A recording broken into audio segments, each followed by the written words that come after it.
Ancient Egypt, the Light of the World, Book 4, Egyptian Book of the Dead and the Mysteries of AMENTA, by Gerald Massey. Read by Graham Dunlop. Edited by Darren Grimes. The Egyptian Book of the Dead contains the oldest known religious writings in the world. As it comes to us, it is mainly Osirian, but the Osirian group of gods was the latest of all the divine dynasties. Although these, as shown at Abydos by Professor Flinders Petrie, will account for some 10,000 years of time in Egypt. The antiquity of the collection is not to be judged by the age of the coffins in which the papyrus rolls were found. Amongst other criteria of length and time, the absence of Amen, Maut, and Khonsu supplies a gauge. The presence and importance of Tum offers another, whilst the persistence of Apt and her son Sebek Chorus tells of a tale of times incalculably remote. As a key to the mysteries and the method of the book, it must be understood at starting that the eschatology or doctrine of last things was founded in the mold of the mythology, and that the one can only be unraveled by means of the other. Moreover, there is plenty of evidence to prove that the ritual was based on the mythology, and not the mythology upon the ritual. The serpent of darkness was the evil reptile in mythology. In theology, it becomes the deluder of mankind. Here the beginning was with darkness itself, which was the deceiver from the first. The serpent, being a figure of darkness, was continued by theology as the official adversary of souls in the eschatological domain. The eschatology of the ritual, then, can only be comprehended by means of the mythology. And it is the mythos out of view that has made the ritual so profoundly difficult to understand. Reading it may be compared with a dance seen by a deaf man who does not hear the music to which the motion is timed, and who has no clue to the characters being performed in the dumb drama. You cannot understand what they are doing and saying as man is in another world without knowing what was thought and said by human beings in this concerning that representation of the nature powers, the gods and goddesses which constitutes mythology. AMENTA is a huge fossil formation crowded with the dead forms of a past life, in which the horny conspicuities of learned ignorance will only see dead shells for a modern museum. As a rule, Egypt is always treated differently from the rest of the world. No Egyptologist has ever dreamed that the ritual still exists under the disguise of both the Gnostic and canonical Gospels, or that it was the fountainhead and source of all the books of wisdom claimed to be divine.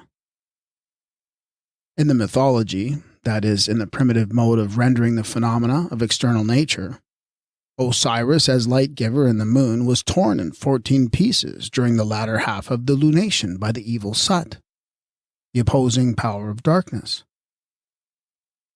He was put together again and reconstituted by his son, beloved Horus, the young solar god.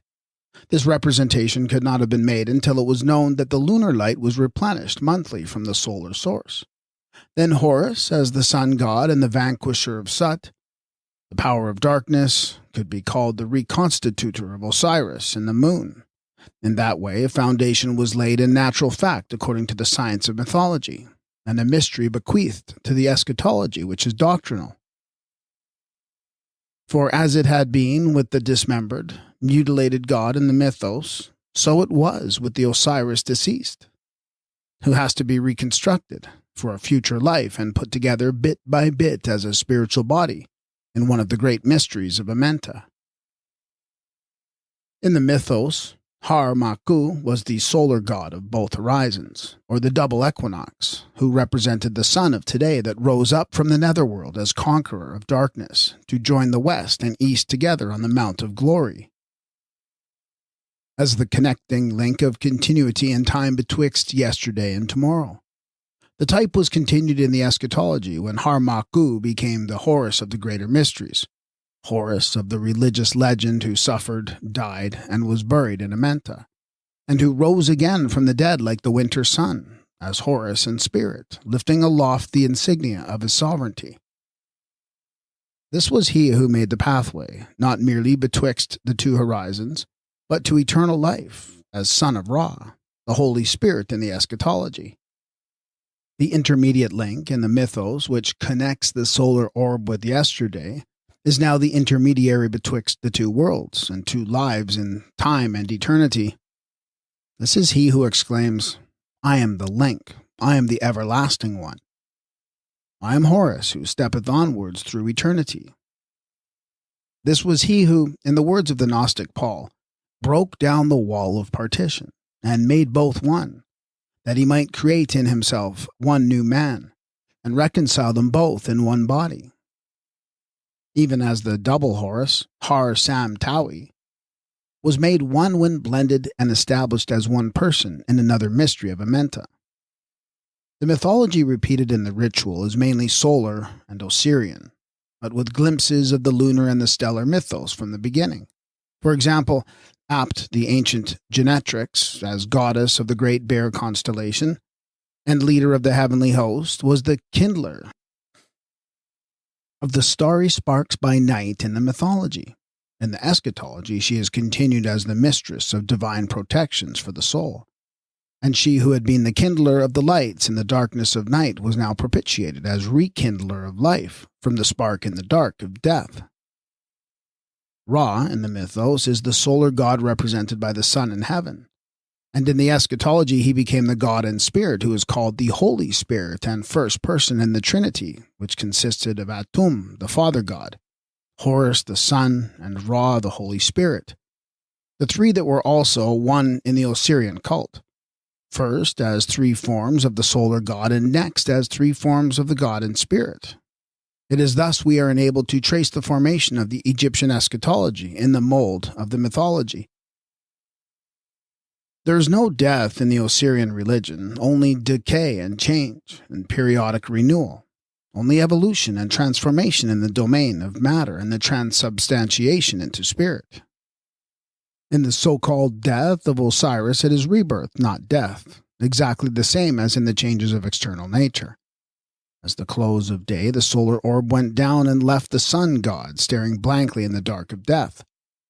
Tot, the moon god, met him in AMENTA, with the eye of Horus as the light that was to illuminate the darkness of the subterranean world. In the annual rendering on the third day, light was generated by renewal in the moon. Thus Osiris rose again, and a doctrine of the resurrection on the third day was bequeathed to the eschatology. The sun, in sinking, was buried as a body, or mummy, in the netherworld of AMENTA. When rising again at dawn, it was transformed into a soul, a supreme elemental soul, that preceded the God and Spirit. This was in the mythology. In the eschatology, the same types were reapplied to the human soul, which was imaged in the flesh as the inarticulate, blind and impubescent Horus, who died bodily but was preserved in mummy form to make his transformation into the luminous Sahu, when he rose again in glory as Horus, the divine adult. I am the resurrection and the life is the perfect interpretation of an Egyptian picture that was copied by Denon at Philae. Divine Horus is portrayed in the act of raising the deceased Osiris from the bier by presenting to him the Ankh sign of life. He was the life in person who performed the resurrection, and therefore is the resurrection and the life. As such, he simply stands for a soul considered to be the divine offspring of God the Father, not for any historical character that makes preposterous pretensions to possess miraculous power. Previously, he had been the resurrection and the life as solar vivifier in the physical domain, or otherwise stated in the mythology. It was this difference betwixt the mythology and eschatology that constituted the lesser and the greater mysteries. The lesser in their origin were partly sociological. There were customs and ceremonial rites of totemism. The greater mysteries are eschatological and religious. For instance, the transformation of the youth into the adult or the girl into a woman in the totemic mysteries was applied doctrinally to the transformation of the soul in the mysteries of AMENTA. With the more primitive races, such as the Arunta of Australia, the mysteries remain chiefly totemic and sociological. though interfused with the religious sentiment. The greater mysteries were perfected in the Egyptian religion, to be read of in the ritual as the mysteries of AMENTA. From the beginning to the end of the written ritual, we shall find it is based upon the mythical representation, which was primary.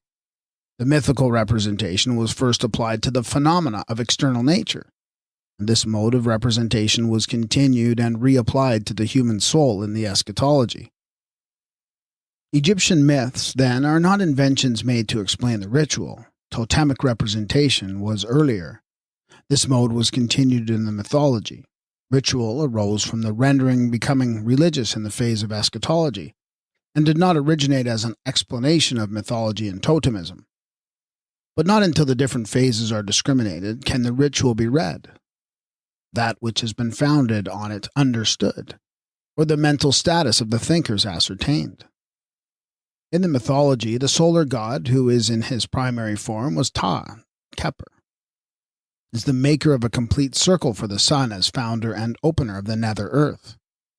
This solar pathway being a figure of forever, a type of the eternal working in time. In the eschatology, the God in spirit who is Ra, the Holy Spirit, is the God who has created or opened out eternity. The one is on the physical basis, the other on the spiritual plane. In the mythology, the 7 primordial powers that pass through various phases, elemental, stellar, or lunar, always in a group of 7, finally become the 7 souls of Ra, who attain supremacy as the sun god in mythology and also as the Holy Spirit.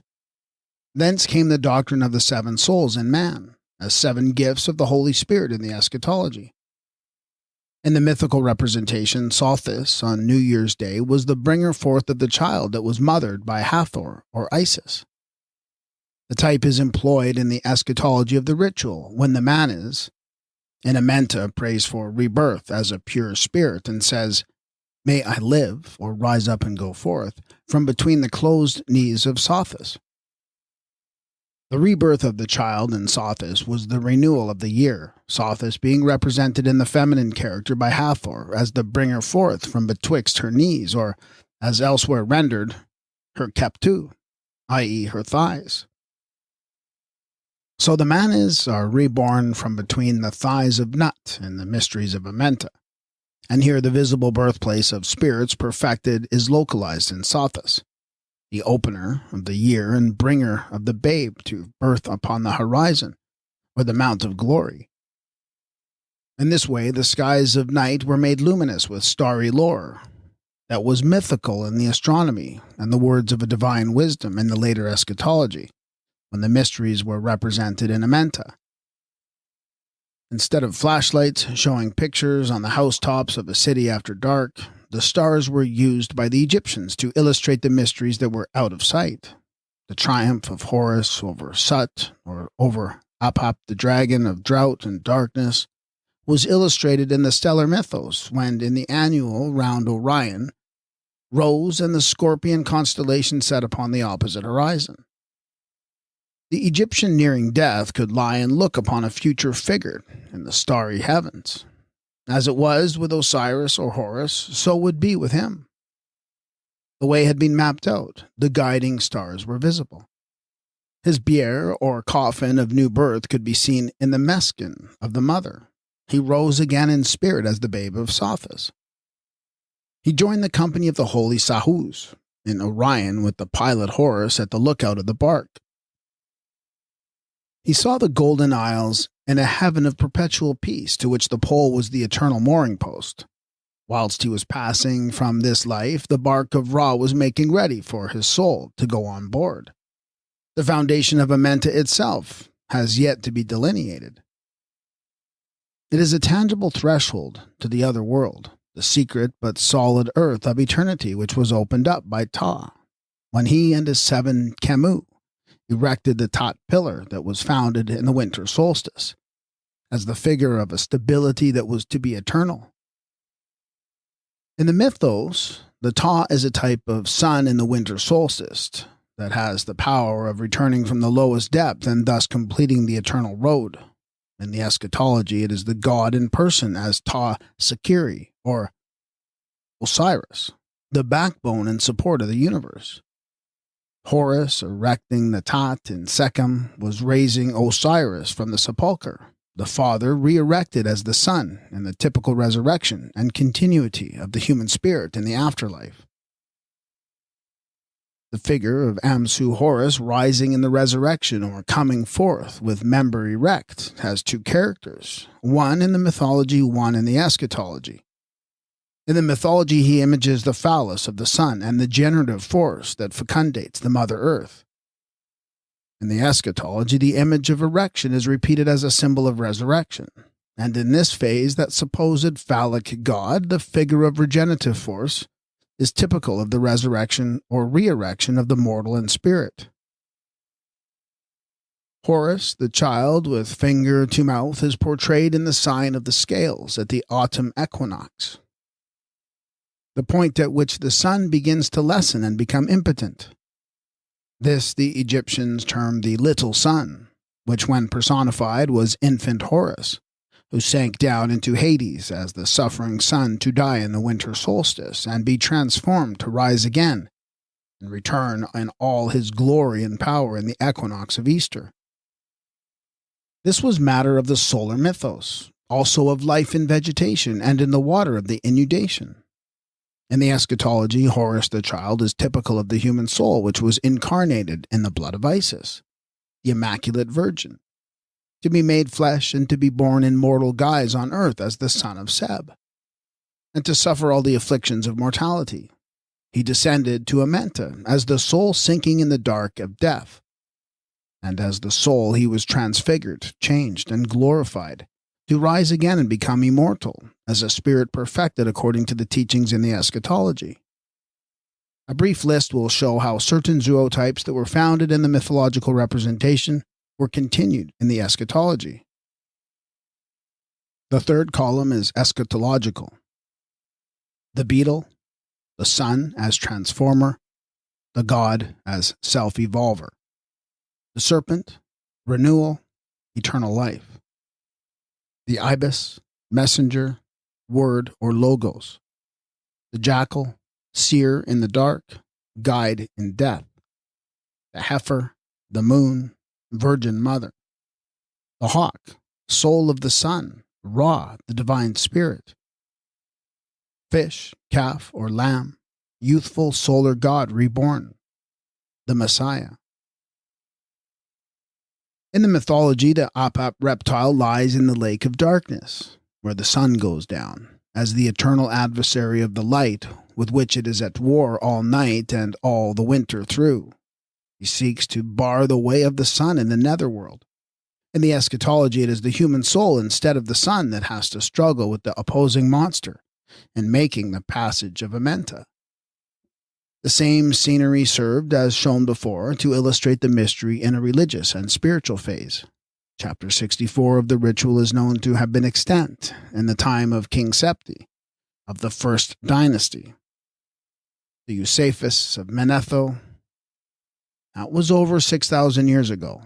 It is a chapter from the Book of Life, to be recited on coming forth today, that one may not be kept back on the path of the Tuat, whether on entering or in coming forth. For taking on all the forms which one desireth, and that the person may not die a second time. If this chapter be known, the person is made triumphant on earth, as in the netherworld, and he performeth all things which are done by the living. The chapter was then so ancient that it had been lost sight of, and was discovered on a plinth of the god of the Henu, or Sekru, bark, by a master builder in the time of King Septi the Victorious. When this chapter was composed, the primary nature powers had been unified in the one God, who was represented as the Lord of two faces, who seeth by his own light. The Lord of resurrections, who cometh forth from the dusk, and whose birth is from the house of death, that is, as the solar god, who was Atum on the horizon and Horus on the other. Hence the Lord of two faces. The supreme God thus described is the Father in one character, the Son in the other. The man is, speaking in the character of the Son, says of the Father, He is I, and I am He. At that time, the earth had been tunneled by Ta and his pygmy workers, and a spirit world created on the new terra firma in the earth of eternity, over which the solar god effused his radiance nightly, when he lighted up the Tuat with his indescribable glories. The Lord of Resurrections, as a solar god, had then become the Lord of Resurrections as the generator of ever-living souls. Egyptian theology then was based upon the mythology which preceded it and supplied the mold. So is it with the Hebrew and Christian theology. But here's the difference betwixt them. The mythology remained extant in Egypt, so that the beginnings of the theology could be known and tested, and were known to the mystery teachers, and the origins referred to for the purpose of verification. The commentary, which has been partially incorporated with the next of chapter 17, survives to show the development of the theology from mythology and the need of explanations for the ritual to be understood. At it was the necessary explanations which constituted the gnosis or wisdom of the mystery teachers of the secret word, whereas the Hebrew and Christian theologies have been accepted minus the necessary knowledge of the origins, the means of applying the comparative method and checking false assumptions. In Christianity, the mysteries have been manufactured out of mist, and it has been taken for granted that the mist was impenetrable and never to be seen through, whereas the mysteries of the ritual can be followed in the two phases of mythology and eschatology. The main difference betwixt the mythos and the eschatology is that the one is represented in the earth of time, the other in the earth of eternity. If we take the doctrine of a resurrection from the dead, the soul that rose again at first in mythology was a soul of the returning light, a soul of life in vegetation, or other of the elemental powers, a soul in external nature. For instance, a soul of life, as source of drink, was apprehended in the element of water, seen also in the plant and figured in the fish. The superhuman type was divinized in Horus. A soul of life, as source of breath, was apprehended in the breeze, and imaged as the panting of a lion. The superhuman type was divinized in Shu. The soul of food was apprehended in the earth, and represented by the goose that laid the egg. The superhuman type was divinized in Seb. In the Masonic and all other known mysteries, ancient or modern, the initiate has his eyes bandaged so that he may enter the reception room blindfold. This figure in the Egyptian mysteries is Horus in the dark, sometimes called the blind Horus, an RF. In the mythos, Horus is the sun in the darkness of AMENTA and the depths of the winter solstice. He is the prototype of blind Orion, hungering for the morn, and of Samson, eyeless in Gaza.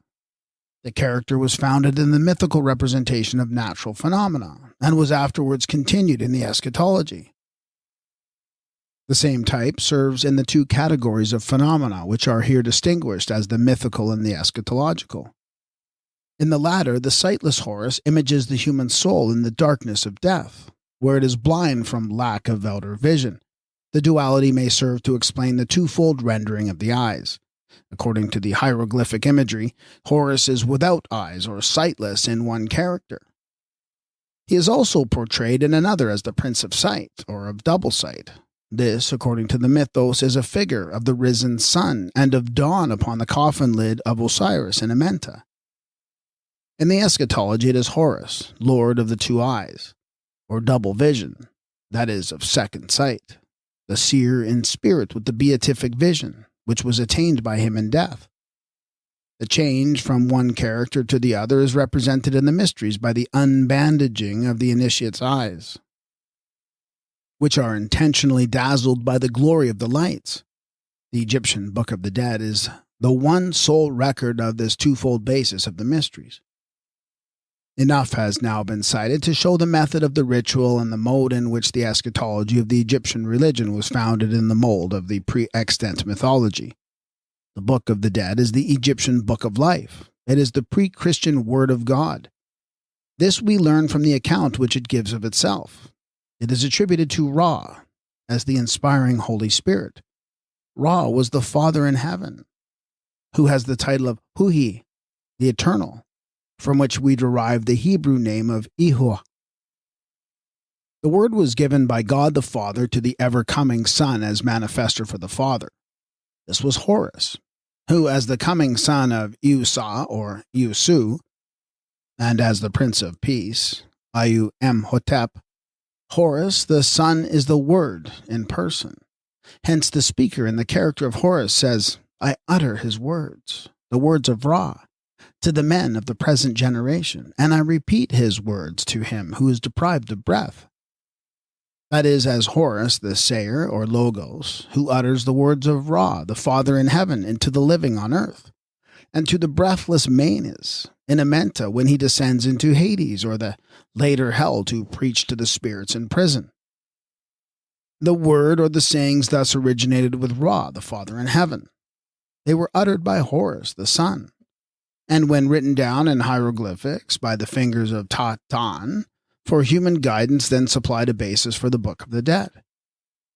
It had been ordained by Ra that his words, such as those that bring about the resurrection and the glory, should be written down by the divine scribe Tatan, to make the word truth, and to effect the triumph of Osiris against his adversaries.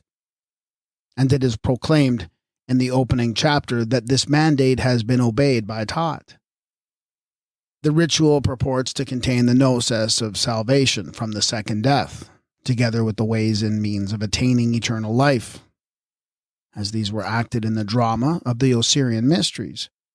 Hence, the Osiris says that freedom from perdition can be assured by means of this book, in which he trusts and by which he steadfastly abides. The object of the words of power, the magical invocations, the funeral ceremonies, the purgatorial trials, is the resurrection of the mortal to the life, which is everlasting. This opening chapter is described as the words which bring about the resurrection on the Mount of Glory, and the closing chapter shows the deceased upon the summit of attainment. He has joined the lords of eternity in the circle of Osiris, and in the likeness of his own human self, the very figure which he had on earth, but changed and glorified. Therefore, the most exact and comprehensive title for the Book of the Dead, now put together in 186 chapters, would be the Ritual of the Resurrection. The books of the divine words written down by Tot are in keeping of Horus the Son, who is addressed as him who sees the Father. The Manes come to him with a copy of the writings, by means of which he prevails on his journey through AMENTA. Like Pilgrim with his roll, he exclaims, O thou great seer who beholdest his Father, O keeper of the books of Tot, here I am glorified and filled with soul and power, and provided with the writings of Tot, the secrets of which are divine for lightening the darkness of the nether earth. With these the Manes is accoutred and equipped.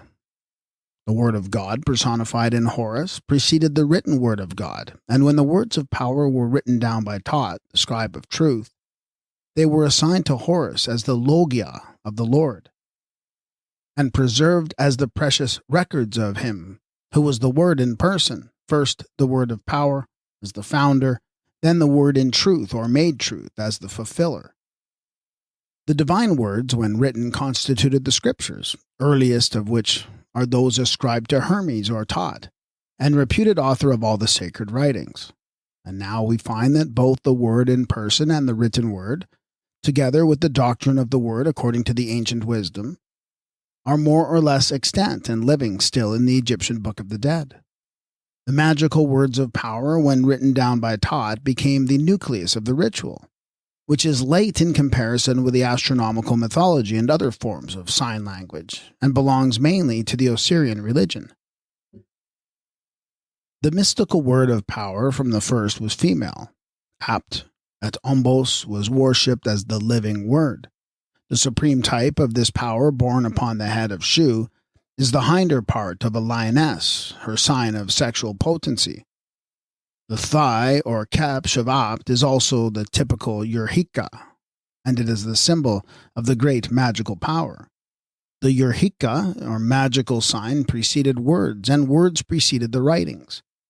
Great magical words of power are ascribed to Isis, whose word of power in the human sphere was personified in Horus the child, her word that issued out of the silence. This is the word that was made flesh in a mortal likeness, the soul derived from blood. Child Horus, however, manifests in diverse phenomena as the word of power, amained by Isis, in the water, in vegetation, in food, and lastly in the Virgin Mother's blood. The first Horus was the word of power. The second is the word made truth in Horus, Ma, Keru, by doing it. Horus, the word of power, was the founder, who was followed by Horus the fulfiller. This title does not merely mean the word of truth, the true logos, Celsus, or the true voice, Plutarch, but denotes the word made truth or law by Horus the victorious, the Father's own anointed son, who fulfilled the word of power. It is the Horus, the word of power, personalized as a little child who survives as the miraculous worker, 2 or 3 years old in the apocryphal Gospels. He is credited with doing these infantine marvels as the word of power in person. He also utters the word of power in performing his amazing miracles. The magical words were orally communicated in the mysteries from mouth to ear, not written to be read. They were to be gotten by heart. In the Book of the Dead, memory is restored to the deceased through the words of power that were stored up in life to be remembered in death. The speaker in chapter 90 says, O thou who restorest memory in the mouth of the dead through the words of power which they possess, let my mouth be opened through the words of power which I possess. That is, by virtue of the gnosis, memory was restored by the deceased remembering the divine words. Now, Plato taught that a knowledge of past lives and a human pre-existence was restored to persons in this life by means of memory. The origin of the doctrine is undoubtedly Egyptian, but it was made out by a perversion of the original teaching. This restoration of or through memory occurs to the manes in AMENTA after death, and the things remembered appertain to the past life on earth.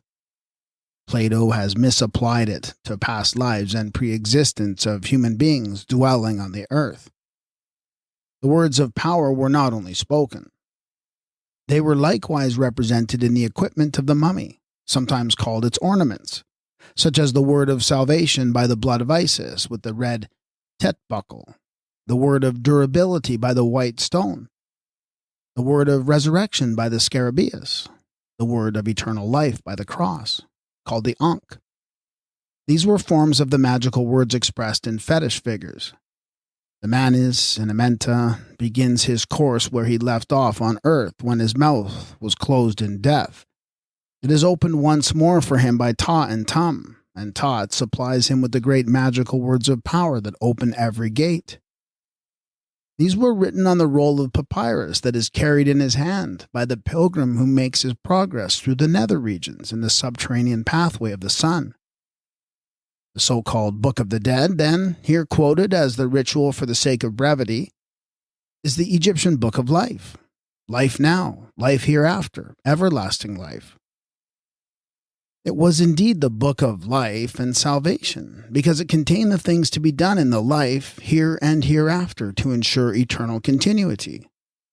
The departing soul, when passing away in death, or, as the truer phrase is, when setting into the land of life, clasps and clings to his roll for very life. As the book of life, or word of salvation, it was buried in the coffin with the dead when done with on earth. It showed the way to heaven objectively as well as subjectively, as heaven was mapped out in the astral mythos. The manes enters AMENTA with a papyrus roll in his hand corresponding to the one that was buried in his coffin. This contains the written word of truth, the word of magical power, the word of life. The great question now for him is how far he has made the word of God, Osiris, truth, and established it against the powers of evil in his lifetime on the earth. The word that he carries with him was written by Tat-An, the scribe of truth. Another word has been written in his lifetime by himself, and the record will meet him in the hall of justice on the day of weighing words, when Tot will read the record of life and see how far it tallies with the written word, and how far he has fulfilled the word in truth to earn eternal life. The sense of sin and abhorrence of injustice must have been peculiarly keen when it was taught that every word as well as deed was weighed in the balance of truth on the day of reckoning, called the Judgment Day. The questions confronting the man is, on entering AMENTA, are whether he has laid sufficient hold of life to live again in death. Has he acquired consistency and strength or truth of character enough to persist in some other more permanent form of personality? Has he sufficient force to incorporate his soul anew and germinate and grow and burst the mummy bandages in the glorified body of the Sahu?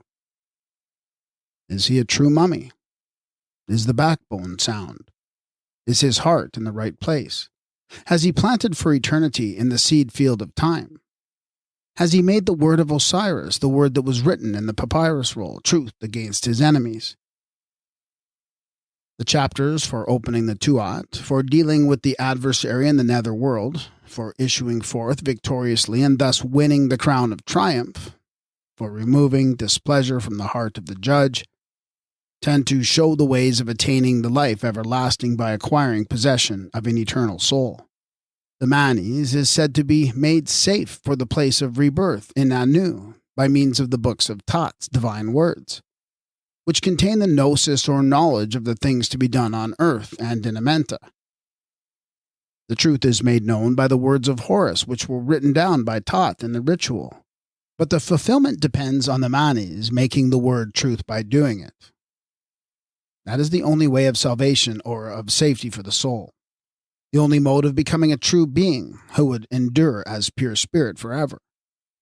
The Egyptians had no vicarious atonement, no imputed righteousness, no second-hand salvation. No initiate in the Osirian mysteries could possibly have rested his hope of reaching heaven on the Galilean line to glory. His was the more crucial way of AMENTA, which the Manes had to treat with the guidance of the Word, that step by step and act by act he must himself make true. It is said in the rubrical directions of chapter 72 that the Manes who knew it on earth and had written it on his coffin will be able to go in and out by day under any form he chooses in which he can penetrate his dwelling place, and also make his way to the Aru fields of peace and plenty, where he will be flourishing for ever, even as he was on earth.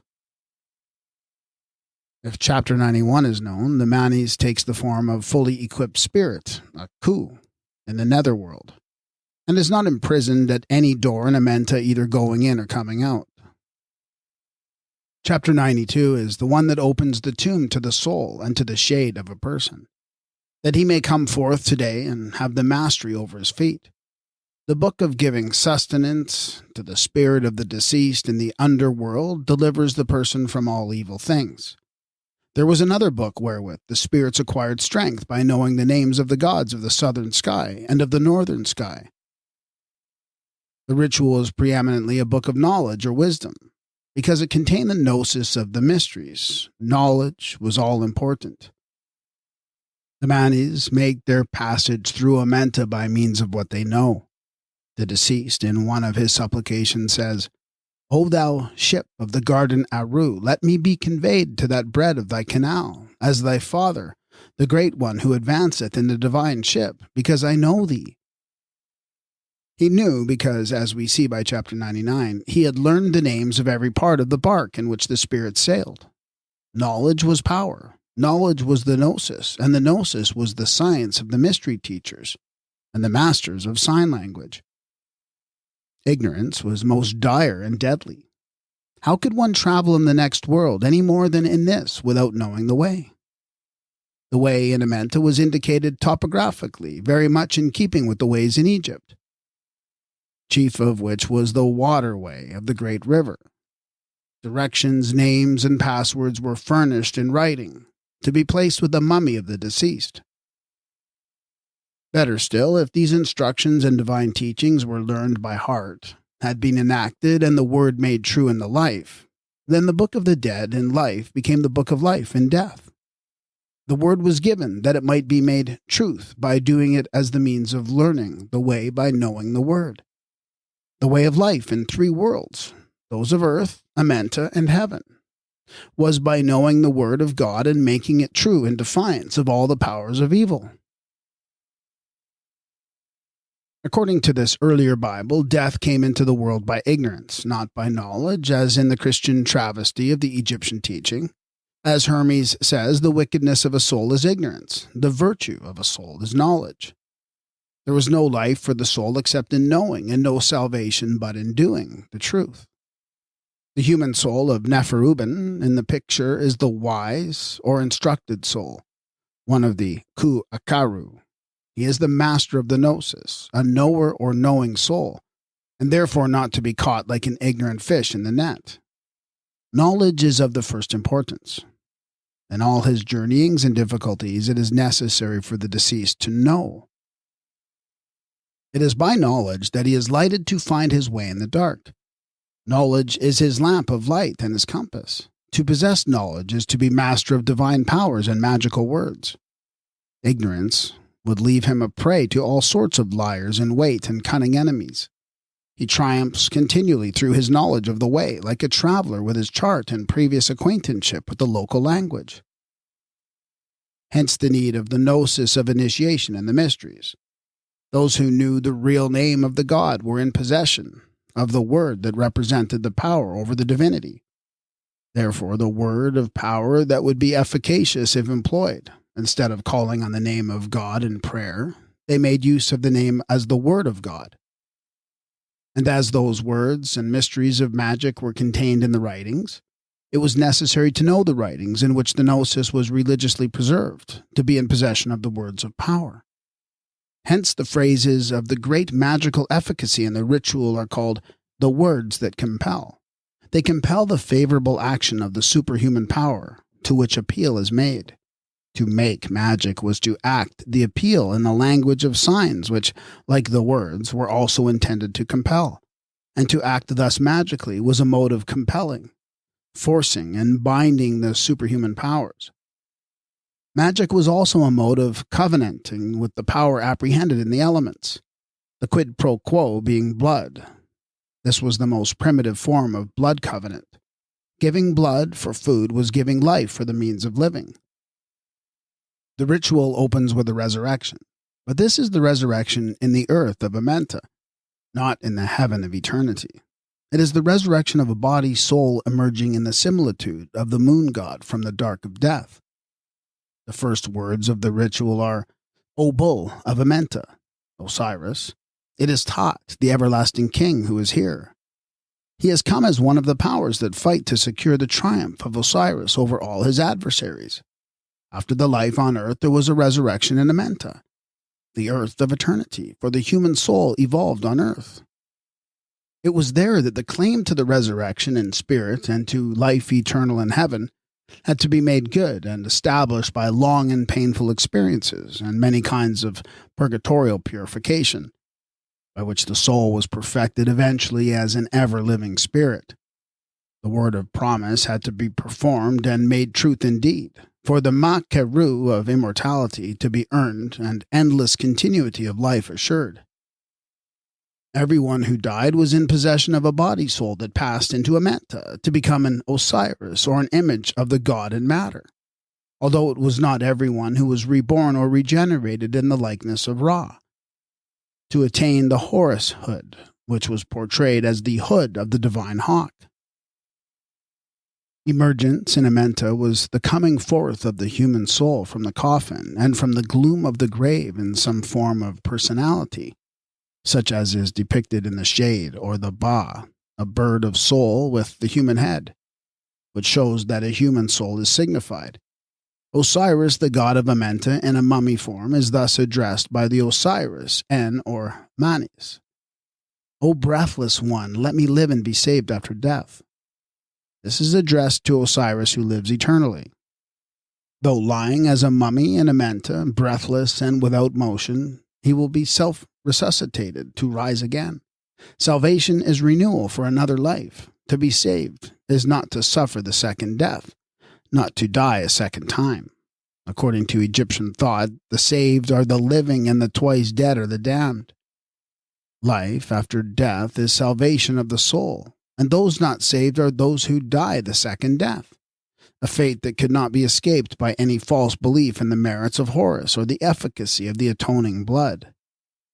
There was no heaven to be secured for them by proxy. The ritual is not a book of beautiful sentiments, like the poetic literature of later times. It is a record of the things done by the dramatis personae in the Kamite mysteries.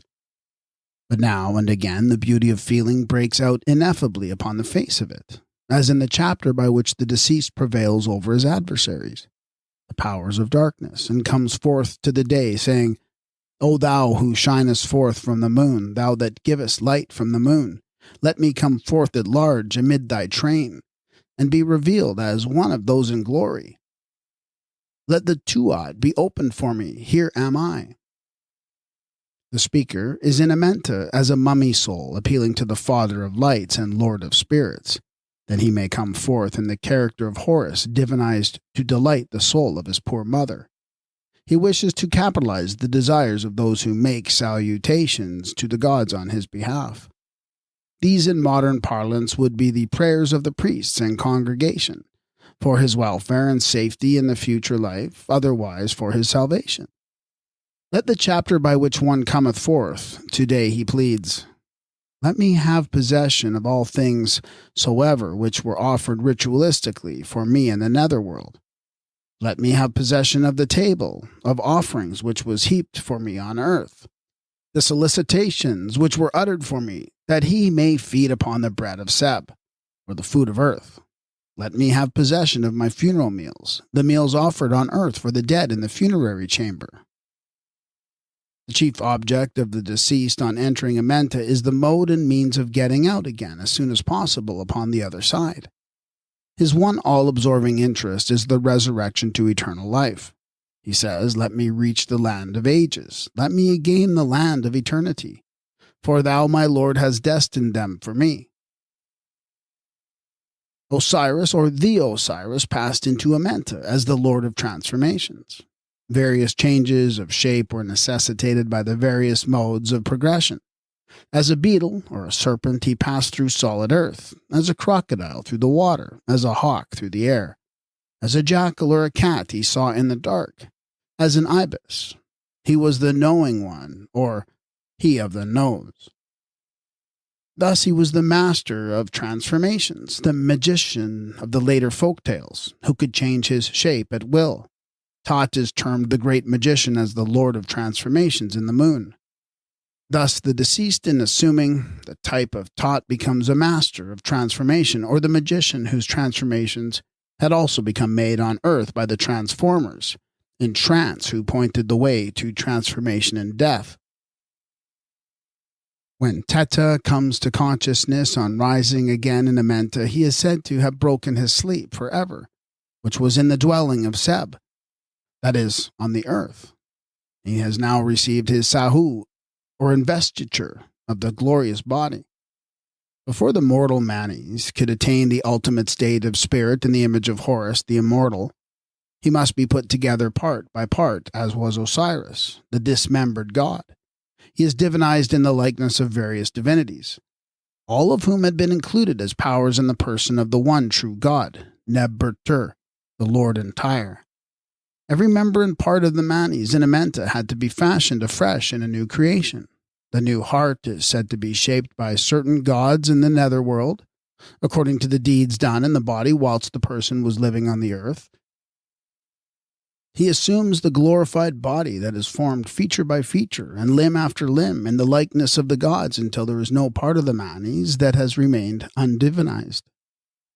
He is given the hair of Nu, or heaven, the eyes of Hathor, ears of Apuat, nose of Kentikas, lips of Anup, teeth of Serk, neck of Isis, hands of the mighty lord of Tatu, shoulders of Neith, and back of Sut, and phallus of Osiris, legs and thighs of Nut, feet of Ta, with nails and bones of the living Uri, until there is not a limb of him that is without a god. There is no possibility of coming back to earth for a new body or for a re-entry into the old mummy. As the Manes says, his soul is not bound to his old body at the gates of AMENTA. Chapter 89 is designated the chapter by which the soul is united to the body. This, however, does not mean the dead body on earth. but the format or bodily type of the mummy in AMENTA. "Here I come," says the speaker, "that I may overthrow mine adversaries upon the earth, though my dead body be buried. Let me come forth today and walk upon my own legs. Let me have the feet of the glorified. At this stage," he exclaims, "I am a soul, and my soul is divine. It is the eternal force." In chapters 21 and 22, the Manes asks for his mouth, that he may speak with it. Having his mouth restored, he asks that it may be opened by Ta, and that Tat may loosen the fetters or muzzles of Sut, the power of darkness. In short, that he may recover the faculty of speech. In the process of transforming and being renewed as the new man, the second Atum, he says, "I am Khepera, the self produced upon his mother's thigh." Khepera is the beetle type of the sun that is portrayed in pictures of the goddess Nut, proceeding from the mother's Kepsh. The name of the beetle signifies becoming and evolving. Hence it is a type of the becomer in making his transformation. The mouth being given, words of power are brought to him. He also gathers them from every quarter. Then he remembers his name. Next, the new heart is given to him. His jaws are parted, his eyes are opened. Power is given to his arms and vigor to his legs. He is in possession of his heart, his mouth, his eyes, his limbs, and his speech. He is now a new man reincorporated. He is now a new man reincorporated in the body of a Sahu, with a soul that is no longer bound to the cat or dead mummy at the gates of AMENTA. He looks forward to being fed upon the food of Osiris in Aru, on the eastern side of the mead of the amaranthine flowers. In one phase of the drama, the deceased is put together bone by bone in correspondence to the backbone of Osiris. The backbone was an emblem of sustaining power, and this resurrection of deceased is in the likeness of the mutilated god. The speaker at this point says, "The 4 fastenings of the hinder part of my head are made firm." He does not fall at the block. There are, of course, 7 cervical vertebrae in the backbone altogether, but 3 of these are peculiar. The atlas which supports the head, the axis upon which the head turns, and the vertebrae prominens with its long spiral process. No doubt the Osiris was rebuilt upon this model, and the 4 joints were fundamental. They constituted a 4-fold foundation. In another passage, the Osiris is apparently perfected upon the square, as in the Masonic mysteries. It is the chapter by which one assumes the form of Ta, the great architect of the universe. The speaker says he is 4 times the arm's length of Ra, 4 times the width of the world, which is a mode of describing the 4 quarters or 4 sides of the earth, as represented by the Egyptians. There were 7 primary powers in the mythical and astronomical phases, 6 of whom are represented by zootypes, and the 7th is imaged in the likeness of a man. This is repeated in the eschatology, where the highest soul of 7 is the Ka-Edilon, with a human face and figure as the final type of spirit, which was human on earth and is to be eternal in the heavens. The Manes, who is being reconstituted, says, "The 7 Uraeus divinities are my body. My image is eternal." As it would be when the 7 souls were amalgamated into one that was imaged by the divine Ka. The 7 Uraeus divinities represented the 7 souls of life that were anterior to the one enduring soul.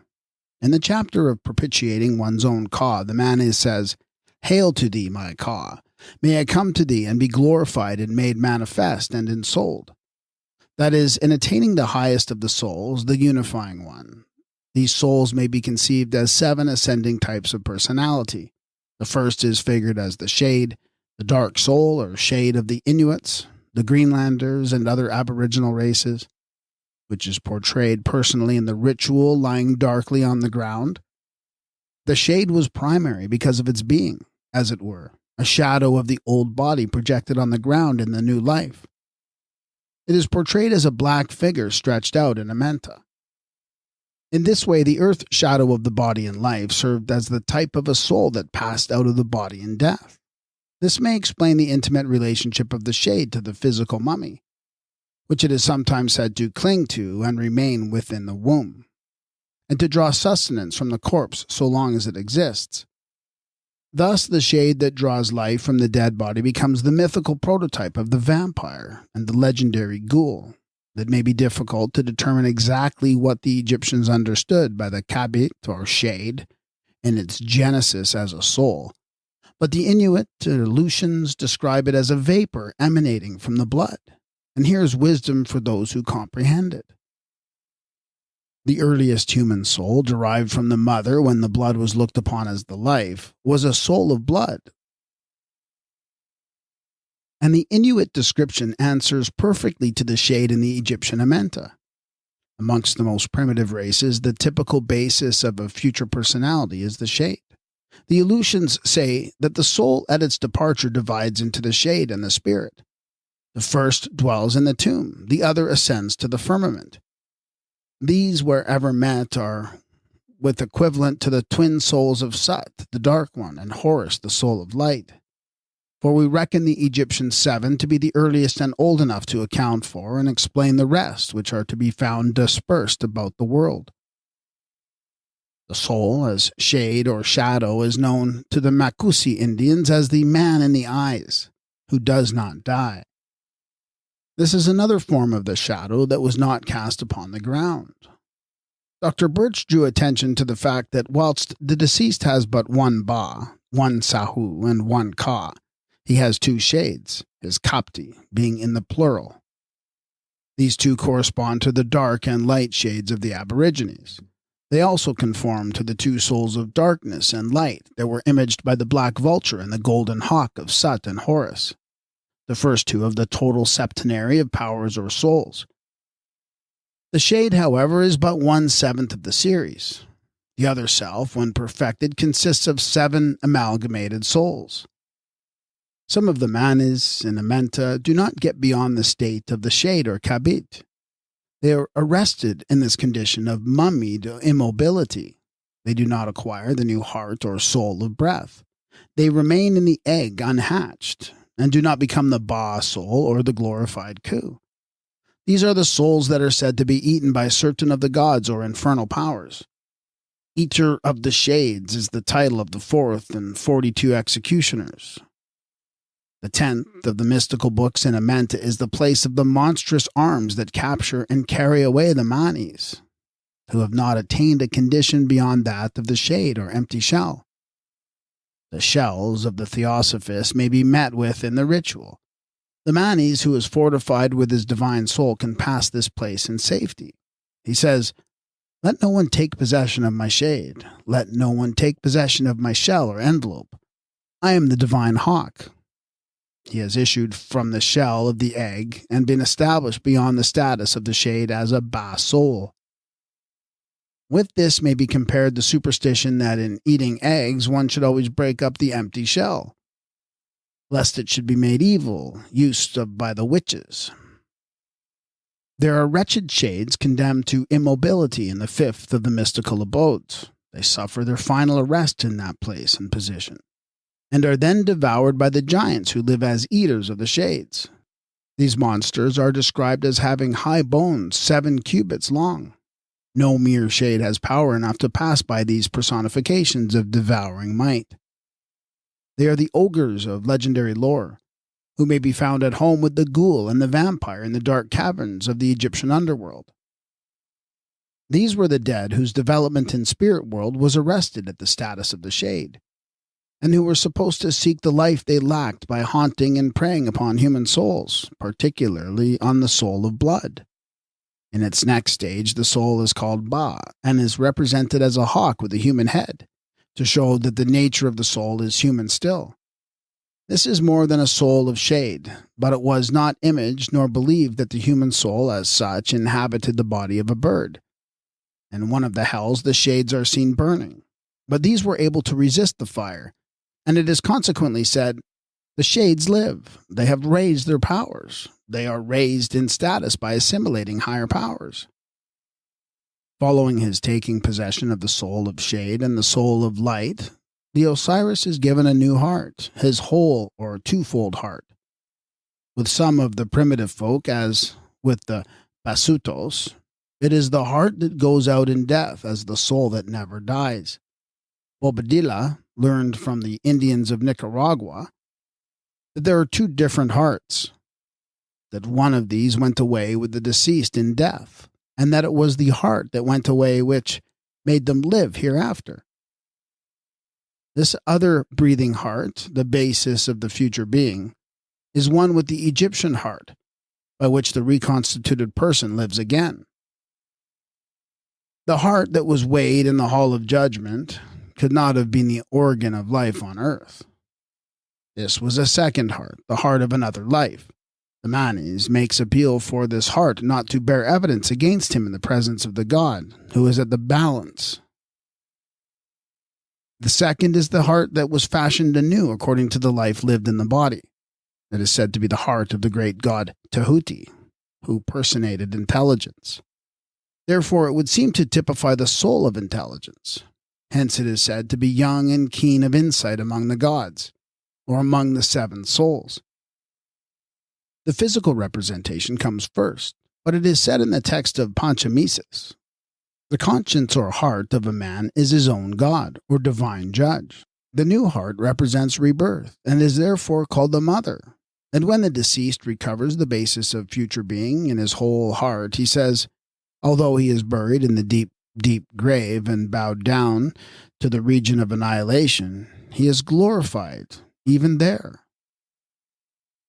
Now, if we take the shade to image a soul of blood, the Bahak to image a soul of light, and the Hati heart to represent a soul of breath, we can perceive a raison d'etre for the offering of blood, of lights, and of incense as sacrifices to the Manes in three different phases or states. Blood was generally offered to the shades, as we see in survival among the Greeks and Romans. The shade was in the first stage of the past existence, the most needing in AMENTA, the blood which was the life on earth and held to be of first necessity for the revivifying of the dead as manes or shades. The Sekim was one of the souls or powers. It is difficult to identify this with a type and place in the seven. Pro tem, we call it fourth of the series. It is more important to know what force it represents. The name is derived from the word chem, for potency. Chem in physics signifies erectile power. The man of 30 years as typical adult is kempt. Sekem denotes having the power or potency of the erectile force. In the eschatological phase, it is the reproducing, formative power of Kem or Amsu. To re-erect, the power of erection being applied to the spirit in fashioning and vitalizing the new and glorious body for the future resurrection from AMENTA. The Ku is the soul in which the person has attained the status of the pure in spirit called the glorified. Represented in the likeness of a beautiful white bird, the Ka is a type of eternal duration in which the sevenfold personality is unified at last for permanent or everlasting life. It is the Ku that is thus addressed in the tomb as the glorified one. Thou shalt not be imprisoned by those who are attached to the person of Osiris, that is the mummy, and who have custody of souls and spirits, and who shut up the shades of the dead. It is heaven only that shall hold thee. The shade of itself could never leave the tomb. For this reason it was commonly held that the shade remained with the corpse or mummy on the earth. But here the tomb, the mummy, and the shade are not on earth. They are in AMENTA. Without the Ba soul, the shade remains unvivified. Without the Sekem, it lacks essential form or power of re-arising. Without the Ku spirit, the person does not ascend from the sepulchre or prison house of the netherworld. But when this has been attained, the deceased is glorified. If chapter 91 is known, he taketh the form of a fully equipped Ku spirit in the netherworld, and does not suffer imprisonment at any door in AMENTA, either in coming in or going out. It is only when the Manes is invested as a Ku that he ascends to the Father as a Son of God. So we gather from the following words addressed to Horus by the person who is now a Ku. O mighty one, who seest thy Father, and who has charge of the books of Tot, here I am. I come, and am glorified and filled with soul and power. and am provided with the scriptures of Tot, his copy of the Book of Life, his light in the darkness of AMENTA. He now ascends to Ra, his father, who is in the bark, and exclaims again and again, I am a powerful Khu. Let thy soundness be my soundness. When the deceased has been made perfect as a Khu, he is free to enter the great house of 7 halls. Likewise the house of him who is upon the hill, and who is ruler in the divine hall. The great house is the heaven of Osiris, based upon the 36 gates or duodecans of the zodiac. The other is the house of Anup at the summit of the mountain Anu. Behold me, he exclaims, behold me. I am come to you and have carried off and put together my forms, or constituent parts of the permanent soul, which were 7 altogether. These are 1. The Kabit, or dark shade, 2. The Ba, or light shade, 3. The breathing heart, 4. The Sekhem, 5. The Sahu, 6. The Khu, and 7. The Ka.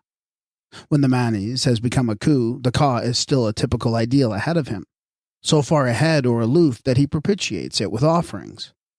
In fact, he presents himself as the sacrificial victim that would die to attain conjunction with his Ka, his image of eternal duration, his type of totality, in which the 7 souls were permanently unified in one at last. The Ka has been called the double of the dead, as if it simply represented the doppelganger. But it is not merely a phantom of the living or personal image of the departed. It serves also for the apparition or revenant. It is a type rather than a portrait. It is a type that was prenatal. It images a soul which came into existence with the child, a soul which is food and sustenance to the body all through life, a soul of existence here and of duration for the life hereafter. Hence, it is absorbed at last in the perfected personality. It is depicted in the Temple of Luxor, where the birth of Amenhotep III is portrayed as coming from the hand of God. The Ka of the royal infant is shown in the pictures being formed by Khnum, the molder on the potter's wheel. It is in attendance on the person all life through, as the genius or guardian angel, and the fulfillment of the personality is affected by a final reunion with the Ka. As already shown, when divine honors were paid to the pharaoh, the offerings were made to his Ka, not to his mortal self. Thus, the Manes in AMENTA makes an offering of incense to purify himself in propitiation of his Ka. There is a chapter of providing food for the Ka. Also, the mortuary meal was eaten in the chamber of the Ka, the resurrection chamber of the sepulchre. Food was offered to the Ka Edelon as the representative of the departed, instead of directly to the spirits of the ancestors. It was set up there as a receiver general of the offerings. Also, the food was presented to it as a type of the divine food which sustained the human soul. Thus, when the divine sustenance is offered by the god or goddess to the soul of the mortal on the earth, or to the Manes in AMENTA, it is presented by the giver to the Ka. Certain priests were appointed to the ministers to the Ka, and these made the offerings to the Ka of the deceased on behalf of the living relatives. This is because the Ka was the type of personality, 7th of the 7 souls attained as the highest, in which the others were to be included and absorbed. In the vignettes to chapter 25 on the ritual, the deceased is shown his Ka, which is with him in the passage of AMENTA, not left behind him in the tomb, that he may not forget himself, as we might say, or, as he says, that he may not suffer loss of identity by forgetting his name. Showing the Ka to him enables the Manes to recall his name in the great house, and especially in the crucible of the house of flame. When the deceased is far advanced on his journey through AMENTA, his Ka is still accompanying him, and it is described as being the food of his life in spirit world, even as it had been his spiritual food in the human life. Thou art come, Osiris, thy Ka is with thee. Thou feedest thyself under the name of Ka. When the Osiris has passed from the state of a shade to the stage of the Ka, he will become what the ritual designates a fully equipped Manes, who has completed his investiture.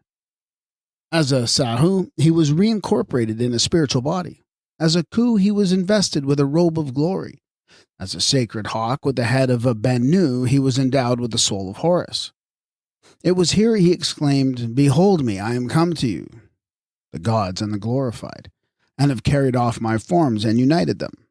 But in chapter 92 he was anxiously looking forward to the day of reckoning, when he said, "Let the way be opened to my soul in my shade, that I may see the great God within his sanctuary on the day of the soul's reckoning, when all hearts and words are weighed."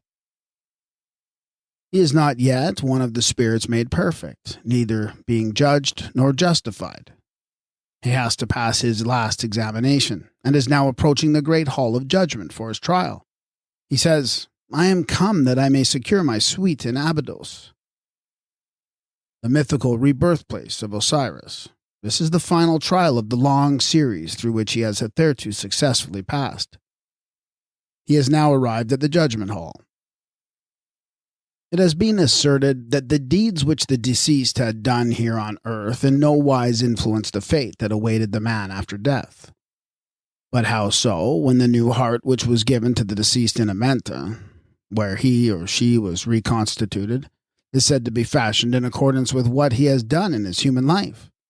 And the speaker pleads that his new heart may not be fashioned according to all the evil things that may be said against him.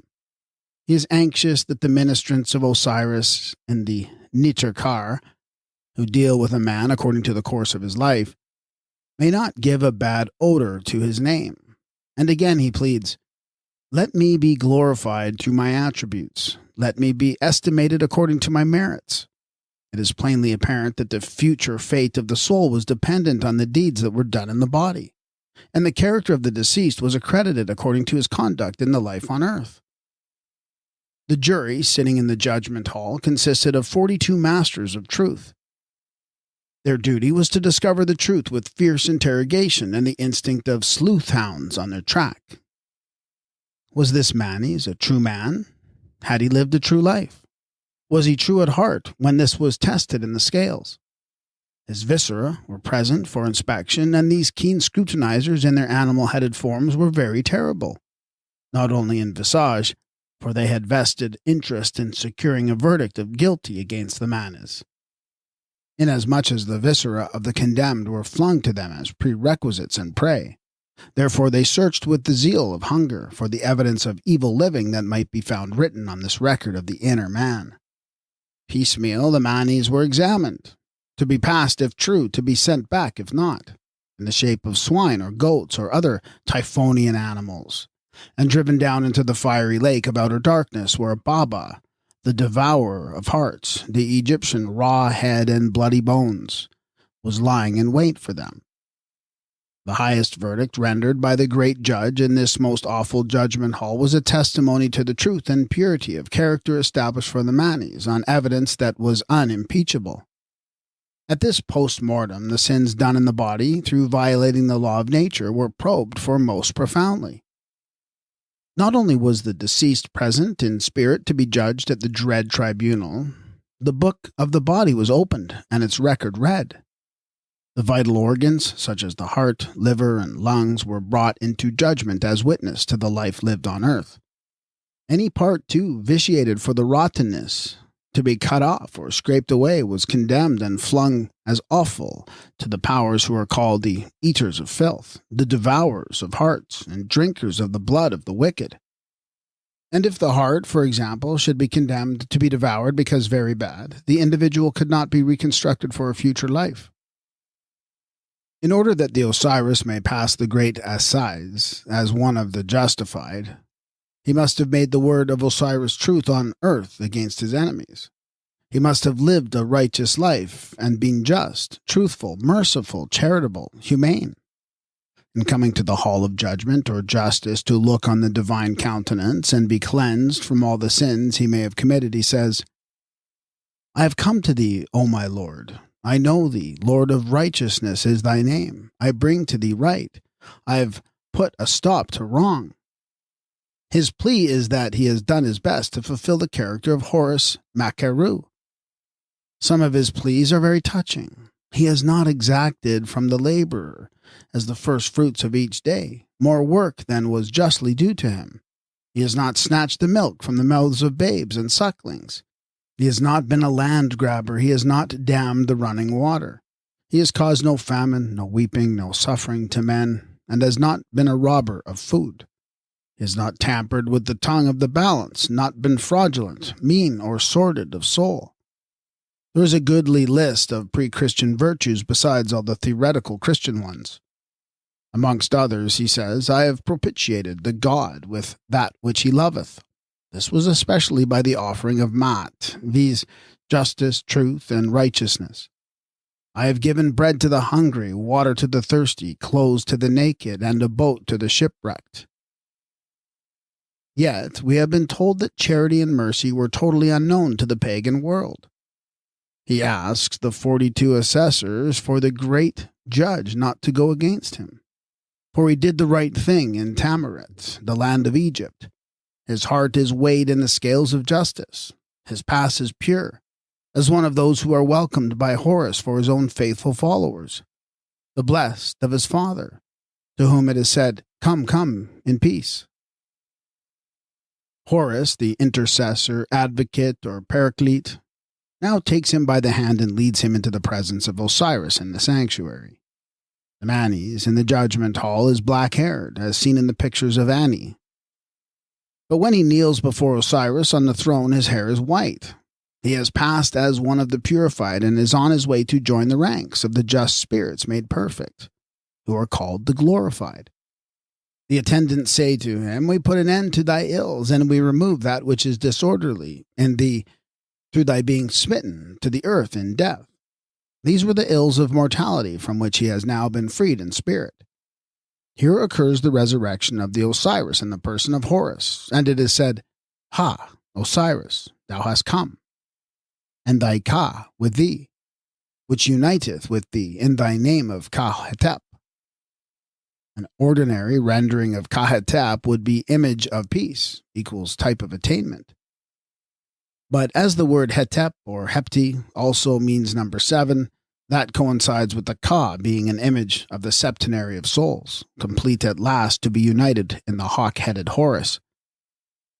In the book or papyrus roll for invoking the gods of the Kerti, or boundaries, we find the speaker has now reached the limit of AMENTA. He says, I am the soul of Osiris and rest in him. He is hailed as one who has attained his Ka and received his insignia of the resurrection. It is now said to the Osiris, Ha, Osiris, thou hast received thy scepter, thy pedestal, and the flight of stairs beneath thee. The scepter was the hair-headed symbol of the resurrection first carried by Ta the Opener. The pedestal is the papyrus of Horus, and the stairs denote the means of ascent from AMENTA to the summit of the Mount of Glory. He is now prepared and empowered to enter the bark of Ra, which voyages from east to west by day, from west to east by night. Before entering the bark, the Osiris has attained to every one of his stations in AMENTA, previously to sailing for the circumpolar paradise upon the stellar Mount of Glory. Chapter 130 is the book by which the soul is made to live forever on the day of entering the bark of Ra, which means that it contains the gnosis of the subject. It was made for the birthday or rebirthday of Osiris. Osiris is reborn in Horus as the type of an eternal soul. Hence, the speaker says in this character, I am coffined in an ark like Horus, to whom his cradle, or nest of reeds, is brought. He is reborn as Horus on his papyrus, an earlier figure on the water than the bark of Ra. He prays, Let not the Osiris be shipwrecked on the great voyage. Keep the steering tackle free from misadventure. When he entered AMENTA, the deceased in Osiris bore the likeness of the god in mummy form. Before he comes forth from the lower Aru garden, he can say, At the end of a certain transformations in type and personality, I am the soul of Osiris, and I rest in him. This is in the character of Horus. I am Horus on the auspicious day, at the beautiful coming forth from AMENTA. He has reached the boundary and now invokes the god who is in his solar disk, otherwise in the bark of Ra. He died in Osiris to live again in Horus, son of God, or in his likeness. Chapters 141 and 142 begin the book of making the Osiris perfect. And this, as the ritual shows, was in the likeness of Horus, the beloved soul-begotten son of Ra. the God in spirit. Now, when the Manes has included his Ka in the name of Ka-Hetep, it is said to the deceased, Horus hath brought to pass that his Ka, which is in thee, should unite with thee in thy name of Ka-Hetep, which shows the Ka within him was the image of Horus divinized. This corroborates the suggestion that the Ka type was derived from Ka, later Sa, the son of Atum-Ra, who was earlier than Horus as the son of Osiris. Thus, the divine sonship of humanity was personified in Horus, or Ayu, or Sa, was also typified in the Ka image of the higher spiritual self. And when the Manes had attained the status of a spirit perfected, it was in the form of the divine Son, who was the express image of the Father God. He was Horus the Beloved in all reality, through perfecting the ideal type in his own personality. He now enters the divine presence of Osiris-Ra to relate what he has done in the character of human Horus, Har-Tima, and Har-Makheru on behalf of his father, which constitutes him the veritable Son of God. When the Manes had attained the solar bark, he has put on the divine body of Ra, and is hailed by the ministrants with cries of welcome and acclamations from the Mount of Glory. In traveling through the underworld, he has passed from the western horizon of earth to the east of heaven, where he joins the solar boat to voyage the celestial waters. There is a change of boat for the night, hence the speaker says he is coming in the two barks of the Lord of Sao. There may be some difficulty about the exact position of the chapter numbered 110 in the ritual, but there is no difficulty in identifying the fields of peace upon the summit of Mount Hetep as the lower paradise of Tu, which was the land of promise attainable in AMENTA. This was the subterrestrial or earthly paradise of the legends.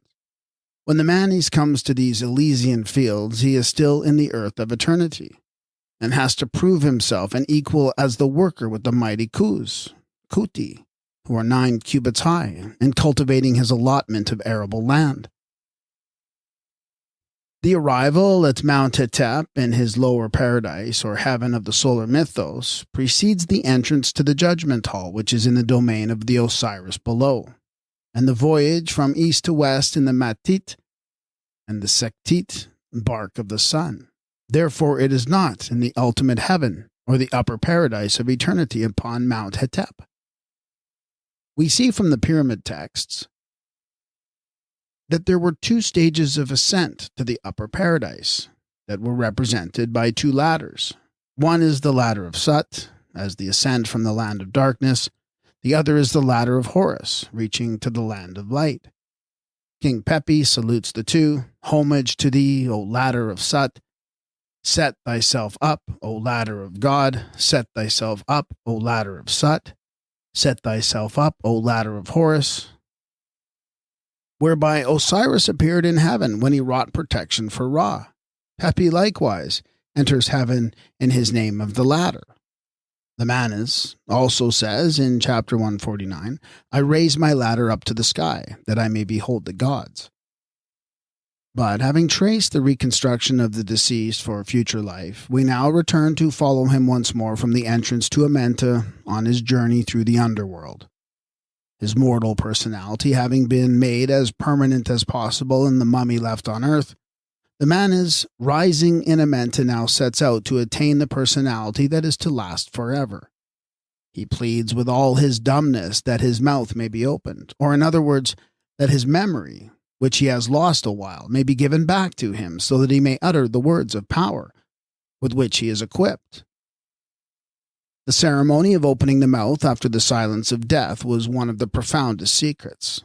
The great type of power by means of which the mouth is opened was the leg of the hippopotamus goddess, the symbol of her mightiness as primum mobile in the great bear, having been adopted for this purpose in the eschatology. The ceremony was performed at the tomb as well as in AMENTA by the opener Ta as a mystery of the resurrection. And amongst the many other survivals, this rite of opening the mouth is still performed in Rome. It was announced in a daily paper not long since that after the death of Pope Leo XIII and the coronation of Pius X, consistory would be held to close and open the lips of the cardinals newly created, or newly born into the purple. The Osiris also prays that when his mouth is opened, Tot may come to him equipped with the words of power. So soon as the mouth of the Manes is freed from the fetters of dumbness and darkness, or muzzles of Sut, and restored to him, he collects the words of power from all quarters, more persistently than any sleuth hound and more swiftly than the flash of light. These words of power are magical in their effect. They paralyze all opposition. They open every door. The power is at once applied. The speaker says, "Back in retreat. Back, crocodile Sui. Come not against me who live by the words of power." This is spoken to the crocodiles or dragons who come to rob the Manes and carry off the words of power that protect the deceased in death. The magical mode of employing the words of power and the mysteries of Tot is by the deceased being assimilated to the character and assuming the superhuman type as a means of protection against the powers of evil. The speaker in the ritual does not make himself for the deity. He is the deity pro tem, in acted sign language, and by such means is master of the magical power. It is the god who is the power, and the magician employs the words and signs which express that power. But instead of praying to the god, he makes use of the divine words attributed to the god, and personates the god as Horus or Ra, Tot or Osiris, in character. He puts on the mask of a crocodile, an ibis, a lion, or other zootype of the primary powers, and says to his adversaries, "I am the crocodile," equals Sebek, or "I am the lion," equals Atum, or "I am Ra, the sun, protecting himself with the Uraeus serpent, and consequently no evil thing can overthrow me." Repeating chapter 42 was a magical way of escaping from the slaughter which was wrought in Suten Ken. And the mode of magic was for the deceased in his rebirth to become or to be assimilated to the divine child in his rebirth. He tells the serpent Aber that he is the divine babe, the mighty one. Not a limb of him is without a god. He is not to be grasped by arms or seized by hands. Not men or gods, the glorified ones or the damned. Not generations past, present, or to come, can inflict any injury on him who cometh forth and proceedeth as the eternal child, the everlasting one. Or as Horus, the son of Isis. These divine characters are assumed by the Manes when he commands his enemies to do his bidding. According to the magical prescriptions in fighting the devil or the evil Apap, a figure of the monster was to be molded in wax with the name inscribed upon it in green. This was to be spat upon many times, spurned with the foot, and then flung into the fire, as a magical mode of casting out the devil. When the Apap reptile is first encountered and expressed in the ritual, it is said, "O one of wax, who takest captive and seizest with violence and livest upon those who are motionless, let me not become motionless before thee." This is because the presence of the devouring monster is made tangible by the image of wax which represents the power addressed that is otherwise invisible. The ideal becomes concrete in the figure that is thus magically employed. It is in this magical sense that the opening chapters of the ritual are declared to contain the words of power that bring about the resurrection and the glory of the Manes in AMENTA. This mode of magic is likewise a mode of hypnotism or human magnetism which was universally common with the primitive races, especially the African, but which is now only being timidly touched by modern science. The power of paralyzing and of arresting motion was looked upon as magical potency indeed. Hypnotic power is magical power. This is described as being taken from the serpent as its strength. In one passage, the serpent is described as he who paralyzes with his eyes. And previously, in the same chapter, the speaker says to the serpent, "I am the man who covers thy head with darkness, and I am the great magician. Thine eyes have been given to me, and I am glorified through them. Thy strength or power is in my grasp." This might be termed a lesson in hypnotism. The speaker becomes a great magician by taking possession of the paralyzing power in the eyes of the serpent. The description seems to imply that there had been a contest betwixt the serpent charmer and the serpent, and that the man had conquered by wresting the magical power from the reptile. The Manes had much to say about the adversary of souls, whom he meets in AMENTA. This is the apap of darkness, of drought and dearth, disease and death. It is the representative of evil and physical phenomena, which was translated as a figure from the mythology into the domain of eschatology. In chapter 32, the Osiris standeth up upon his feet, to face and defy the crocodiles of darkness, who devour the dead and carry off the words of power from the glorified in the underworld. They are stopped and turned back when the speaker says, I am Atum. All things which exist are in my grasp, and those depend on me which are not yet in being. I have received increase of length and depth and fullness of breathing within the domain of my Father, the Great One. He hath given me the beautiful AMENTA, through which the living pass from death to life. Thus the Osiris appears, speaks, and acts in the characters of a drama previously extant in the mythology. He comes forth as the bull of Osiris, as the god in lion form, Atum, as the jackal, Ap-Uat, of Sothis or Polaris, as the divine hawk, Horus, as the sacred hawk, as the lotus of earth, as the Bennu bird or phoenix soul of Ra, as the Shen-Chen or Hern-Shah, as the soul that is an image of the eternal, as the dove or swallow, as the crocodile Sebek, as the Ku or glorified spirit, and many more.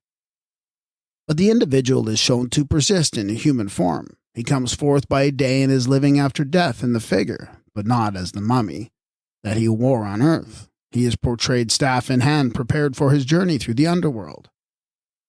Also the Ka image of man, the immortal, is portrayed in the likeness of man the mortal. The human figure is never lost to view, through all the phantasmagoria of transformation. From the beginning to end of the ritual, we see it as being once human, man or woman, who is the traveler through the netherworld, up to the mount of rebirth in heaven, at the summit of the stellar paradise, where the effigy of the earthly personality was ultimately merged in the divine image of the Ka, and the mortal puts on immortality in the likeness of the dear old humanity, changed and glorified. This shows the ghost was founded on a human basis, and that it continued the human likeness in proof of its human origin. Resurrection and the ritual is the coming forth today. Peri M. Hru, whether from the life on earth or to the life attainable in the heaven of eternity. The first resurrection is, as it were, an ascension from the tomb in the nether earth by means of the secret doorway. But this coming forth is in, not from, AMENTA, after burial in the upper earth. The deceased had passed through the sepulchre, emerging in the lower earth. He issues from the valley of darkness and the shadow of death. Osiris had been cut to pieces in the lunar and other phenomena by the evil Sut, and the limbs were gathered up and put together by his son and by the mother in AMENTA, where he rose again as Horus from the dead. And whatsoever had been postulated of Osiris the mummy in the mythology was repeated on behalf of the Osiris in the eschatology. Osiris had originated as a god in matter when the powers were elemental. But in the later theology, the supreme soul in nature was configurated in a human form. Matter as human was then considered higher than matter unhumanized. And the body as human mummy was superior to matter in external nature. Also, the spirit in human form was something beyond an elemental spirit. Hence, the god as supreme spirit was based, as already shown, upon the human ghost, with matter as the mummy. Osiris as a mummy in AMENTA is what we might call the dead body of matter invested with the limbs and features of the human form, as the type to which the elemental powers had attained in Ta, in Atum, and in the human-featured Horus, which succeeded the earlier representation by means of zootypes. Osiris is a figure of inanimate nature, personalized as the mummy with a human form and face, whilst being also an image of matter as the physical body of the god. The process applied to the human body first in death was afterwards applied to the god in matter, in the elements or in the inert condition at the time of the winter solstice, awaiting corpse-like for his transformation or transubstantiation into the young and glorious body of the sun, or spirit of vegetation in the spring. The solar god as the son of evening or of autumn was the suffering, dying sun or the dead sun buried in the nether earth. To show this, it was made a mummy of, bound up in the linen vesture without a seam, and thus imaged in a likeness of the dead who bore the mummy forth on earth, the unknown being represented by the known. The sun god, when descending to AMENTA, may be said to mummify, or caress his own body in becoming earthed, or, as it were, fleshed in the earth of Ta. Hence the mummy type of Ta, of Atum, and Osiris, each of whom at different stages was the solar god in mummied form when buried in AMENTA. It is now to be shown how it was brought about that the final and supreme one god of the Egyptian religion was represented as a mummy in the earth of eternity, and why the mystery of the mummy is the profoundest of all the mysteries of AMENTA. An essential element in Egyptian religion was human sympathy with the suffering god, or the power in nature which gave itself, whether as herself or himself, as a living sacrifice, to bring the elements of life to men in light, in water, air, vegetation, fruit, roots, grain, and all things edible, whence the type was eaten sacramentally at the Thanksgiving meal. This feeling was pathetically expressed at the Festival of the Staves, when crutches were offered as supports for the suffering autumn sun, otherwise the crippled deity Horus dying down into AMENTA and pitifully needing help which the human sympathizers tried to give. Can anything be more pathetic than this address to the sufferer as the sun god in AMENTA? Decree this, O Atum, that if I see thy face in glory, I shall not be pained by the signs of thy sufferings. Atum decrees. He also decrees that the god will look on the suppliant as his second self. The legend of the voluntary victim who, in a passion of divinest pity, became incarnate and was clothed in human form and feature for the good salvation of the world, did not originate in a belief that God had manifested once for all as a historic personage. It has its roots in the remotest part. The same legend was repeated in many lands with a change of name, and at times of sex for the sufferer.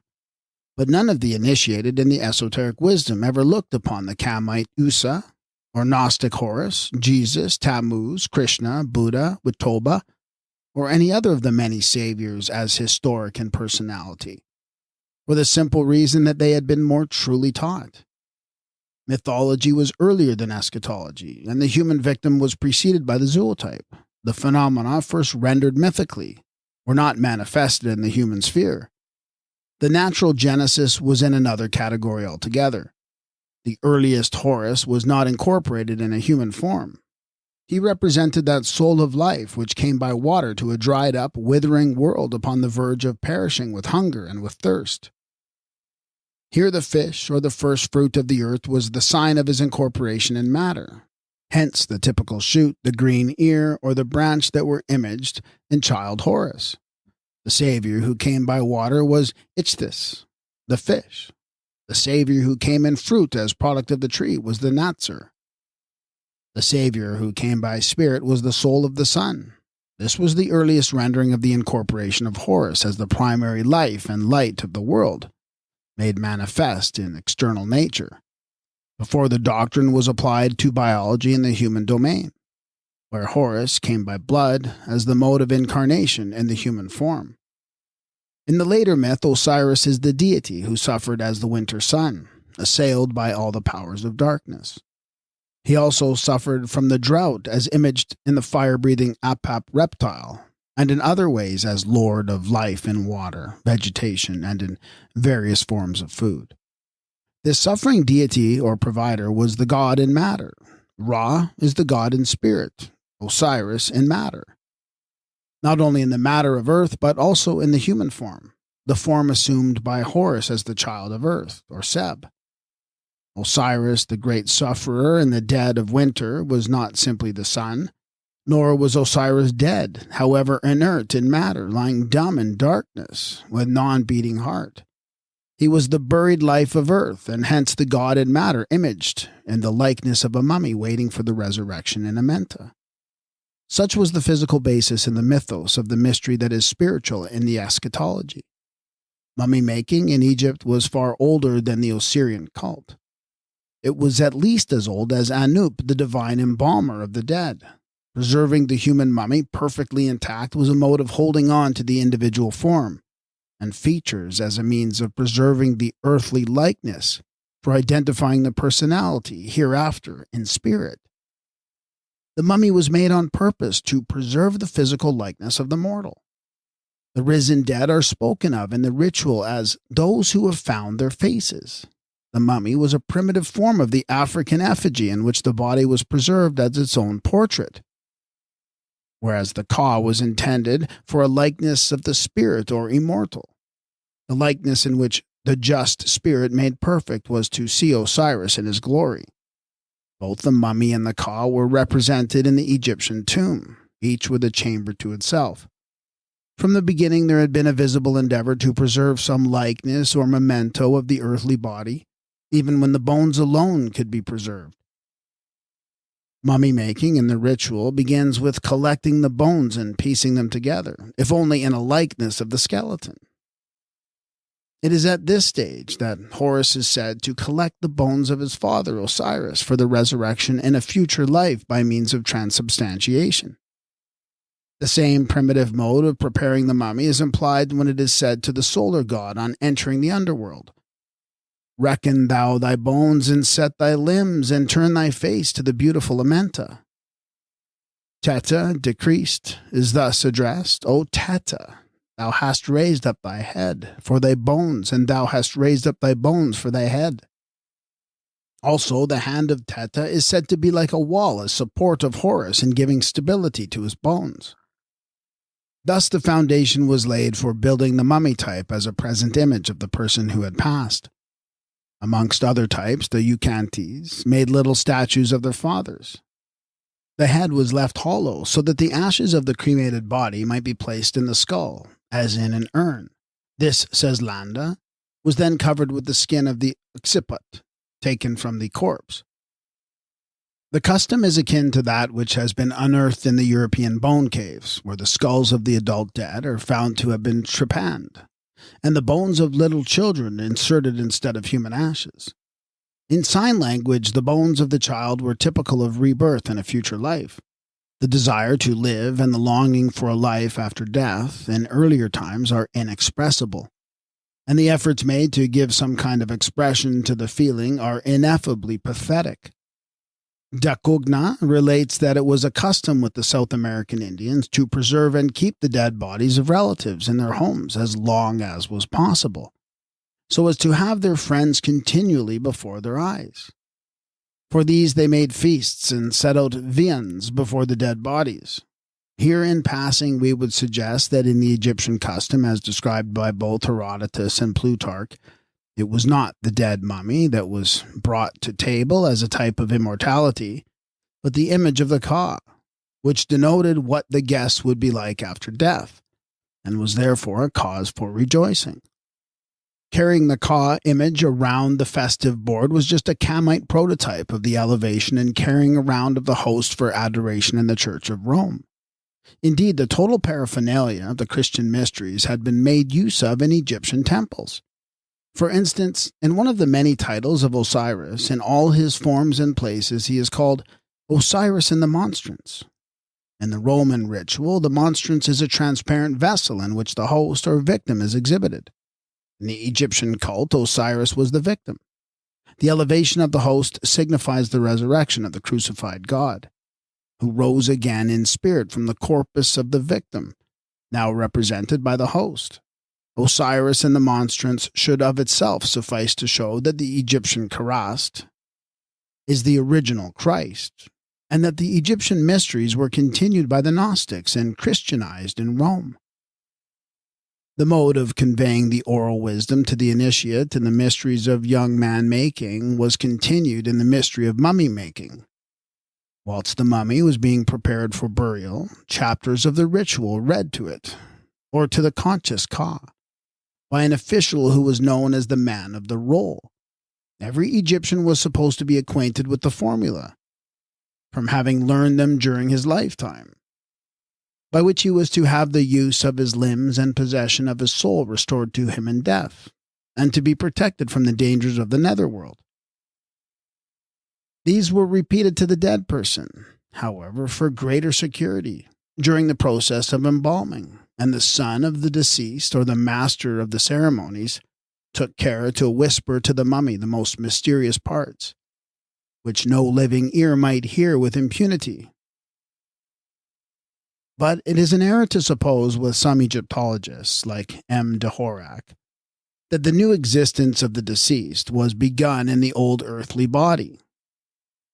The resurrection of the dead in mummy form may look at first sight as if the old dead corpse had risen from the sepulchre. But the risen is not the dead mummy.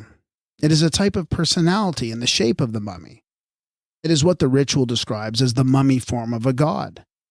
The Manas prays, "May I too arise and assume the mummied form as a god." That is, as the mummy of Osiris, the form in which Amsu Horus rose, a type of permanent preservation, but not yet one of the spirits made perfect by possession of the Ka. It was this mistake which led to a false idea that the Egyptian held the dogma of a corporeal resurrection of the dead, which became one of the doctrines that were fostered into fixity by the agnostic Christians. The Osiris as mortal Manes, or Amsu Horus as divinity, does rise in the mummy form, but this is in another life and in another world, not as a human being on our earth. It has the look of a physical resurrection in the old body, and so the ignorant misinterpreters mistook it and founded on it a corporeal basis for the future life. In the Christian scheme, the buried dead were to rise again in the old physical corpus for the last judgment in time at the literal ending of the world. This was another delusion based on the misrendering of the Egyptian wisdom. The dead who rose again in AMENTA, which was the ground floor of a future state of existence, also rose again for the judgment. But this took place in the earth of eternity, which was mistaken by the Christians for the earth of time, just as they had mistaken the form of the risen Sahu for the old body of matter that never was supposed to rise again by those who knew. The earthly mummy of the deceased does not go to heaven, nor does it enter the solar boat. Yet the Osiris is told to enter the boat, his reward being the seat which receives his Sahu or spirit mummy. Clearly this can only refer to the spiritual body, as the earthly mummy was left on the earth outside the gates of AMENTA. Not only is the corporeal mummy not placed on board the boat of souls, the deceased was to be represented by a statue of cedarwood anointed with oil, or, as we might say, Christified.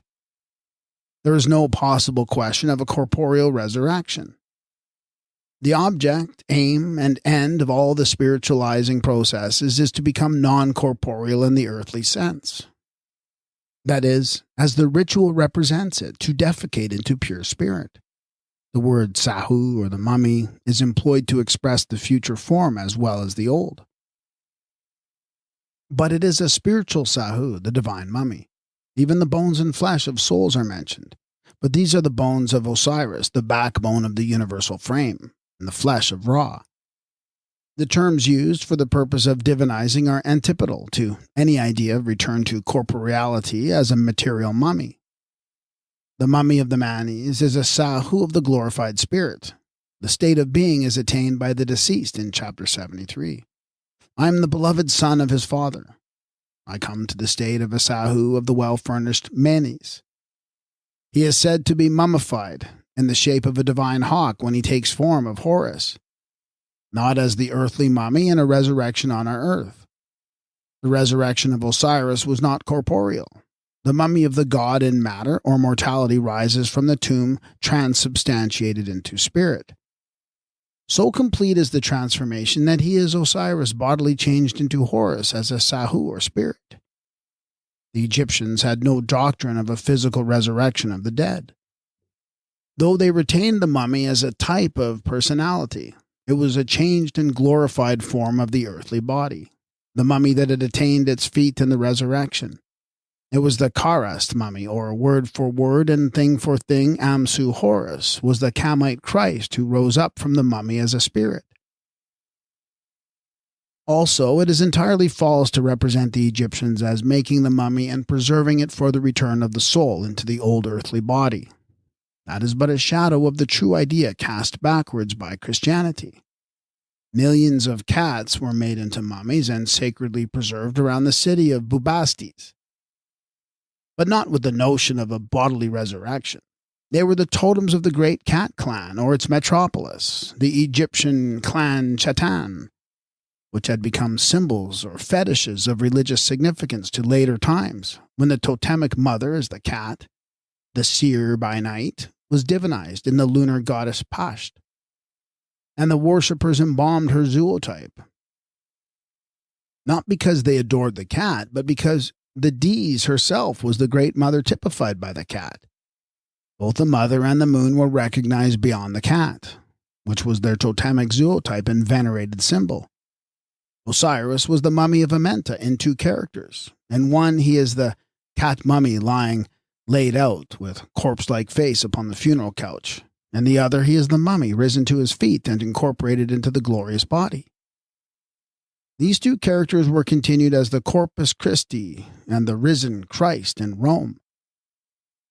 Hence, in the iconography of the catacombs, the Egyptian mummy as Osiris Sahu and as Horus, the newborn solar child, are the demonstrators of the resurrection of the Christian faith, where there is no testimony whatever to a historical event.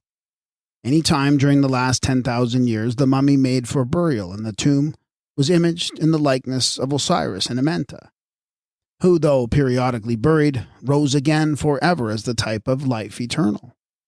In making the mummy of Osiris, the Egyptians were also making an image of the god who rose again in spirit as Osiris Sahu, or as Horus divinized, the risen Christ of the Osirian cult.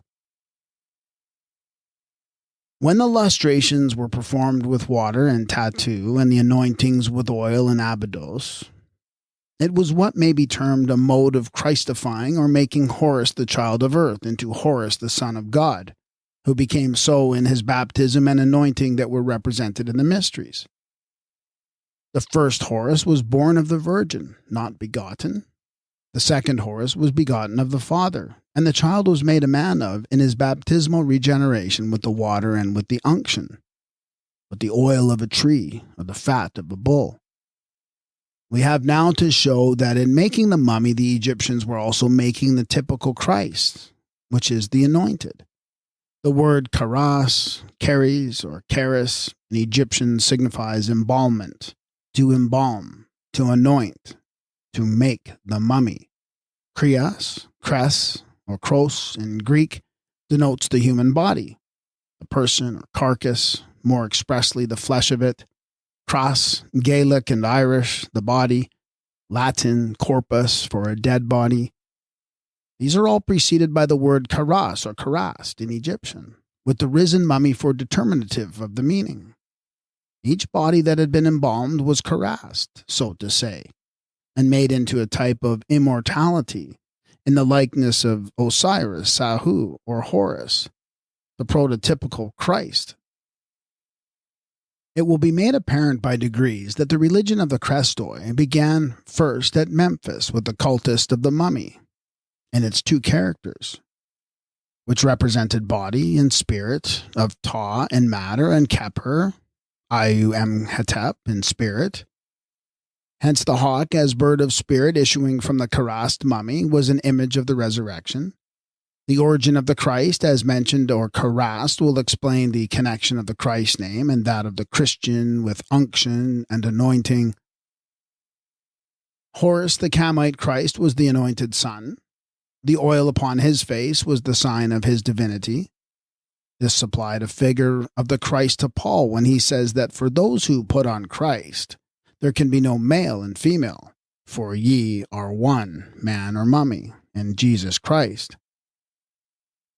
The Christ was put on metaphorically in the process of anointing which originated with the making of the mummy, whether the dead were represented by the bones invested with a coating of blood, of flesh-colored earth, or by the eviscerated and desiccated body that was bandaged in the cloth of 1,000 folds.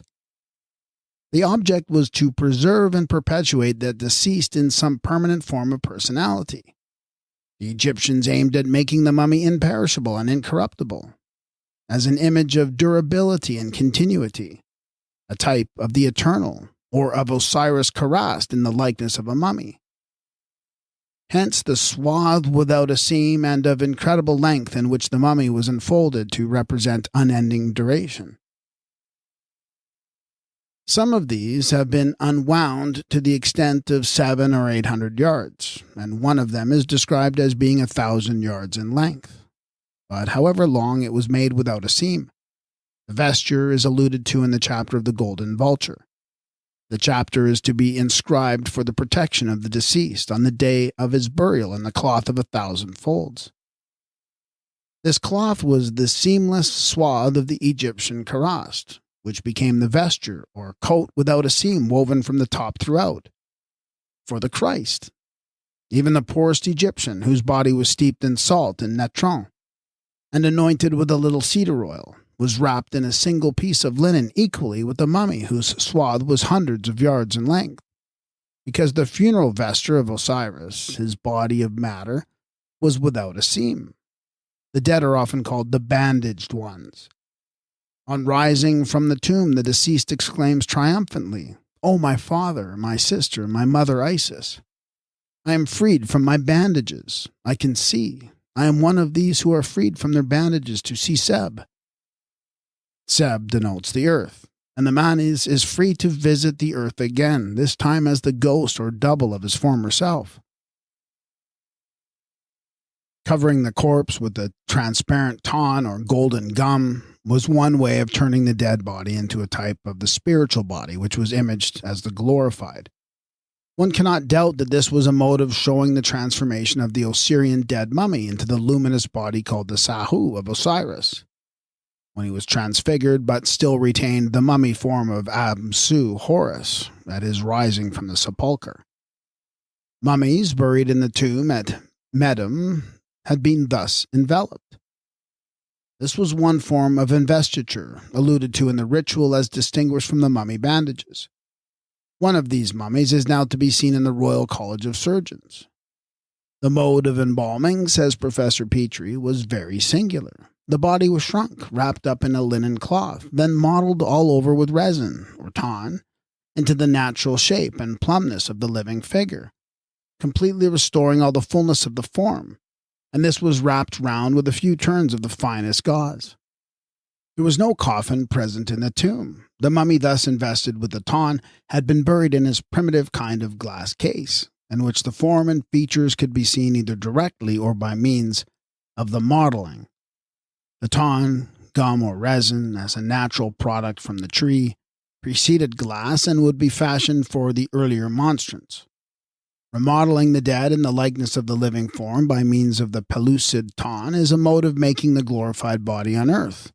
It was imaged by the Sahu and AMENTA, and thus the mummy here attains the twofold type of the Osiris Kat, or corpse, and the Osiris Sahu, or the glorified in spirit. In the Christian agglomerate of Egyptian doctrines and dogmas, rites and symbols, the pellucid tan may, we think, be recognized in the sacred monstrance of the Roman ritual. This is a showcase in which the host or Corpus Christi is placed to be uplifted and exhibited. The eye of Horus is yet visible in the lanula, or crescent-shaped crystal of the monstrance which holds the consecrated bread. The name of this showcase is derived from the Latin monstrare, to show, and this has been the object of the mummy makers in employing the transparent tan. In the eschatological or final phase of the doctrine, to make the mummy was to make the typical anointed, also called the Mesu, the Messiah, and the Christ. Mes or mas in the hieroglyphics signifies to anoint and to steep, as in making the mummy, and Mesu in Egyptian means the anointed. Whence Aya, the Mesu, becomes Messiah in Hebrew. There was a previous form of the anointed in the totemic mysteries of young man making. When the boy attained the age of puberty, he was made into the anointed one at the time of his initiation into the way of a man with a woman. It was a custom with certain inner African tribes to slit the urethra of the boy and lubricate the member with palm oil. This was a primitive way of making the anointed at puberty. Australian Aborigines are also known to slit the prepuce cover for the same purpose. At this stage of the mystery, the anointed one is the adult youth who has attained the rank of begetter full of grace and favor, or is kempt, as it was rendered in Egyptian. Tertullian claims that the name of the Christians came from the unction received by Jesus Christ. This is in perfect keeping with the derivation of the typical Christ from the mummy which was anointed so abundantly with oil in its embalmment. It is said of the woman who anointed Jesus in Bethany, in that she poured the ointment upon my body. She did it to prepare me for my burial. She was preparing the mummy after the manner of Anu, the embalmer, who prepared Osiris for his burial and resurrection. But it was only as a dead mummy and not a living man that the Gnostic Jesus could have been embalmed for burial. We now proceed to show that Christ the Anointed is none other than the Osiris Karast, and that the Karast mummy, risen to its feet as Osiris Sahu, was the prototypical Christ. Unhappily, these demonstrations cannot be made without a wearisome mass of detail, and we are bound for the bottom this time. Dr. Budge, in his book on the mummy, tells his readers that the Egyptian word for mummy is gas, which signifies to wrap up in bandages. But he does not point out that gas or kes, to embalm the corpse or make the mummy, is a reduced or braided form of an earlier word, karas, whence cursed for the mummy. The original word written in hieroglyphics is cursed, whence kas, to embalm, to bandage, to knot, to make the mummy or karast. The word kurs, KRS, denotes the embalmment of the mummy, and the KRST, cursed, as the mummy, was made in the process of preparation by purifying, anointing, and embalming. To karast the dead body was to embalm it, to bandage it, to make the mummy. The mummy was the Osirian Corpus Christi, prepared for burial as the laid-out dead, the karast by name. When raised to its feet, it was the risen mummy, or Sahu. The place of embalmment was likewise the KRS. Thus, the process of making the mummy was to karas.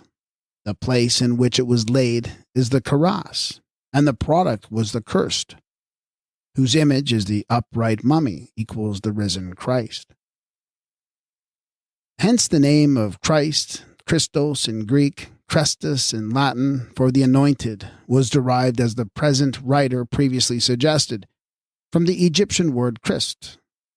Karas also signifies the burial place, and the word modifies into kas or kaz. Kasu, the burial place, was the name of the 14th nome in Upper Egypt. A good Kas is mentioned 3 or 4 times in the Book of the Dead.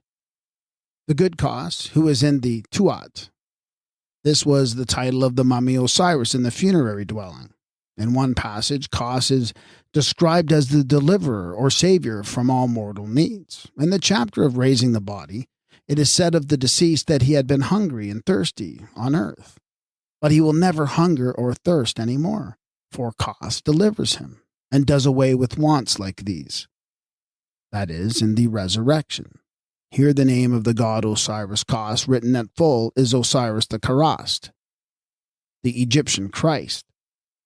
Not only is the risen mummy or Sahu called the Karast, Osiris, as Lord of the Bier, is the Neb Karast, equivalent to the later Christ, the Lord. And the Lord of the Bier is God of the resurrection from the house of death. The Karast is literally the god or person who had been mummified, embalmed, and anointed, or Christified. Anup, the baptizer and embalmer of the dead for the new life, was the preparer of the Karast mummy. As John the Baptist is the founder of the Christ in baptism, so Anup was the Christifier of the moral Horus. He on whom the Holy Ghost descended as a bird when the Osiris made his transformation in the marriage mystery of Tatu. We read in the funeral text of Anup being Suten, Tu Hetep, Anup, Neb, Tsur, Kent, Neter, Takrastef, Emset, Suten, Hept, Tu Anup, Tep Tuf, Kent, Neter, Ha-Am, Utneb, Tesser, Krast, F-M, Aser, and Carnetum, Set AMENTA. Anup gives embalmment. Krast, he is the Lord over the place of embalmment. The Kras, the Lord of embalming. Krast, who so to say makes the Krast, the process of embalmment is to make the mummy. This was a type of immortality or rising again. Osiris is Krast, or embalmed and mummified for the resurrection. Passage into life and light is made for the Krast, dead through the embalmment of the good Osiris.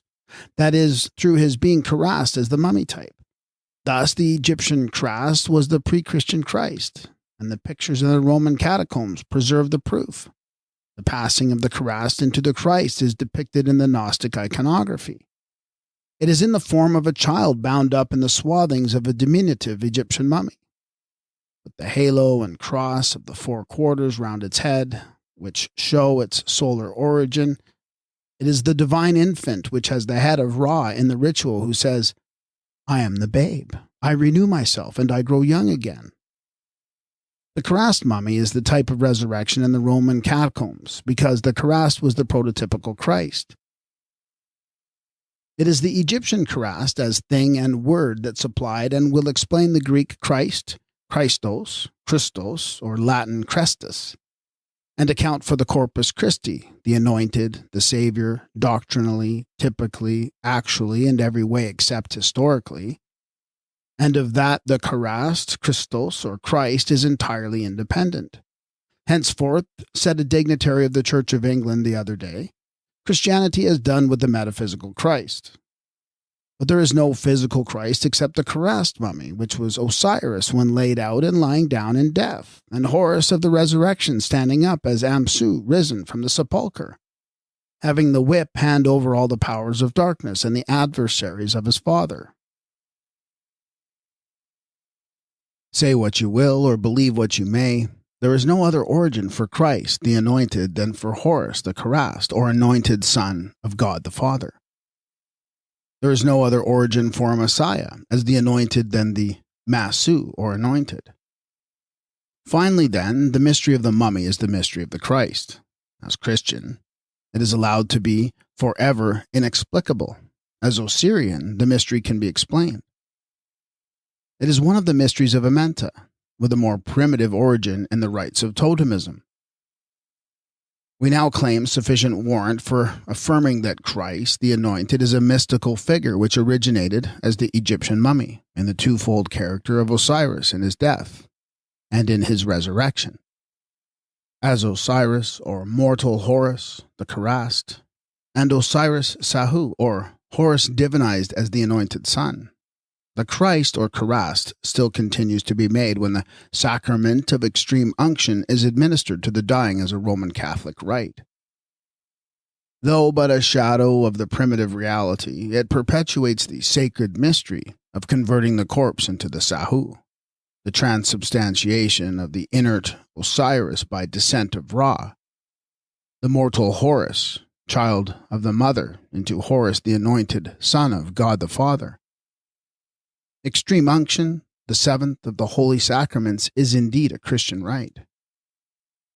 It will now be necessary to give an account of certain other mysteries of AMENTA and doctrines of the ritual. The Egyptians celebrated 10 great mysteries on 10 different nights of the year. The first was the night of the evening meal, literally the Last Supper, and the laying of offerings on the altar. It is the night of provisioning, the Lord's table. Osiris had become overcome by Sut and the Sabau, who had once more renewed their assault upon Un-Nefer, when they were defeated and exterminated by his faithful followers. Therefore, this was also the night of the great battle when the moon god Tat and the children of light annihilated the rebellious powers of darkness. On the second night, the overthrown Tat cross, with Osiris in it, or on it, was erected again by Horus, Prince of Sekhem, in the region of Tatu, where the Holy Spirit Ra descends upon the mummy, and the twain become united for the resurrection. On the third night, the scene is in Sekhem. The mystery is that of the blind Horus, or of Horus in the dark, who here receives his sight. It is also the mystery of dawn upon the coffin of Osiris. We might call it the mystery of Horus, the mortal transfiguring into Horus the immortal. On the fourth night, the four pillars are erected, with which the future kingdom of God the Father is to be founded. It is called the night of erecting the flagstaffs of Horus, and establishing him as the heir of his father's property. The fifth scene is in the region of Reket, and the mystery is that of the two sisters, with Isis watching in tears over her brother Osiris, and brooding above the dead body to give it the warmth of new life. On the sixth night, the glorious ones are judged, the evil dead are parted off, and joy goeth its round and thinnest. This is the night of the great festival named Hakira, or Come Thou to Me, in which the blending of the two souls was solemnized, as a glorious mystery by a festival at which there was much eating and drinking. The mystery of the seventh night was that of the great judgment on the highway of the damned, when the suit was closed against the rebels who had failed once more and were ignominiously defeated. After the verdict comes the avengement. The eighth is the night of the great hoeing in tattoo, when the associates of Sut are massacred and the fields are manured with their blood. The ninth is called the night of hiding the body of him who is supreme in attributes. The mystery is that of collecting the remains of Osiris, whose body was mutilated and scattered piecemeal by Sut, and of hiding it. The mystery on the 10th night presents a picture of Anup, the embalmer, the anointer, or Christifier of the mummy. This is in Rusta, the place of resurrection from AMENTA. It may be the series is not in exact order, but that does not interfere with the nature of the mysteries. In each of the 10 acts of the drama, the suffering Osiris and the triumph over all his adversaries are portrayed as mysteries in the prototypical miracle play or drama that was held to be divine. The chapter of these 10 mysteries was recited penitentially for the purification of the manes and the coming forth after death. With this, we may compare the fact that the Jewish New Year is ushered in with 10 days of penitence. The altar or communion table that provisioned was the coffin lid. This also was continued in the ritual of Rome, for it is a fact that the earliest Christian altar was a coffin. According to Blunt's Dictionary of Doctrinal and Historical Theology, this was a hollow chest on the lid or mensa of which the Eucharist was celebrated. This, as Egyptian, was the coffin of Osiris that constituted the altar on which the provisions were laid in Sekhem for the Eucharistic meal. Hence the resurrection is described as dawn upon the coffin of Osiris. Therefore he rose in spirit from the mummy in the coffin, beneath the lid which constituted the table. This was the body supposed to be eaten as the Eucharist, which was represented by the provisions that were laid upon the altar for the sacramental meal. The first of the 10 great mysteries is the mystery of the Eucharist, and we find that the primitive Christian liturgies are all and wholly restricted to the Eucharist as the one primordial sacrament of the Christian Church. The first of the Osirian mysteries is the primary Christian sacrament. Provisioning the altar was continued by the Church of Rome.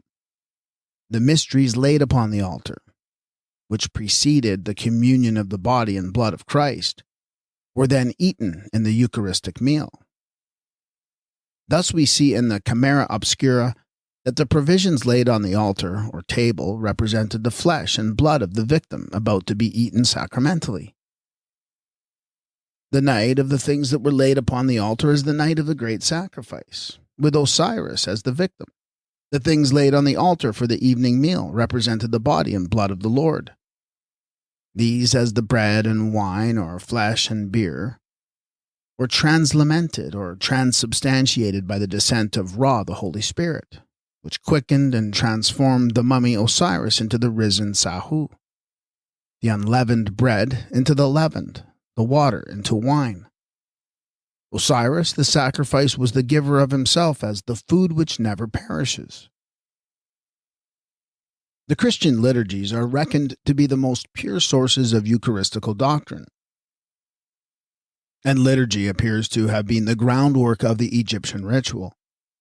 It is said by one of the priests, "I am he who receiveth the liturgies of the soul who is Lord of Tatu."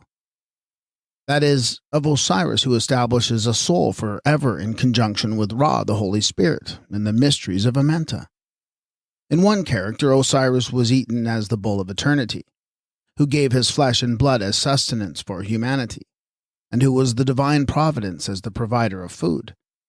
The eating of the mother was also continued in the Eucharist, Osiris being of both sexes. This was typically fulfilled in one way by converting the bull into an ox. The duality was also imaged in the bread and beer or wine, which is the mother blood in a commuted guise. It is said of the body that was eaten in the Roman mysteries that it is the body which bestows on us, out of its wounds, immortality and life, and the beatific vision with the angels, and food and drink, and life and light, the very bread of life, the true light, eternal life, Christ Jesus. Wherefore this entrance symbolizes at the same time both the second advent of Christ and his sepulchre. For it is he who will be our beatific vision in the life to come, as Horus of the second sight, all of which was portrayed of Osiris and fulfilled. Blood sacrificed from the beginning was an offering of life, hence the life offering. When the mother was the victim, her blood was offered as life to the ancestral spirits. It was also life to the brotherhood, and partaking of it in communion constituted the sacrament. So in the Christian Eucharist, the blood is taken to be the life, and is partaken of as the life of the world, the divine life that is the life everlasting, the new life that is forever. The bread broken in the Christian sacrament represents a body that was broken, immolated, and divided. This does not apply to the body of Jesus, according to the history, but it does apply to the body of Osiris, which was broken, immolated, and divided by Sut, who tore it into 14 fragments. The altar table or coffin lid was provisioned with these parts of the broken body to be typically eaten as the Eucharist on the night where there are at the coffin the thigh, the head, the heel, and the leg of un nefer. Moreover, when the mother was eaten at the sacrifice, the flesh and blood were warm with life. She was not eaten in cold blood. It was the same with the Moriah of the Colerians, and also with the totemic animal. The efficacy lay in the flesh being eaten alive, and the blood being drunk whilst it was warm with life, which constituted the living sacrifice. This type of sacrifice was also continued in the Christian Eucharist. Hot water was at one time poured into the chalice with the wine at the consecration of the elements, to give it the warmth of life. Even the act of tearing the flesh of the victim's body piecemeal is piously perpetuated by the breaking instead of cutting the bread for the Christian sacrament. The lights upon the coffin of Osiris are represented in the Roman ritual by a double taper. The Dikirion, reputed to signify the advent of the Holy Spirit, which corresponds to the descent of Ra, the Holy Spirit, on the inert body of Osiris in Tatu, where the two souls are blended to become one in Horus of the Resurrection. The flabellum or fan is a mystical emblem in the Egyptian mysteries. For one thing, it signified the shade or spirit. Fans are frequently portrayed for souls of a primitive type. Souls burning in the hells are imaged by flabella. These fans were brought on in the Oriental Church. In the Clementine liturgy, they are ordered to be made of peacock's feathers. They are called fans of the Holy Spirit and were carried in procession with the veil that was wrapped around the body of the Lord Jesus, like the folds of gauze that were wrapped round the mummy at Medim. But the fan or shade equals spirit had been reduced in status, and was then used as a flapper for whisking the flies away from the sacrifice. It is not pretended that the second advent is historical, nevertheless it is portrayed in the mystery of the Eucharist by the descent of the Holy Spirit. The second advent is the coming forth of Horus in spirit from the mummy or corpse, which was his image in the human form. The first is in being made flesh and putting on the likeness of mortality, The second is in making his transformation into a spirit as the type of immortality. The marriage of Cupid and Psyche is a fable that was founded on this union of the two souls, which we have traced in the ritual as the soul in matter, or the human soul, and the soul in spirit. Cupid under another name is Eros, whilst Eros and Anteros are a form of the double Horus, Eros in spirit, Anteros in matter. And the blending of the two in the mysteries was the marriage of Cupid and Psyche in the mystery of tattoo. Now here's another of those many mysteries which have no origin in historic Christianity. The agape was celebrated in connection with the Eucharist. This was not founded at the time of the Last Supper. Nevertheless, it was held to be a Christian sacrament. Paul, in speaking of the love feast at Corinth as a scene of drunken revelry, recognizes the celebration of two suppers which he is desirous of having kept apart, one for the church and one for the house. These two are the Eucharist and the agape. Ecclesiastical writers differ as to which of the two ought to be solemnized first, but there's no question that the two were celebrated in connection with each other. In his attack on the licentiousness of the Christian agape, Tertullian asks the wives, "Will not your husbands know what it is you secretly take before other food? And again, who will without anxiety endure her absence all night long at the paschal solemnities? Who will without some suspicion of his own let her go to attend that Lord's banquet which they defame?" As Egyptian, we can identify the two and thus infer the order in which they stood to each other. Whether both were called suppers or not, the Egyptians celebrated the Last Supper of Osiris on the last night of the old year, and the Misu, or the evening meal, on the first night of the new year. And this duality was maintained by the Gnostics and continued by the Christians. These are two of the Osirian mysteries, and in the list of the 10 great mysteries there are 2 nights of provisioning the altar. That is, 2 nights of a feast or memorial supper. One is held in Anu, the other in Sekhem, with the resurrection and tattoo. Coming between the two, in Sekhem the blind Horus receives his sight, or his beatific vision of the divine glory, which was seen when he had pierced the veil hawk-headed in the image of Ra. Provisioning the altar in Sekhem is designated dawn upon the coffin of Osiris. The Eucharist was a form of the mortuary meal, in which the death of Osiris was commemorated by the eating of the body and the drinking of the blood. The agape or phallic feast was a mode of the celebrating and re-arising of Horus, Prince of Sekhem, as portrayed by the re-erection of the Tat. This accounts for the sexual orgy of the agape, a primitive form of which was acted by the Eskimo in the festival of reproduction. In their mysteries, this was the reproduction of food. In the Egyptian, it was the regeneration and resurrection of the soul that was celebrated at the agape. The death, of course, came first. This was on the night of the great sacrifice, and the Eucharist was eaten in commemoration. Then followed the triumph in tattoo and the regenesis of the soul, which was acted by the holy kiss, or blending of the sexes in the feast of love, as a dramatic rendering of this union betwixt the human nature and divine, or of the brother and sister, Shu and Tefnut. In the totemic mysteries of young man-May, King Begettel was included in the modus operandi, and in this the woman invoked the spirit of the male for the new birth. The phallic festival of promiscuous intercourse still survived when the mysteries became religious, whether in Egypt, Greece, or Rome. In these Osiris was resuscitated as Horus, the only begotten son, the women being the begetters or regenerators. In the evocations of Isis and Nephthys, we hear them calling on the lost Osiris to come back to them in the person of the sun. They plead that the lamp of life may be relighted, or more literally that the womb may be replenished. "Come to thine abode, God An," they cry, "beloved of the Aditum. Come to Ka," a name of phallic significance, "O fructifying bull." This is in the beneficent formula that were made by the 2 divine sisters, Isis and Nephthys.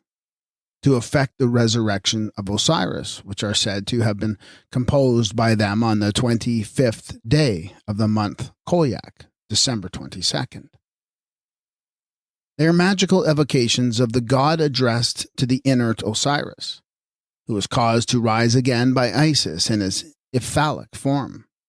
Most pathetic in its primitiveness is the picture of the two divine sisters, or mothers, Isis and Nephthys, watching by the dead or inert brother, who is Osiris in death and Horus in his resurrection, crooning their incantations, brooding bird-like over the germ of life in the egg, and breathing out the very soul of their own life in yearning for him, until the first token of returning consciousness is given.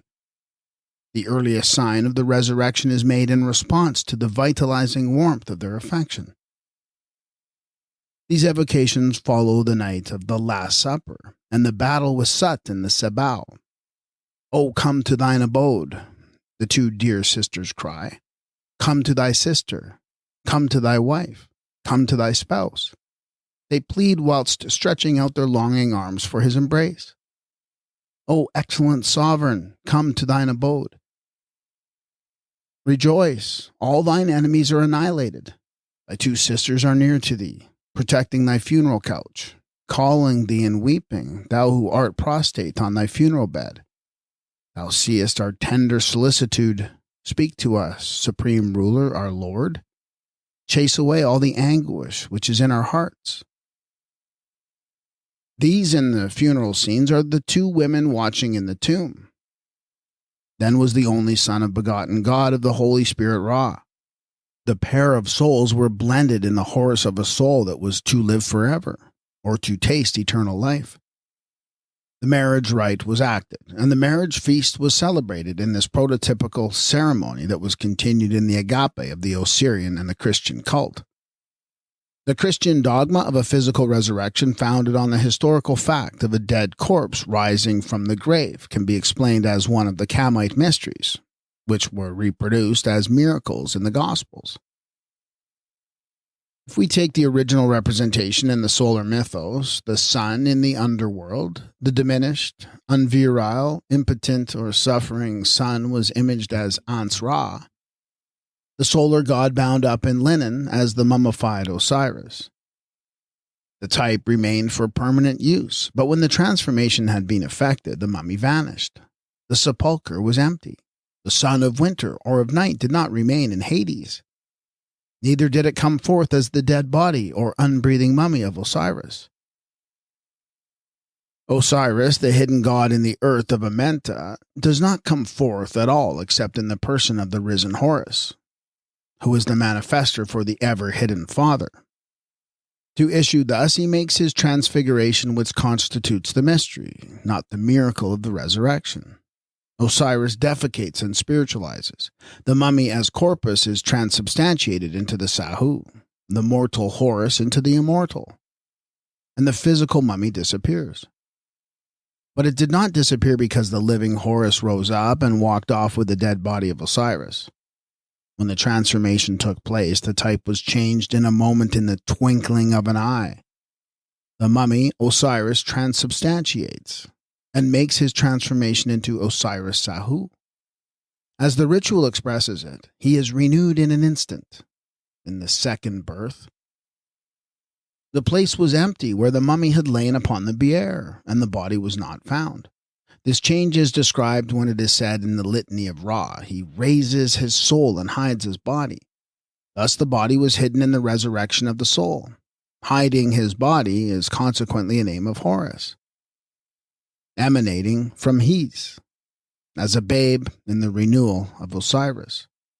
Concealing the body of dead matter was one way of describing the transubstantiation in texture and the transfiguration in form. This was one of the greater mysteries. When Horus rent the veil of the tabernacle, he had become hawk-headed, and consequently was a spirit in the divine likeness of Ra, the Holy Ghost. Therefore the tabernacle was the body, or mummy, the veil of flesh, from which he had emerged. The speaker in the ritual says, "I am the hawk in the tabernacle, and I pierce through the veil." That is, when he is invested with the soul of Horus and disrobes himself of the mummy, or the veil, which represented the flesh, as did the veil of gauze when folded round the mummy in the pyramid of Medum. The holy veil was carried on in the Christian mysteries, together with the holy gifts and fans of the Spirit, and this is said to represent the veil that was wrapped around the body of the Lord Jesus. This, in the liturgy of St. James, is the veil of the flesh of Christ.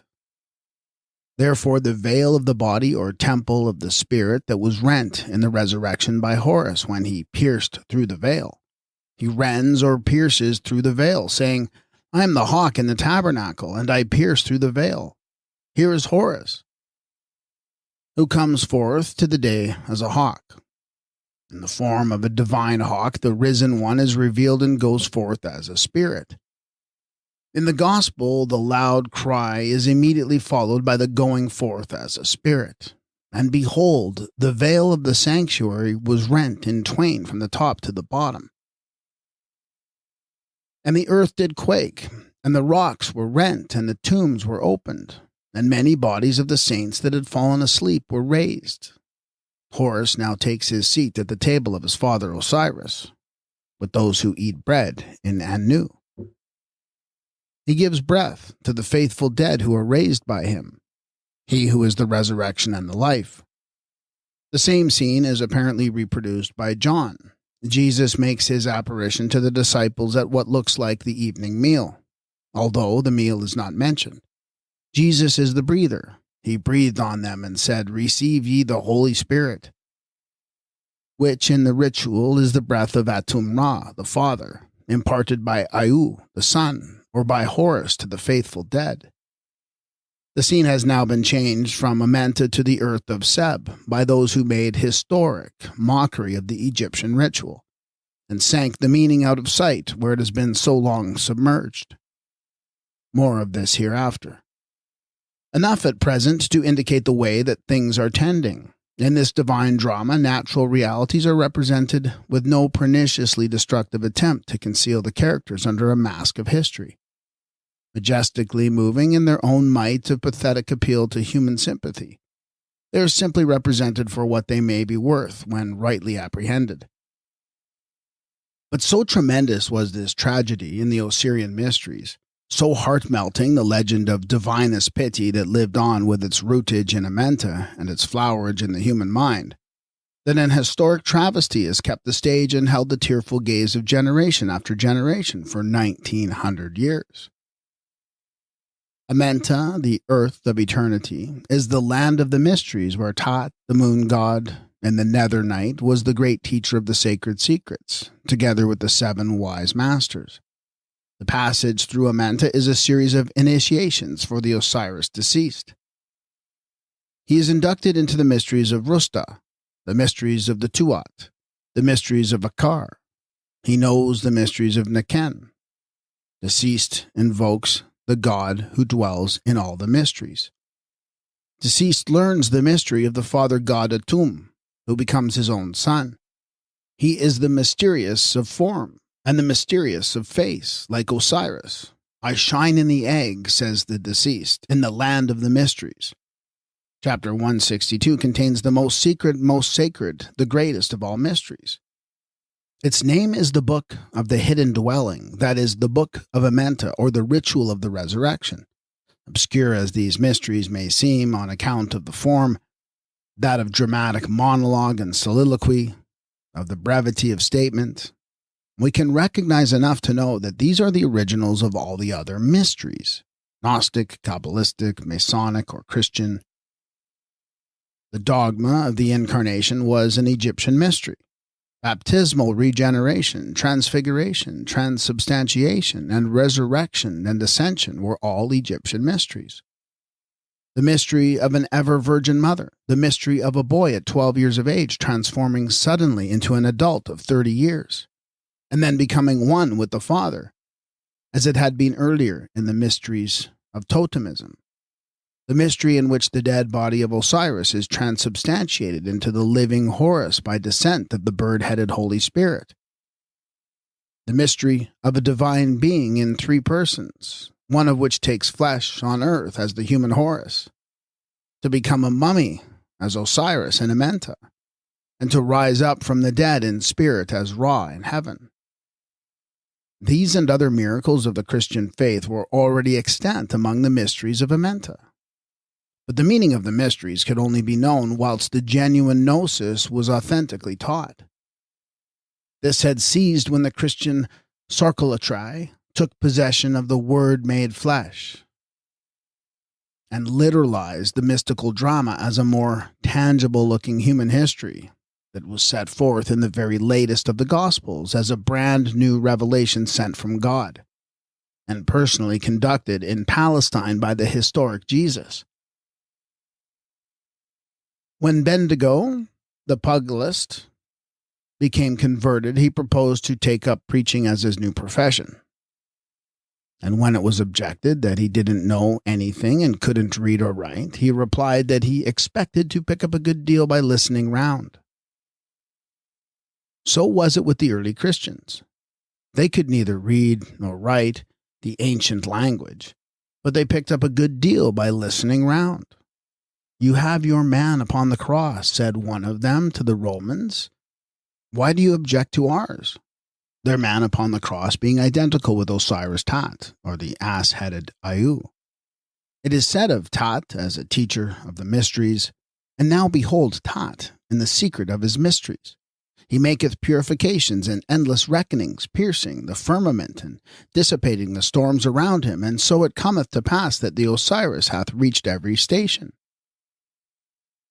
And, we may add, attained his immortality through the teachings communicated in the mysteries of Tat. The 148th chapter of the ritual recounts some of the most secret mysteries. It was written to furnish the gnosis or knowledge necessary for the manes to get rid of his impurities and acquire perfection in the bosom of Ra, the Holy Spirit. At the entrance to the mysterious valley of the Tuat, there is a walled-up doorway, the first door of 12 in the passage of AMENTA. These 12 are described in the Book of Hades as 12 divisions corresponding to the 12 hours of darkness during the nocturnal journey of the sun. The first division has no visible door or entrance. The rest have open doors, and the 12th has double doors. It is hard to enter, but made easy for the exit into the land of eternal life. Here is the mystery: how to enter where there is no door and the way is all unknown. It is explained to the manes how divine assistance is to be obtained. When the stains of life on earth are effaced, the strength is given for forcing the entrance where there is no door. And in that power the manes penetrates with, or as, the god. Thus Horus was the door in the darkness, the way where no entrance was seen, the life portrayed for the manes in death. The secret entrance was one of the mysteries of AMENTA. It was known as the Door of the Stone, which name was given to their necropolis by the people of Siut. The stone that revolved when the magical word, or open sesame, was spoken. The entrance to the Great Pyramid was concealed by means of a movable flagstone that turned on a pivot, which none but the initiated could detect. This, when tilted up, revealed a passage 4 feet in breadth and 3.5 feet in height into the interior of the building. This was a mode of entrance applied to AMENTA as the blind doorway that was represented by the secret portal and movable stone of later legends. The means of entrance through what appeared to be a blank wall was by knowing the secret of the nicely adjusted stone. And this secret was communicated to the initiates with the password and the mysteries. Horus begins his work by carrying out the divine plans of his father Osiris on earth. He makes firm the battlements to protect Osiris against the assaults of all the powers of darkness. He makes the word of Osiris truth against his enemies. He opposes Sut, his father's adversary, to the death. He makes war upon the evil Apap, that old serpent, and overthrows the powers that rise up in rebellion, which are called the rebels in the ritual, who are ever doomed to failure in the fight betwixt them and the Father, who is now represented by Horus, his beloved son. Horus of the resurrection, who is himself the door in death as the means of entrance to AMENTA. He covers the naked body of the breathless one. He opens the fountains of refreshment for the god of the non-beating heart. He wages battle on the eater of the arm, and the black boar Sut, the two types of power of death and darkness. He protects his father from the devouring crocodiles, from the serpents Rerik, Seksek, and Hayu, also from the Asphate, an insect that preys upon the buried mummy. He says, I have come myself and delivered the god in his dismembered condition. I have healed the trunk and fastened the shoulder and made firm the leg, i.e., in reconstructing the mummy. He restores to Osiris his scepter, his pedestal, and his staircase from the tomb. He says, I've done according to the command that I should come forth in tattoo to see Osiris. He has kept the commandment that was given him by the Father. The Manes in AMENTA tell of the fortunes of that great Son whom the Father loveth, and how he had pierced Sut to the heart, and how they had seen the death. They also tell of the divine plans which were carried out by Horus in the absence of his father, when he represented Osiris on the earth. With his work accomplished both on earth and in AMENTA, Horus of the resurrection goes to see his father, and they embrace each other. Horus addresses his father, here called Ra-Unefer Osiris Ra. He exclaims, Hail, Osiris! I am thy son Horus. I have come. I have avenged thee. I have struck down thy enemies. I have destroyed all that was wrong in thee. I have killed him who assailed thee. I stretched forth my hand for thee against thy adversaries. I have brought thee the companions of Sut with chains upon them. I have plowed for thee the fields. I have irrigated for thee thy land. I have hoed for thee the ground. I have built up for thee the lakes of water. I have turned up the soil of thy possessions. I have made sacrifices for thee of thy adversaries. I have made sacrifices for thee of thy cattle and thy victims. I have bound thy enemies in their chains. I have sowed for thee wheat and barley in the field of Aru. I have mowed them for thee. I have glorified thee. I have anointed thee with the offering of holy oil. I have established for thee the offerings of food on the earth forever. All this and more he claims to have done. I have given thee Isis and Nephthys, the two divine sisters, the consorts of Osiris, the mothers and protectors of Horus, are thus brought back by him to the Father. They have been with him from the beginning on earth in the hall of Seb, and with him in his conception and incarnation by Isis and his nursing by Nephthys. They were his ministering angels, in attendance on him as protectors from the cut-throat Sut, or the monster Apap, who sought to slay the child or destroy it in the egg. With him in the agony of his blindness when torn and bleeding in the garden of Pa. With him as watchers in the tomb until he wakes. With him in his resurrection from AMENTA. They are with him when he ascends to the Father as conqueror of death, as ruler of the double earth and lord of the kingdom which he and his disciples or children have established forever. The work attributed to Horus, the divine exemplar, was to be fulfilled by his followers in the double earth of time and eternity. That was the object of the mysteries. It is in the character of the divine Horus that the human Nebseni says to Osiris, Thou one God, behold me, I am Horus thy son, I have fought for thee, I have fought on thy behalf for justice, truth, and righteousness. I have overcome thine adversaries. He also claims to have done the things that Horus did as set forth in the writings or represented in the drama, and thus fulfilled the ideal of self-sacrificing sonship in very reality, making the word of Osiris truth against his enemies. And it was but the word even when personified, which to be of any actual efficacy must be made truth in human life, in conduct, and in character. If there be any revelation or inspiration in a great ideal, dramatically portrayed, the Egyptians found it in their divine model set forth in Horus. Horus the Savior who was brought to birth, as light in heaven and sustenance on earth, Horus in spirit, verily divine, who came to turn the water into wine. Horus who gave his life and sowed the seed, for men to make the bread of life indeed. Horus the Comforter, who did descend in human fashion as the heavenly friend. Horus the Word, the founder in his youth, Horus fulfiller as the Word made truth. Horus the Lord and leader in the fight against the dark powers of the ancient night.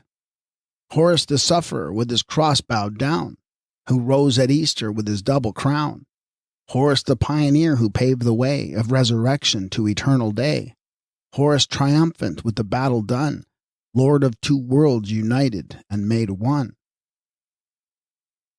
It was the object of their loftiest desires to grow in his likeness whilst looking lovingly upon his features, listening to his word and fulfilling his character in their own personal lives.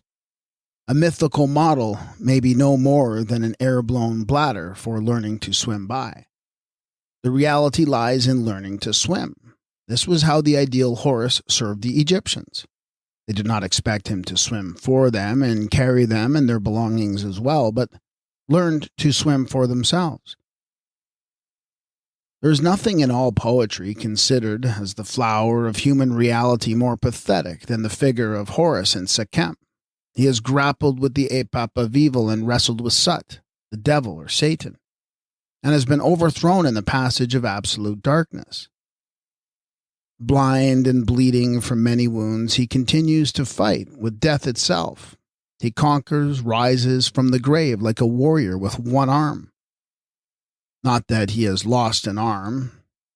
He has only got one arm free from the bonds of death, the bandages of the money made for the burial. But he lives. He rises again triumphant, lifting the sign of the Dominator aloft. And in the next stage of transformation, he will be altogether free from the trammels of the mummy to become pure spirit, in the likeness of the Father as the express image of his person.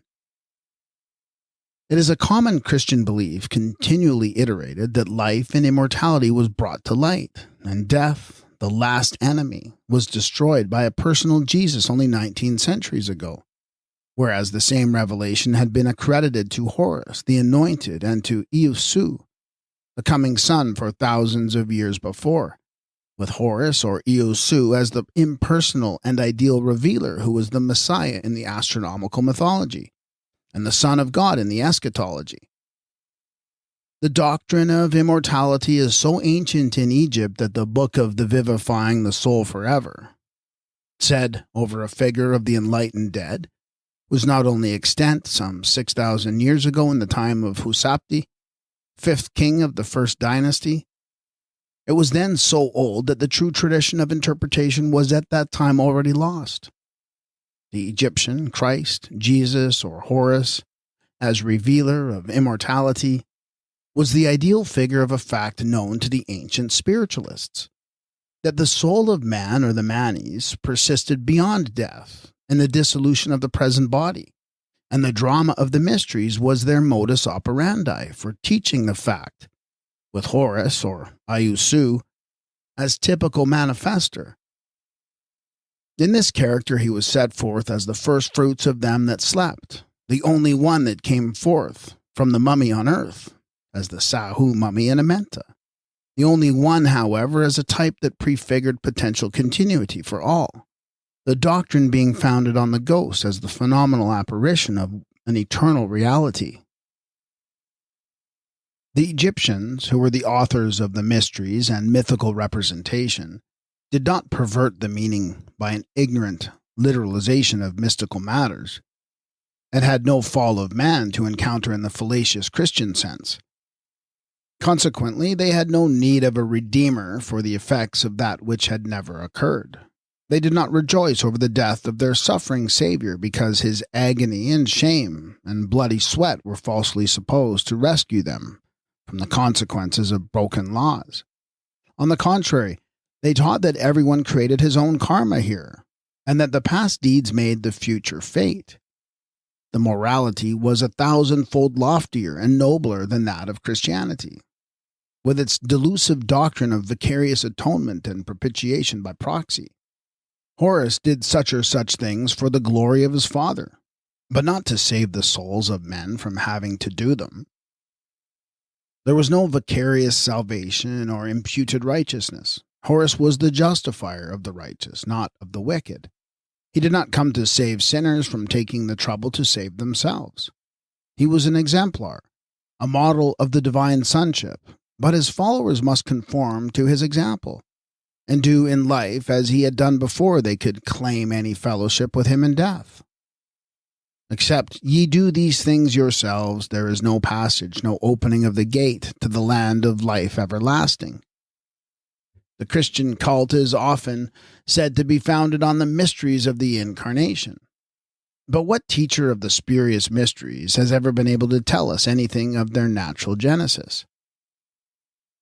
What has any bibliolater ever known about the Word that was in the beginning, the Word which issued out of silence, the Word of life that came by water, by blood, and in the Spirit? For him, such language has never been related to any phenomena extant in nature. The wisdom of old Egypt can only explain the typical word and its relationship to a so-called revelation. The doctrine of the Incarnation is Egyptian, and to the Egyptian wisdom we must appeal if we would understand it.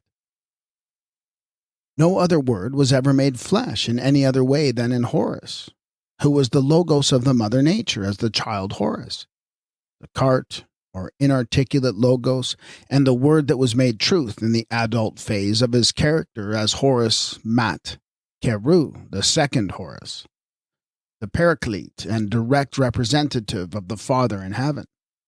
The Incarnation, which is looked upon as a central mystery of the Christian cult, had no origin and can have no adequate or proper explanation in Christianity. Its real origin, like those of the other Egyptian dogmas and doctrines, was purely natural. It was prehistorical and non-personal, and as the mystery of Horus and his Virgin Mother, who were equally prehistorical and non-historical. It had been the central mystery of the Egyptian faith for ages, utilized by the ancient teachers for all it ever was or could be worth, and was continued by the teachers of historic Christianity in ignorance of its origin and only true significance, or with a criminally culpable suppression of the gnosis, by which alone the inexplicable latter-day mysteries could have been explained. The primitive mysteries were founded on the facts in nature, which are verifiable today, as from the first, whereas the mysteries of the Christian theology have been manufactured, shoddy-like, from the leavings of the past by the modus operandi of miracle. These remain today unverified because they are forever unverifiable. We know how Horus came by water on his papyrus. How then did he come by blood? The child had been incorporated in the fish, the shoot, the branch, the beetle, calf, or lamb as the representative type. And in his incarnation, Horus came by blood, but not by the blood shed on a tree or the tat cross. He came to earth by blood as representative of the human soul that came by blood. The ritual tells us that the gods issued out of silence. This was portrayed in the Osirian system when the infant Horus is depicted pointing with his finger to his mouth, making the sign of silence as it was understood in all the mysteries. Horus is not the ordinary child or cart of the hieroglyphics.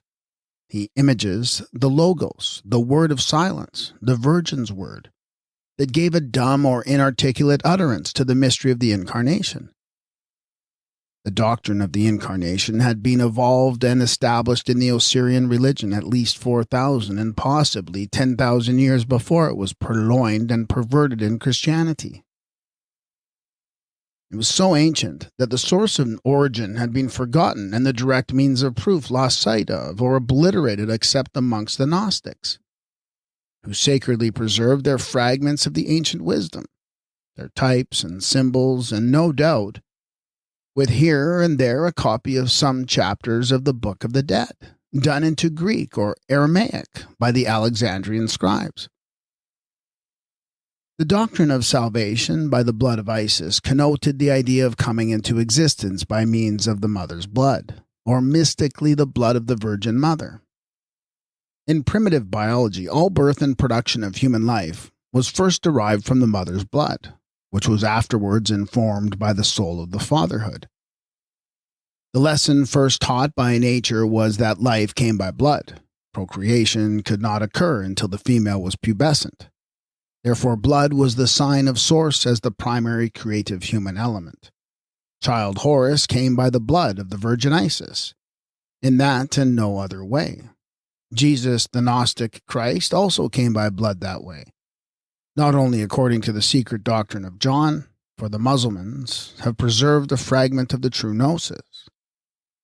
In the notes to chapter 96 of the Quran, Sale quotes the Arabic tradition that Jesus was not born like any other men from blood concreted into flesh, but came in the flow or in the flowing blood that was in the Virgin's blood first personalized in Horus, who was made flesh as the Virgin's child. The doctrine of the incarnation was dependent on the soul of life originating in the mother blood, the first that was held specifically and exclusively human on account of its incarnation. This was the soul derived from a mother who was the mystical virgin in biology, and who was afterwards mystified by theology as the mother of God, the eternal virgin typified in the likeness of the totemic. The blood mother had been cognized sociologically as the virgin. Thence came the doctrine of a virgin mother as a type. Blood was the mother of a soul now differentiated from the external souls as human. First, the white vulture of the Virgin Neith, next, the red heifer of the Virgin Isis. Then the human virginity supplied the type of an external virgin, she in whom the mystery of maternal source was divinized as the Virgin Mother in the eschatology. Thus, incarnation proper begins with the soul that came into being by means of the virgin blood.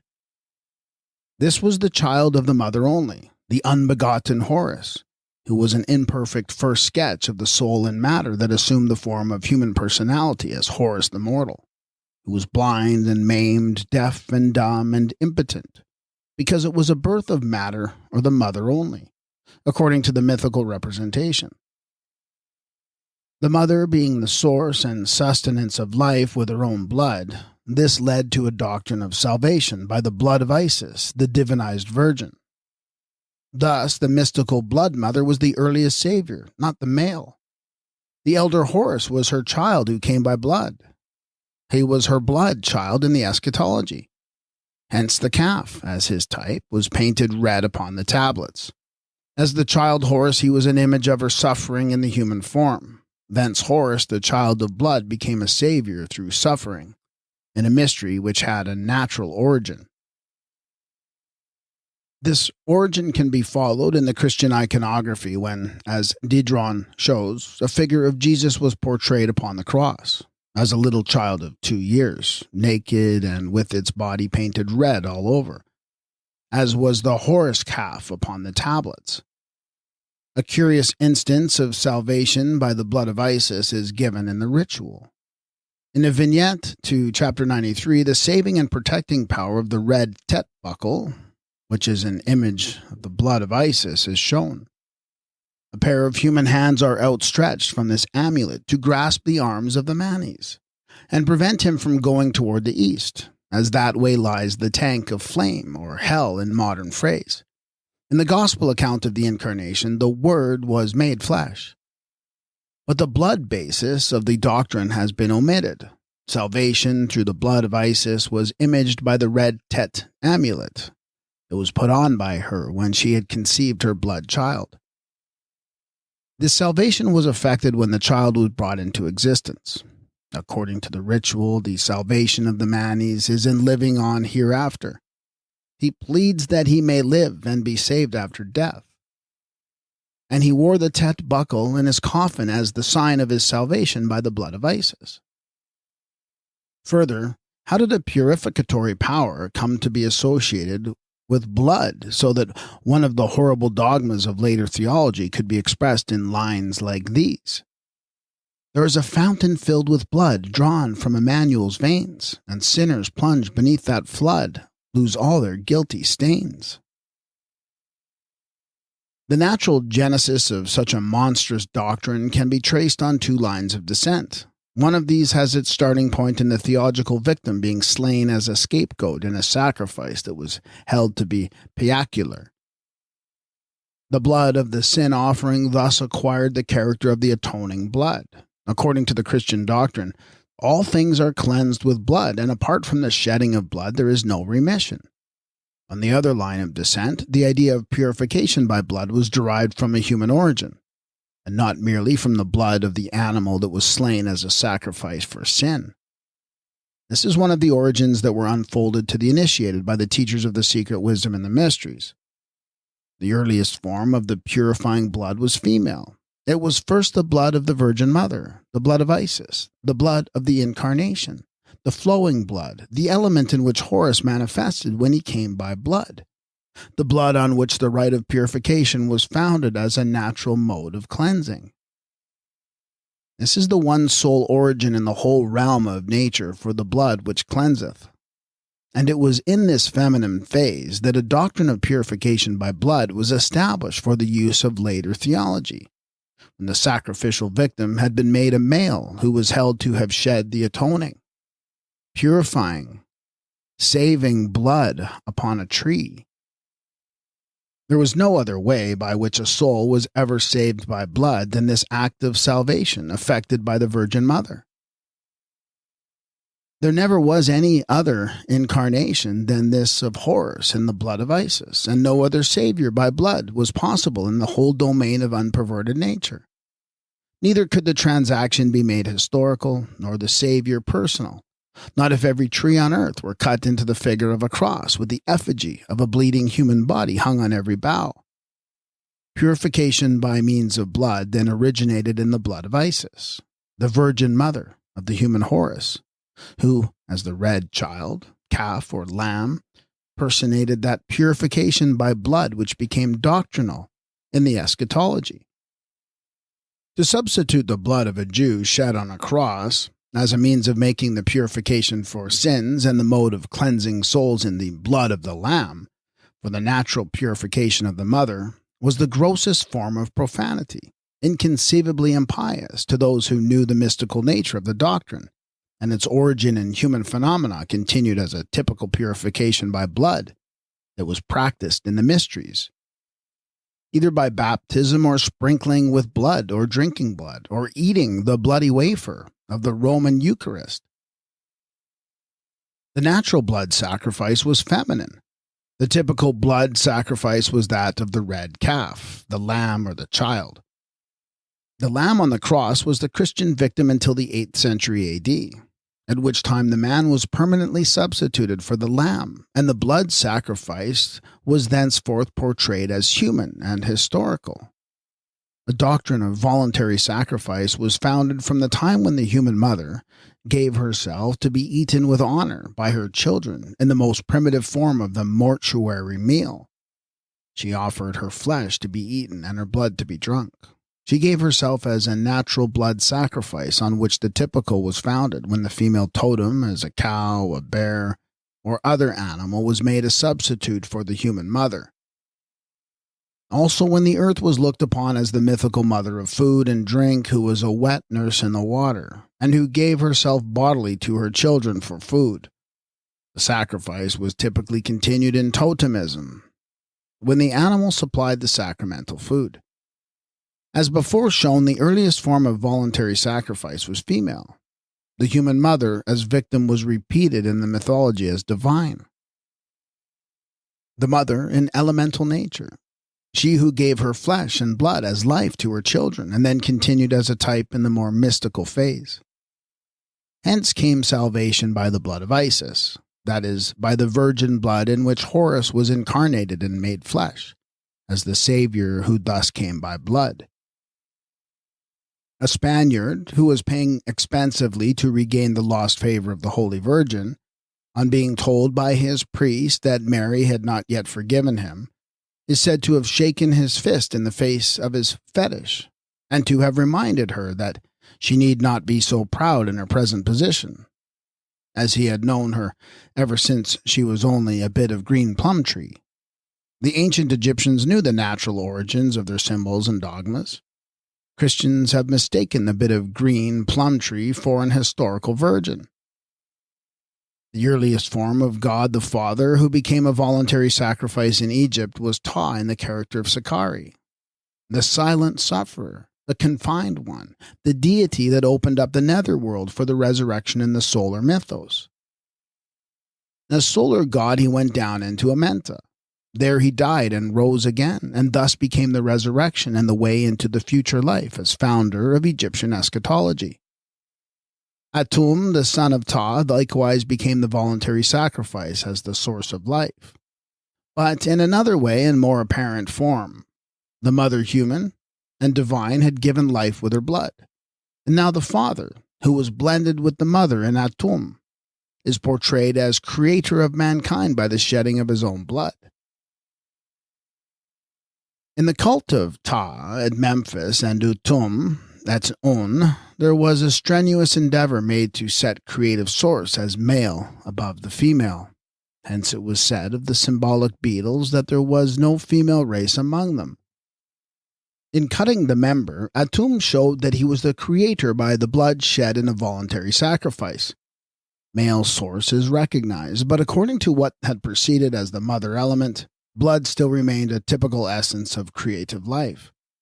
And this is apparently illustrated by the rite of circumcision. A custom pertains world over to the swearing in of the youths when they join the ranks of the fathers or begetters and follow the example of Atum as the father, Ra, who was previously Horus the son. Atum, like Ta, was also the typical sacrifice in the earth of eternity, who gave his life as sun god and as the master of food that sprang up for the manas in AMENTA. Osiris follows.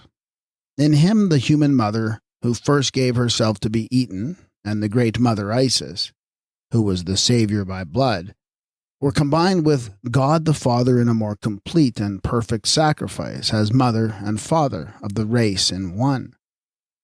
Lastly, the Son as Horus or as Usa is made a vicarious sacrifice, not, however, as an atonement for sin, but as a voluntary sufferer instead of his mother or his father. For in the Kamite scheme, the mother never is omitted. Hence, when Horus comes in the character of the red god who orders the block of execution with the terrifying face of Har-Shafi, as the avenger of the afflictions suffered by his father, or by himself in his first advent, it is he who lifteth up his father and who lifteth up his mother with his staff. Egypt, however, had anticipated Rome in attaining the unbloody sacrifice that was represented by the wafer or loaf of Horus as the bread of heaven, which took the place of flesh meat in the Eucharistic meal, whilst retaining the beer or wine as substitute for blood and representing the female element. Thus Horus was eaten as the bread of life, and his blood was drunk in the red ale or wine, as the final form in Egypt of the sacrificial, voluntary, living victim that had been the human mother, the typical mother, the totemic animal, the cow of Hathor, the fish, the goose, the calf, the lamb, the victim in various forms, each one of which, down to the lentils and the corn, was figurative of the beneficent sacrifice that from the first was typical of a power in nature. Call it mother or son, father, goddess or god, that provided food and drink, accompanied with an idea of sacrifice and the giving of life when blood was looked on as the life.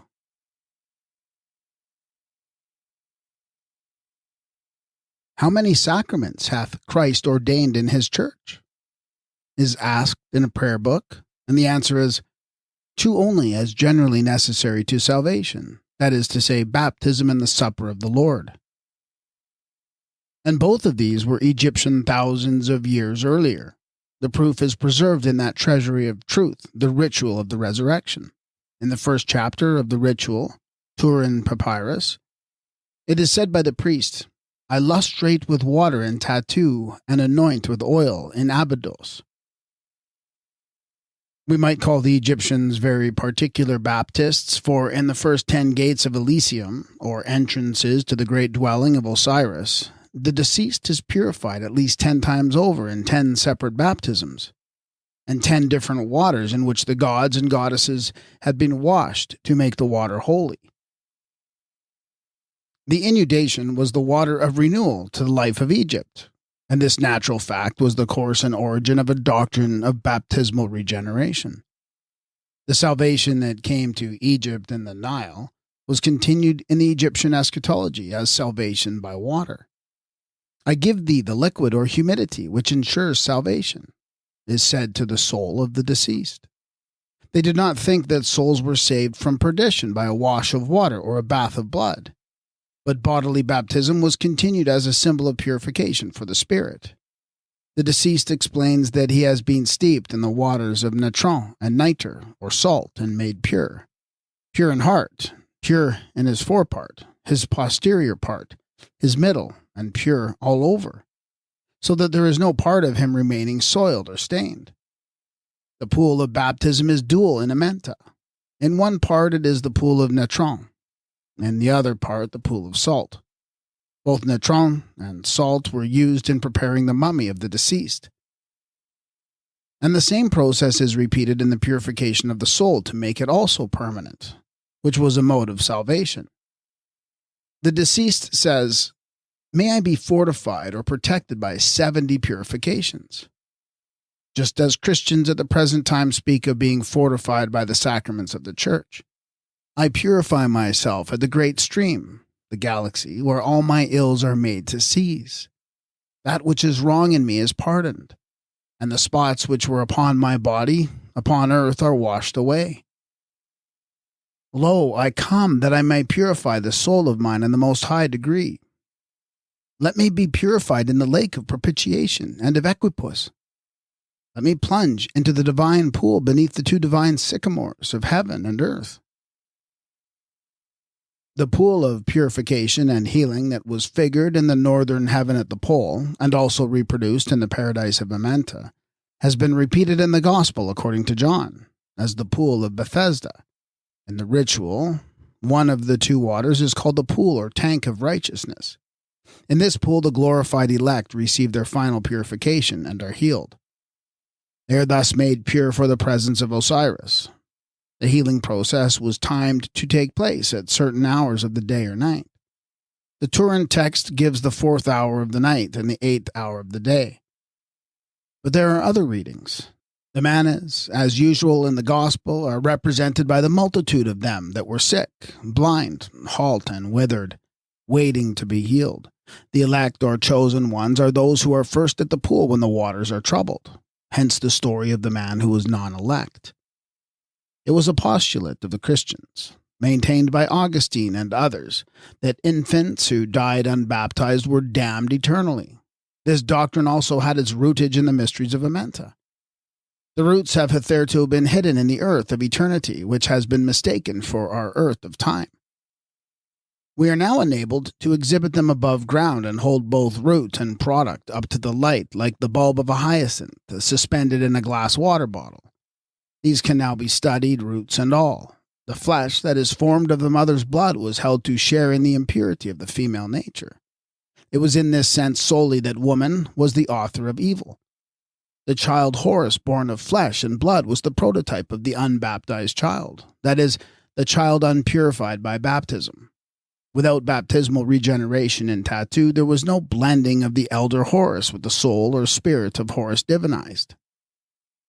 According to the Egyptian doctrine, the development would be arrested and the soul from the earthly body might remain a wretched shade that was doomed to extinction, or in the Christian perversion, was damned eternally. It was in AMENTA that the dead were raised to inherit the second life. The resurrection had no other meaning for the Egyptians. And in the resurrection the Osiris is thus greeted. Hail, Osiris, thou art born twice. The gods say to thee, Come, come forth, come see what belongs to thee in thy house of eternity. It is then that he is changed and renewed in an instant, in blending the two halves of a soul that was dual in sex, dual also in matter and spirit into one, according to the mystery of tattoo. There was a return to the type beyond sex from which the two had bifurcated in the human creation. This one enduring soul was typical of the eternal soul, which included motherhood and fatherhood, and one personality like that of the multi-mammalian Osiris, which the child Horus could only represent in some form of duality that imaged both sexes in one, as do the deities who are figured with one female bosom as a mode of enone-ment. Female mummies have been exhumed that were made up wearing the beard of a male. This was another figure of the soul, completing by uniting the two halves of sex in one figure, the type affected by the Queen Hatshepsut, when she clothed herself in masculine attire and reigned as mistress at 10. It was the same with the pharaohs who wore the tail of the cow or lioness. They also included both halves of the perfect soul, as a likeness of the Bioun being divinized in heaven, which they represented on the earth. The doctrine was brought on in the iconography of the Gnostic artists, when Jesus is figured as a woman with a beard, who is designated the Christ as Saint Sophia or Charis, and also when Jesus is depicted in the book of the Revelation as a being of both sexes, a youth with female paps, in the likeness of Osiris, whose male body is half covered with feminine mammae, and who is Osiris in the upper and Isis in the lower part of the same mummy. Not only was it necessary to be regenerated and reborn in the likeness of God the Father, the manes could only enter the kingdom of heaven as being of both sexes, or of neither. The two halves of the soul that were established forever in Tatu were male and female. The soul of Shu was male, the soul of Tefnut female. When these were united in one to form a complete manas and a perfect spirit, the result was a typical creation from both sexes, in which there was neither male nor female. This oneness in the Horus who was divinized is the oneness in Christ described by Paul. As many of you, as were baptized into Christ, did put on Christ. There can be no male nor female, for ye are all one in Christ Jesus. One of the fragments preserved by Clement Alexander and Clement of Rome from the lost Gospel of the Egyptians, which is more than fully recoverable in the ritual, will show the continuity of the doctrine as Egyptian in a gospel that was designated Egyptian. The Lord, having been asked by Salome when his kingdom would come, replied, "When you shall have trampled underfoot the garment of shame, when two shall be one, when that which is without shall be like that which is within, and when the male with the female shall be neither male nor female. The garment of shame was feminine, being as it was of the flesh." On this the ritual has a word to say. The impurity of matter, which came to be ascribed to the mother of all flesh, or female nature, is symbolically shown in the chapters for arranging the funeral bed. This is exemplified by means of the feminine garment.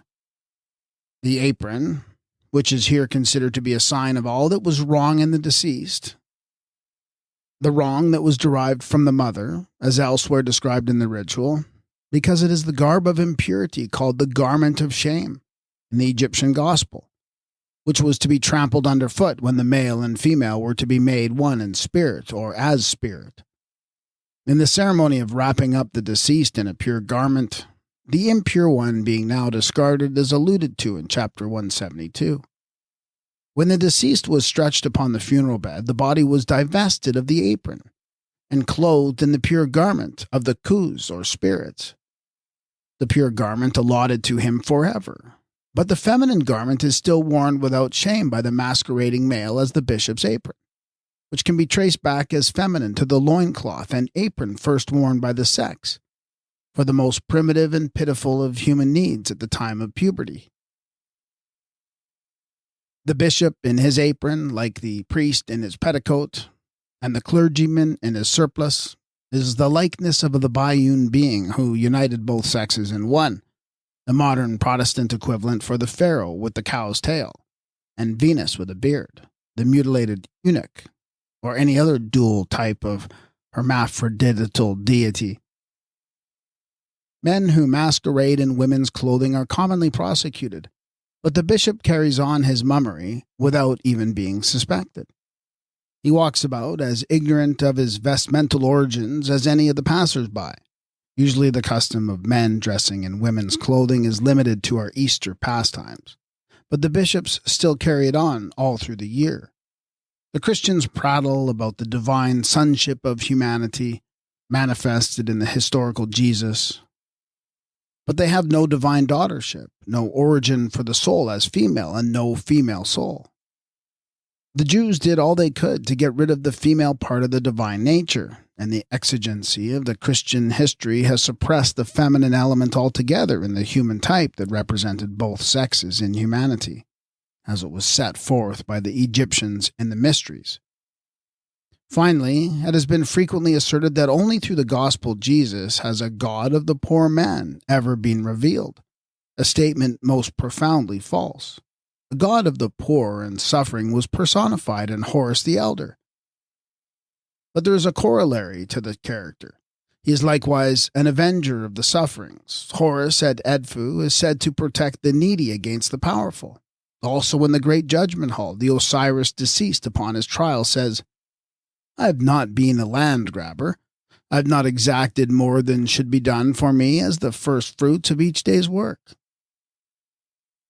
Various other statements tend to show that the unjust capitalists of those times had a mortal dread of facing Osiris, the divinized judge, who was likewise God of the poor and needy. In an Egyptian hymn, the one god, Atum, the maker of men, is described as lying awake while all men lie asleep, to seek out the good of his creatures, listening to the poor in their distress, gentle of heart when one cries to him, deliverer of the timid man from the violent Lord of mercy, most loving, judging the poor, and the oppressed. Tot was the recorder in the judgment hall. At the weighing of hearts, he portrayed the character of the deceased.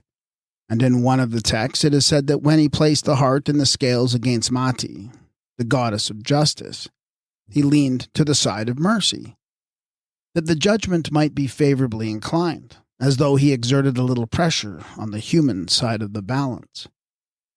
It has also been said that the historic Jesus came to glorify the lot of labor, which antiquity despised, whereas the Egyptian paradise was the reward of labor, and Horus, the husbandman in the harvest field of the Aru, is the worker personified. No one attained the Egyptian heaven but the worker, who reaped solely in proportion as he had sown.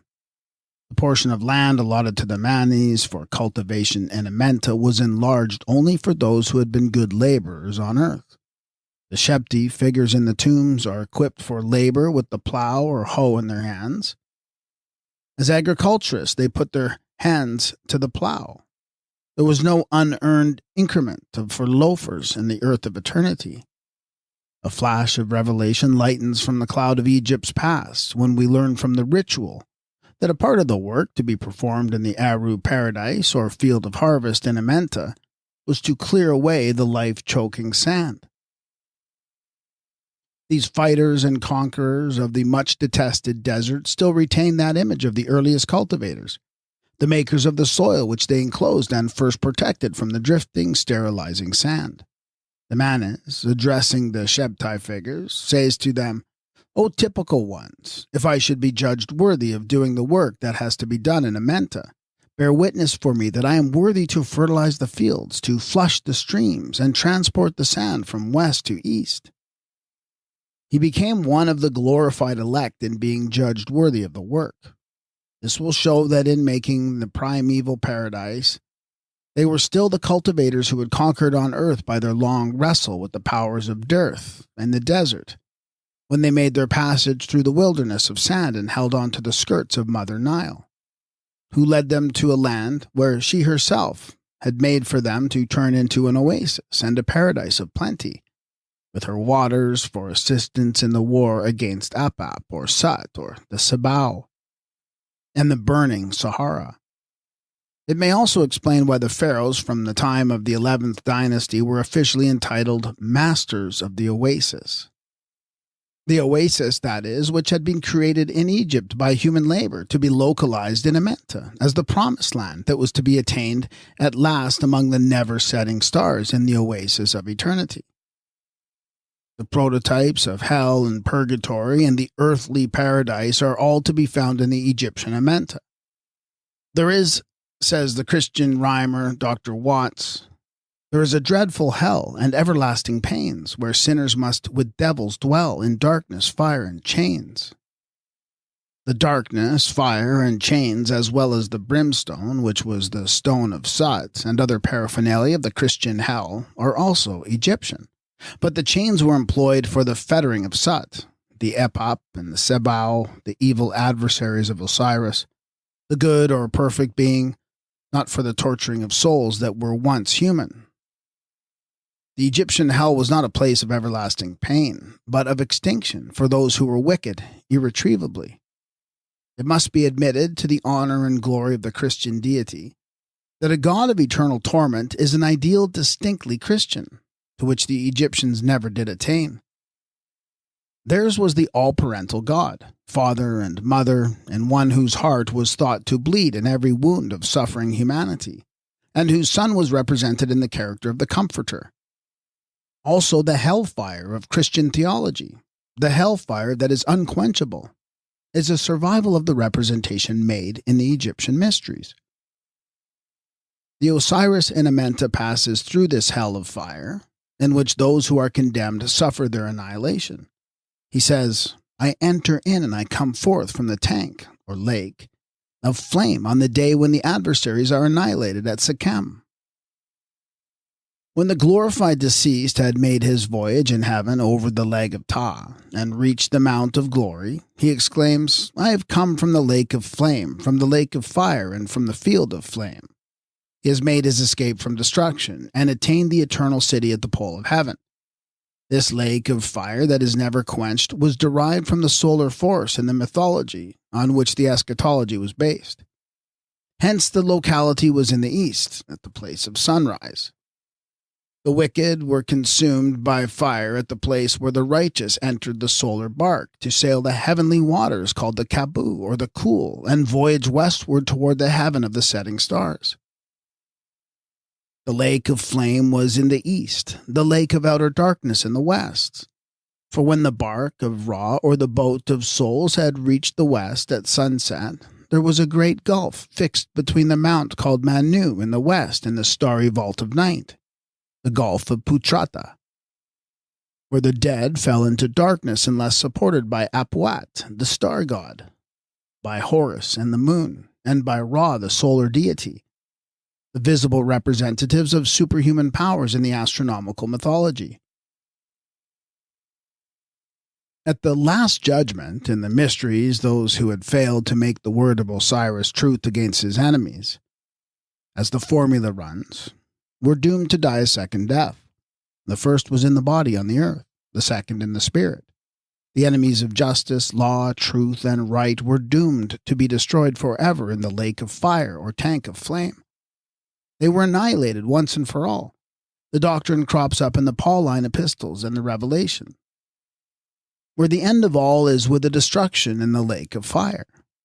In the epistle to the Hebrews, the destruction of lost souls is compared with that of vegetable matter being consumed by fire. The doctrine, like so many others, was Egyptian, upon which the haze of ignorance settled down to cause confusion ever since. Take away the Camite devil, and the Christian world would suffer sad bereavement. The devil was of Egyptian origin, both as that old serpent, the Apap reptile, the devil with a long tail, and as Sut, who was Satan, in an anthropomorphic guise. Sut, the power of drought and darkness and physical phenomena, becomes the dark-hearted evil one, and is then described as causing storms and tempests going around the horizon of heaven like one whose heart is veiled, as the adversary of Osiris, the good being.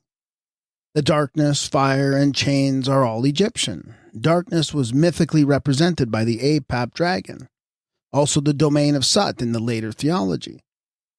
Darkness in the netherworld is identical with the tunnels of Sut in AMENTA. The chains are likewise Egyptian, but not for human wear. Apap and the Sabao, Sut and the Samai are bound in chains. It is said to the pre-anthropomorphic devil, "Chains are cast upon thee by the scorpion goddess." Sut is also imprisoned with a chain upon his neck. As already explained, the Sabu and the Samai represent the physical forces in external nature that made for evil and were forever opposed to the good being and to the peace of the world. These were always rising in impotent revolt as the hosts of darkness and spawn of Apap, headed by the evil-hearted Sut. They had to be kept under, hence the necessity for prisons, bonds, and chains. The mythical imagery has been continued in the Christian eschatology, and the sinners put in the place of the Sabu. Whereas in the Egyptian teaching, the sinners, once human, who were irretrievably bad, were put an end to once and for all at the time of the second death, in the region of annihilation. Coming to an end forever was, to the Egyptian mind, a prospect worse than everlasting pains. So profound was their appreciation of life, so powerful their will to persist. They represented evil as negation. Apap is evil and a type of negation in the natural phenomena that were opposed to good. In the eschatology, Sut represents negation as non-existent. Evil culminated in annihilation and non-being for the Manis, and the negation of being, of life, of good, was the ultimate form of evil. The Egyptian purgatory, called the Meskat, is a place of purgation where the primitive mode of purifying may be compared with that of fulling. It is effected by beating, hence the Meskat is the place of scourging. The Manis pleads that he may not fall under the knives of the executioners in the place of extermination, as he has passed through the place of purification in the middle of the Meskat. In chapter 72, the Manis prays that he may not be stopped at the Meskat or in purgatory, but may pass on to the divine dwelling place prepared for him by Tum, above the earth, where he can join his two hands together and eat the bread and drink the beer upon the table of Osiris. The same plea, "Let me not be stopped at the Meskat or kept in purgatory," is also uttered by the speaker in the chapter 99. The enemies of the good being were likewise pilloried. Hence the Manis, "Deliver me from the gods of the pillory, who fasten the guilty to their posts." A late attempt has been made on behalf of the Roman Catholic religion to lure people into Hades by showing that it is only a mitigated mourning department, that the devil himself is not so black as hitherto painted, and that there really is a tolerable amount of happiness to be obtained in hell. But this is only looking a little closer into the traditions of AMENTA, which survived in Rome. They belong to the same original source as that from which the Church derived its doctrines of purgatory, the second death, and other dogmas not to be found in the Gospels. There is no everlasting bonfire of eternal torture in the Egyptian hells, of which there are 10, known as the 10 circles of the condemned, in the Inferno or divine nether region. The utterly worthless suffer a second death upon the highways of the damned, and are spoken of as those who are no more. The Roman Church continued the dogma of a second death, and then somewhat nullified it by adding punishment of an infinite duration, as being more coercive to all who did or did not zealously believe. There was no other identifiable source for the Christian eschatology than the Egyptian wisdom. The Roman Church was founded on the ritual. Possibly a version of the original may one day be found preserved in the secret archives of Rome, the text of which would explain numerous pictures in the catacombs and other works of the Gnostic artists, who were the actual authors of the Egypto-Christian iconography, not the few poor fishermen. The Roman Church will yet find that she is at root Egyptian, and then will seek to slough off the spurious history, which by that time will be looked upon as solely incremental. The Egyptians were the greatest realists that ever lived. For thousands and thousands of years, it was their obvious endeavor at a stretch to reach the ultimate reality of eternal truth. Their interrogation of nature was like the questioning of children, very much in earnest. But is it really true? The real was the quest of the unceasing inquiry. To be real was the end and aim. That was living in truth. The only one God was the real God. Horus and spirit was the real Horus. Reality was royalty. In the time of the 5th dynasty, a certain Tepen-Ankh claims to be the real judge and scribe, the real nearest friend of the king. For them, eternal life was the ultimate reality. The Egyptian was preeminently a manly religion and therefore calculated to develop manhood. In the hall of the Last Judgment, the deceased expects justice and equity. His God is a just and righteous judge. He does not pray for mercy or writhe in the dust to seek a sentimental forgiveness for sins or sue for clemency. He was not a creed of that nature. He knows it is the life, the character, the conduct that will count in the scales of Mati for the life hereafter. The human Horus put in no plea for sinners on account of his sufferings. Divine Horus throws no make-weight onto the scale. The deceased is judged by what he has done and by what he has not done in the life on earth. He must be sound at heart. He must have spoken and acted the truth. The word of God must have been made truth by him to be of any avail at the bar of judgment. That was the object of all the teaching and all the mysteries and writings which were held to be divine.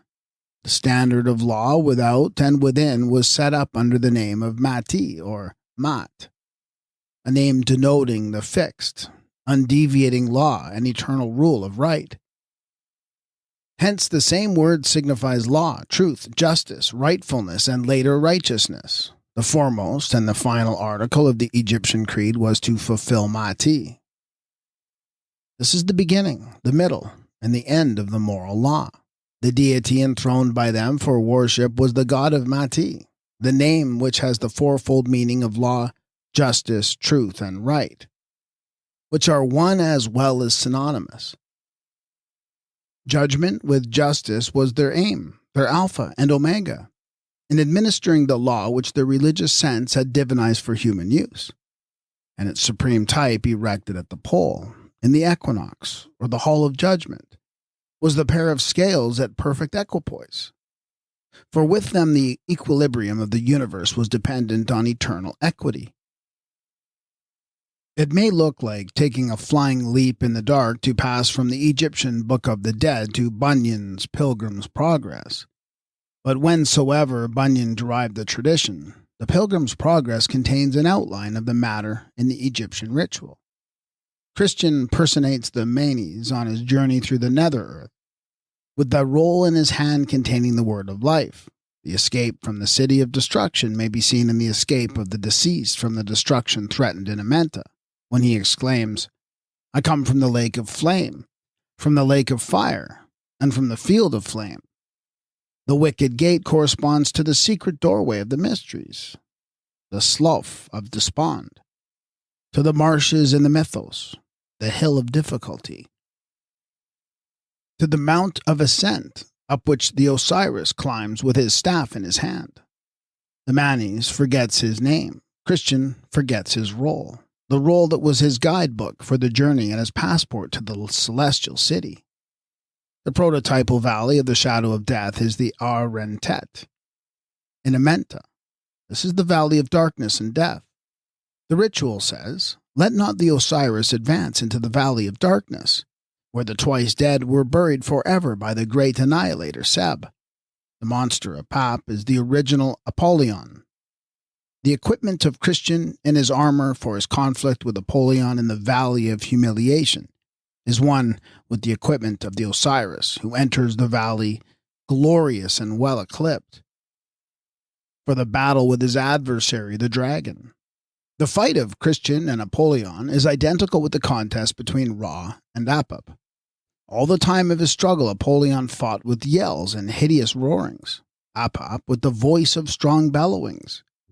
Christian passes by the mouth of hell. The Osiris passes by the 10 hells, with all of them, as it were, making mouths at him for their prey. There are 2 lions at the gate of the Palace Beautiful, and in the ritual the 2 lions crouch at the very beautiful gate of exit from AMENTA. The waters of the river of life, the green meadows, the delectable mountains, and the land of Beulah, the paradise of peace, the celestial city on the summit, all belong to the mythology of Hetep, or the Mount of Glory. A bare outline, the mere skeleton of which has been clothed at different times in various forms, including this of the Pilgrim's Progress. Possibly Bunyan the tinker derived the tradition from those traveling tinkers, the gypsies. However this may be, the Egyptian ritual is the verifiable source of Bunyan's Pilgrim's Progress. Many illustrations might also be given to show that the mysteries of AMENTA, which were finally summed up as Osirian, have been carried to the other side of the world. In the mythology of the Aborigines of New Holland, Grigorigali, the divine son, is the active agent of his father, who immovably presides over all nature, like Osiris, the mummy god of the motionless heart. The son watches the actions of men and quickens the dead immediately upon their earthly interment.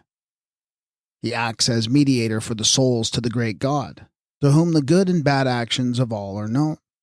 His office is chiefly to bring at close of every day the spirits of the dead from all parts of the world to the judgment seat of his Father, where alone there is eternal light. There he acts as intercessor for those who have only spent some portion of their lives in wickedness. Bema, listening to the mediation of his son, allows Grigorigali to admit some such into Balima, or heaven. Grigorigali is one with the hawk-headed Horus, the paraclete or advocate who pleads for the Manes before the judgment seat of his father. Again, the Aborigines of the McDowell Ranges have a tradition that the sky was at one time inhabited by three persons. One of these was a woman, one was a child who always remained a child and never developed beyond childhood. The third was a man of gigantic stature called Ulthana, that is, a spirit. He had an enormous foot shaped like that of an emu. When a native dies, he is said to ascend to the home of Ulthana, the spirit. This is a far-off folk tale that may be traced back home to the Egyptian myth. In this child, Horus never developed beyond childhood, and so remained the eternal child. This was Horus of the Incarnation, who made his transformation into the Horus that rose again as the adult, the great man. Horus in spirit, the prototype of Ulthana. The bird type is repeated. Horus has the head of the hawk, as a figure of the man in spirit. Ulthana, as a spirit, has the foot of an enormous emu. The Arunta also have a kind of AMENTA, or world of spirits, underground. About 14 miles to the south of Alice Springs, there is a cave in a range of hills which rises to the north. This cave, like all others in the range, is supposed to be occupied by the Aruntarenia, or spirit individuals, each one of whom is in reality the double of one of the ancestors of the tribe who lived in the Altaringa. The individual spirits are supposed to live within the cave in perpetual sunshine and among streams of running water, as in the Egyptian meadows of Aru. Here, as in AMENTA, the reconstitution of the deceased takes place.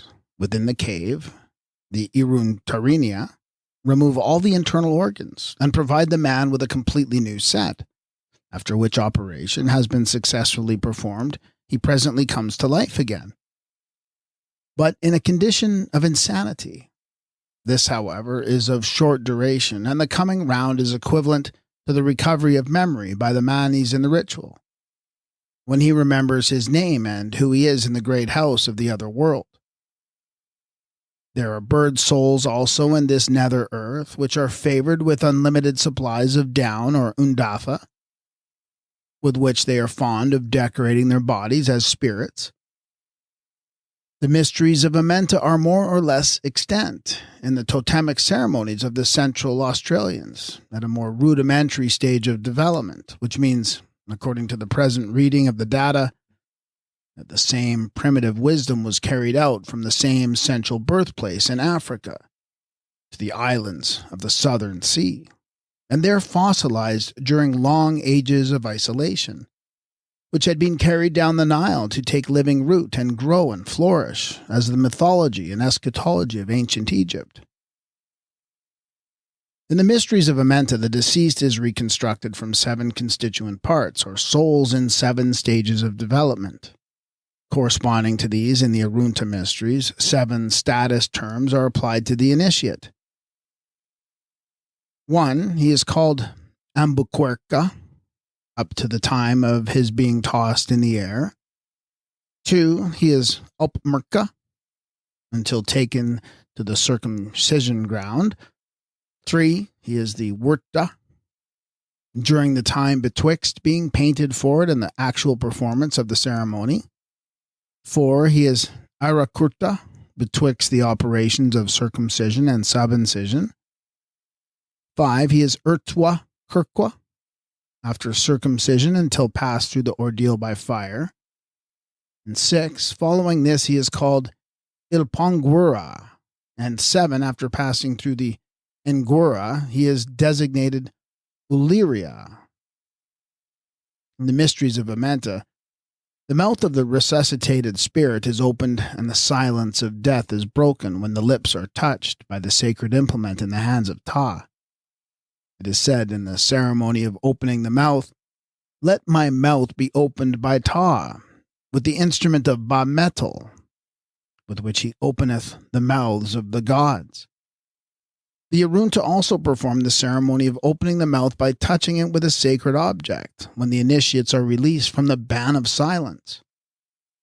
A mystery of the resurrection is acted by the Arunta in the Kabara, Ingwarninga, Inkinja, or corroboree of the arisen bones, which bones imaged the dead body, whilst the performers represented the Ulthana, or spirits of the dead. The bones were sacredly preserved by those who were yet unable to make the mummy as a type of permanence. Messrs. Spencer and Gillen tell us that every Australian native has to pass through certain ceremonies before he is admitted to the secrets of the tribe. The first takes place at about the age of 10 or 12 years, whilst the final and most impressive one is not passed through until probably the native has reached the age of at least 25. Or it may be 30 years. These 2 initiations correspond to those in the mysteries of the double Horus. At 12 years of age, the child Horus makes his transformation into the adult in his baptism or other kindred mysteries. Horus, as the man of 30 years, is initiated in the final mystery of the resurrection. So was it with the Gnostic Jesus. The long lock of Horus, the sign of childhood, was worn by him until he attained the age of 12 years, when he was changed into a man.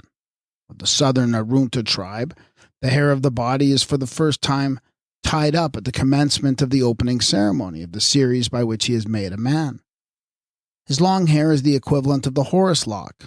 The first act of initiation in the Arunta mysteries is that of throwing the boy up into the air, a ceremony that still survives with us in the tossing of the newcomer in a blanket.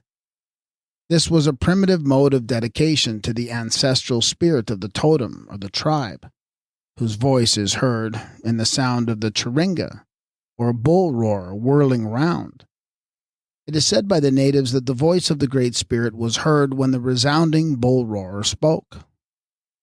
The Great Spirit was supposed to descend and enter the body of the boy and make him a man, just as in the mystery of Tattoo, the soul of Horus, the adult, descends upon and unites with the soul of Horus, the child. Or the soul of Ra, the Holy Spirit descends upon Osiris to quicken and transform and re-erect the mummy. Where risen Horus becomes bird-headed and the adult in spirit, the Arunta youth is given the appearance of flight, to signify the change resulting from the descent of the spirit, as the cause of transformation. When one becomes a soul in the mysteries of the ritual by assuming the form or image of Ra, the initiate exclaims, "Let me wheel round in whirls, let me revolve like the Turning One." The Turning One is the sun god Shapera, Kepper, whose name is identical with that of an Australian tribe.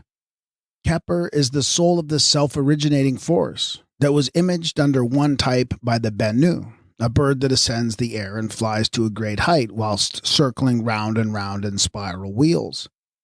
Whether this be the chiringa, the bribon, tundrum, or whirler in a glorified form or not, the doctrine of soul-making at puberty is the same in the Australian as in the Egyptian mysteries. In the Egyptian mythology, Horus is the blind man, or rather, he is the child born blind, called Horus in the Dark. He is also described as the blind horse in the city of the blind. In his blindness, he is typical of the emasculated sun in winter and of the human soul in death. At the place of his resurrection or rebirth, there stands a tree up which he climbs to enter spirit life. And we are told that near the Charlotte Waters is the tree that rose to mark the spot where a blind man died. This tree is called the Apera Okilcha, that is, the blind man's tree, and the place where it stands was the camp of the blind, the city of the blind, the world of the dead, in which the tree of life, or dawn, was rooted. Should the tree be cut down, the men where it grows will become blind. They would be like Horus in the dark, this being the tree of light or the dawn of eternal day.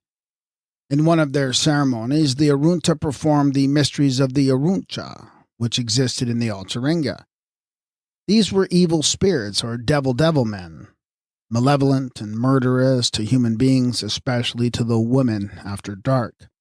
In this performance, they are portrayed as prowling around, crawling, peering about, and seeking whom they may devour. They run backwards and forwards on all fours as beasts of prey, growling and pretending to frighten each other. The Aruncha are the creatures of the dark, with horns like the medieval devil, and they correspond to the Sebau, fiends, or evil spirits of the Egyptian mythos, who are the enemies of the good Osiris and AMENTA. These devil men made war upon the lizard men, the men of the lizard totem. But there were two brothers who rushed upon them as avengers and slew the whole of the Aruncha. The evil powers were the creatures of chaos, the spawn of darkness, the devils of drought, with whom there was no law or order. The two brothers equals brotherhoods belonged to the lizard totem together with their wives. This was the earliest totem of the Arunta. In the last of the initiation ceremonies, the Arunta raise a special mound called the Para on the Ngwura ground, where the final rites are performed and full initiation is attained. Here the Nurtunga was raised, and the Para mound was, so to say, erected at the pole. Misters Spencer and Gillen tell us that they were unable to learn the meaning of the word Para.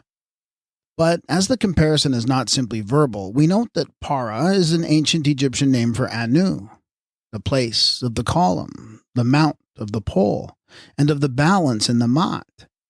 The Chipara tribe of southern Queensland also throw up the circular mound for the greater mystery of the Keringal, in which may be identified the baptism and rebirth by fire. Amongst the initiatory rites of the Arunta mysteries is the purification by fire. When the initiate has passed through his trial, he becomes a perfectly developed member of the tribe and is called an Urliara, or one who has been proved by fire. The natives say that the ceremony has the effect of strengthening the character of all who pass through it. This is one of the most obvious survivals. The fire ceremony is described in the ritual as an exceeding great mystery and a type of the hidden things in the underworld. It is an application of the fires by means of which power and might are conferred upon the spirits, Ku, among the stars which never set. These fires, it is said in the rubric, shall make the spirit as vigorous as divine Osiris. It is a great ordeal, and so secret is the mystery that it is only to be seen by the males. Thou shalt not perform this ceremony before any human being, except thine own self, or thy father, or thy son.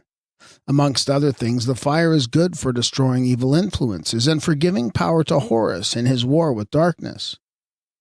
It is of interest to note the part played by the females in the ordeals by fire. In one of these, the fire is prepared by the woman. And when the youth squats upon the fire, they place their hands on his shoulder and gently press him down upon the smoking fuel.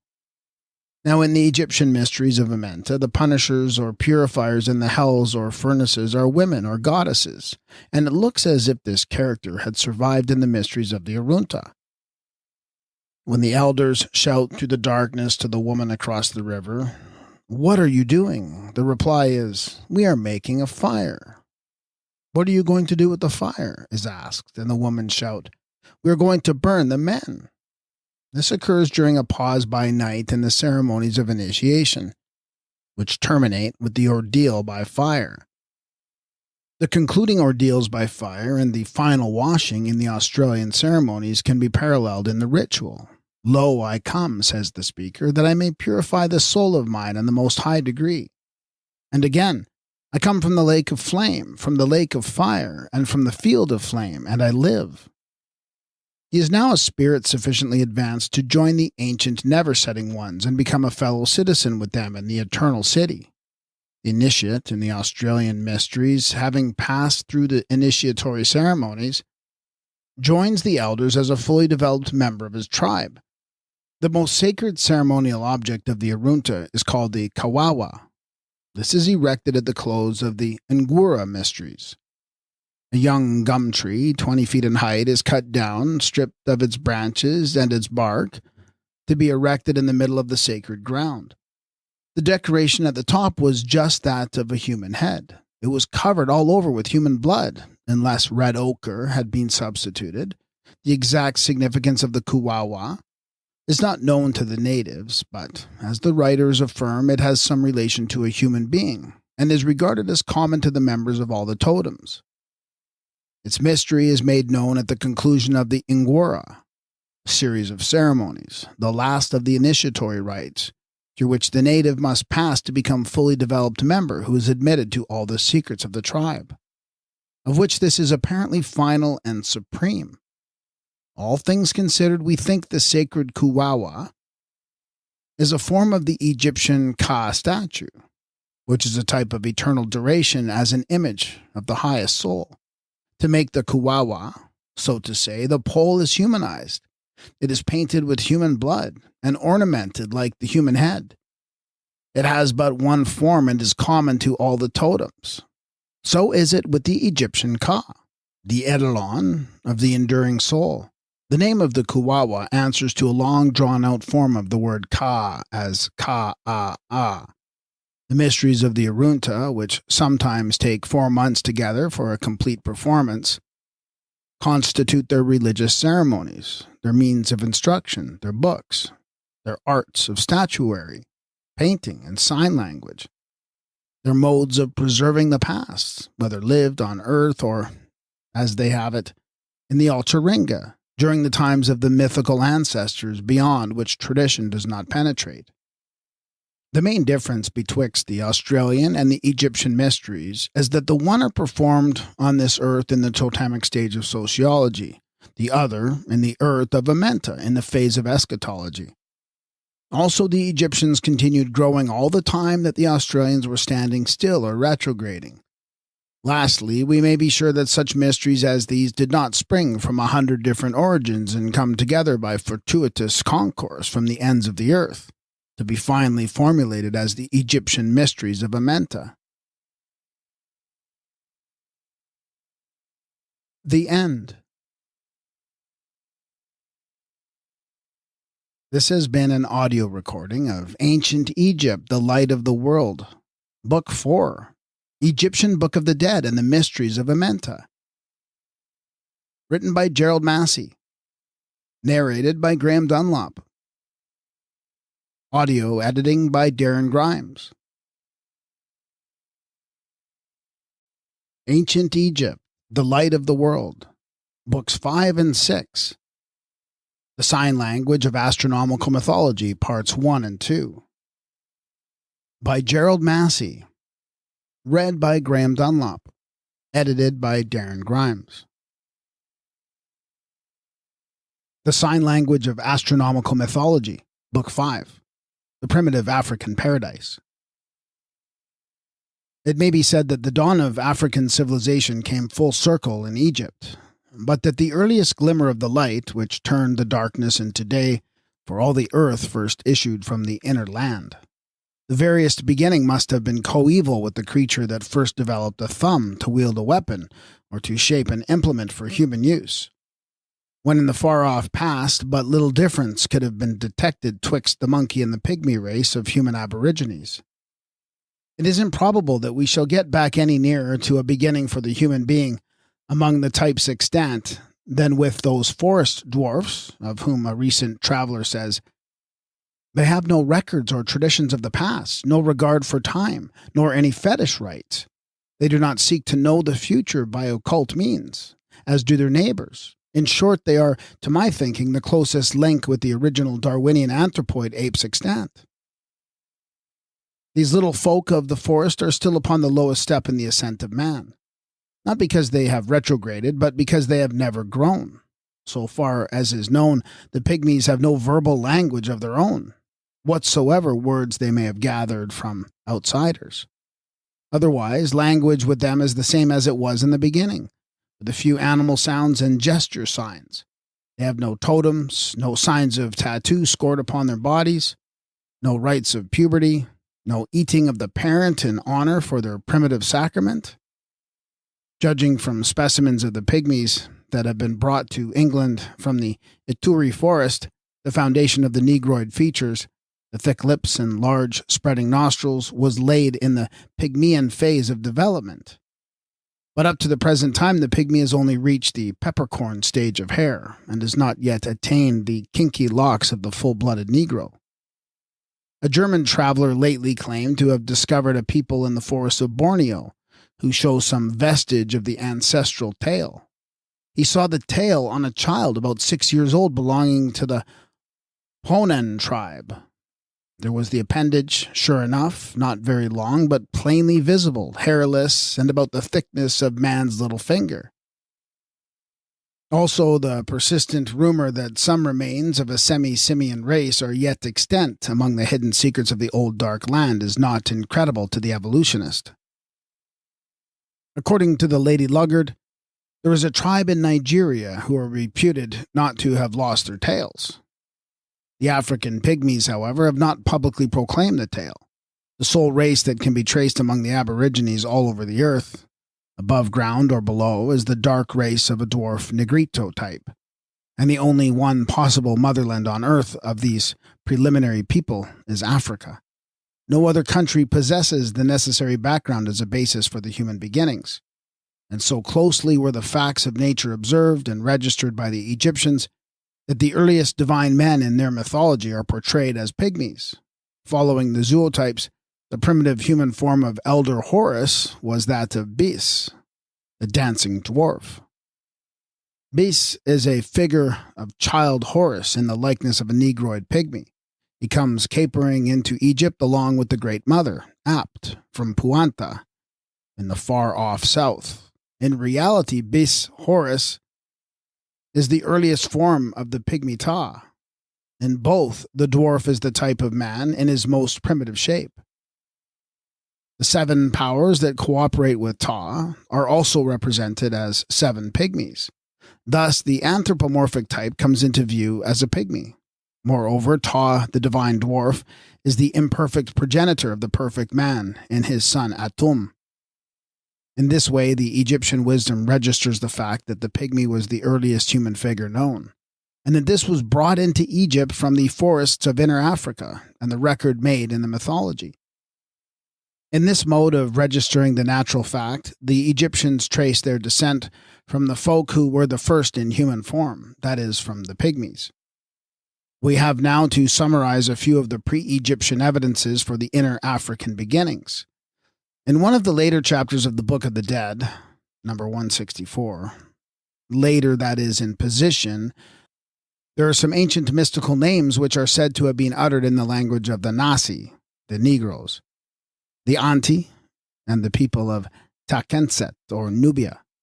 Dr. Birch thought this and other chapters were modern because of the presence of Amun-Ra. But the later insertion of a divine name or title does not prove the fundamental matter of the chapter to be late. In this, the Great Mother is saluted as the Supreme Being, the only one, by the name of Sekhet Bast, the goddess of sexual passion and strong drink, who is the mistress of the gods, not as wife, but as the promiscuous concubine, she who was uncreated by the gods, and who is mightier than the gods. To her the 8 gods offer words of adoration. Therefore they were not then merged in the Put circle of the 9. It is noticeable too that Sekhet is not saluted as the consort of Ta. Sekhet was undoubtedly far more ancient than Ta. But the point is that the outlandish names applied to her in this chapter are quoted from the language of the Negroes. Therefore, parts of the ritual had been composed in those languages, and if in the languages, then in the lands where these languages were spoken, including the country of Nasi, who were so despised by the dynastic Egyptians. This we claim as a partial recognition of the southern origin of the Egyptian mythology. In agreement with this, the Great Mother may be identified in chapter 143 as Apt of Nubia, who had a shrine at Napata on her way to Egypt, kept. In a text upon a stele among the Egyptian monuments at Dorpat, it is said to the worshipper, "Make adoration to Apt of the dumb palms, to the Lady of the Two Lands." In this text, the old First Mother Apt appears as goddess of the mama tree, that is the dumb palm, which in Egypt is a native of the south. This points to the farther south as the primeval home and habitat of the most ancient hippopotamus goddess, she who thus preceded Hathor in the southern sycamore as the Mother Earth or Lady of the Tree, and who in the dumb palm was the mama or mother of the inner Africans. The king of Egypt as the Suten dates from Sut. The dignity is so ancient that the insignia of the pharaohs evidently belonged to a time when the Egyptians were nothing but the girdle of the Negro, and when it was considered a special distinction that the king should complete this girdle with a piece of skin in front and adorn it with the tail of a lioness behind. The oldest and most primitive form of the sacred house in Egypt, known from inscriptions of the ancient empire, is a hovel dedicated to Sut for a temple. It looks like a hut of wattle work without daub, and it is prehistoric type of building in the Nile Valley, belonging to a civilization immeasurably lower than that of Egypt. Sut, the son of Apt, was the deity of the first Egyptian nome. Sut is synonymous with the south, from which he came with Horus Behutit, who halted by the way as deity of the second nome. Milne Edwards has shown the African origin of the ass, and this was preserved by the Egyptians in its pristine purity of form. The serpents of equatorial Africa have their likeness in the huge reptiles portrayed in pictures of the Egyptian underworld. The sycamore fig of Hathor and the palm tree of Tat were imported into Egypt from Central Africa. The burying places of Abydos, especially the most ancient, have furnished millions of shells, pierced and threaded as necklaces, all of which belong to the species of cowries, used as money in Africa at the present day. The hose and wooden stands for headrests used by the Egyptians have their prototypes among the East Central African tribes. Dr. Peters found various customs among the Wakintu in Uganda, which made him think the people were connected with the ancient Egyptians. One of these was the practice of embalming the dead and of excavating the rocks. Also, their burial mounds are conical, he says, and look like pyramids. One might fill a volume with figures from Inner Africa that were developed and made permanent in the symbolism in Egypt.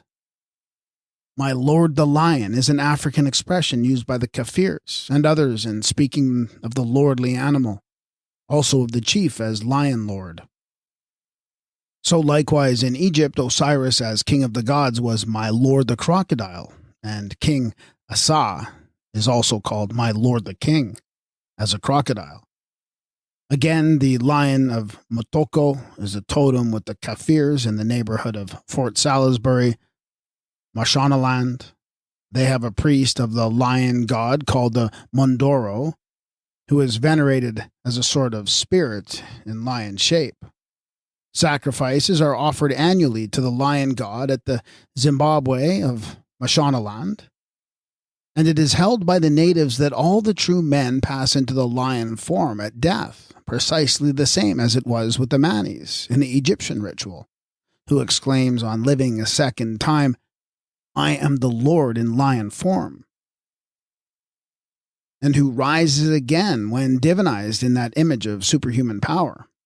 Such types were Inner African when totemic, and as the lion of Mutoko shows, they were also venerated as representatives of spiritual or superhuman powers, which were deified in Egypt as the crocodile divinities Apt, Neith, and Sebek, and the lion gods Shu, Tefnut, Sekhet, Horus, and Atum-Ra. In the Egyptian judgment scenes, the baboon or Cynocephalus sits upon the scales as the tongue of the balance and a primitive determinative or even-handed justice. This was an inner African type, now continued in Egypt as an image of the judge. In a Namakaland fable, the baboon sits in judgment on the other animals. The mouse had torn the tailor's clothes and laid it to the cat. The cat lays it to the dog to the wood to the fire to the water to the elephant, and the elephant to the ant. Whereupon the wise judge orders the ant to bite the elephant to drink the water to quench the fire to burn the wood to beat the dog to bite the cat, and the cat to bite the mouse. And thus the tailor gets satisfaction from the judgment of the wise baboon, whose name is Yan in Namakwa, whilst that of the Cynocephalus is An in Egyptian. This, in the European folktales, is the well-known nursery legend of the pig that wouldn't go. How then did this Bushman or Hottentot fable get into the lowermost stratum of the folktales in England? We answer the same way that Tom Thumb did, and Jack the Giant Killer, and the house that Jack built, and many more which are the poor relations reduced from the mythology of Egypt to become the Marchen of the world. Again, the youthful hero here is Horus in Egypt, Hetzi Ibib among the Hottentots, and the redoubtable Little Jack in Britain is also an inner African figure under the name of Kalikalang. The missionary MacDonald says, "We know a boy who assumed, much at his own instance, the name of Kalikalang, the hero about whom there are so many native tales, reminding one of the class of tales to which Jack the Giant Killer belongs. This is the hero who slays the giant or dragon of drought and darkness, or cuts open the monster that swallowed him, who rescues the lunar lady from her imprisonment, and who makes the ascent to heaven by means of a tree, a stalk, or, as in the case of Child Horus, a papyrus reed." In his Uganda Protectorate, Sir H. Johnston has reproduced a local legend of creation, derived from the natives, which contains certain constituent elements of the nursery tale of Jack the Giant Killer. Kintu was the first man. When he came from the unknown, he found nothing in Uganda, no food, no water, no animals, nothing but a blank. He had a cow with him, and on this he lived. The cow represented the earth as giver of food.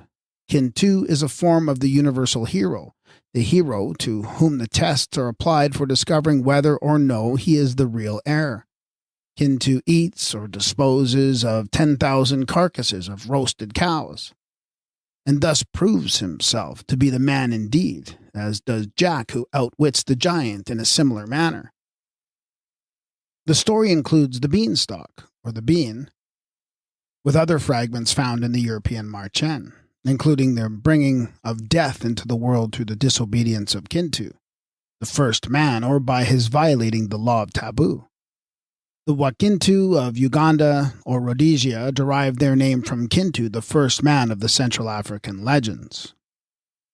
In a Zulu legend, the underworld is the land of cannibals. Here dwells the devourer from whom the youthful hero makes his escape, together with his sister by climbing up a tree into the sky country, just as Horus climbs the tree of dawn in coming forth from the underworld. We read in the ritual of a golden god-headed ape, which is 3 palms in height, without legs or arms. The speaker in this character says, "My course is the course of the golden Cynocephalus, 3 palms in height, without legs or arms, in the temple of Ptah." What this means no mortal knows. It is known, however, that the dog-headed ape, as Ani the Saluter, was emblematic of the moon.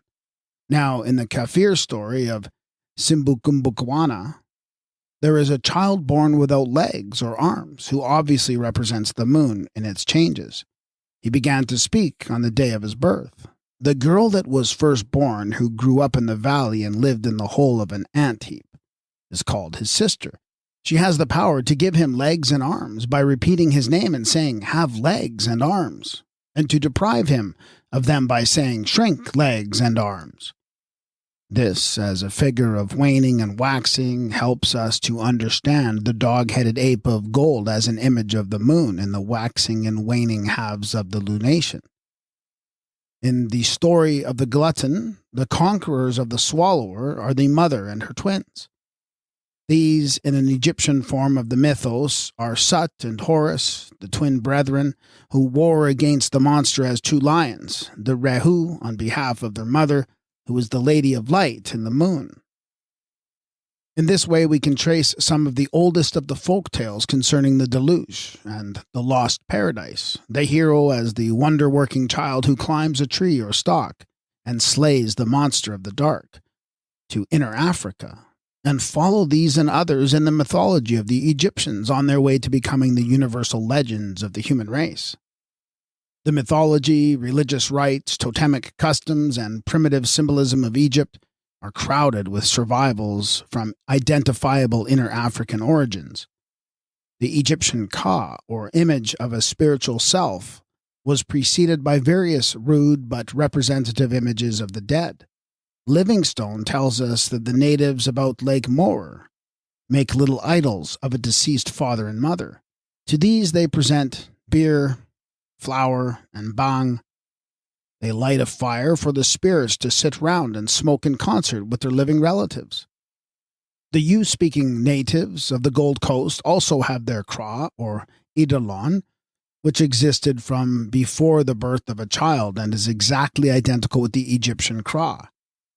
It is a common practice with the Bantu tribes, described by the author of the Uganda Protectorate, for the relatives of deceased persons to carve crude little images as likenesses of the dead and set them up for worship or propitiation. Offerings are made to these in place of the later Ka of the Egyptians. The earlier type of the departed was a bodily portrait, hence the mummy. The Ka is a later spirit likeness, but both imply the same recognition of the ancestral spirits that live on after death. The spirit huts provided for the honored dead in the dense forests of Central Africa, as by the Wanyamwezi for their Musimo, by the Congo Pygmies, Gil, and by the Nilotic Negroes, which the Portuguese called devil houses, are prototypes of the Ka chambers in Egyptian tombs. Erecting a little hut for the spirits is a recognizable mode of propitiation. Lionel Deckel, as we have seen, describes his Wanyamwezi as making little huts of grass or of green boughs even when on the march, and offering them to the Musimo, or spirits of their ancestors. One of the funeral offerings found in Theban tombs is a loaf of bread in the shape of a cone, or pastille, or a model in burnt terracotta that images the loaf. Why the offering should be conical is admittedly unknown. This typical cone is inner African, and in a most peculiar way, the Yao people have the custom of making an offering to the dead in a conical form. They do not know how to make bread, but their offering to the spirits consists of little flour.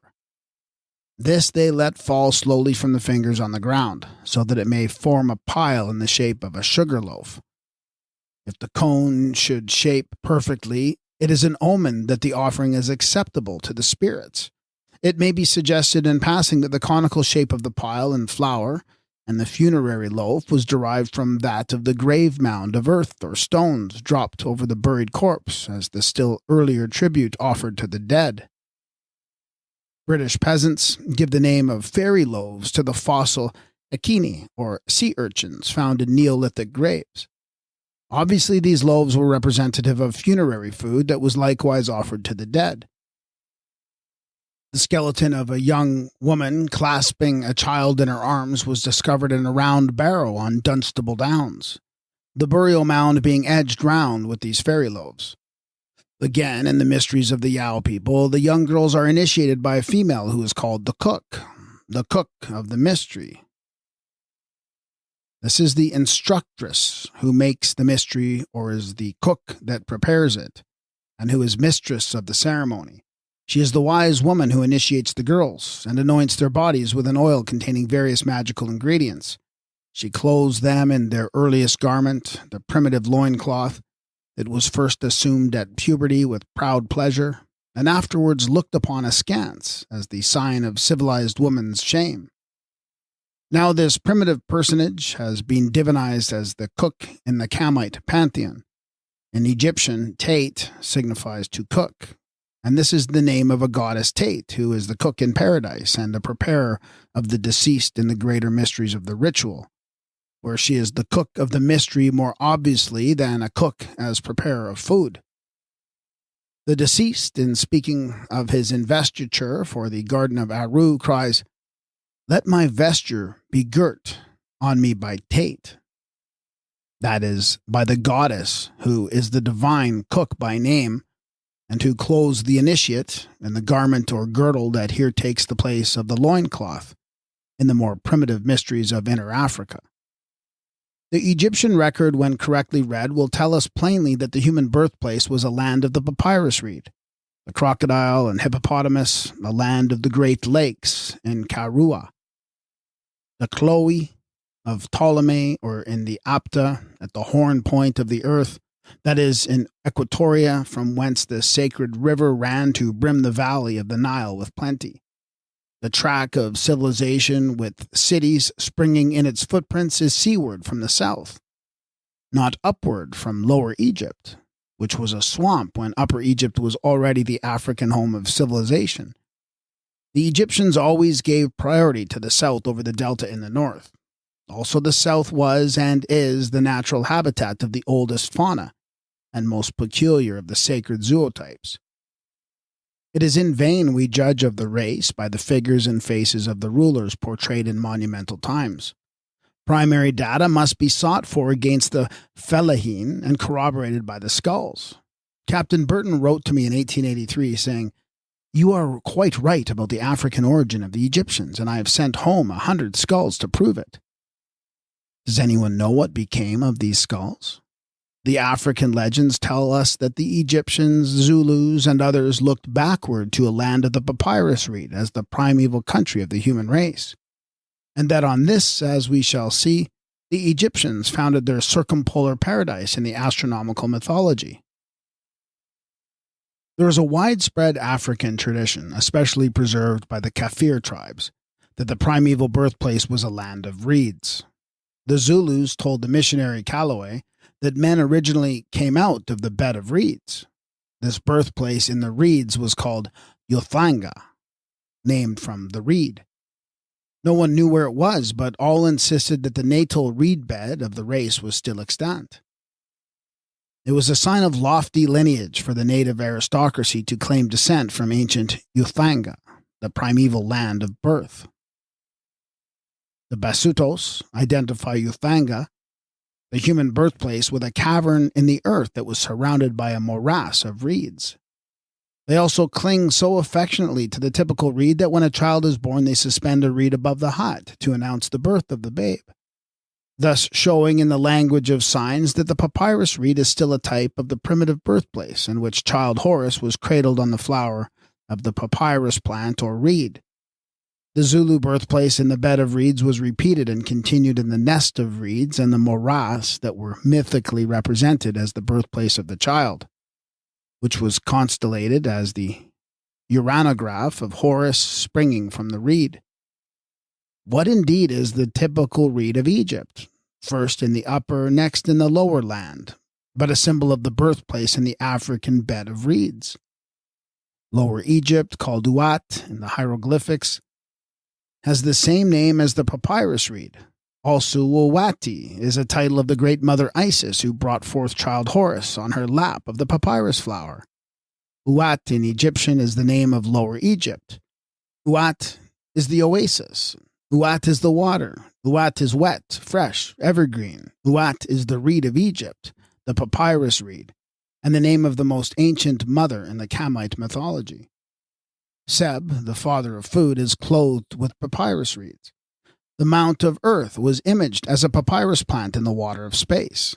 Lastly, the Mount of AMENTA in the ritual rises from a bed of papyrus reeds.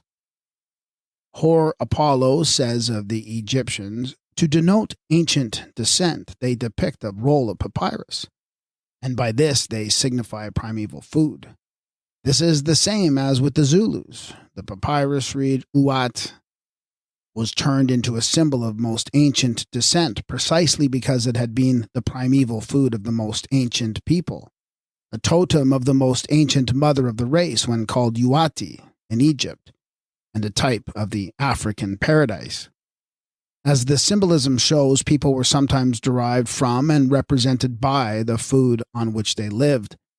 Thus, the papyrus reed that symbolizes ancient food and long descent would be the sign of the people who once lived on or who ate the shoots of the water plant. The Egyptians continued to be eaters of the lotus and papyrus shoots. Theirs was the land of the reed, and they, like the Zulus or the Japanese or the Pueblos, were the reed people in accordance with the primitive mode of heraldry. Just as with the Arunta tribes, the Wichita Grub people, or those who live on the Wichita Grub as their special totemic food. In later times, the papyrus plant was eaten by the Egyptians as a delicacy. Its shoots were gathered for that purpose annually. Bread made from the roots and the seed of the lotus was the gourmand's delight. Lily loaves are mentioned in the papyrus Anastasia. It is said in the hymn to the Nile that when food is abundant, the poor man disdains to eat the lotus or papyrus plant, which shows that it had been his diet when other food was scarce. The lotus and the papyrus are the two water plants worn as a headdress by the two figures that represent the Nile south and north, and who are often seen binding the flowers to the Sam symbol of the Upper and Lower Egypt, as if joining the two countries together as the one land of the reed. Uthlange is not irrecoverable. We glean from other Zulu legends that this was the African birthplace, in the bed of reeds, where the two children, black and white, were born of dark and day, and where the race of the reed people broke off in the beginning. This cradle of creation is repeated mythically with child Horus in his nest of reeds or bed of the papyrus plant, when the field of reeds was figured in the heavens as the primitive paradise of food and drink. In the so-called cosmogony of the Japanese, it is set forth that the first thing in which life appeared on earth at the beginning was the reed, and the earliest land or country place stand, Kunitoko, Tachi, was the land of the reed. Japan was named as the central land of the reed expanse from the fields of reed, whether geographical on the earth or astronomical in the fields of heaven. The great reed of the Japanese mythos is identical with the papyrus reed that represented the Mount of Earth in Egypt or the lotus of Meru in India. Any country figured as being atop of the reed would be the midland of the world, as Japan is said to be, and the Kamite reed will explain why the land of the Kamai should be called Ashihara, the plain of reeds, when the reed is identified with the papyrus plant. Ashihara no Naka Tsukuni, the middle kingdom of the reed plain, which lies upon the summit of the globe, is an ancient name for Japan.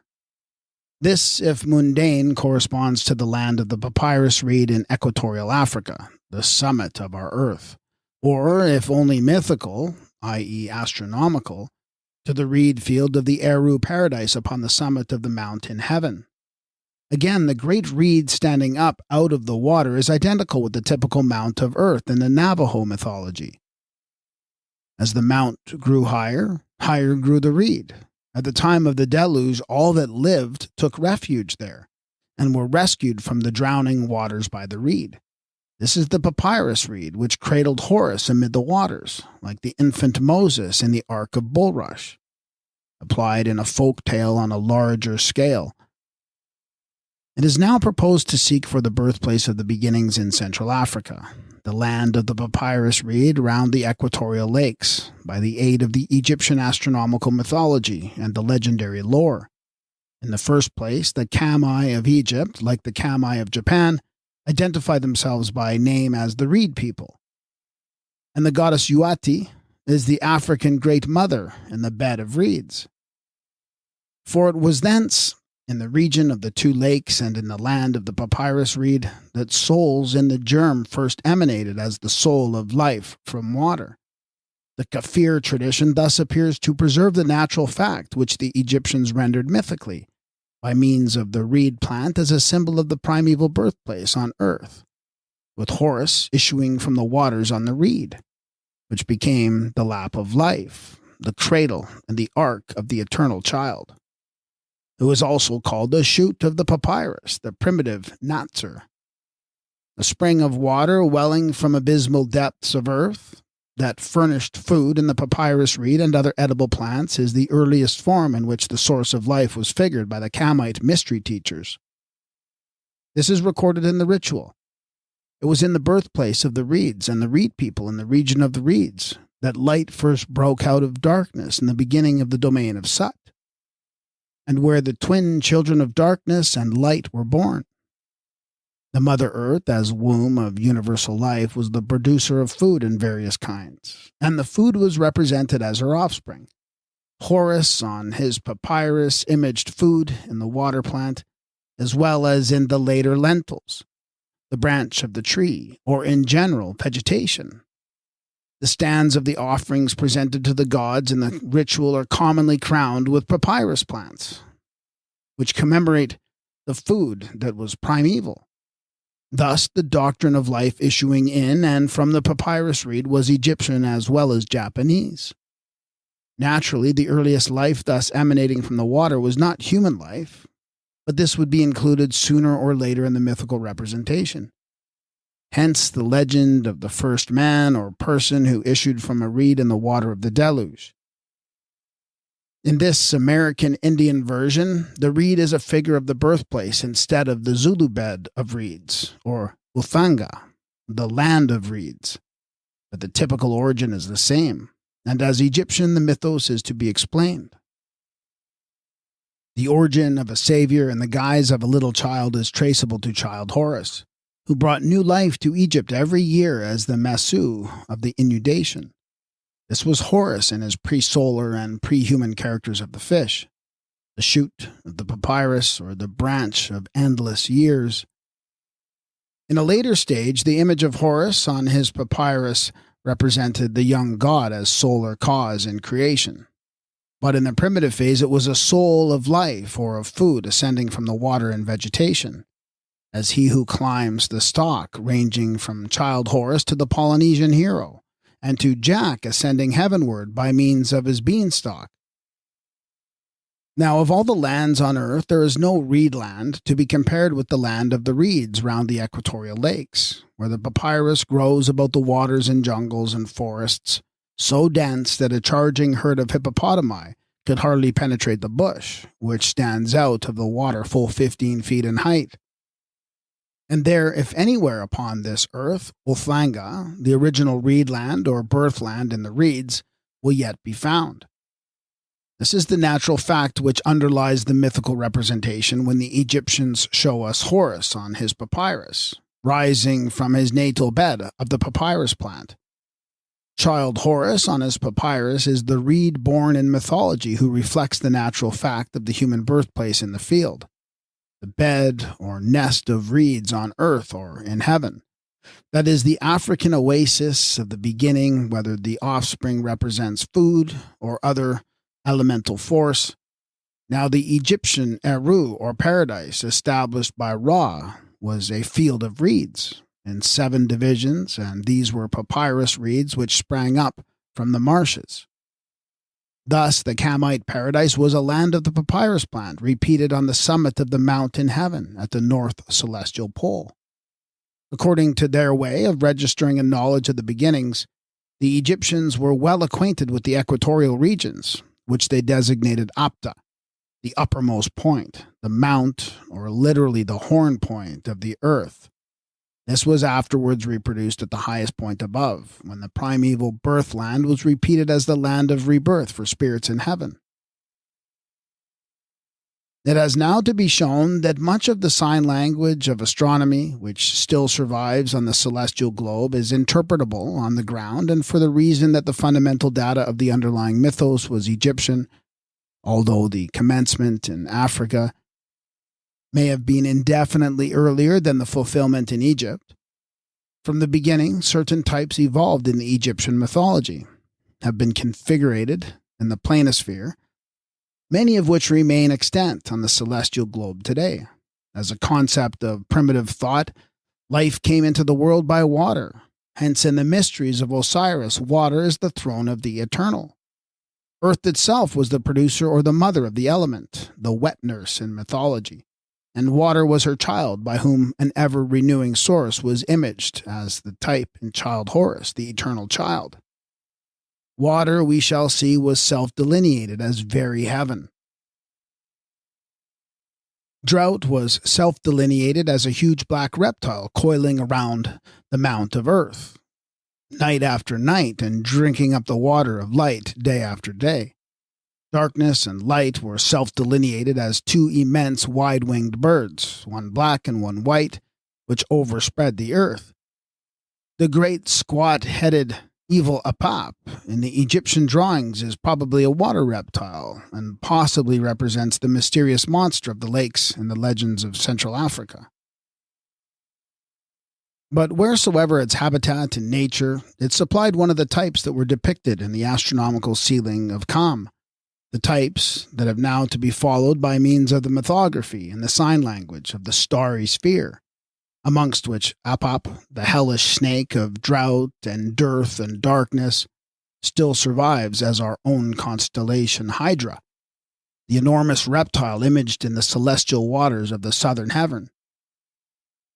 The hero of light that pierced the serpent of drought, or the dragon of darkness, was also represented as the golden hawk, later eagle, and at Hermopolis the Egyptians showed the figure of a hippopotamus upon which a hawk stood fighting with a serpent.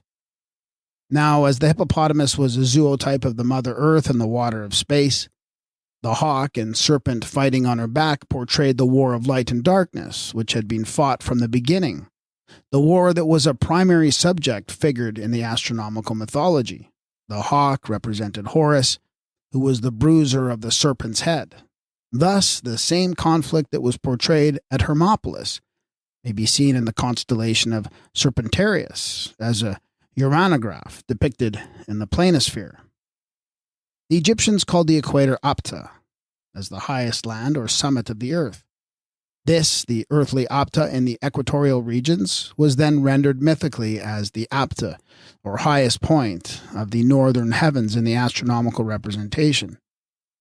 And naturally, the chief facts of the earthly paradise were repeated for a purpose in the circumpolar highland.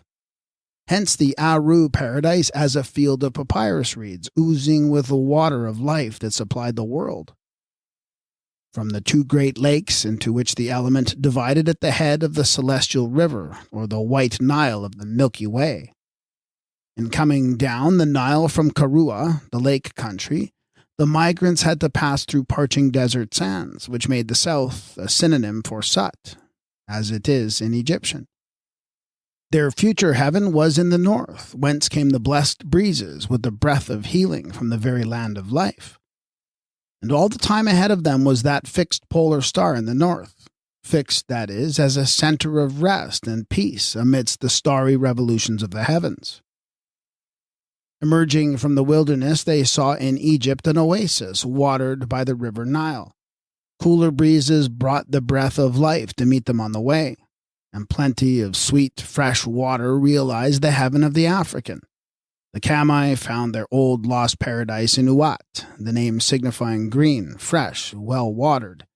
Uat was literally the land of wet as water. Here then was heaven in the north, heaven as the north, heaven in the water and the breezes of the north. And on this they founded a celestial garden or enclosure, which was configured by them in the northern heaven as the primitive paradise of edible plants and plenty of water. The river Nile was traced back by the Egyptians to a double source. This in later times was localized at Elephantine, but not originally.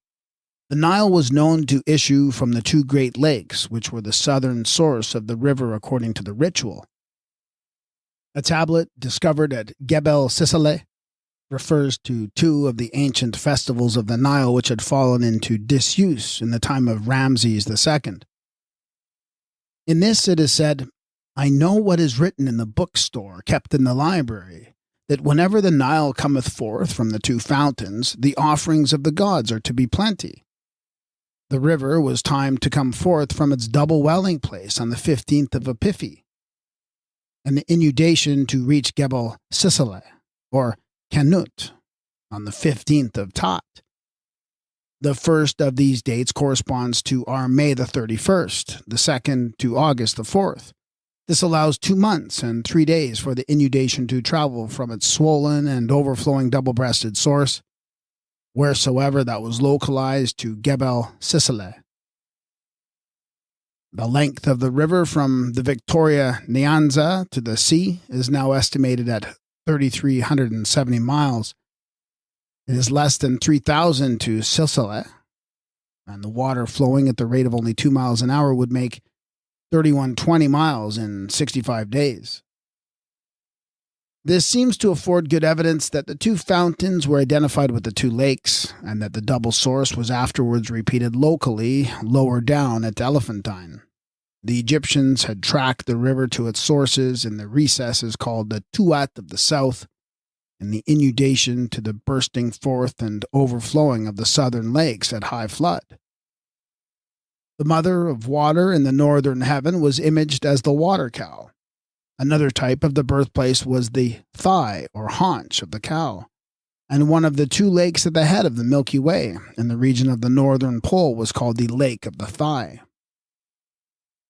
The Osiris, on attaining the divine regions of water, air, and food, or as we say heaven, exultingly exclaims, "I alight at the thigh of the lake." This was the thigh of the cow that was constellated in heaven at least twice over as a sign of the birthplace, when the birth was water or Horus, the child of the inundation. Now the name of Tanganyika, from the African Tanga, for the thigh, the Nika, for the water, signifies the lake of the thigh or haunch. But the thigh is only a symbol which in sign language denotes the birthplace that was imaged more completely by the cow itself. The water cow of Apt in Apta, which represented Earth as the great mother and giver of the water that, according to the legend, burst forth from the abyss in the deluge of the inundation when the lake was formed at first. The lake of the thigh equals Tanga, Nika, was constellated in the northern heaven by the name of Uranograph, and this lake of the thigh or haunch was the lake of the water cow. Hence we find the cow and the haunch are blended together in one group of stars that is labeled the Meskin, as the womb or birthplace at the summit of the pole. And although this lake in Africa is a little over the line to the south, it is near enough to have been reckoned on it, and therefore to have been the earthly prototype of the Great Lake at the horn point of the northern pole, which the ritual denominates the Lake of Equipoise, as well as the Lake of the Thigh. Amongst the other signs that were configured at the summit of the northern heaven as object pictures of the old primeval homeland were the fields of the papyrus reed, the waters welling from unfathomable depths, the ancient mother as the water cow of Apt, who was the living image of Apta as the birthplace in the reeds. Thus, with the aid of their uranographs, the Egyptian mystery teachers showed the birthplace in the fields of the papyrus plant, the reed bed in Yuthanga, where the black and white twins of darkness and day were born, the birthplace of the water flowing from its secret source in the land of the two lakes called the Lake of Equipoise and the Lake of the Thigh, or Tonga, whence the name Tanganyika. There was the water that forever flowed in fields forever fresh and green, which figured now the water of life that has no limit, and the food that is eternal in the Kamite eschatology. In the astronomy, Apta was the mount of Earth as a figure of the equator, whereas the summit of the circumpolar paradise was the mount of heaven as a figure of the pole. In the final picture of the ritual, the mount of AMENTA stands in a morass of the papyrus reed, The cow that represents the Great Mother is portrayed in the two forms of Apt, the water cow, and Hathor, the milch cow, as the typical mother amongst the reeds in the place of birth on earth, and thence of rebirth in heaven. Thus, as we interpret it, the imagery of Equatoria was commemorated in the uranographic representation or sign language of the astronomical mythology.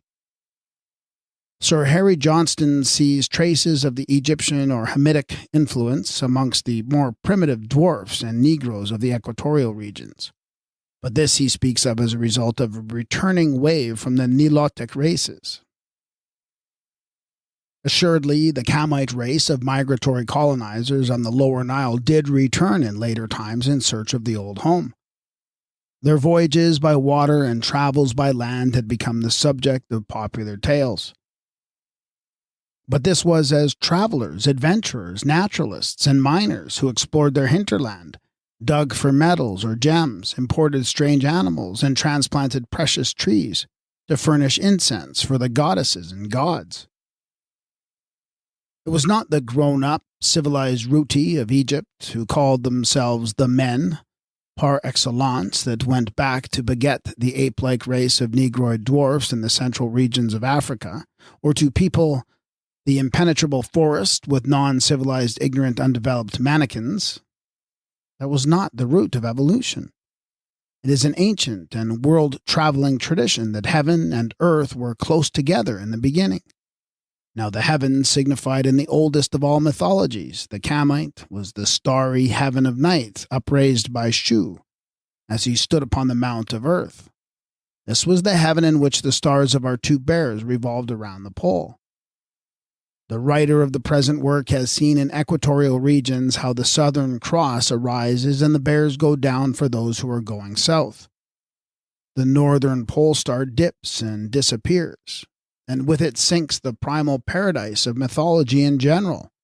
It was configurated in the stars about the pole. On coming north again, the old lost paradise arose once more as paradise regained. At a certain point, in regions of no latitude, the pole star rests forever on the horizon in the north, or, as the Egyptians figured it, upon the mount of earth in Apta. The heaven of the ancient legends and of the equatorial astronomers was close to the earth, because the pole star rested on the summit of the mount like Anup on his mountain. Such traditions were deposited as the mythical motive representing natural fact, however much the fact may be obscured. Now, the ordinary heaven of night and day could not supply the natural fact. Heaven is no farther off from earth than ever. There is a starting point in the various mythologies that is equivalent to this beginning, at which time heaven rested on the earth, and was afterwards separated from it by the mythical uplifter of the sky. The name of heaven denotes the up heaven. Nut, or Nu, the Egyptian name for heaven, has the meaning and the sign of uplifted. And there was but one starting point at which the heaven could be said to rest upon the earth. This was in the regions of no latitude, where the pole stars were to be seen upon the two horizons. As the nomads traveled towards the north, this heaven of the pole, which touched the earth in Equatoria, naturally rose up from the mount, or, as mythically rendered, it was raised by Shu, who stood upon the steps of Kemen to reach the height and push the two apart with his huge staff that was the giant's figure of the north celestial pole. There was no solstices in Apta. Time, if any, was always equinoctial there. And on this equal measure of day and dark, the first division of the circle, the sep, or turnaround of the sphere, was founded. When Shu upraised the sky, it was equally divided between Sut and Horus, the portion of each being half of the water, half of the mount, or half of the 24 hours. And this was the time made permanent in AMENTA, where the later register for all such simple mysteries was kept. There are 12 hours light and 12 hours dark in this netherworld, the same as in the equatorial regions. It is the equinoctial time of Shu and Mati. The earth was not an upright pillar in Apta, with the starry sphere revolving around it on a horizontal plane. The risings and settings of the stars were vertical, and the two fixed centers of the poles were on the two horizons, or, in accordance with the Egyptian expression, on the northern and southern sides of the Mount of Earth. The sky, as the celestial water, was also divided into two great lakes, one to the north and one to the south of the mount. These survive in the ritual as the Lake of Karu and the Lake of Ru to the south and the north of the Baku Hill, on which heaven resteth. The system of dividing the celestial water was apparently founded on the two great equatorial lakes at the head of the Nile, which were repeated in the two lakes of AMENTA and in the other pictures of the double source of the great stream, now figured in heaven, at the head of the Milky Way as the stream without end. The Egyptians also preserved traditions of Tanuter, the holy land that was known by the name of Punt or Puanta. Maspero spells the name Puanit. The present writer has rendered it Puanta. One meaning of Anta in Egyptian is yellow or golden, hence Puanta the golden. The name is applied in the ritual to the land of dawn, or Anta, as the golden, the land of gold. This was the mythical or divine Anta in AMENTA, where the tree of golden Hathor grew. In that case, Puanta or Punt is identical with the Orient in the mythos. But the land of Puanta is also geographical, and there was an Egyptian tradition that this divine country could be reached by ascending the river Nile. It was reported that in a remote region south you came to an unknown great water which bathed Puanta, or the Holy Land. Tanuter. This, we suggest, was the nearest and largest of all the African lakes, now called the Victoria Nyanza, from which the river Nile debouches on its journey north. We gather from the inscriptions of Deir el-Bahari that the inhabitants of that Puanta for which the expedition of Queen Hatshepsut sailed were lake dwellers. The houses, built on piles, were reached by means of ladders, and pile dwellings imply that the people of Puanta were dwellers on the lake. Further, it is recorded on the monuments that 2 naval expeditions were made by the Egyptians to the land of Puanta. The first occurred in the reign of Sankara, the last king of the 11th dynasty, long before the expedition to Puanta was made in the time of Queen Hatshepsut, 18th dynasty. The leader of this earlier expedition was a nobleman named Hanu, who described his passage inland through the desert and the cultivated land. On his return to Egypt from the Gold Land, he speaks of coming back from the land of Seba, and thus far identifies the one with the other. He says, "When I returned from Seba, or Seboa, I had executed the king's command, for I brought him back all kinds of presents, which I had met with in the ports of Puanta, and I came back by the road of Wak and of Hanu." Inscription Rohan. In the story of the shipwrecked sailor, the speaker says of his voyage, "I was going to the mines of Pharaoh in a ship that was 150 cubits long and 40 cubits wide, with 150 of the best sailors in Egypt. He was shipwrecked on an island, which turned out to be in the land of Puanta. The serpent ruler of the island says to the sailor, 'I am prince of the land of Puanta.' It is not said that this was the land of the mines, but he was sailing to the mines when he reached the land of Puanta. An inscription found in the tomb of Uana and Thua of the 18th dynasty, which tomb was rich in gold, informs us that the gold had been brought from the lands of the south. Also, the Maze tribes are known to have had relations with the people of Puanta. Puanta, as a geographical locality, is said to lie next to the spirit world, or the land of the shades, which is spoken of as being in the south, but as far away as sailors could go upstream. In fact, it was where the celestial waters came from heaven at the sources of the Nile. This surely means that Puanta, the gold land, was at the summit of this world, and therefore closest to the next, where there was nothing but the firmamental water betwixt them and the islands of the blessed. If Mashonaland should prove to be the gold land of Puanta, this would be the geographical Puanta, not Arabia, from which the golden Hathor and the hawk of gold originally came. The symbolism of the ruined cities of Mashonaland, discovered by the explorer Bent, suffices at least to show that the Egyptians of a very remote age had worked the gold mines in that country. Horus, on his pedestal or papyrus, is a figure not to be mistaken, whether the bird is a hawk or a vulture, for there was also a very ancient Horus of the vulture that was the bird of Neith. The hawk or vulture on the pedestal or papyrus, Uat, was indefinitely older than the human type of Horus, the child in Egypt. Horus as the hawk or vulture standing on the column within the necklace zone or cestus was the child of Hathor. And these two, Hathor and Horus, were the divine mother and child. The gold hawk of Horus is connected with the Egyptian mines, whilst precious metals and stones, especially the turquoise, were expressed sacred to the goddess Hathor. The Egyptian goddess Hathor, as a form of the Earth Mother, was the mistress of the mines and of precious stones and metals called Mafkat.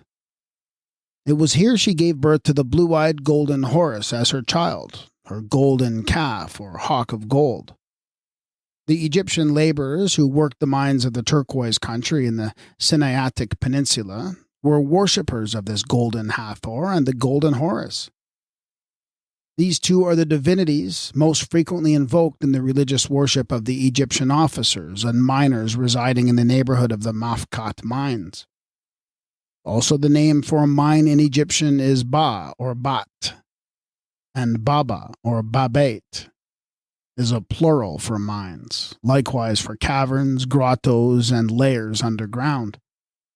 Moreover, this district of the Sinaitic mines was designated Baba or Babait by the Egyptian miners, and this name of Baba or Babait, with the plural terminal for the mines, would seem to have been preserved and repeated for the Zimbabwe mines in Rhodesia, the Egyptian word being left there by the Egyptian workers.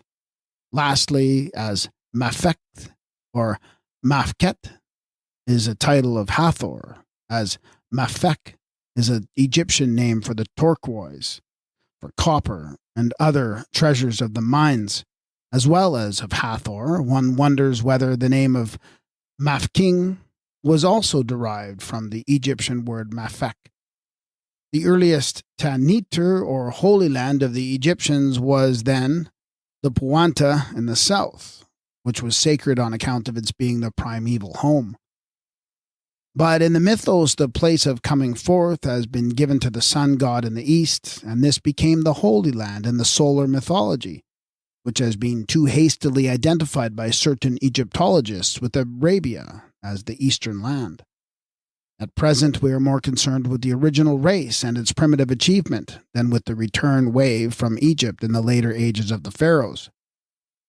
The oasis in Africa was a heaven on earth, a paradise in nature, ready-made in the vast expanse of papyrus reed. Egypt from the beginning was based on the oasis, Uat. We might trace a form of the heptonymy with which Egypt began in the 7 oases. The great oasis of Abydos, called Uat, the great Theban oasis, the oasis of the Natron Lakes, the oasis of El Karga, the oasis of Sinai, the oasis of Dakel, and the oasis of Baniza. Maspero says the great oasis had been at first considered as a sort of mysterious paradise to which the dead went in their search of peace and happiness. It was called Uit or Uat. As late as the Persian epoch, the ancient tradition found its echo in the name of Isle of the Blessed, which was given to the great oasis. So soon as the deceased was properly equipped with his amulets and formulas, he set forth to seek the field of reeds. The field of reeds was the field of Uat, the papyrus reed, which had been repeated in the heavens from the Uat of Egypt, the Uat of the oasis, the Uat of the reed land that was in the beginning. For those who lived on the papyrus shoots when this was a primeval food, there was a world of plenty in the region of lakes, which would be looked back to as a very paradise by those who wandered forth into the waterless deserts and suffered cruelly from thirst and hunger amidst the arid wastes of burning sand. In seeking the fields of reeds, the deceased was going back in spirit to Ufanga, the cradle of the reeds, or to Karua, the land of the lakes, to Apta, the starting point, to Puanta, the ever-golden, to Murta, the land of the two eyes, or some other form of primitive paradise, where, as the ritual has it, he would drink the waters of the sacred river at the sources of the Nile. This was the land where food and water had been abundant enough to furnish a type of everlasting plenty for the land of promise in the astronomical mythology and the eschatology. It is necessary to postulate a commencement in equatorial regions, in order that we may explain certain primeval representations in the land of Egypt. We see a deluge legend originating in the woman's failing to keep the secret of the water source, which was followed by an overwhelming, devastating flood. We see that a legend of the first man, he who brought death into the world by disobeying the law of taboo, is indigenous to the natives of Uganda. A primitive picture of the beginning is also presented in an African story, which was told to Stanley by a native of the Bashko on the Iruwimi River, called The Creation of Man. It is related that in the old time all this land, and indeed the whole earth, was covered with sweet water. Then the water dried up or disappeared. No living thing was moving on the earth until one day a large toad squatted by one of the pools. How long it had lived or how it came into existence was not known, but it was suspected that the water must have brought it forth from some virtue of its own. On the whole earth there was but this one toad, which in relation to water was the frog. Then follows the legend of creation.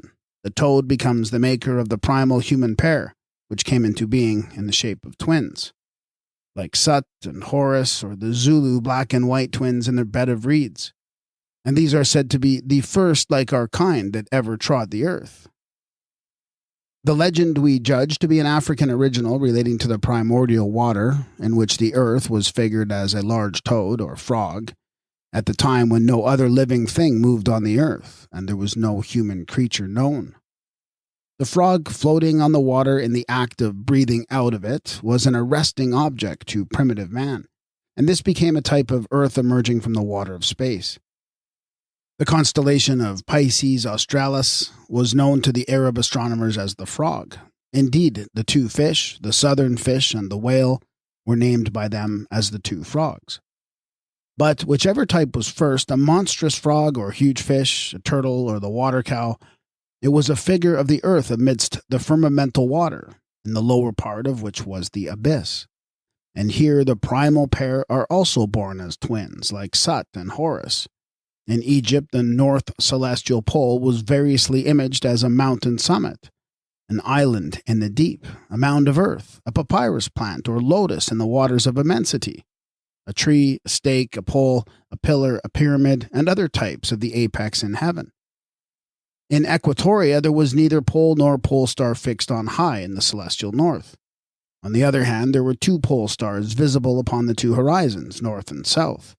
These, according to the imagery, might be represented by two jackals, two lions, two giraffes, mountains, the mount and horizon being synonymous, two trees, two pillars of the firmament, or by the two eyes of two watchers. Heaven's Eye Mountain is a Chinese title for the mount of the pole. This would apply when only one pole star was visible, but in Equatoria, there were two poles or mountains with the eyes of two non-setting stars upon the summits, the only two fixed stars in all the firmament. These we hold to be the pair of eyes, or merti, that was also a pair of jackals in the Kamite astronomical mythology. But first of the two poles as pillars, Josephus has preserved the tradition concerning two pillars that were erected in the land of Siriad. He tells us that the children of Seth, Egyptian Set, were the inventors of astronomy, and in order that their inventions might not be lost, and acting upon Adam's prediction that the world was to be destroyed at one time by the force of fire, and at another time by the violence and quantity of waters, They made 2 pillars, the one of brick, the other of stone. They inscribed their discoveries upon them both, that in case the pillar of brick should be destroyed by the flood, the pillar of stone might remain and exhibit these discoveries to mankind, and also inform them that there was another pillar of brick erected by them. Now this remains in the land of Syriad to this day. Plato likewise speaks of these 2 columns in the opening of Timaeus. The place where the 2 pillars, or one of them, traditionally stood was in the land of Syriad. Where that is, no mortal knows, but Siri in Egyptian is a name for the south. Siri is also the mount that is figured as the 2-fold rock, which is equivalent to the pillars of the 2 horizons, south and north. Siri is also the name of the giraffe, a zootype of Sut, the overseer. Syriad, then, we take to be the land of the south where the pillar remains to this day.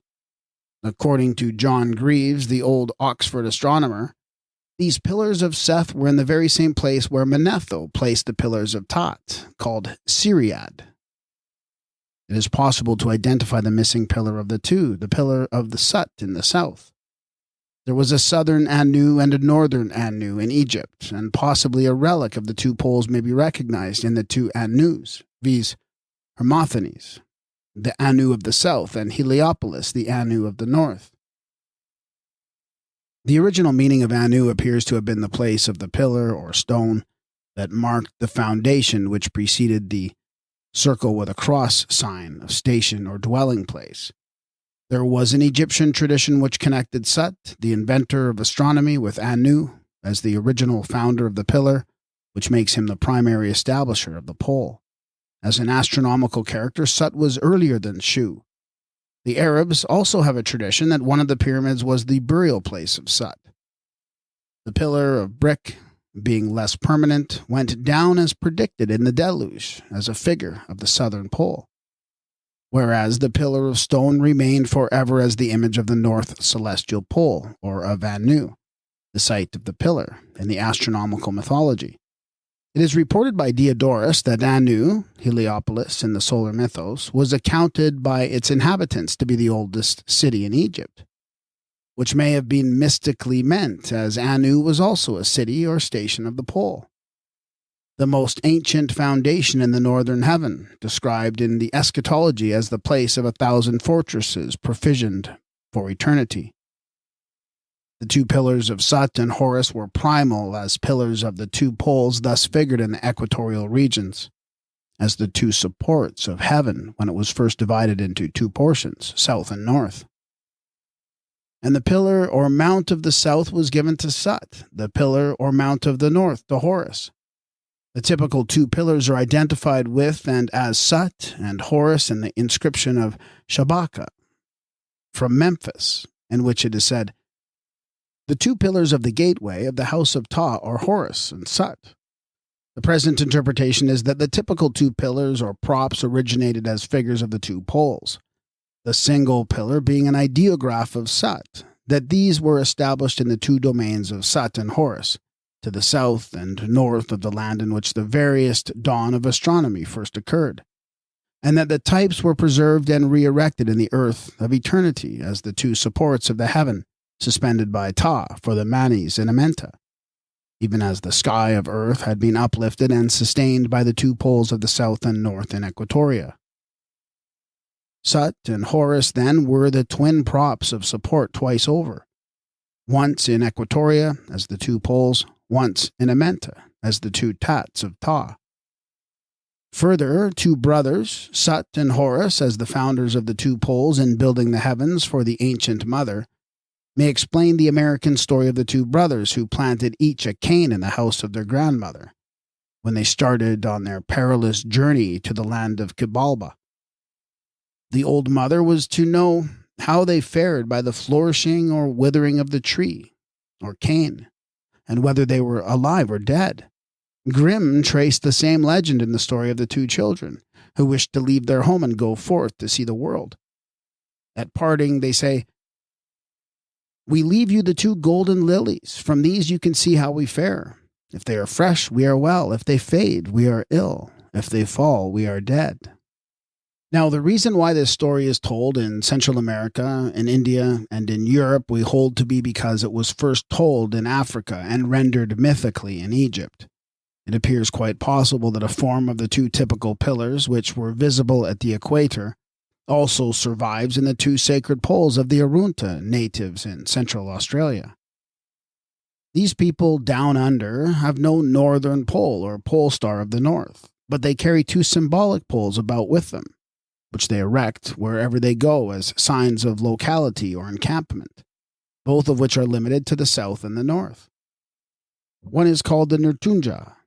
This, so to say, is the north pole of the two, and is never met within the south. The other, called the Waninga, is always limited to the south. The Nurtunja is typical of the northern and the Waninga of the southern part of the Arunta tribe. Each of these, like the Egyptian Tat pillar, is a sign of establishing or founding, as is shown from its use in the ceremony of young man making. In Greek myth, the temple of heaven was raised on high by two brothers, who in one version of Trophonius and Agamedes, the builders of the temple of Apollo, the sinking of Trophonios into the cave also corresponds to the engulfing of Sut and his going down south with the disappearing pole. One of the two legendary pillars of Seth disappeared, the other remained.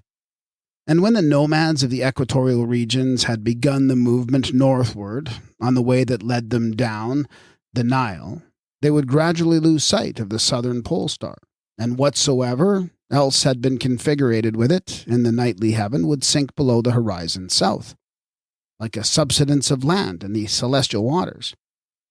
Thus, in astronomical mythology, a fall from heaven, a sinking down in the waters called a deluge, and a lost primeval home or natural occurrences, as certain stars or constellations disappeared from sight for those who traveled northward from the equatorial plane. And these celestial events would be told of as a mundane in the later legends of the fall and flood and man's lost paradise of everlasting peace and plenty. It is enough, however, for the present purpose that a star or constellation first assigned to Sut sank down into the dark abysm south and disappeared from the ken of the observers who were on their journey of 3,000 miles down into the valley of the Nile. It is certain that Sut went down south to some sort of netherworld, and so became the power of darkness in AMENTA, when our earth had been completely hollowed out by Ta, and AMENTA below became the south to the circumpolar paradise in the celestial north. The ancient Egyptians had no antipodes on the outside of the earth. AMENTA and the netherworld was their antipodes. Their two poles were celestial and subterrestrial. The North Pole was at the summit of the mount. The South Pole was in the root land of the earth below.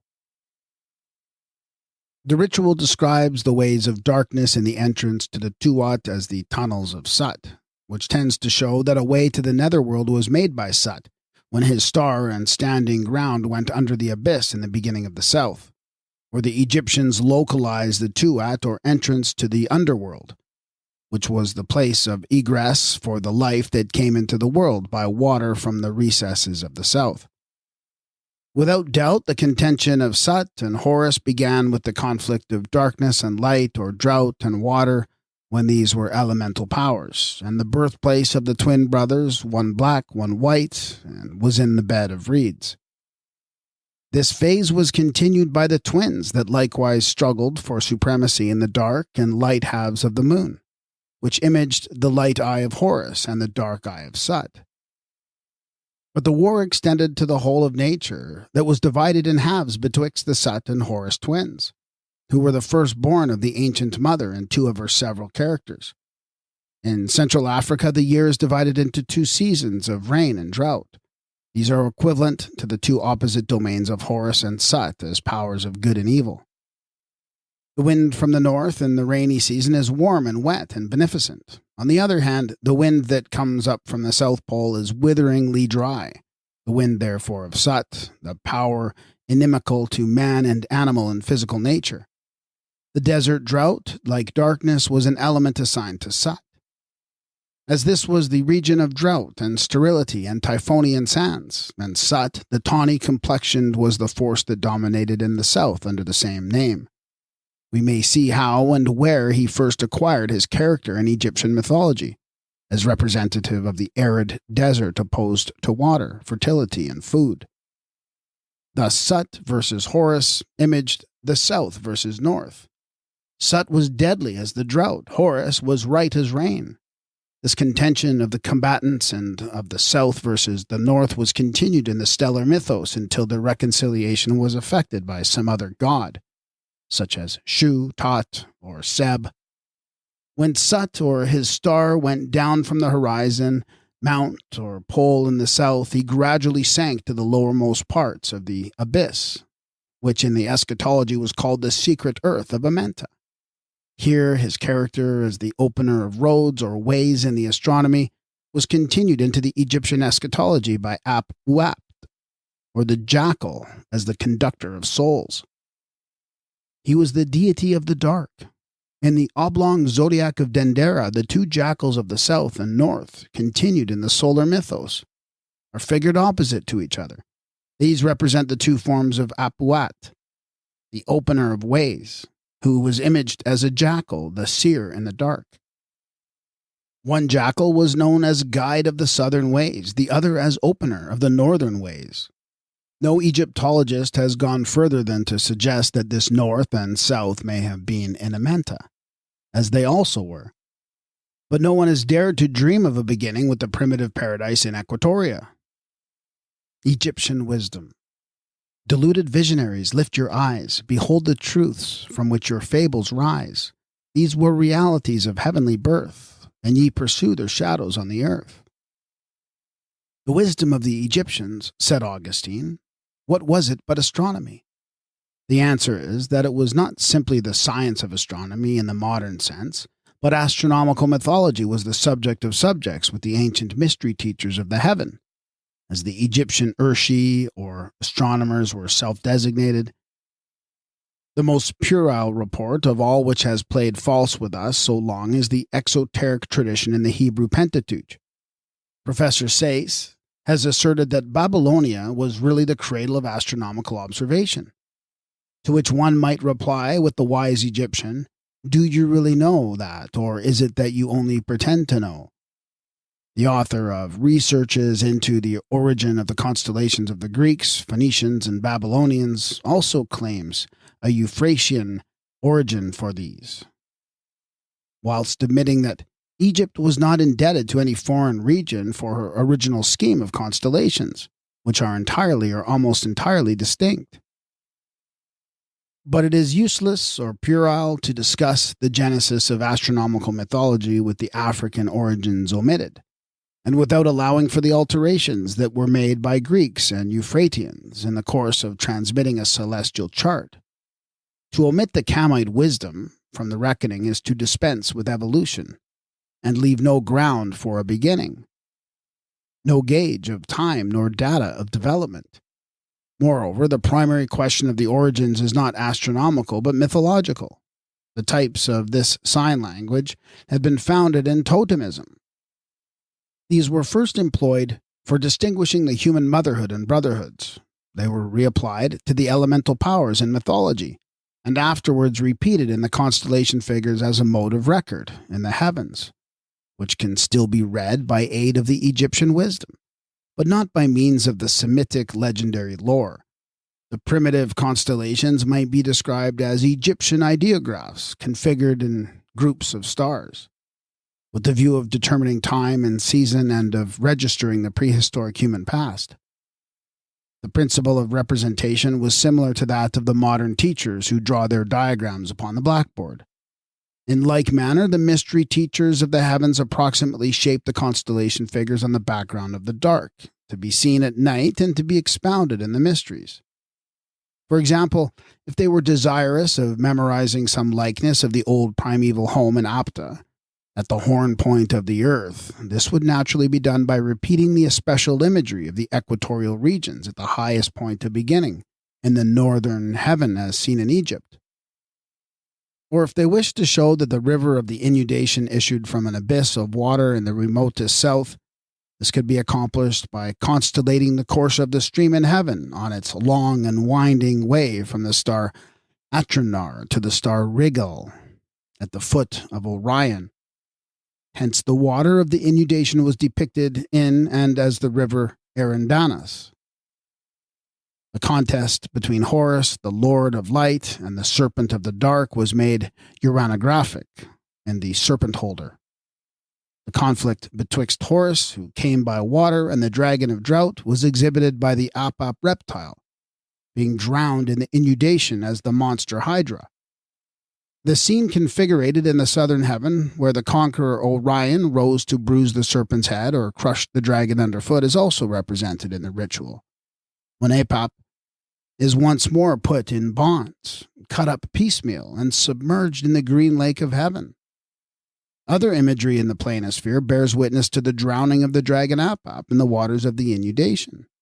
The monster imaged in Hydra is treated as carrion by the crow that is perched upon it, pecking at its dead body.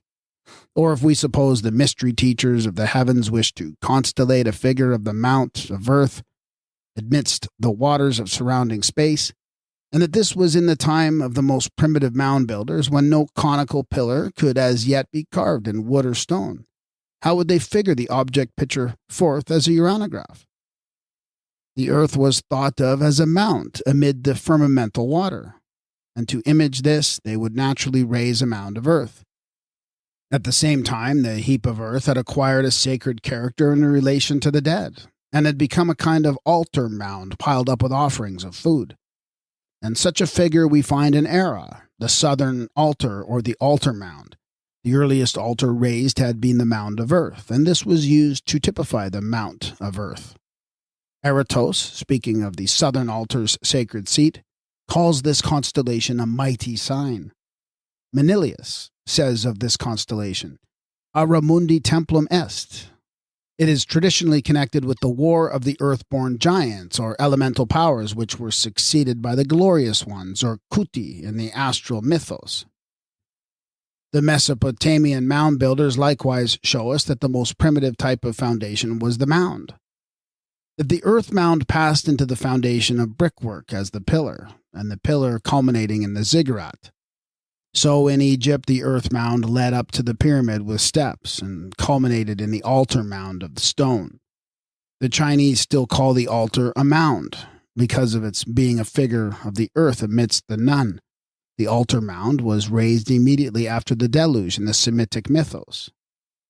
In this way, the teachers who first glorified the storied window of the heavens, like some cathedral of immensity with their pictures of the past, are demonstrably Egyptian, because the sign language, the mythos, the legends, and the eschatology involved are wholly Egyptian, and entirely independent of all who came after them. The so-called wisdom of the ancients was Egyptian when the elemental powers were represented first as characters in mythology. It was Egyptian when that primeval mythology was rendered astronomically. It is also Egyptian in the phase of eschatology, speaking generally, and it would be difficult to speak too generally from the present standpoint. The Egyptian mythology is the source of the Marchen, the legends, and the folklore of the world, whilst the eschatology is the fountainhead of all the religious mysteries that lie betwixt the earliest totemic and the latest Osirian, that were ultimately continued in the religion of ancient Rome. The mysteries were a dramatic mode of communicating the secrets of primitive knowledge in sign language, when this had been extended to the astronomical mythology. Hence, we repeat the Egyptian Urshi, or astronomers, were known by the title of mystery teachers of the heavens, because they explain the mysteries of primitive astronomy. For one thing, a later theology has wrought havoc with the beginnings previously evolved and naturally rendered. And we have consequently been egregiously mizzled and systematically duped by the Semitic perversions of the ancient wisdom. There was indeed a fall from the foothold first attained by the Egyptians to the dismal swamp of the Assyrian and Hebrew legends. In Egyptian mythology, compared with the Babylonian, the same types that represent evil in the one had represented good in the other. The old great mother of evil, called the dragon horse in the Assyrian version, was neither the source nor the product of evil in the original. The serpent goddess Ranut, as renewer of the fruits of earth in the soil or in the tree, is not a representative of evil. We hold that moral evil in the mythical domain is an abortion of theology, which was mainly Semitic in its birth. The Kamite beginning with the Great Mother and the elemental powers, which are definite and identifiable enough in the Egyptian wisdom, became confused and chimerical in Babylonian and Hebrew versions of the same sign language. The dark of a benighted heaven followed day. Elemental evils were converted into moral evil. The types of good and ill were indiscriminately mixed, preeminently so in the reproduction of the old Great Mother as Tiamat. Original, she was a form of Mother Earth, the womb of life, the suckler, the universal mother in an elemental phase. But the types of good and evil were confounded in the later rendering. The creation of evil as a miscreation of theology is plainly traceable in the Akkadian, Babylonian, Assyrian, and Hebrew remains. The Great Mother, variously named Tiamat, Zikum, Ninkigal, or Nana, were not originally evil. She represented source in perfect correspondence to Apt, Ta'urt, or Ranut in the Egyptian representation of the Great Mother, who, howsoever hideous, was not bad or inimical to man, the mother and nurse of all, the mother of gods and men, who was the renewer and bringer forth of life in earth and water. Nor were the elemental offspring evil, although imaged in the shape of monsters or of zootypes. As Egyptian, the 7 Anunnaki were spirits of earth, born of the Earth Mother in the earth. They were not wicked spirits. The elements are not immoral. These are a primitive form of the 7 great gods who sit on golden thrones in Hades, as lords of life and masters of the underworld. Moreover, the 7 Nunu or Anunnaz can be traced to their Egyptian origin. In the Kuthian legend of creation, we are told that the great gods created warriors with the body of a bird, and men with the faces of ravens. Tiamat gave them Suck, their progeny, the mistress of the gods created. In the midst of the celestial mountains, they grew up and became heroes and increased in number. 7 kings, brethren, appeared as begetters, who are given names as the signs of personality. Now the 7 children of the Great Mother as Egyptian were produced as 2 plus 5. The Sut and Horus twins were born warriors or fighters. They are portrayed as 2 birds, the black vulture or raven of Sut and the gold hawk of Horus. These, the first 2 children, imaged as 2 birds, one of which was black, will or may account for the 2 bird races, one of which had the face of a raven and wore a black race, or were the black heads in Akkad. The Sut and Horus twins were succeeded by 5 other powers, so that there were 7 altogether, all brothers, all males or begetters, the 7 which constituted a primary order of gods as fellow males, who were the Nunu of Egypt, which became the Anunnaz or primordial male deities of ancient Babylonia. But the 7 nature powers evolved in Egyptian mythos were the offspring of the great Earth Mother, not the progeny of Apap. They were native to the nether earth, but were not wicked spirits. They are spoken of in the ritual as those 7 Uraeus deities who are born in AMENTA. The serpent type is employed to denote the power, but it is the good serpent, the Uraeus serpent of life and of renewal, not the evil reptile Apap. These the Euphratians changed into the 7 evil spirits or devils of their theology. The spawn of Apap in Egypt are the Sabal, which were numberless in physical phenomena and never were portrayed as 7 in number. The Euphratians turned the evil serpent Apap into Tiamat, the old Great Mother in the abyss of birth, where she has been supposed to have brought forth the 7 powers of evil, and to have been herself the old serpent with 7 heads. In Egypt, happily, we get beyond the rootage of mythology in Babylonia and Akkad. The goddess Ranut was a form of the earth goddess as the serpent mother. The serpent brood or dragon progeny of Ranut are mentioned in the ritual, where they have become a subject of ancient knowledge and the mysteries. Elsewhere, they are called the 7 divine Uri, or serpents of life. There are no 7 serpents of death, no 7 evil serpents in the Kamite representation. The 7 Uri, though elemental, born of matter and of earthy, like their mother, are not evil powers. Neither are they in the same category as the Sabao of Apap or the Sami fiends of Sut, whereas in the Euphratian version, these have become 7 wicked spirits as the evil brood of the great mother Tiamat. They are also portrayed as the 7 heads or potencies of an infernal snake, which had been Egyptian but without the 7 heads, the types of good and evil being mixed up together as Euphratian. The Kamite elemental powers were just the powers of the elements represented by zootypes. They might be sometimes fearsome, but they were not baneful. The inimical forces of external nature, the evil spawn of drought, plagues, dearth, and darkness, called the Sabao or the Sami, had preceded these, whereas in Babylonia the 2 categories are confused and the 7 have been reproduced as altogether evil.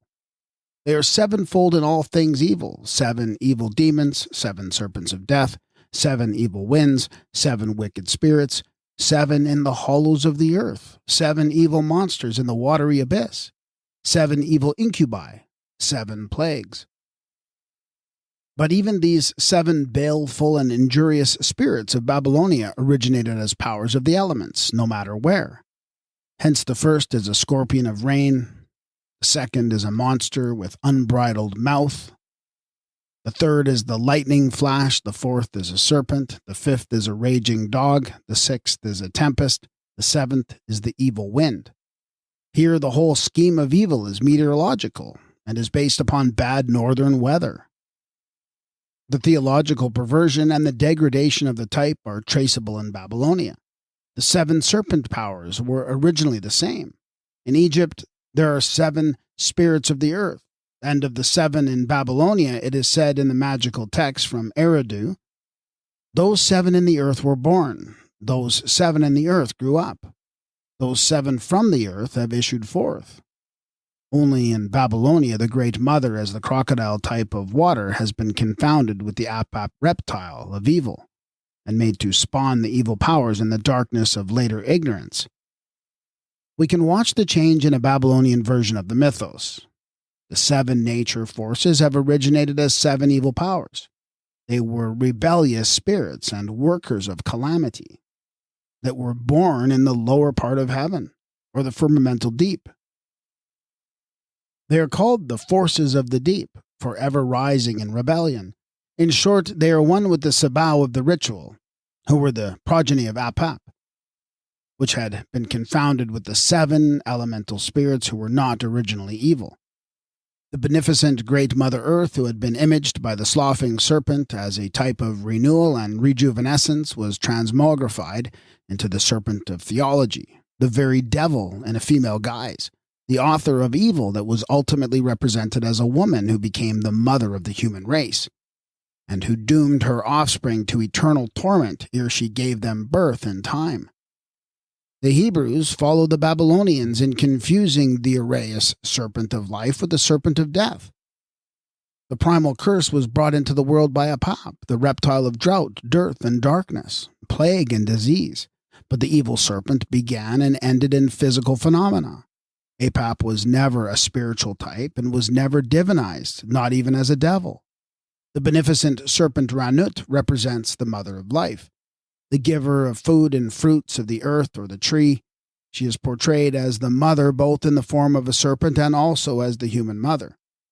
But good and evil have been badly mixed together in the Hebrew version of the Babylonian perversion of the Egyptian wisdom.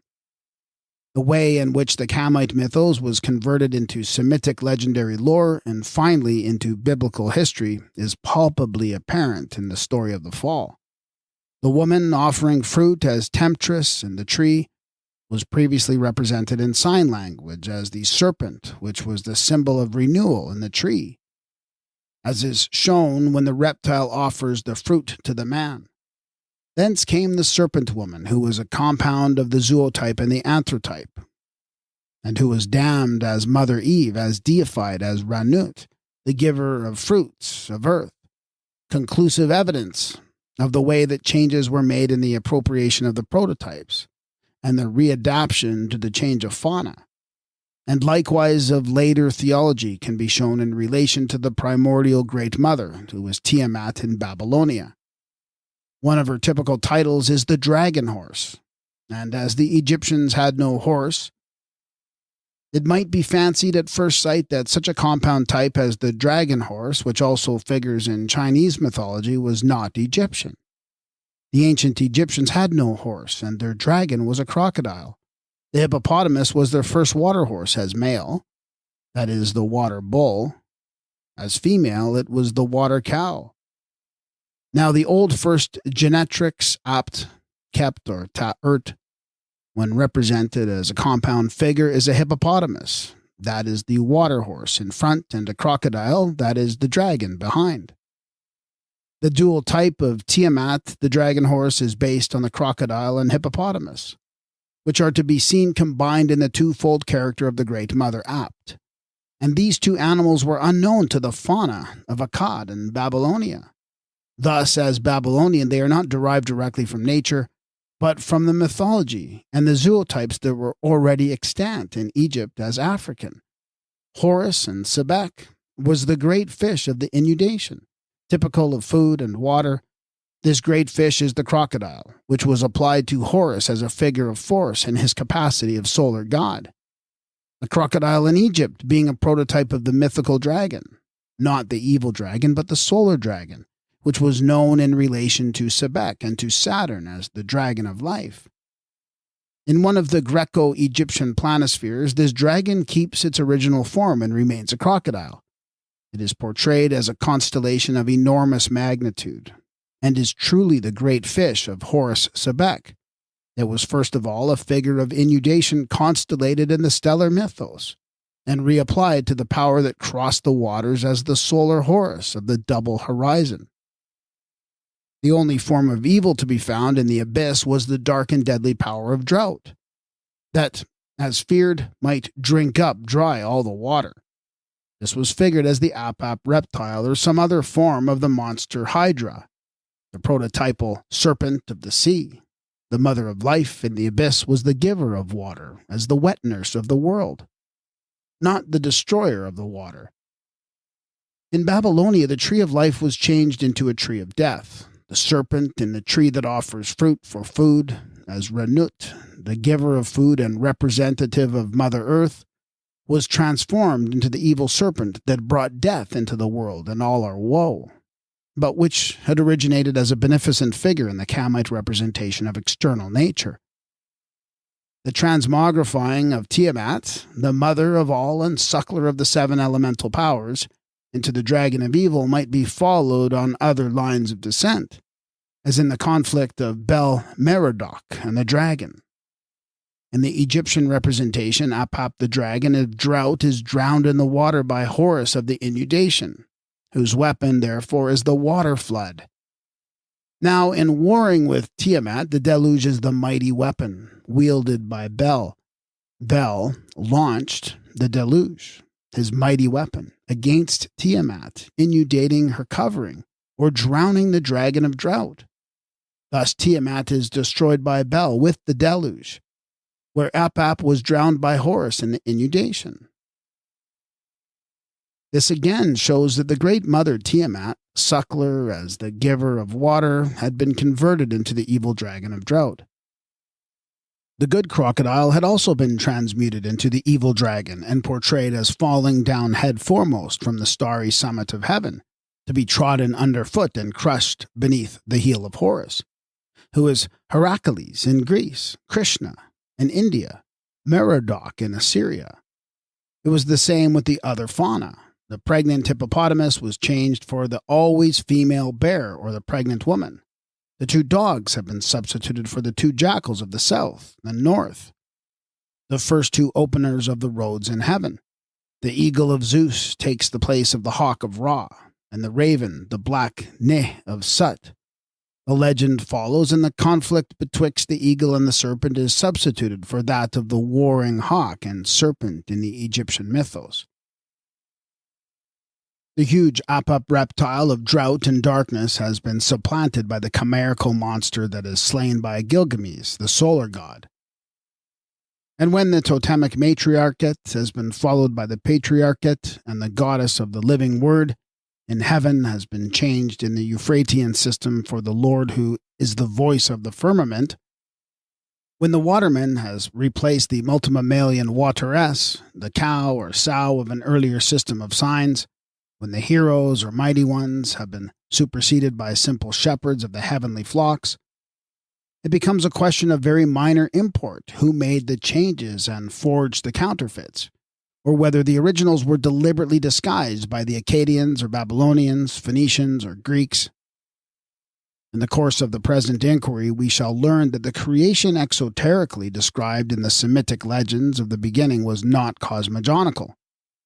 Neither was it what one writer has called it, the cosmography of appearances. It was uranography, not cosmography, and uranography is sign language constellated in the stars. That which has been called chaos in the legends of creation was a condition in which there was neither law nor order, time nor name, nor means of representing natural phenomena. But it does not mean there were no natural phenomena because there had been no mode of expression. Things existed even when they had no name or record in the Babylonian mythology. It was never pretended in the Egyptian wisdom that there was any creation of the elements. Ground to stand on, food to eat, water to drink, air to breathe, had always been, and were in no wise dependent upon any mode of representation. Whereas the mythical representation did depend upon the elements or nature forces being already extant, to be named or to be constellated and become pictorial for the purpose of the mystery teachers. In no land or literature has the mythical mode of representation been perverted and reduced to driveling foolishness more fatally than in some of the Hebrew legends, such as that of Jonah and the great fish, which is connected with the origin of the fish-man in mythology, who was born of a fish mother, whom we shall identify with the constellation of the southern fish, and Horus of the inundation.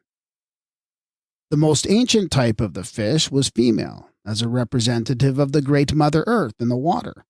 This, as Egyptian, was the crocodile. She was the suckler of crocodiles in the inundation. She was the bringer forth as the great fish or crocodile in the astronomical mythology. One of her children was the crocodile-headed Sebek, who made the passage of the Nun by the night as sun god in the solar mythos. The fishman was at first the crocodile of Egypt, next the crocodile-headed figure of Horus, who is called the crocodile god in the form of a man. The deceased assumes this form to cross the waters in the netherworld, because it had been a figure of the solar god in the mythology. The conversion of the crocodile god in the Nun to the fishman of Babylonia is thus made plausible.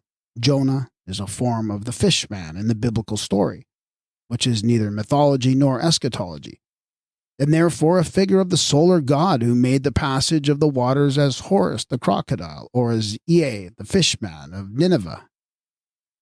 As usual in later legend, the anthropomorphic rendering refaces and thus defaces the type. It was the fish itself that swam the waters of the inundation. It was the typical fish that swam the nocturnal waters, or the sun god represented by the mighty fish. Whereas this being history, Jonah is made mere man, and therefore needed the great fish to carry him across the Nun, or to land him at Nineveh. Birth or rebirth from the great fish in the lower Nun is one of the oldest traditions of the race.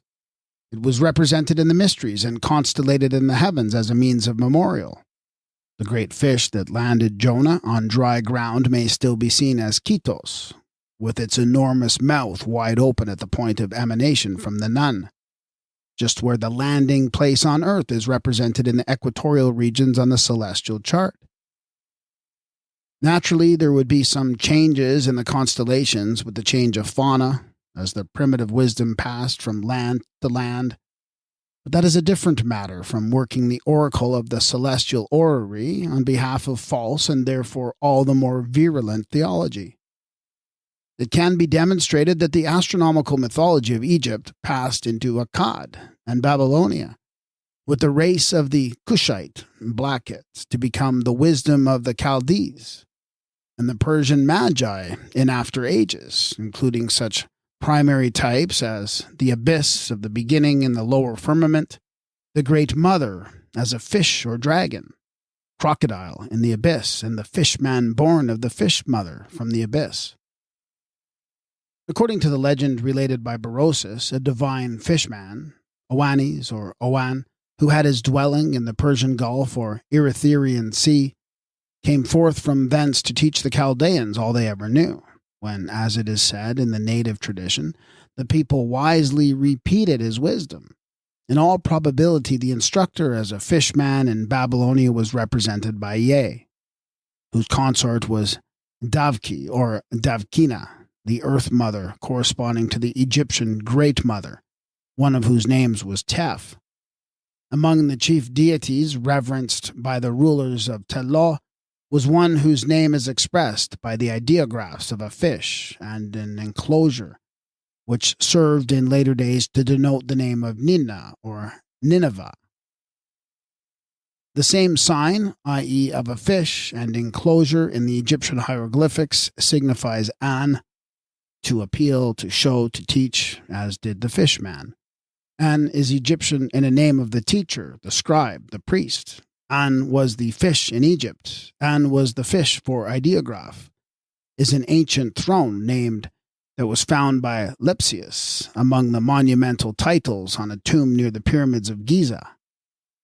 This An, to show, to reveal, on the fish of the enclosure, on the teacher as the fish, is the likeliest original of the Wan, or Wanis, who issued from the waters to show the Babylonians how to live, as the mythos was reflected in the later legend. Horus Sebek was the earliest fishman known to mythology. He calls himself the fish in the form of a man. Yet he issued from the female fish as a fish, the crocodile as son from the crocodile, as Apt, the mother, and as not as a man ejected from the mouth of a fish, as the legend reads when ignorantly literalized. The fish mother also survived in the divine Lady Nina, who was represented by the ideograph of a fish enclosed in a basin of water, which has the same significance as the fish mother in the lake at Ascalon. But to reach the beginning, the bottom must be plumbed in the abyss or nether parts of the firmamental nun, upon the outside of the mount, by means of which the earth was imaged in the astronomical mythology. The abyss was known by various names in different versions of the mythos. In the Phoenician, Bav or deep, it is the bow of the Hebrew Genesis. It is the bow or Bahu as Egyptian. The word Bahu is also named for God of the inundation, called the power of the southern lakes. I am Bahu the Great is said 4 times over in the magic papyrus, at the breaking forth of the water power from its southern source in the abyss of the dragon, the crocodile, or the southern fish. The Egyptian also has an earlier form of the word Bahu in Bab, for the well or whirlpool as a welling source of water. Another term for this outrance from the nun is the Tepth, which signifies the abyss, the source, the outlet. The Tiavat, or Thavath, of Berosus, is a form of the Great Mother, as a type of the watery abyss, which is the Egyptian Tept. The abyss, the source, the well, the hole from whence the water issues, the dwelling underground where the dragon horse gave suck to her brood of monsters in the earth. Tepth or Tept is an Egyptian name for the old first Great Mother as a figure of source. The likewise has been applied to the place of emanation for the waters of the Nile, which issued from the well of source, the Bahu, Tept or Tuat. But the Tept is source, the lair of the dragon, the hold of the snake, had been the outrance of the Nile from the abyss before there was a goddess Thavath or Tiamat in Assyria. So it was with the Bahu or Bab. These names had been applied to the source of the inundation itself and localized in Egypt before they were repeated in the astronomical mythology to become a subject of Semitic legendary lore. The Bao, the Bahu, or Bab is Egyptian. The Teph, or Tuat, are likewise Egyptian, and these names had been already applied to the source of the inundation and to the facts of earth that formed the mold of the astronomical mythology. In the later Semitic legend, it was said the earth was founded on the flood, as if it were afloat upon the water of the abyss.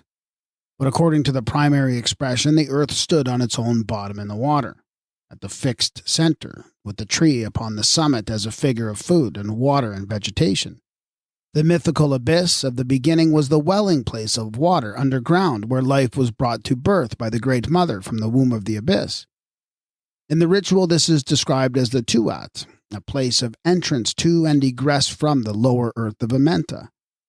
It is a secret deep that nobody can fathom, which sends out light in the dark, and its offerings are eatable plants. It is the birthplace of water and vegetation, and therefore more abstractly of life. The bottomless pit is a figure that was derived from this unplumbed deep inside the earth itself. From this abyss, the Mother Earth, as womb of life, had brought forth her elemental progeny as the perennial renewers of food to eat, water to drink, and air to breathe. The Tuat in the recesses of the south is likewise identifiable in the hymns as the secret source of the river Nile, which is thus traced to the abyss. Such was the birthplace of the beginning, the birthplace of water in the beginning, from which the papyrus plants arose as the primeval food, and as the fact is registered in the ritual. In the magic papyrus, the abyss is comprehensively spoken of as the water's well. It is the habitat of the dragon called the crocodile coming out of the abyss. It is also the lair of the Apap monster, of whom it is said by Shu, "If he who is in the water opens his mouth, I will let the earth fall into the water's well." Being the south made north or the earth turned upside down, here the two dragons can be identified together as the crocodile dragon of water and the Apap dragon of drought, that were at war from the beginning as antagonists in the abyss. The strife in the abyss was betwixt the crocodile of water and the fiery dragon of drought, the two dragons of good and evil, Sebek Horus and the dragon or reptile of Apap. Both were born of the abyss, hence the Scholia on chapter 17 of the ritual add, "The devourer comes from the lake of Poanta," or the water of the abyss, which the Egyptians traced to the recesses in the south. The beginning in heaven as on earth was with water. Water was the first thing rendered uranographically, not created in the southern hemisphere. This, when gathered into one place, was localized as the water. The Egyptians had a huge southern constellation dedicated to Manat, the wet nurse, called the Stars of the Water. The southern fish and Ketos are both depicted in this water of the south or the abyss. Aratos, speaking of the stars in the neighborhood of these great fishes or monsters of the deep, says, "They are all of them called the water. Earth, the great mother, was imaged as the breeder of life and the bringer forth from this abyssal water in the south. She was represented in two mythical characters. In one, she is the mother who brought forth on dry ground, as the hippopotamus, or its equivalent type. In the other, she was the mother of life in water who is figured as the southern fish, low down in the deep of the southern heaven. In mythology, that which has been called creation begins with duplicating by dividing. Darkness was divided from light, dry land as breathing place was divided from water, the north was divided from the south, and earth was divided from heaven, as in the Japanese creation. So the power of the two monsters in the Book of Enoch became separated on the same day, one being in the depths of the sea and one in the desert. That is, one in the water as Leviathan, the crocodile or dragon, and one as the hippopotamus on dry ground. Enoch asks the angel to show him the power of those monsters and how they become separated on the same day of creation, one in the depths of the sea, above the springs of waters, and one in the dry desert. It is said of the two monsters that they have been prepared by the people of God to become food. In this there is a broken ray of the refracted mythos. The two monsters had represented food and drink from the first. One as the mother of life in the earth, the other in the waters. These two monsters were prepared for food in the garden or enclosure at the beginning. The name of one is Behemoth, the name of the other Leviathan. Behemoth is the Egyptian Behemoth, the female hippopotamus, and Leviathan answers to the crocodile or dragon of the deep. The rabbis repeated a true tradition when they rendered the biblical behemoth not as a plural of majesty but as a pair of beasts. They were a pair of beasts in the mythology of Egypt. The female behemoth was the original Great Mother Kep, or Apt. The male was her son.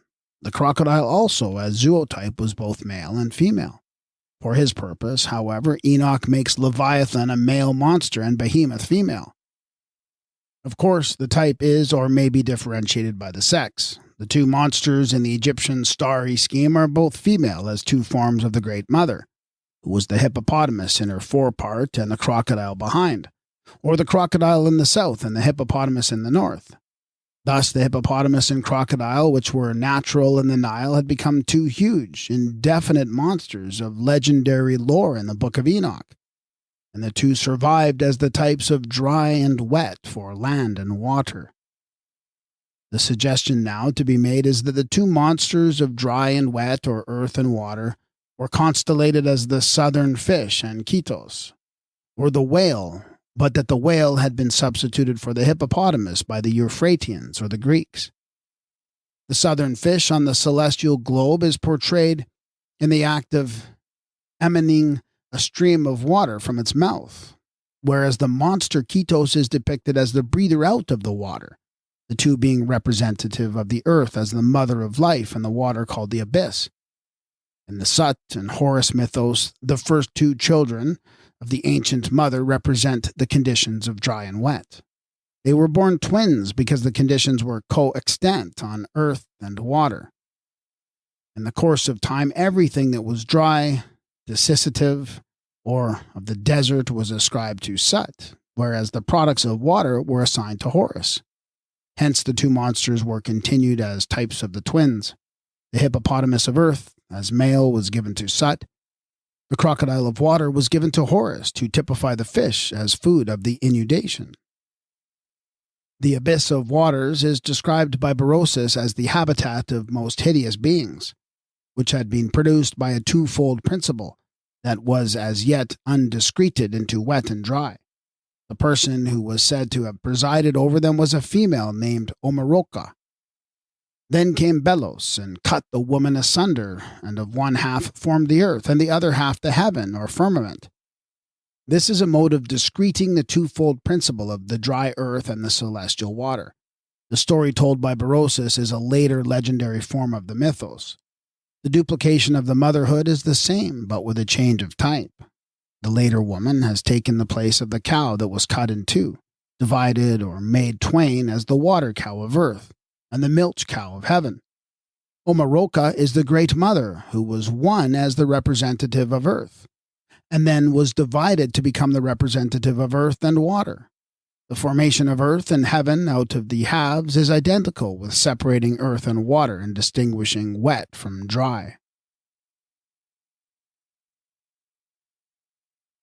The creation with which we are now concerned is uranographic as a mode of fashioning and giving names to the earliest constellation figures, those that were truly primitive. Thus, in the beginning of the astronomical mythology, there is a figure of uncreated ground that stands in space or amidst the firmamental water. If we use the word creation, which has been so ignorantly abused, the first creation figured in the astronomical mythology was the birth of water, or, more abstractly, of life from the water, the source whence came the inundation with its blessings to the rainless land of Egypt. As Plutarch reports, the Egyptians held that water was the beginning and origin of all things. That was, as an element of life. Hence, in the Osirian mysteries, the throne of the eternal rested on the element of water. And Horus, the child savior, the Mesu or Messiah, came by water in the power of the southern lakes. So in the building of the heavens, the beginning was with water, or the firmament imaged in its aerial likeness. Thus it might be said the heaven was made from water, as it is said in the Babylonian legends of creation, the water based on being the abyss of source. According to the present reading of the data, water had been recognized as the first and most vital element of life, hence the beginning of all recorded human thought with water. Water in Africa was life indeed, where drought was very death. Horus, on his papyrus as Lord of Water, was the Lord of Life. One Egyptian name for heaven is Kabu, derived from water, or the inundation, as the cool, and that which makes cool. Paradise was where water was plenteous. Hence water was divinized as heaven, and heaven is figured in the hieroglyphics as water suspended overhead, the firmament being held aloft on 4 sustaining props as water lifted up. There was no such crying want of water in Babylonia, no such devouring dragon of drought in Akkad. Therefore no such raison d'etre for the origin from water as in Africa. The birth of water from the abyss of earth is figured in the southern fish. The star Fomalhaut at the mouth of the fish denotes the point of emergence, whence the stream is seen ascending from its source beneath the constellation Aquarius. A soul of life from the element of water was manifested by the fish as Horus the crocodile, also by Horus called on the water plant. Thus, the water element was fundamental in the making of the heavens. This was as the firmamental water. Earth, as the mother of life and giver of water, was portrayed in the abyss as a great fish, emanating water from its mouth, which represents the fact that the earth in the abyss had already been recognized as giver of life because it was the source of water, the primary wateress or the wet nurse of mythology. She, the Great Mother, as we read the heavenly storybook, was next constellated in the southern fish, as the producer of life and sustenance from water in the unfathomable abyss. In various legends there is a beginning with a world all water. This is one with the Egyptian Nu, or Nun. In the beginning was the Nun. Thus saith the primordial word. Not in the beginning of the heavens and earth, but in the beginning of the uranographic representation or entification in the astronomical mythology. The Nun is a name in Egyptian for the firmament when imaged in the similitude of water. The world that was all water at the intellectual starting point. There's a relic of the ancient wisdom on one of the Assyrian tablets, the gnosis of which we hold to be Egyptian, and that as such it can be unriddled and read. As it is said, the heaven was created from the waters. The earth was pre-existent. This is called the work of Ansar and Kissar, who created the earth, i.e., when creation had been rendered cosmogonically. But the heaven was created from the waters, which were firmamental and uranographic. The non-Semitic legend of Kutha describes the beginning with a condition of non-entity or pre-entity. It was nothing but an amorphous world of water. As it is said, the whole of the lands were sea.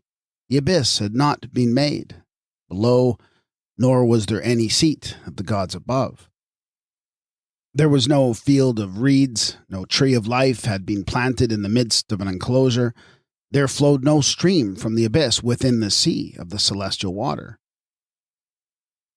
This, when bottomed, means the configuration of the signs in the astronomical mythology has not yet begun. But as space, the firmamental water was extant, and dry earth itself had stood forever in the midst thereof. Earth and water were the uncreated substance which had no beginning, any more than they had in the Egyptian Nun. The monsters born of Tiamat had their home in the ground of earth. It was there she suckled them. Earth, as the natural fact, preceded the abyss and the astronomy. As Professor Sayce observes, somewhat naively, there was already an earth by the side of the deep. No, earth was the ground to go upon in the deep. And this was the Mother Earth which brought forth in and from the deep that was depicted as the abyss, or as the great fish in the water of the southern heaven. It was in the extreme south that the Babylonians also placed their entrance to the underworld or the abyss. That is where the Egyptians had already localized the outrance from this mysterious region whence the inundation came. Here was the Uninit, or place of springing up, that was first applied to water in the pre-solar mythos, the water that was pictured in its rising from the fish's mouth. The abyss, or great deep of the beginning, was represented in the mysteries as the lake of the great fish. It was related by Tisas of Knidos that the sacred lake was seen at Bamki, or Hierapolis. It was also said that in this lake, the life of Derkito, daughter of Aphrodite, was saved by the fish. And as this great fish of Cam was the crocodile, the likelihood is that the Lake Moeris, sacred to the crocodiles in Egypt, was also a form of the lake which represented the place of birth. It was commemorated in the mysteries and told of in the legends as the abyss of the beginning, the birthplace or frontal source of water life. A figure of the abyss or deep survives still in the basin. Large ewers filled with water were used for purificatory rites in the Babylonian temples. These were called apsu, for deeps or abysses. Tanks were used by the Egyptians for their baptistries. The baptismal font still images the fount of source. As a mythical or celestial locality, the Gulf of Eridu is a mundane form of the abyss that was in the beginning. This was the birthplace where the Earth Mother brought forth as a dragon or great fish, the mistress and the abode of the fish. Hence it was the place from whence not only the fishman Owanis, but the 7 fish-like men, or Anadoti, ascended before the time of the Assyrian deluge. The source of water underground most naturally suggested the idea of a primordial deep, an unfathomable gulf, a bottomless pit. This was then applied to the point of beginning in the lower Nun, or firmamental water, where the abyss was figured in the uranographic representation. If, as we suggest, the story of the heavens was written by the race here generalized as the Egyptians, and if that race descended from the equatorial regions like the great river flowing from its source, it is to the southern hemisphere we must look for the imagery which first reflects the mythology. The southern constellations are comparatively few, but their character in relation to the Egyptian wisdom is unmistakable. Besides which, these uranographs of the beginning or the first time could not all have originated as Euphratian, because so many of the stars were too far south to be seen or constellated in Akkad or Babylonia. The southern fish is figured as the bringer forth of water, that is, of life, or of Horus, the fish from the abyss. Ketos, the monster, represented the mother and another character. This, as we suggest, is the mother in the water, emanating life upon dry land, as did the water cow. The head of the monster is half out of the deep, with jaws agape and gasping like a fish on dry ground, sufficient to show that these are a fish form of the dual motherhood that was imaged as a crocodile and water cow, as 2 cows, as 2 women, or as the woman Omoroka, who was cut in halves by Belos. If the sphere is carefully examined, it will be seen that a stream of water is gushing upwards from the fish's mouth, and apparently ascending towards the figure of Aquarius on the ecliptic. Hitherto, it has been assumed that water in heaven always ran downwards from the northern pole into the abyss of the south, that the water from the urn of Aquarius was being poured into the mouth of the southern fish.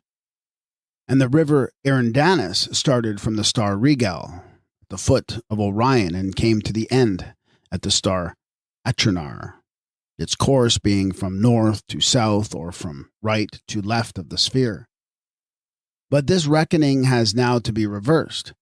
On the celestial globe, then, the life of the world that was born of water and imaged as Ichthus, the fish, is represented still as issuing from the mouth of the southern fish. The word that issued from the fish's mouth is mentioned by the writer of a hymn to Merodach, in which it is said, "The holy writing of the mouth of the deep is thine." If this is rightly rendered, the word of ichthys had then become the written word. Still it issued from the mouth of the deep, which was that of the fish mother, or the fish's mouth.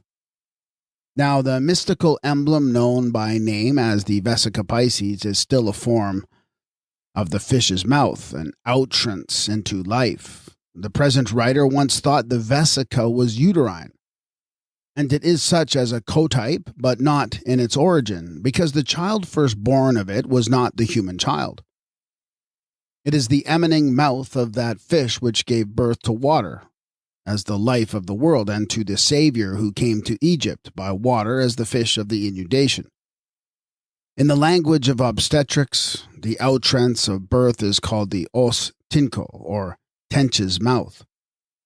That is the mouth of the fish, not because the origin in this instance was uterine, but because the fish's mouth was first, and this has been continued as a symbol of the birthplace, when that which was pre-human was reapplied to the human organ.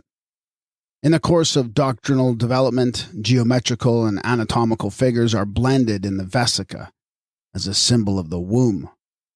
It was not so when the great mother of life in water was imaged in the southern fish. It becomes so to all appearance when the door of life is figured in the shape of the vesica at the feminine, or western, end of a Christian church. The fish's mouth was figured in the heavens as the primordial door of outrance into life when the soul of life came to the world by water. And although the true meaning may have been suppressed by overlaying the doctrine, enough survives in the symbols to show that the child Christ in the Virgin's arms, encircled by the Vesica Pisces, has the same significance as had the figure in the planisphere, where the water of life is issuing from the fish's mouth. And the star of Annunciation is the star Fomalhaut. Only the water of life, still represented by Ichthys the fish, is personalized in later iconography by the human child as the type of eternal rejuvenescence.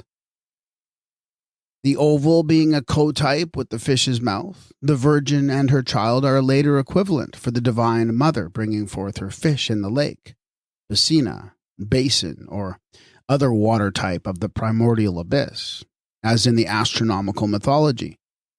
The Vesica survives in Freemasonry as well as in the Christian Church, which was founded on the fish and the font in Rome.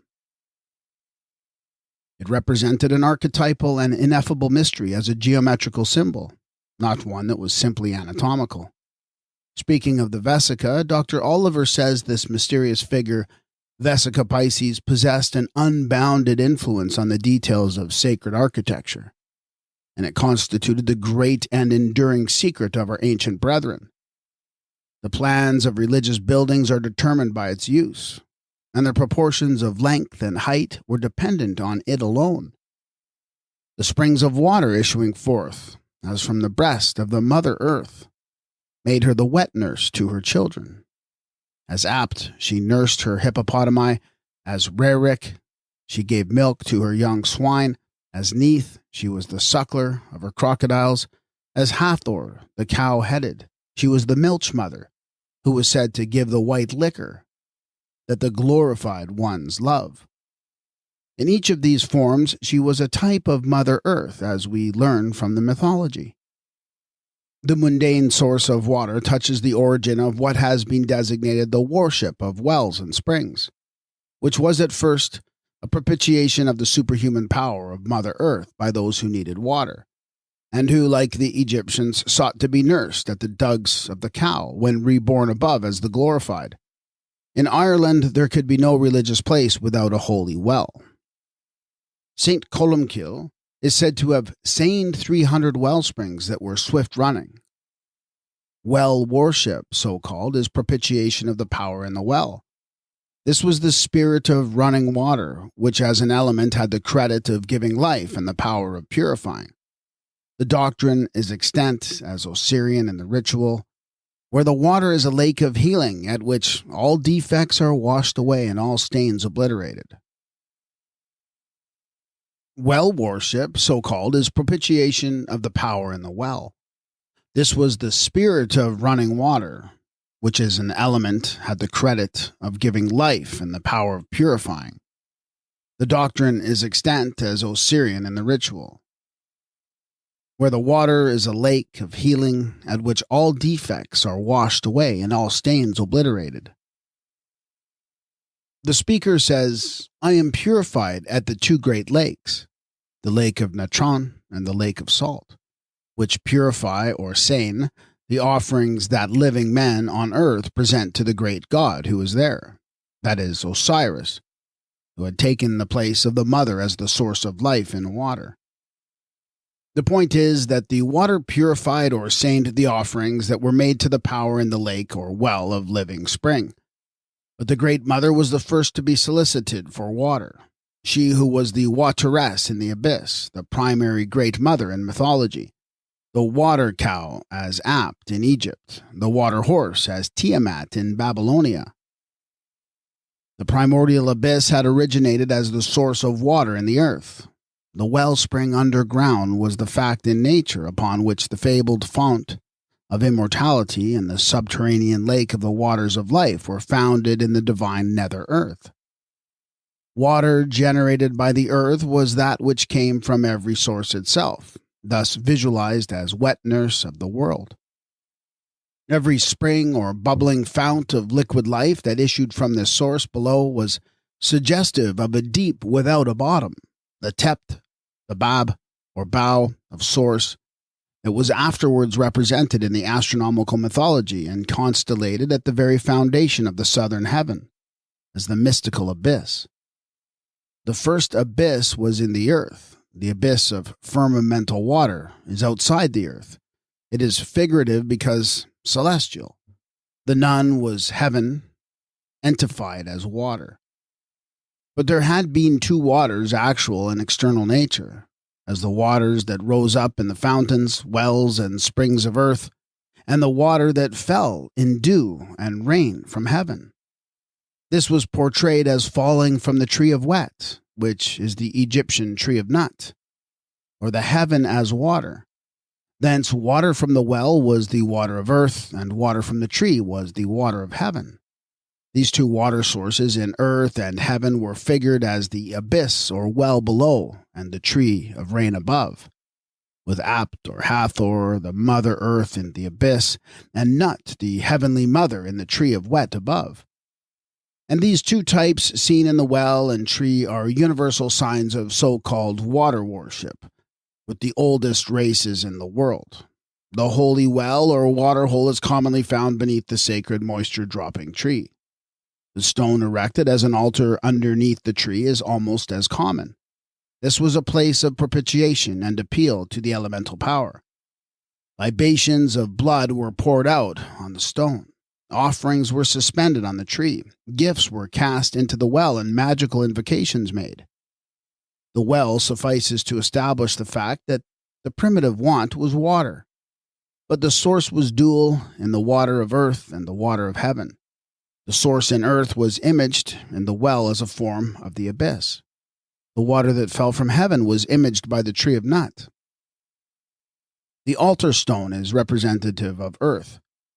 This is the meeting point for the sycamore of Nut, the tree of celestial water as Egyptian, the altar of earth, and the abyss of water under the earth. The object of the rite is the spirit or power that sends the water from its double source in earth and heaven, with the stone as altar for the sacrificial offering. The Egyptian Old First Mother, who is a hippopotamus in front and crocodile behind, and who is repeated in the Babylonian dragon horse Tiamat, still survives in British tradition as the water horse or Kelpie, and also as the dragon. The river Yor, near Middleham, is held to be haunted by a water horse. The river Old Grant, that springs from Loch Gleish in Rossshire, is dreaded as the abode of the water horse. Sometimes the presiding power of the water in the well is indicated by the fish, sometimes by the frog. Once the dragon of drought left his co-type in a northern holy well. At the Devil's Causeway between Ruckley and Acton, there is a well in which the animal type is the frog, and the largest of these, which naturally enough appears but seldom, represents the devil Apap. In one instance, 2 old women are said to keep the secret of the water. These are equivalent to the 2 fish, the 2 cows, and the woman who was cut in 2. The double source of water having been identified as the water of earth and the water of heaven, the type of duality was applied to the firmamental water in the astronomical mythology, and heaven, as water, was divided into the 2 waters of the lower and upper firmament, the typical being founded as a figure of the actual. These 2 waters are also constellated in the 2 celestial rivers of Eridanus and the Milky Way. The one reflects the river of the inundation, therefore the water of earth below, emanating from the lower Nun or the mythical abyss. The other is the great stream of the Via Lactea. The inundation rose up in the south. Its ebullient superhuman forces in the ritual are called the powers of the south. These powers of the south are in attendance at the moment when the Lord of his flood is carried forth and brings to its fullness the force that is hidden within him. And when once we know which way the river runs in heaven, Atronar in Eridanus becomes our guide star from the south. From that, the river travels northward to Orion's foot, or rather to the point at which Orion rises up as Horus in the inundation. Otherwise, Horus is brought to birth on his papyrus, as depicted in the Egyptian drawings. The 2 waters of earth and heaven are both recognizable in the double source assigned to the river Nile. In some of the traditions, it is described as emanating from the abyss of earth, and others as falling from the skies. Both origins are mentioned in the hymn to the Nile. In the first stanza, the water is said to descend from heaven.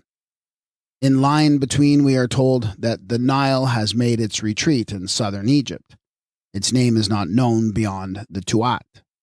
Thus, the retreat of the Nile in the south is identifiable with the abyss as the earthly source of the inundation, and its name is not known beyond the boundary of that other world whence it issues.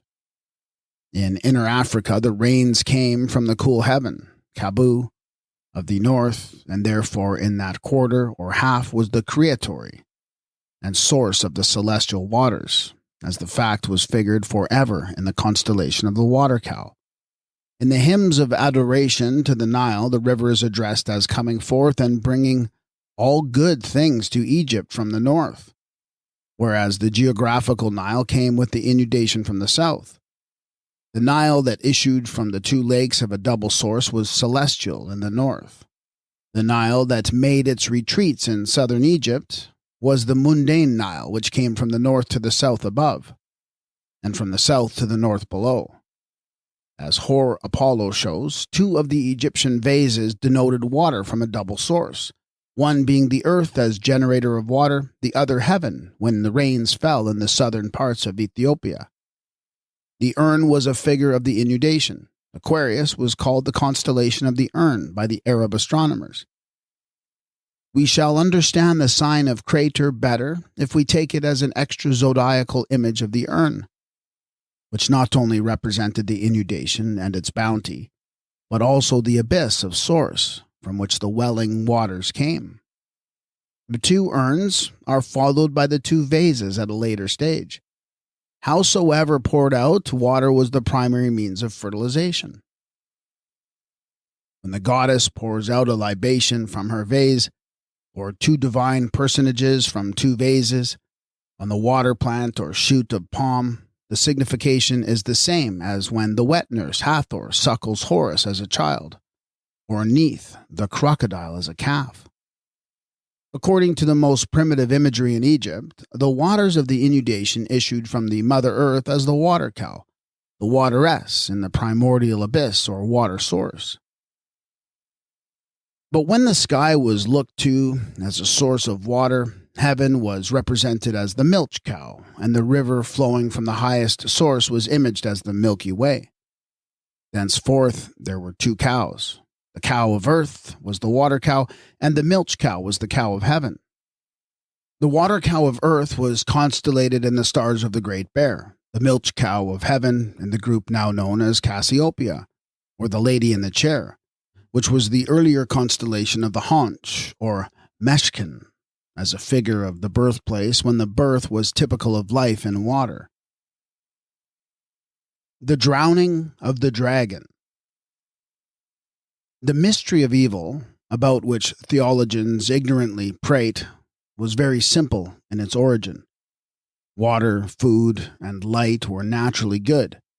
Their opposites, thirst, hunger, darkness, and disease, were as naturally bad. In this way, the origin of evil had its rootage in the conditions of external nature, for which man could no wise be held responsible. The rest is mainly the result of a primitive doctrine being developed in the domain of theology. For example, Sat, the anthropomorphic devil of the later Egyptian religion, was previously the pre-anthropomorphic representative of drought, dearth, and darkness, long before the type of evil had been personalized in the figure of a satanic Mephistopheles as the tempter of womankind. Thus, the representative of evil, that old serpent in mythology, became the author of evil in theology, and the devil was evolved in the moral domain according to the eschatology. At the commencement of mythical representation in Africa, we meet the adversary of man in the shape of a monstrous serpent or devouring dragon. This in Egypt is the Apap reptile, the dragon of drought, or the serpent of darkness. In one phase, Apap is the devourer of the moon in her eclipse. In another, it is the destroyer of vegetable life, and in a third, it drinks or dries up all the water, or there is a mortal fear lest the monster should do so. This was the primal adversary or prototypal Satan. There is a saying that the devil is known by his long tail, and the long tail of Satan may be seen as the appendage of Apap, the serpent of evil in the southern constellation Hydra. The Egyptians also have a class of evil beings called the Sabal. These were the spawn of the reptile Apap, born of darkness, drought, and other malefic influences and physical phenomena that were found to be inimical to man. The type of Apap, the flat-headed inner African snake, is universal. It is the Bushman all-devourer, Kwai Hem, who swallows the mantis deity at night and brings him forth again alive by day. It is the Norse dragon or worm, the Greek python, the throttling ahi or vrita of the Vedas. With the Indians of Brazil, it is still the great serpent who is the owner of night. It is the snake, toad, or frog in the legends that swallows all the water in the world. Possibly the Apap monster of Africa may be recognized even by name in Australia. In the center of the continent, whirlwinds occur that lift up columns of dust, 200 or 300 feet in height. The Arunta call them Apapa. The Warramunga say an unfriendly spirit, an Urancha, travels about in these on the lookout to kill blackfellows. Whether this be the old dragon of the desert or not, it is noticeable that the name of the Apap in Egyptian signifies to mount on high, become tall, vast, gigantic, like the swirling dust and darkness of the sandstorm. Here begins the war betwixt the evil serpent and the woman, who is the great mother in mythology. It was the Apap reptile who brought darkness, drought, and death into the world. The mother was the earliest slayer of the dragon, and the son of the woman followed as her helper. She may be seen as Isis, a form of the lunar goddess, spearing the head of Apap in the dark waters of night. She may also be heard in this character as the Lady of Light, who exclaims, "I lighten up the darkness and overthrow the devouring monster." In the Kafir folktales, we find the original mythos of the monster in 3 of its phases. In the story of the great chief of the animals, the victim swallowed by the terrible monster is the Moon Mother. She tears her way out of the monster as the deliverer of herself and sets free all her children, whom the devourer as dragon of darkness had previously swallowed. The bows and arrows with which the twin brothers kill the monster tend to identify their weapon with the lunar bow that was periodically drawn and nightly employed to overcome the power of darkness. There is perhaps a further hint that the mother represents the moon, inasmuch as the children of the woman had been left for safety in charge of the hare, which is a lunar zootype. In another Kafir tale, the woman is the mother of the twins who correspond to Sut and Horus as the twin powers of light and darkness, brought forth by the mother moon in her dual lunation. In a third, the swallower, called the Inyabulil, is slain by the hero Siculum, who answers to Horus as slayer of the Apap dragon. Propitiation of a superhuman nature power for food and drink was the most primitive form of the appeal that ultimately culminated, as we know, in worship. The gods of Egypt from the beginning represented food and drink, not only as givers of sustenance, they were the sustenance in food and liquid. The Great Mother was the suckler or wet nurse. Hathor offered food in the sycamore fig and Isis in the Persia tree of life. Child Horus was the shoot, the branch, the calf, lamb, or fish. Seb, god of earth, was the father of ailment. Plenty of food and water first made heaven palpable to primitive or archaic man on earth. Hence, the primitive paradise was imaged as a field of food. At one stage, 7 cows were configured as the type of plenty that was eternal in the heavens. The tree of life was planted in the midst of the celestial oasis. Upon this grew the fruit as food on which the gods and the glorified were fed. The mother of food in the oasis of the papyrus plant, Uat, was divinized in the goddess Uati as the mother of all things fresh, flourishing, and evergreen. The deity Atum-Ra, who first attained the status of Holy Spirit in the eschatology, says of himself, "I am the food which never perishes." Horus of the inundation was constellated on his papyrus as the ever-coming shoot, plan of Dendera. He was also the giver of food as the fish, the calf, and the lamb that were made celestial types in the astral mythology. An infinitude of water was an African ideal of the divine. A spring of water welling from the bosom of the earth made her mother of life, and life that came by water was then divinized in Horus on his papyrus plant as the food bringer. Thence came a savior to the land of Egypt as Horus of the inundation. Horus the shoot or Nazar, Horus as Ichthus the fish, Horus the mother's child who came by water. It is possible to show that Horus on his papyrus or lotus was the African original of Jack who climbed the beanstalk. It may be premised that the stalk up which the spirit of vegetation climbs to furnish food was an earlier type than the tree of life, and that the fact was preserved in the Egyptian mythos.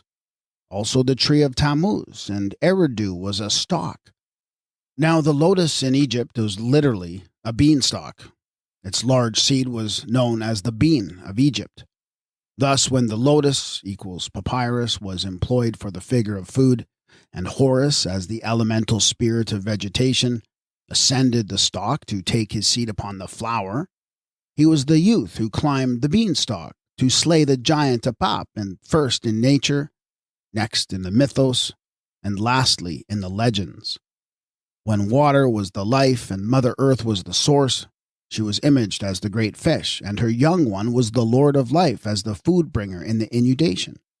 Horus of the inundation was a real ever-coming savior of the world, as periodic bringer of water and the food of life, who came in several characters, in one of which he was the fish. In one he climbed the stalk of the papyrus plant as the soul of vegetation. As the young hero, it was he who fought and overcame the dragon of drought at one season and the serpent of darkness at another. The power of perennial renewal was perceived in nature. This was manifested by successive births. Hence, the child god of Egypt became a type of the eternal, ever coming by rebirth in time and season and the elements of life and light, which in the character of Horus was at first by food and water. This was the eternal, ever-coming, ever-renewing spirit of youth. In the illustration from a Theban tomb, the Great Mother, who in one form is a crocodile, has just given birth to her child. Horus, Har-ur, as the young crocodile poised on end in front of her. It is a picture of the young child that was brought forth annually from the water by the mother, who was constellated as the crocodile or hippopotamus at the northern center of the planisphere. The history of Horus is depicted in the heavens as if upon the walls and windows of some vast cathedral of immensity. This was the subject of subjects in the astronomical mythology. He was conceived of a virgin mother in the sign of Virgo. His birth or advent was announced by the star Pact in the constellation Columbia. The earliest mother who conceived as a virgin in mythology was represented by the sacred heifer of the Immaculate Isis, also by the white vulture in the cult of the Virgin Neith. She was the dove of Hathor in the worship of Iusas, the mother of Iusa. The human only comes in as a challenging element when the mythos is related as history. When the woman took the place of the heifer, the vulture, the dove, or other zootype of virginity, that is, when the type was humanized and Horus imaged as a child, the doctrine of incarnation, or the incorporation of a spirit of life and matter, had entered into the human sphere. Thus, the mystical virgin and child in human guise, whether in Egypt or in any other land, was a result of doctrinal development, and the doctrine itself could not be understood without a knowledge of the earlier phase. When the type of the Great Mother and her youngling had been changed from the totemic zootype to the anthrotype, and the goddess was imaged as a woman, a child came in the figure of a superhuman power that was ever coming, ever renewing, ever repeating, ever incorporating, or incarnating, ever manifesting in phenomena. Then the youthful god was naturally born as a child. This was Har-ur, a child of Isis, or the Virgin Neith. Horus, the child or shoot on the papyrus or on his mother's lap, is representative of the resurrection and renewal of life for another year. Horus came to Egypt as savior of the people from the dreaded drought.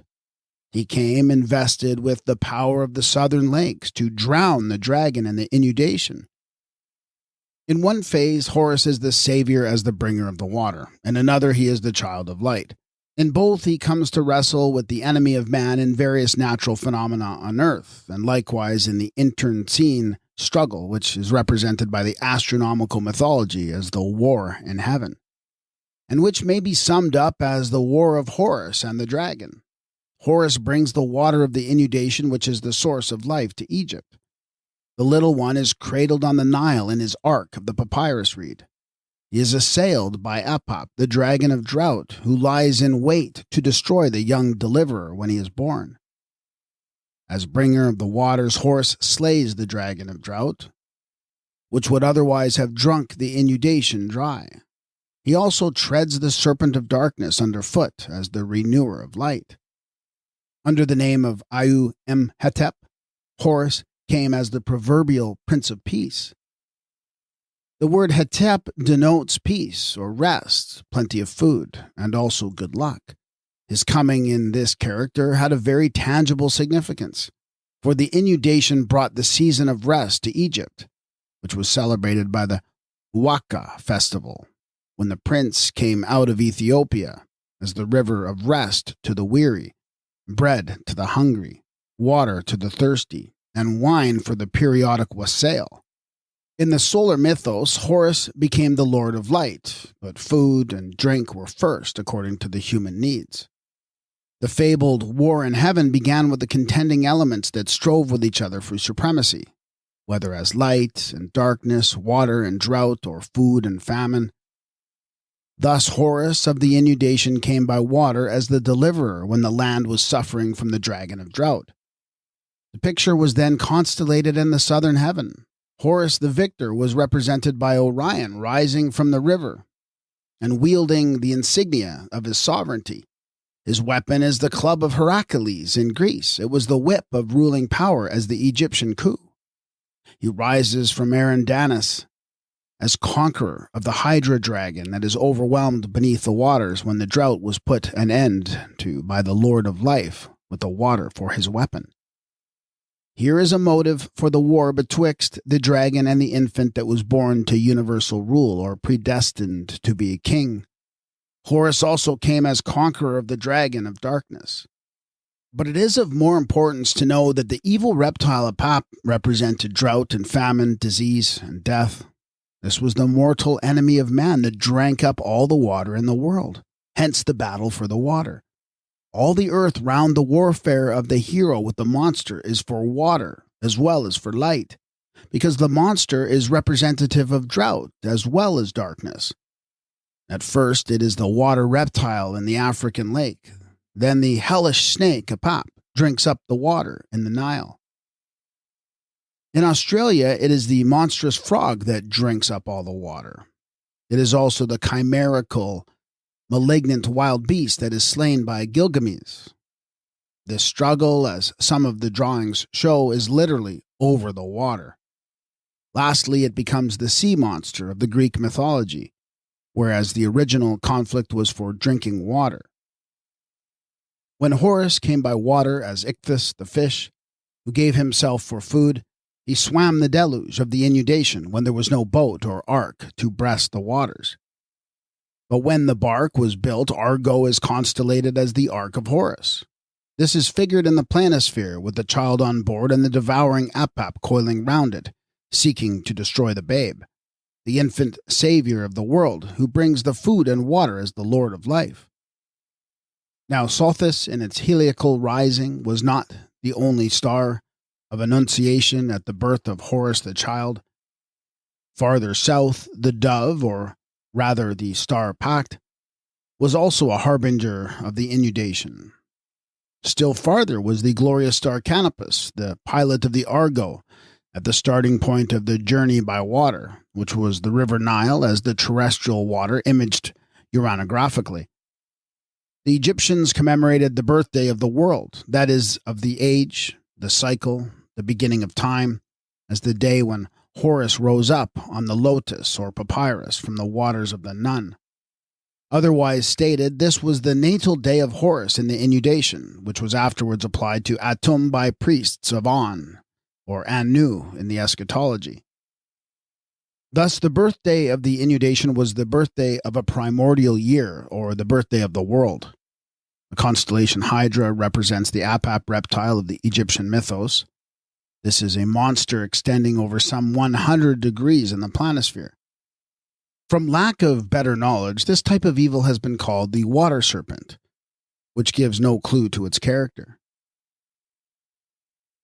It is figured in the water of the southern heaven, and is that fearsome monster which in various legends drinks up all the water. In the later solar mythos, Apap, the enemy of Ra, is the blind devourer darkness. But as the adversary of the elder Horus, he of the inundation, Apap or Hydra is the dragon of drought. Drought in the old dark land was veritably the curse, and the evil dragon as its deadly image was the primitive type of physical, not of moral evil. The inundation was the source of life to Egypt. It was her annual salvation, and Horus, or Sebek, the fishman, was her savior. The earliest savior ever known was the giver of food and drink to those who were famishing. This is the origin of a savior as the shoot of a water plant, the branch of a tree, or a great fish. The bigger, the better, as a sign of abundance. This was how a savior could be represented as Ichthys the fish. This was how a savior could come by water to the world. Hence the subject of subjects was the war of elements, of darkness in conflict with the light, of drought with the waters, of sterility with fertility, of dearth with plenty.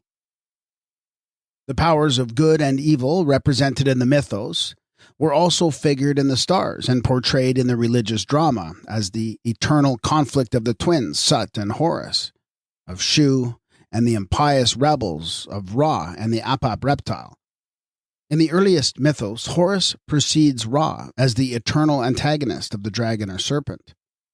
This is the first Horus, who was the seed of the Great Mother, whom the Semites call the woman. He bruised or pierced the serpent's head at one season and was bitten by the serpent in the heel at another. One was the season of renewal for the waters, for food, for the growing light, and for the breezes of the north. The other was the season of drought, of sterility, of darkness, and for the withering blast of the desert. In Upper Egypt, says Maspero, there is a widespread belief in the existence of a monstrous serpent that dwells at the bottom of the river Nile. This is the Apap dragon of evil, especially of drought. Hence the crumbling of the banks and the falls of earth in the dry season are attributed to the great serpent which lies at the bottom of the river, where it was drowned by the inundation with great rejoicings of the people every year. It is as the fiery dragon of drought that the Apap is spoken of in an inscription of the Amenhotep III. In this, vengeance is threatened on those royal secretaries who neglect their duties to the Theban god Amun-Ra, and it is said, "They shall become like the hellish snake Apap of the morning of the new year. They shall be overwhelmed in the great flood." The morning of the new year was at that time determined by the heliacal rising of Sothis, as announcer of the inundation in which the Apap dragon of drought was drowned. This picture is to be seen in the planisphere with the figure of the fiery Hydra, overwhelmed in the water of the inundation. It was represented in the mythology that when Horus had conquered Apap in one of his great battles, the reptile sank, pierced with wounds, into the depths of the waters. And this event was said to have occurred at the very moment of the new year. This is the exact position of Hydra in the waters of the south, as still shown on the celestial globe. Thus Hydra, as the drowned, dead reptile, forms a fellow picture in the planisphere to that of Apap, drowned in the lake of heaven, according to the description in the ritual. That Apap was cut up and drowned in the waters of the inundation is likewise shown by the constellation Corvus, or the crow. The bird stands on the body of the monster, and as Aratos remarks, seems to peck the folds of its prey. Corvus thus plays its part as scavenger of the inundation, and at the same time demonstrates that Hydra is drowned and dead. Thus far, we see that certain natural facts were given a celestial setting as object pictures in the stars. The abyss of the beginning was constellated as the water, low down in the south. The birth of water from the Mother Earth was figured in the southern fish. Horus, the young deliverer who came by water periodically as the bringer of food, was shown in the shoot of the papyrus plant. He also figures as Ichthys, the fish. The river of the water of life was represented by Eridanus, which can be traced back to its birthplace in the abyss, with the inundation rushing from the southern lakes. Various herald stars of Horus and the waters like Fomalhaut, Achenar, Canopus, and Pact can also be identified according to their rising at different stages of the progress made by Horus down into the valley of the Nile. We will now take a turn round the zodiac with a view of briefly identifying its signs with the seasons of Egypt and the characters in the mythology, the first and foremost being that of Horus, the eternal, ever-coming child. As represented in the zodiac, Horus of the inundation was conceived by his virgin mother in the sign of Virgo. This was the promised Prince of Peace who came to rest the weary from their work and to labor for them while they rested, listening to the waters and the welcome word the inundation brought. Then was the message of good tidings sent, as if from heaven itself, which was made known by the mother of the babe. She first sang the song of invitation. "Come unto me, all ye that labor and are heavy laden, and I will give you rest." The mother of life was now descending with the waters, or with Horus in utero, as the most blessed among women, the virgin brooding over her conception and inwardly working out the mystery of fertilization and fulfillment. In the mythical rendering of natural fact, the child or youngling had been made prime mover of the universe. "I have set myself in motion," says child Horus. "I am the air, the primary power of motion and of rest." The doctrine is repeated when the Greeks maintained that Eros was the primal cause of all things.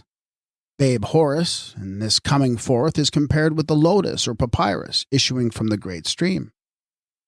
The birthplace of water and of food, in the abyss of source became the birthplace of Horus in the inundation.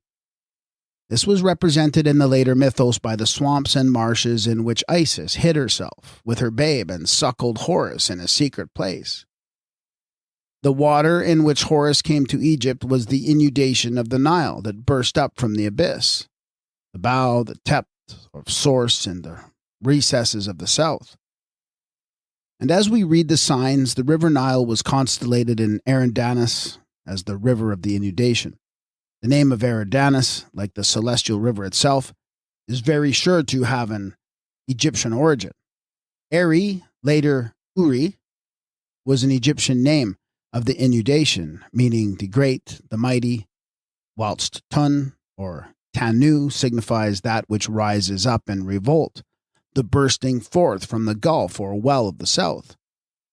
Thus rendered, Eritana, or Iratuana, would be the mighty river rising up in the inundation and bursting forth from the birthplace in the abyss, as is depicted in the ritual. If we glance at the river constellated on the celestial globe, we see that Eridanus runs one way from the foot of Orion to the star Achenar, which has been called the end of the river.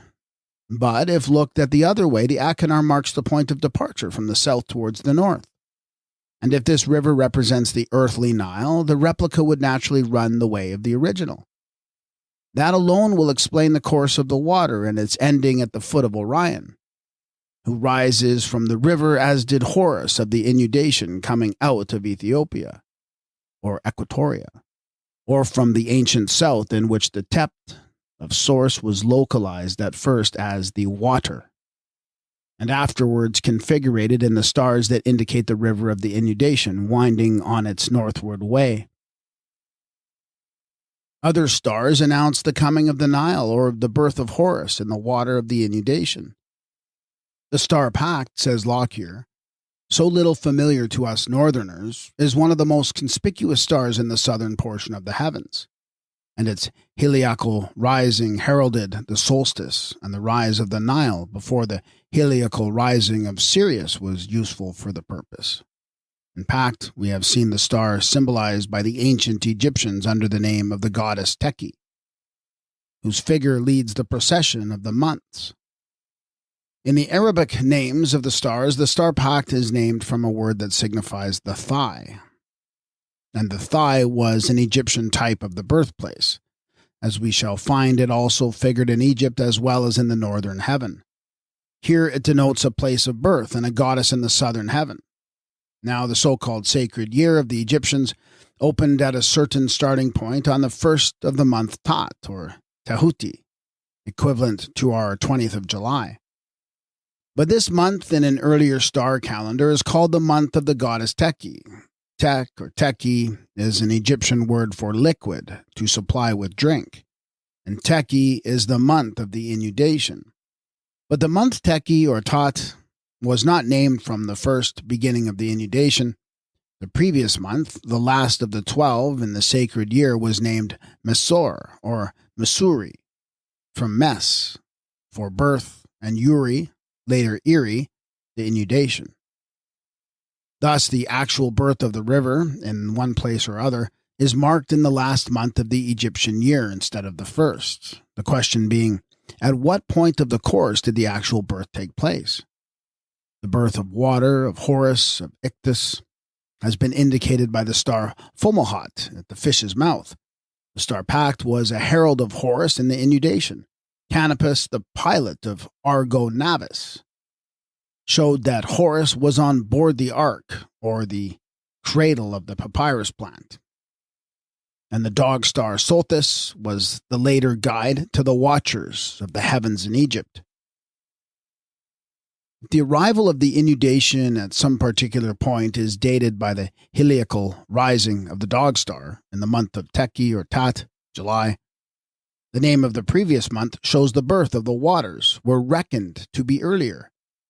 This is the month Mesori, or Mesuri, and Mesor answers roughly to the month of June. In the sacred year, the first of Mesori corresponds to our June 15th and to July 25th in the Alexandrian year. Obviously, the name of Mesori refers to the birth of the waters farther south, which was announced by the herald star Fomalhaut, Achenar, and Canopus or Pact, according to their position and to the stage of high water at the different times along the route. The seasons in Egypt have been previously compared with the imagery in the planisphere, but might have been more closely verified. There were but two in the beginning, with the Great Mother and her Sut and Horus twins. These were the seasons of the summer waters and the winter drought. The season of the waters and of rest is as plainly pictured in the southern heaven as ever it was actual in the valley of the Nile. That quarter on the celestial globe is full of the inundation and its signs, as it will be for all time. The inundation was not only pictured in the southern heaven rising from its most secret source in the abyss down south, which was figured with the mouth of the fish, and continued running northward in the river named Eridanus. It was also constellated in the zodiac and can be traced there in accordance with the seasons of the year. The earliest hint of the inundation is given zodiacally in the month Mesor.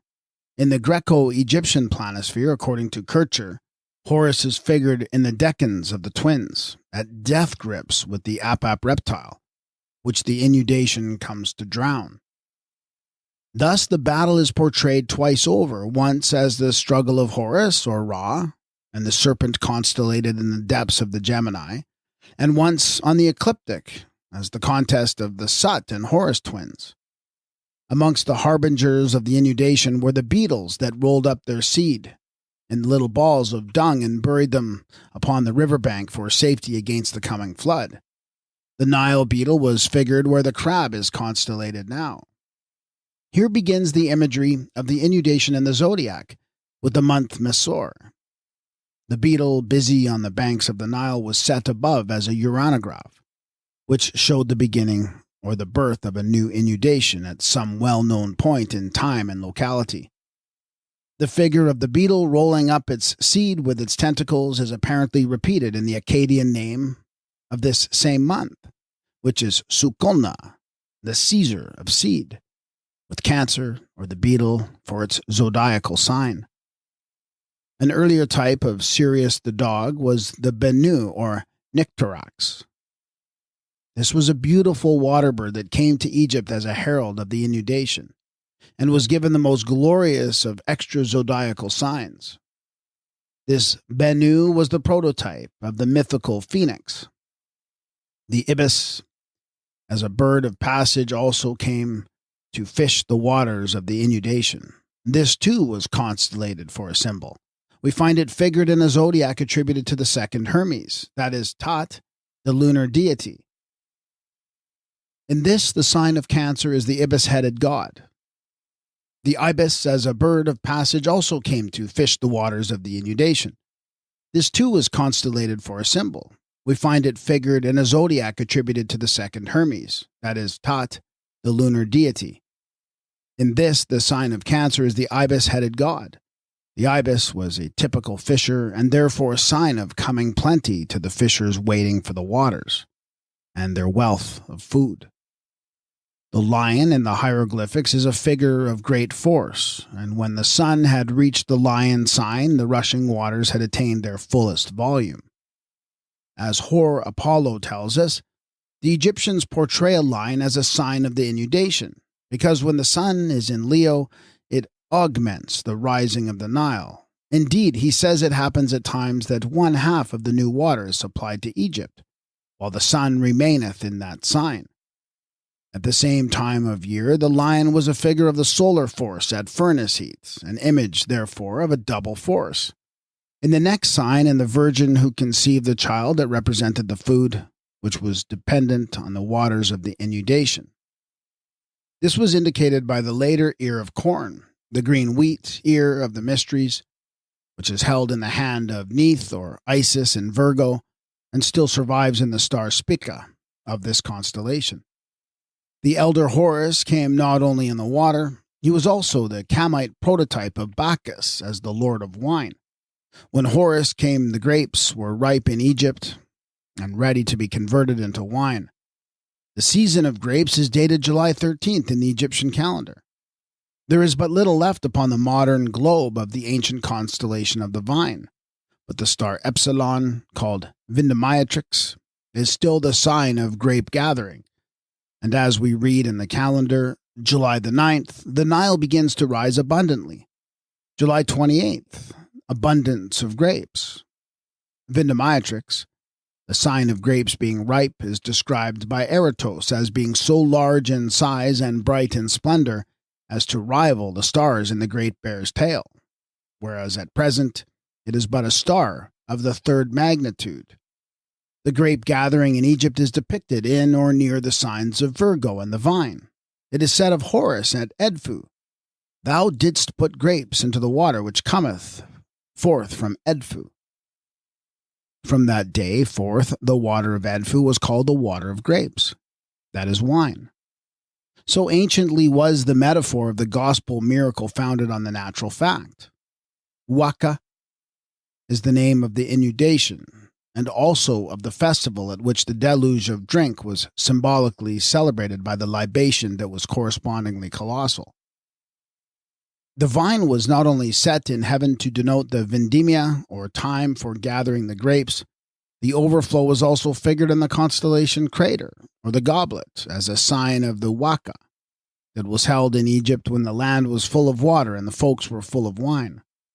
When the constellation Crater rose, it showed that the urn or vase, an artificial type of the inundation, was overflowing with the waters that restored the drooping life of Egypt. At that time, the Egyptians celebrated a feast in honor of Hathor, at which a deluge of drink flowed freely. It is frankly described in the inscriptions as the Festival of Intoxication, and was commemorated at Dendera in the month of Tat, the month of the year that opened with the inundation and the helical rising of Sothis. Various other fruits were ripe, including dates. Also watermelons were abundant.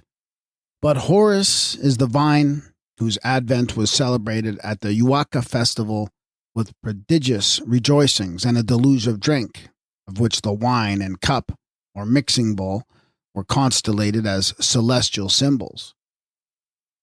The juice of the grape was the blood of Horus or Osiris in the Kamite Eucharist.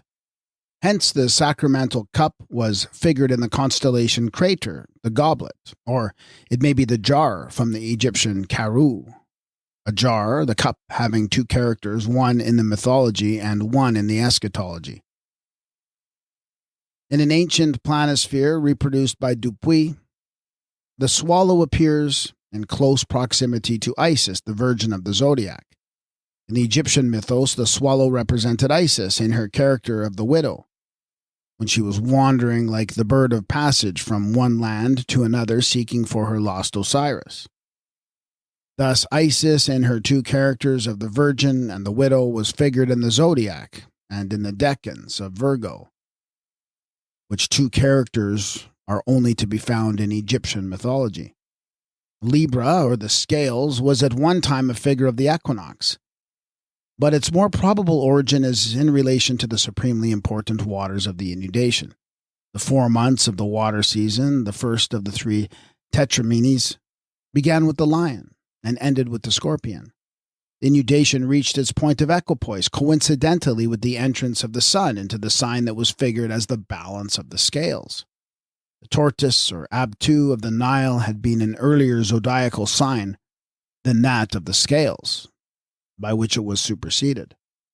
When the Nile tortoise climbed the banks of the river to give itself for food, it naturally became a self-constituted sign of the inundation to be figured in a group of stars. Thus, the tortoise, Libra, would denote the point at which the earth was emerging like a tortoise or a turtle from the deluge of the waters which periodically overspread the land. The scorpion was not a type of evil in the zodiac. It represented Isis Circe, who fought for Horus when the birthplace was in Scorpio. The fragment of the myth survives in the ritual. It is the merest illusion, but suffices to show that in the wars of the solar god, Horus, or Ra, with the enemy of Apap, Isis Circe joined in the battle and was wounded. The passage is confused, but as rendered by Renouf, it runs, Apap falleth, Apap goeth down, and more grave for thee is the taste, tepet, than that sweet proof through the scorpion goddess, Isis Circe, which she practiced for thee in the pain that she suffered. When the summer solstice was in the sign of Leo, the autumn equinox occurred in Scorpio, and it would be then and there that the scorpion goddess gave proof of her sympathy and suffering on behalf of Horus, or of Ra in the later mythos. It is evident that Scorpio was the sign at one of the cardinal points, for it is said of Apap in this battle, Apap is in bonds. The gods of the south, the north, the west, and the east have bound him. These include the goddesses as helpers. Hence it is said to Apap, thy whole heart is torn out by the lynx goddess. Chains are flung upon thee by the scorpion goddess. Slaughter is dealt upon thee by Mati. About the time of autumn equinox, the water of the inundation began to subside. At this point, the power of Horus and the light was on the wane, and both were represented now by him who was born to die down in the dwindling water and the lessening light. The word Sirku, which is the name of Isis as the scorpion goddess, signifies to breathe and to supply breath. Thus, Scorpio is the sign of a breathing space which followed the water season. Whilst the sun was in the constellation Libra, or the tortoise, the waters had attained their height and were resting at the equipoise. Then it entered the sign of Scorpio. The scorpion lived in dry earth and was only to be seen when the waters had subsided. In some Egyptian zodiacs, zodiac of Esni, the Sagittarius or archer is the compound figure of a centaur based on the lion instead of the horse, with the human face of Shu in front and the face of Tefnut, the lioness, behind. Shu was the elemental power of breathing force, and his twin sister represents moisture. Her name, Tefnut, signifies the dew of heaven, and the dew of heaven was now the water of earth in Egypt. The breath of Shu and moisture of Tefnut being imaged as the power of her twin brother and sister. Tefnut, the sister of Shu, was joined with him in his battles on behalf of Horus. She is like fire against the wicked ones, the Sami and the Sabau, thundering against those who are to be annihilated forever, as it is said in the magical texts. When the sun entered this sign, the Nile was failing, the day grew shorter than the night, and Horus needed all the help that he could be given. Hence, Shu, the fighting force, was configured as the archer. Shu, the power of the air, had been divinized as the warrior god who fought for Horus as leader of the war, against the rebel powers of darkness and of drought now mustering their forces in the netherworld for renewing the assault. Nowhere is it more necessary to compare the face of the underlying fact with the mask of the mythos, to see how closely the mold was fitted to the features of nature by the Egyptians. In Egypt, and in that country only, can the time of drought be absolutely identified with winter. Now the Apap dragon in Egyptian mythology is the dragon of drought, and the dragon of drought is the fiery dragon. Hence Apap in the form of Hydra is cut in pieces to be drowned in the water of the inundation.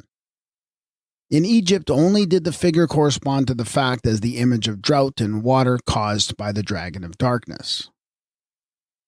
And it is in this correspondence of natural fact to the symbolical figure which will account for the fire-breathing dragon of winter in Europe, which survives where it does not apply from lack of the necessary climactic conditions. The Norse mythology preserves the fiery dragon as a representative of winter in countries where it cannot be correlated with heat or drought. It survives with us in the pastime of snapdragon, sacred to the winter season at Christmas. Here the dragon keeps its character as a representative of drought in relation to the proper season of drought in Egypt as the fire-breathing dragon. Moreover, the dragon of drought and of darkness are one and the same in winter. On that account only did the dragon of darkness apply at winter time in Europe, and not as the dragon of drought. Yet the drowning of the dragon of drought became a European pastime in many lands where there was seldom any lack of winter, and never any want of it in winter. According to the seasons of Egypt, at the time when the sun had reached the sign of the sea-goat, not only had the fresh water of the inundation ceased to flow, the water from the Mediterranean traveling upwards from the sea was now the stronger current, bitter and brackish and detestable. The sea-goat is a compound type of goat and fish. The fish signifies water. The water was now coming from the sea, and the sea-water was naturally imaged by the sea-goat. Further, it is possible that the salt nature of the water at this point was indicated by the goat, seeing that a young goat is an Egyptian ideograph of the word ab for thirst. Or it may be the offensiveness of the goat represented the repellent nature of salt, Typhon's foam. When the sun was in the sign of Aquarius, the moon at full had taken up the leadership by night in heaven, as the mother moon. This was she who fetched the water of life from the lower regions and gave rebirth to vegetation in the upper world. The great goddess that renewed the light above was also the renewer of the waters from the springs of source in the abyss below. In one legend, which, like several others, is common to Egypt and Babylonia, the Great Mother, as Isis, also as Ishtar, descends into the underworld in search of the water of life, otherwise represented as her child, who was Horus or Tammuz according to the cult. The descent of Ishtar is dated in the Aramaic Akkadian calendar by the month of King Gingerna, the errand of Ishtar, which was dedicated to the goddess with Virgo as its zodiacal sign. This descent in search of the vanished water, the lost light, the disappearing child, was obviously made by the goddess in her lunar character. It was as the moon that Ishtar passed through the 7 gates on her downward way when she was stripped of all her glory. This search for the water of life occurs some 5 months earlier in the Babylonian calendar than in the Egyptian year. Plutarch, in speaking of the mysteries, tells us that on the eve of winter solstice, the Egyptians carry the cow 7 times round the temple, which is called the seeking for Osiris. This, in the pre-Osirian mythos, was the elder Horus as the mother's child. Plutarch adds that the goddess who in one character is the Earth Mother was in great distress from want of water in the wintertime. The lost Osiris of the legend was not only signified by the loss of solar potency that Isis went to seek for, it was also the renewal of water that she sighed for and wept in the first drops of the new inundation. The disappearance of the water in Egypt was coincident with the shrinking of the sun in the winter solstice. Both were commemorated in the mourning of Isis. The journey of Isis in search of the water of life was about the time of the winter solstice, when the water disappeared from Egypt and the coming time of drought began. The season coincided with the sun in the sign of Aquarius, when the lost Osiris or child Horus was rediscovered by the weeping mother, seeking for the water in the netherworld. The same errand is ascribed to Ishtar in the Babylonian version of the mythos.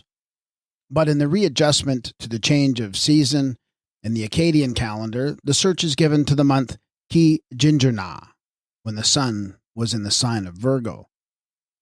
The renewer of the water from the beginning was female. At first it was Apt, the water cow, then Hathor or Nut, the milch cow, then Isis as the weeping mother who had lost her child.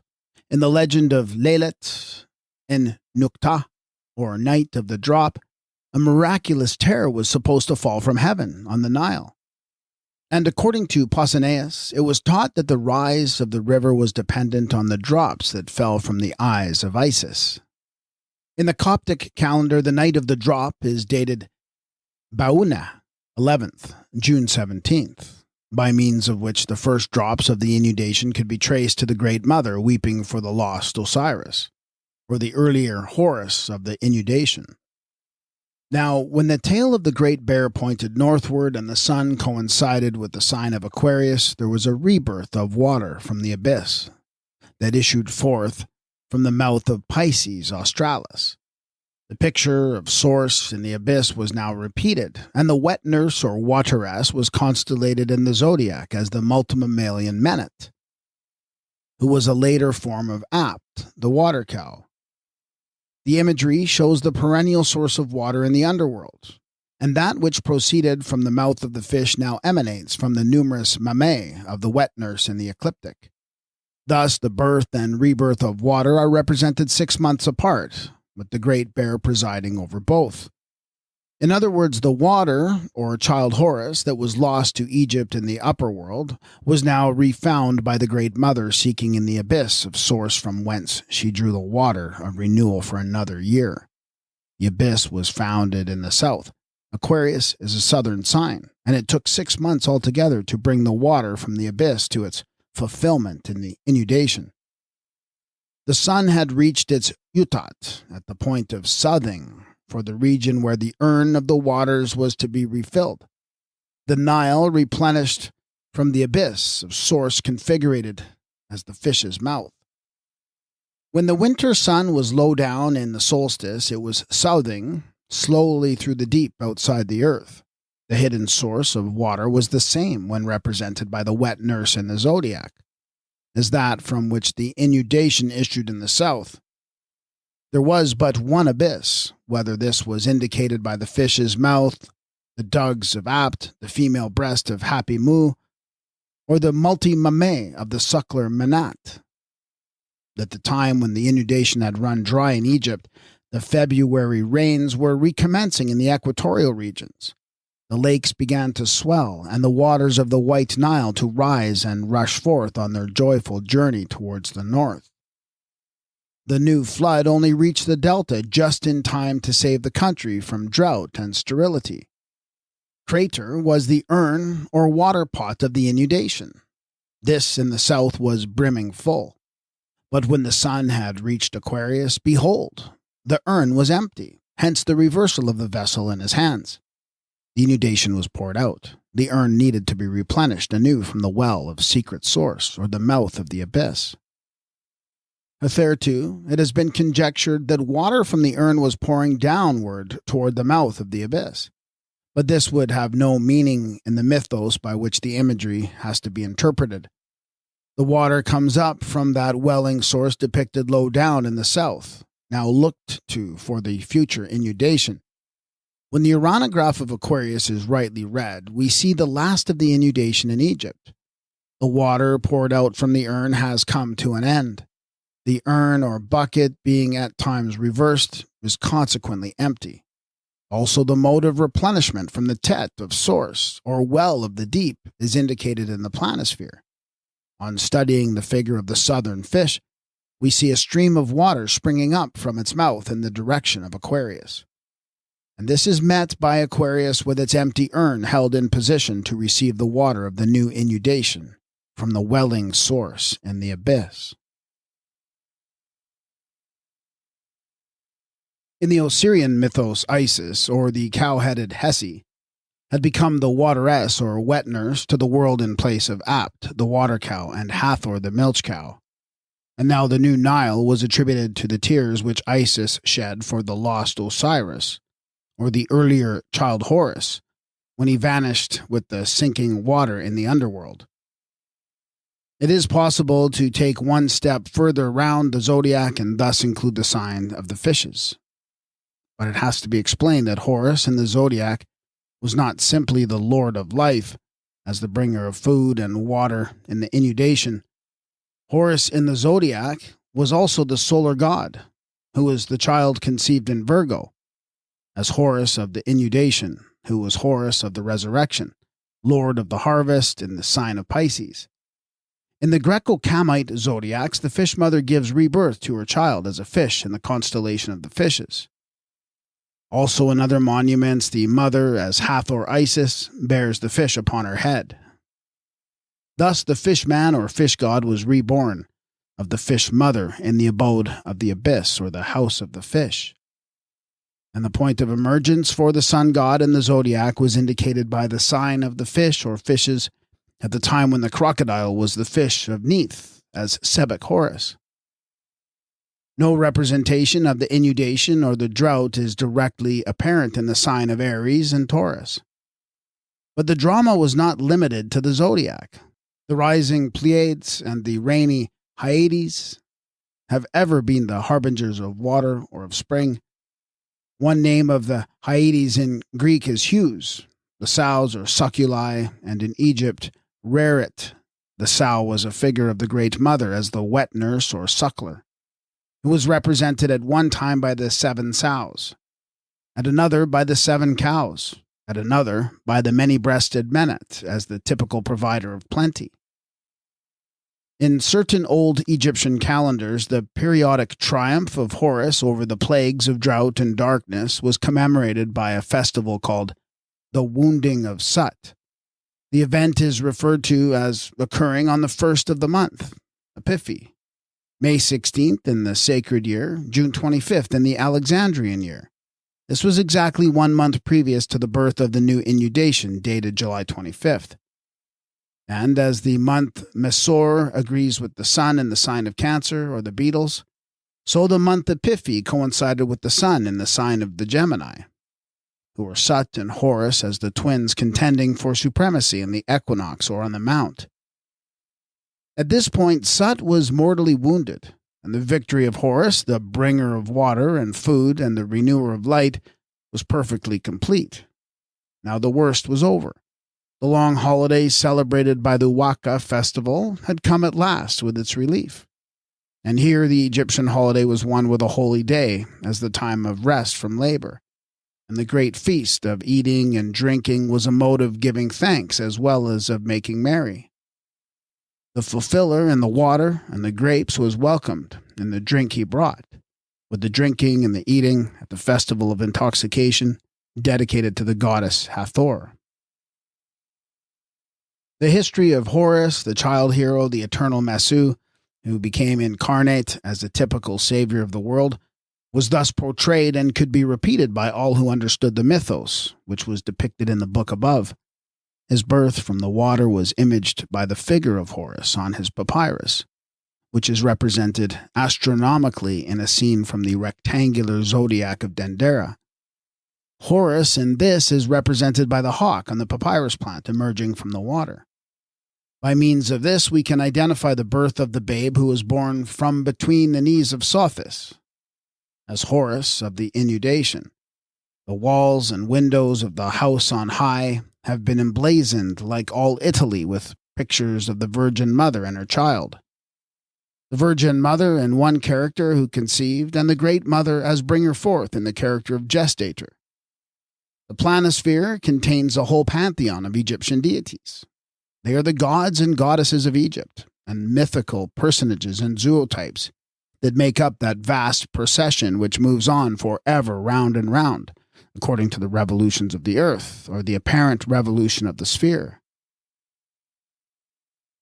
Taking the same order in which the sayings on the ecliptic are read today, when Aries had become Princeps Zodiaci, we can identify at least a dozen deities of Egypt with the 12 signs.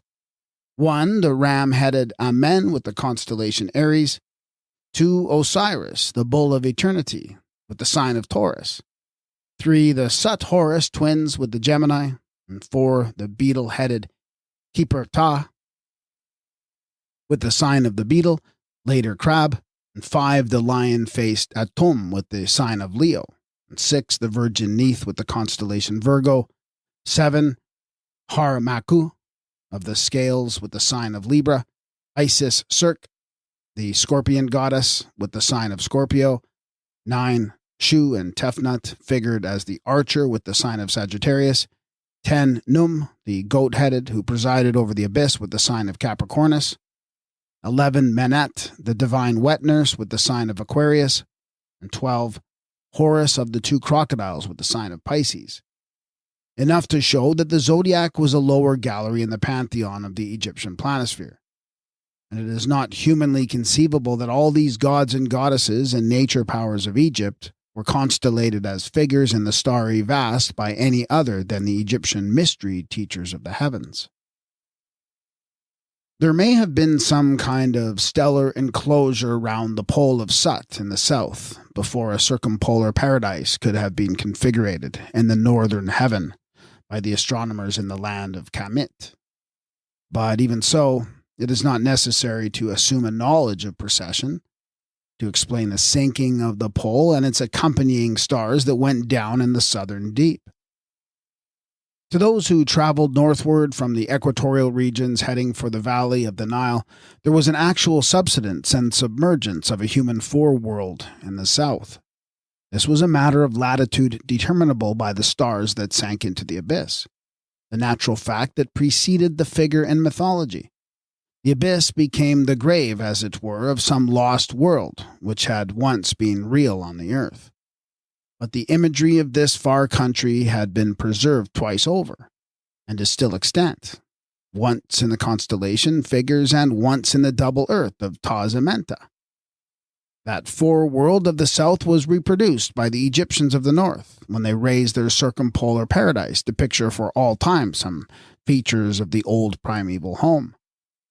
The southern pole star sank into the blind abyss together with the little bit of foothold that was first established. This, in later legend, would become a fall from heaven, or submergence in a deluge, as the fact was figured in the astronomical mythology. Hence we find the legends of the lost paradise, the primal pair as man and cow, the twin brothers, the fall from heaven, the deluge, and other stories as indigenous products at the center of the old dark land. But the grand scheme of uranographic representation was completed in the valley of the Nile, where the north celestial pole had become the central summit of the starry system. The south was the scene of so-called creation, the creation which as Egyptian literally signifies of the first time. And as we learn from the inscription of the Tatmis on the stele of the Sphinx, the first time goes back to the days and domain of Sut. Sut, who is traditionally the inventor of astronomy, and who as such had erected the pillar of the pole star. The domain of Sut was in the south. And it is shown by the ancient legends and the primitive constellations that the beginnings of the astral mythos were in Equatoria looking south. The abyss of water was figured in the south. The Earth Mother in the abyss is in the south. The monsters representative of her hugeness were constellated in the south. The tree first planted in the abyss was in the south. The foreworld that sank down beneath the waters of the deluge was in the south, and according to the legend lies today beneath the waters of Tanga, or the Thai, in the lake of the birthplace Tanganyika. Egypt was set in heaven as the upper land, and Lower Egypt was repeated in AMENTA. The name of Egypt is at root Egyptian. It is derivable from Kep, later Keb, whence kept, or Kepti, is a plural for the double land. Kep, another dual form, had been the name of Nubia. Kep, or Keb, signifies the chamber, the womb, the birthplace. It is likewise a name of the water cow that was configured as a type of Egypt in the planisphere. The hieroglyphic Kept is a symbol of the birthplace. This is the thigh, the haunch, or meshkin, of the mother kept, or apt. Thus the Egyptian nome of the haunch was the nome of the birthplace in Kept, or Egypt. When the anthrotype had succeeded the zootype, we find that Egypt was figured as a female lying on her back, with feet to the northward pointing in the direction of the Great Bear constellation. This was the motherland in the likeness of the human mother, who had taken the place and position of the African water cow, an image of the birthplace and abode being thus palpably continued. As a figure of Egypt thus identified by nature and by name as the birthplace and bringer forth, the haunch or thigh is an ideographic sign that was constellated in the northern heaven as a figure of the birthplace, and if so in the celestial chart. Assuredly it had the same significance for a birthplace on the Libyan bank of the river Nile. Hence its elevation to the sphere as a uranographic symbol of locality. The place of settlement is still called the seat, and the haunch in sign language was the seat. Primordially it was the natural seat of the squatters who sat with heel to haunch. And the same symbol was figured in the northern heaven to denote the astronome of the haunch as a seat or birthplace above, whatsoever the birth and whosoever was the divinized nomarch. We may be certain it was not without intention that the Great Pyramid of Giza was founded by King Khufu in the nome of the haunch, the seat of the Great Mother, Kept or Egypt. The inhabitants of Lower Egypt also remained faithful to the tree as a twofold sign, which is the sycamore of Hathor in the south and the sycamore of Nut in the north. There was a territory of the Upper and Lower Oleander, also of the Upper and Lower Terebinth tree. As Maspero remarks, the principality of the Terebinth tree occupied the very heart of Egypt, a country well suited to the cradle of an infant civilization. The district of the White Wall marched with that of the haunch, alongside of each other on the Nile, as they were likewise constellated in the northern heaven. Am-Kemen, the paradise of the 8 great gods in the mythology, had its likeness in the nome of the hare, the chief town of which was Kemenu, the present Ashmunyen, the town of Tat, who was an 8th to the 7 gods in the lunar mythos. It was upon the steps of the mound in Kemenu that Shu stood as elevator of the cow of Nut, equals heaven of the 8 great gods, which shows the priority of the nome in Egypt as the prototype of the astronome that was constellated in the northern stars. Kenset is an Egyptian name for Nubia, and according to the pyramid texts, there was a celestial locality of the same name in the astronomical mythology, which holds the mirror aloft to reflect the Kenset that was prototypal on the earth, as it likewise reflected the nomes of the haunch, the tree, the pillar, or others localized at first below. Another Egyptian nome was called the Serpent Mountain, which was also repeated above with the great serpent winding round the tree or mountain of the north celestial pole. Thus the beginnings of the race and the environment were depicted for a purpose in the heaven of the north, and the field of the papyrus reed that furnished the primeval food in the southern birthplace was set in heaven, as the Aru field of peace and everlasting plenty on the summit of Mount Hetep at the pole. In the ritual, the paradise of plenty, first denoted by the water plants, had become the harvest field, which is surrounded and protected by a wall of steel. The wheat in this divine domain grew 7 cubits high and was 2 cubits long in the ear. The barley which from beer was brewed was 4 cubits in the ear, but the original paradise, the Aru or Alu, from which the Greeks derived their Elysian fields, was constellated as the land of the papyrus reed, the shoots of which were eaten as the primitive food that grew in the greatest abundance in the region of the 2 great lakes. The most primitive ideal of paradise was that of an evergreen oasis in the midst of an African desert, welling with life-giving water, and with the large-leaved sycamore, fig tree, or dome palm, or the papyrus plant at the center as a figure of food. Inner Africa contains the prototype of the Egyptian paradise in a land of welling waters where the food came of itself and was perpetually renewed, and there was little need for labor. And when the outward movements of the wandering nomads began, and thirst and hunger were to be faced in waterless wastes of rootless desert sand, there would be yearnings of regret for the old lost home and birthland left behind, now glorified by distance and the glamour of tradition. And so the universal legend grew, which was not absolutely baseless. The felicity enjoyed in this primeval land of legendary lore is such as was possessed at one time on the earth, the upper paradise being a sublimated replica of a lower or terrestrial paradise.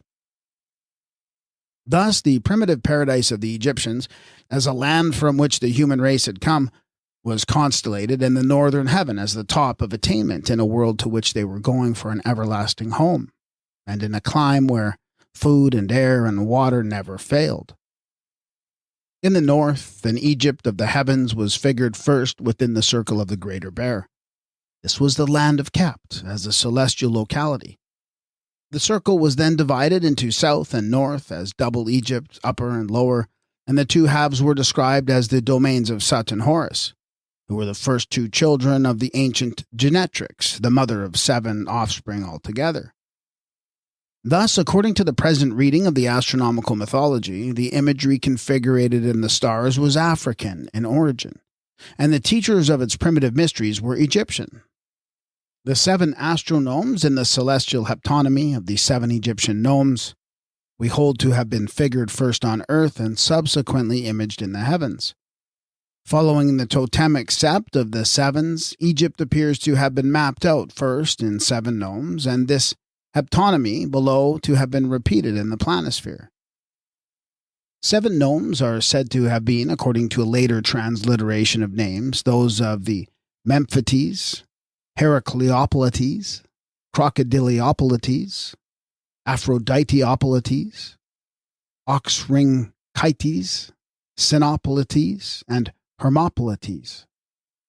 The great and lesser oases were considered to be parts of the heptonymy. The goddess of the Great Bear, Kept or Apt, was mother of the fields of heaven when they consisted of the 7 astronomes. Those fields of the papyrus reed were figured within the circle made by the annual turn-round of the 7 stars about the north celestial pole. This, in the mythos, formed the enclosure of the typical tree, which was planted in the midst of a garden, the tree of life or food in the celestial waters, otherwise the tree of the pole in the astronomical mythology. The constellation of the female hippopotamus, or Great Bear, was the mother of the time circles. It was a cloak or horologe, on account of its wheeling round the pole once every 24 hours. This, or the haunch, is obscurely referred to in the text from the Temple of Dendera as the clock or instrument by which the moon god Tehuti measured the hours. Hence, the hippopotamus remained a hieroglyphic sign for the hour. The Great Bear was also a clock of the 4 quarters in the circle of the year, as is witnessed by the saying of the Chinese. When the tail of the Great Bear points to the east, it is spring. When it points to the south, it is summer. When it points to the west, it is autumn. When it points to the north, it is winter. In Egypt, when the Great Bear pointed to the south, or astronomically, when the constellation had attained its southernmost elongation, it was the time of the inundation, the birthday of the year, which was also called the birthday of the world. Now this is the particular point at which apparently the planisphere or orrery was set at starting, whether 2,000 or 28,000 years ago. As the celestial globe has come to us, it looks as if a starting point in time might still be made out in the year of the Great Bear, and the inundation with the tail stars of the bear as pointers to the birthplace of the waters, coming from the south with their salvation, and with Horus and the ark as the deliverer from the dragon of drought, and thence doctrinally as the savior of the world. It is a common assumption that the earliest Egyptian year was a year of 360 days based upon 12 moons of 30 days each.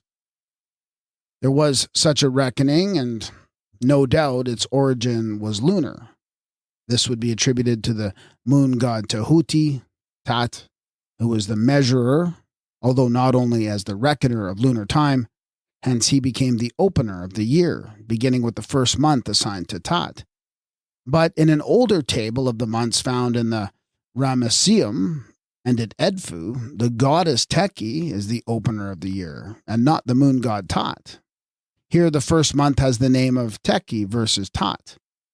The word Teki signifies a supply of liquid, to supply with drink, and the goddess Teki is the opener of the year with the inundation. We regard this year of the Great Bear and the inundation, that of Apt, Menet, or Teki, as primary. Next comes the year of 360 days, to which the 5 days were added by Tat. This was lunar or lunistellar. The inundation was a primary factor in the establishment of time in Egypt and the foundation of the year. The fact is recognized in the hymn to the Nile, when it is said, "Stable are thy decrees for Egypt," that is, in the fixed periodic return of the waters. Also, as the teacher of time, the Nile is said to be the inspirer of Tat. who was the measure of time by means of the Great Bear, the moon, and the inundation. Under the name of Teki, the old Great Mother was the giver of liquid and supplier of drink. As Apt or Kept, she was the water cow with a woman's breasts. As Neith, she was the suckler of crocodiles. As Raret, she was the suckler in the form of the many-teated sow. As Hesi, Greek Isis, she was the milch cow. And as Menet, she was the wet nurse. Under all these types, she was primordially the Mother Earth and fundamentally related to the water source, or in Egypt to the inundation. This is the old First Mother who was given the Great Bear as her constellation in the northern heaven, where she became the maker of the starry revolutions or cycles, and thence the mother of the earliest year in time. It was a year dependent on the inundation and determined by the birth of Horus as the crocodile-headed Sebek, who, like Arthur, was the son of the Great Bear, otherwise the crocodile of the inundation. The birth is represented in the astronomical fragment from a Theban tomb. In this, the old First Mother has just given birth to her young crocodile and dropped it in front of her. Thus we behold the birth of Sebek, which, according to the sign language, is equally the birth of another year. At the moment when the Great Bear's tail is pointing to the birthplace. One of the old Egyptian legends, briefly repeated by Plutarch, may afford us a hint concerning this beginning of the year with the annual revolution of the Great Mother in Ursa Major, as the hippopotamus or crocodile. According to this, the solar god discovered that the Great Mother, Re, had been cohabiting secretly with Saturn. He consequently laid a spell upon her that she should not bring forth a child in either a month or a year. Then Hermes, being likewise in love with the goddess, copulated with her, and afterwards, playing counters with the female moon, he won from her the 70th part of one of each of her lights. Out of the whole he composed 5 days, and added these to the 360, which days the Egyptians call the additional days.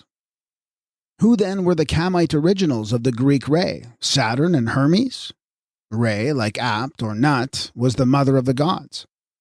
Saturn, the dragon, was a form of Sebek, the crocodile-headed Horus, the prototype of the good dragon, and Hermes is the Egyptian Tahuti, the moon god. The secret connection of the Great Mother with Saturn agrees with the connection between the goddess of the Great Bear and Sebek, who was married to his mother. This year of the Great Bear and the inundation, or of Apt and Sebek, was found to be wrong. And this was righted when taught Hermes, the measurer of time, by the Great Bear, and the moon had added the 5 additional days to the earlier year, and thus established the truer cycle of 365 days to the year by means of his cooperation with the moon. Thus the mother of the revolutions established the earliest cycle of time in the cycle of the year, which ended when the bear was pointing to the birthplace of the water in the south, and the festival of the tail was celebrated for the coming of the inundation. The tail of the Great Bear as pointer or indicator on the face of the celestial horologe was obviously still employed and reckoned with for the Set Heb festival, which was celebrated by the Egyptians every 30 years. This feast, or a section of it, was known by name as the Festival of the Tail. It was the anniversary of some very special year of years. There was a lord of the 30-year festival who was at one period Ta, at another Horus, the birthplace of the inundation. When the Great Bear pointed to it in the southern quarter was a point for ever fixed in the region of the waters, let us say, for the moment, coincident with the sign of Leo. That point did not retrocede. But when the place of birth, as solar, was shifted to the vernal equinox and the equinox receded, the birthplace went with it from zodiacal sign to sign. The time of the sun parted company with the time of the Great Bear and the inundation for a cycle of 26,000 years. A great change was made when the time of the inundation was supplemented by the time of the sun. The birthplace of Horus of the waters had been in the south at the season of the year when the tail of the bear denoted the birthplace in that quarter of the heavens, and the Great Mother presided over the birth of the child, the crocodile, or the papyrus shoot. The birthplace in the solar mythos was shifted, and the point was determined by the position of the vernal equinox as it traveled from sign to sign in the great circuit of precession, from Virgo to Leo, from Cancer to the Twins, from the Bull to the Ram, from the Fishes to the Waterer. Whether in the pre-solar or the solar mythos, whether as Apt, Teki, or Hathor, the old genetrix presided over the birth of Horus on this great birthday that was commemorated in Egypt as the birthday of creation. It was an unparalleled meeting point. The star pact in the constellation Columbia, far south, announced the inundation. Canopus showed the babe on board the bark, ascending from the south. Heralded by Sothis, his dog, Orion rose up from the river at the north end of Eridanus, the stellar representative of him who came as Horus of the inundation. This advent is depicted in the monuments. Thus, the Egyptian sacred year is that of the inundation and the bear. Its opening coincided roughly with the summer solstice, when the solstices had at length been recognized with the sun and the lion sign. And of course, when the solstice or the sun was in that sign, the vernal equinox was passing through the sign of Taurus. Now, the earliest year we read of in Babylonia is that which opened with the vernal equinox in the sign of the directing bull. This was the same year or cycle, sign for sign, as the Egyptian sacred year with the solstice in Leo, but with a different point of commencement, the Egyptian starting from the solstice, or rather from what had ever been the fixed point of the inundation, the Babylonian from the vernal equinox. Kept, the goddess of the Great Bear, was said to preside over the birth of the sun. In the stellar mythos, she had presided over the birth of Horus in the inundation, but when solar time was established, the child was solar too, and the sun god Horus, Har-Maku, superseded Sebek of the inundation. His place of birth was shifted to the vernal equinox, and the birth itself was thenceforth timed no longer to the inundation. Horus, the child or Mesu of the inundation on his papyrus, was now brought forth by Hathor, with Sothis as the star of Annunciation. The birth took place in Sothis, the birthday being determined by the heliacal rising of the star, as well as by the tail of Ursa Major. Kept, or Apt, the old First Mother, still presided as great correlator over all, as if she were the midwife or Meskenat in attendance at the birth when Hathor had become the mother. The goddess Hathor was termed the mistress of the beginning of the year in relation to the rising of Sothis, and Hathor was a form of the hippopotamus-headed mother of the beginnings in the Great Bear, with the milch cow substituted for the water cow, both being types of the wet nurse and giver of the precious liquid of life. And when the celestial figures of the astral mythology were constellated in the northern heaven, the ancient genetrix had been portrayed already in the three characters of Mother Earth, the Mother of Water, and the Mother of Breath. But before we have done with the Great Bear constellation in the northern heaven, we have to point out a primitive symbol of her, who was figured as the Mother of Beginnings by nature and by name. A magical implement commonly called the bull roarer is found in diverse parts of the world. It is one of the simplest things that ever acquired a primitive sacredness from being made use of as a means of invocation in the religious mysteries and totemic ceremonies of the past. An implement that is dying out in England today as a toy, now called the fun of the fair. The Arunta Chiringa shows that the whirler, roarer, or thunthuni originally represented the female. Hence it has the phallic emblem of the vulva figured on it as a device in the language of signs. Others of the Chiringa are womb-shaped. The ornament of others also indicates the human birthplace. Moreover, life is portrayed in the act of issuing from the wood, as tree frogs issued from the tree, enough to show the primitive nature of the symbol. It is used in the mysteries as a means of calling the initiates, who are about to be made into men. The special dance of the nude young women, their exhibition of the embellished organ and peculiar appeal to the youngsters, demonstrates that the call is made by female nature at the time for that fulfillment of the male, which was the object of the ceremony. These women were making the visible call that was audible in the sound of the bull roarer. In the course of time, the implements had changed hands as the mysteries became more and more masculine and the women were excluded from the ceremonies. But the Kurni have two kinds of roarer, one which represents the inspiring spirit as female. This was primary. At first, the whirler, used in the mysteries to call the initiates for young man making, was the voice of the female calling on the male to become a man, to be brave in fulfilling the laws of taboo and rules of personal conduct, to be true to the brotherhood, and not to eat the forbidden food. The forms of the magical instrument differ, but are all used for whirling around to make the call. Now Ket, the old first mother in Egyptian mythology, who was constellated in the Great Bear, is portrayed with the bull roarer held in front of her womb. The name of the Egyptian instrument is Mene, which literally signifies the whirler, from men to rotate, to whirl round. Thus, the symbol of the whirling round can be traced to the mother of the revolutions as a figure in the astronomical mythology of Egypt. The Great Bear goddess was portrayed in this position as the mother of the revolutions, and the maker of motion in a circle. Hers was the primary power that drew or turned, hurled or whirled the starry system round about the pole, as the mighty hippopotamus in the celestial waters. Her names of Rerit and Mene both indicate the character of rotator, which is signified by the Mene in her hands. The goddess of the Great Bear, hippopotamus, was adored at Ombos as the living word. She is configurated in the planisphere with huge jaws wide open in the act of uttering the word, or of roaring. The Egyptian wisdom implies that the Mene held in front of the first mother signified the female emblem, the original instrument of magical power.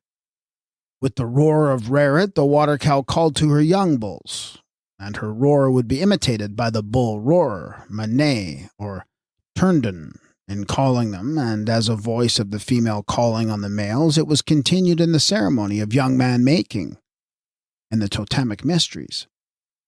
Thus we find the goddess Apt, or Ket, the roarer, as hippopotamus, the Great Bear, roaring or whirling sound, with the bull roarer as her sign and symbol at the center of the northern heaven.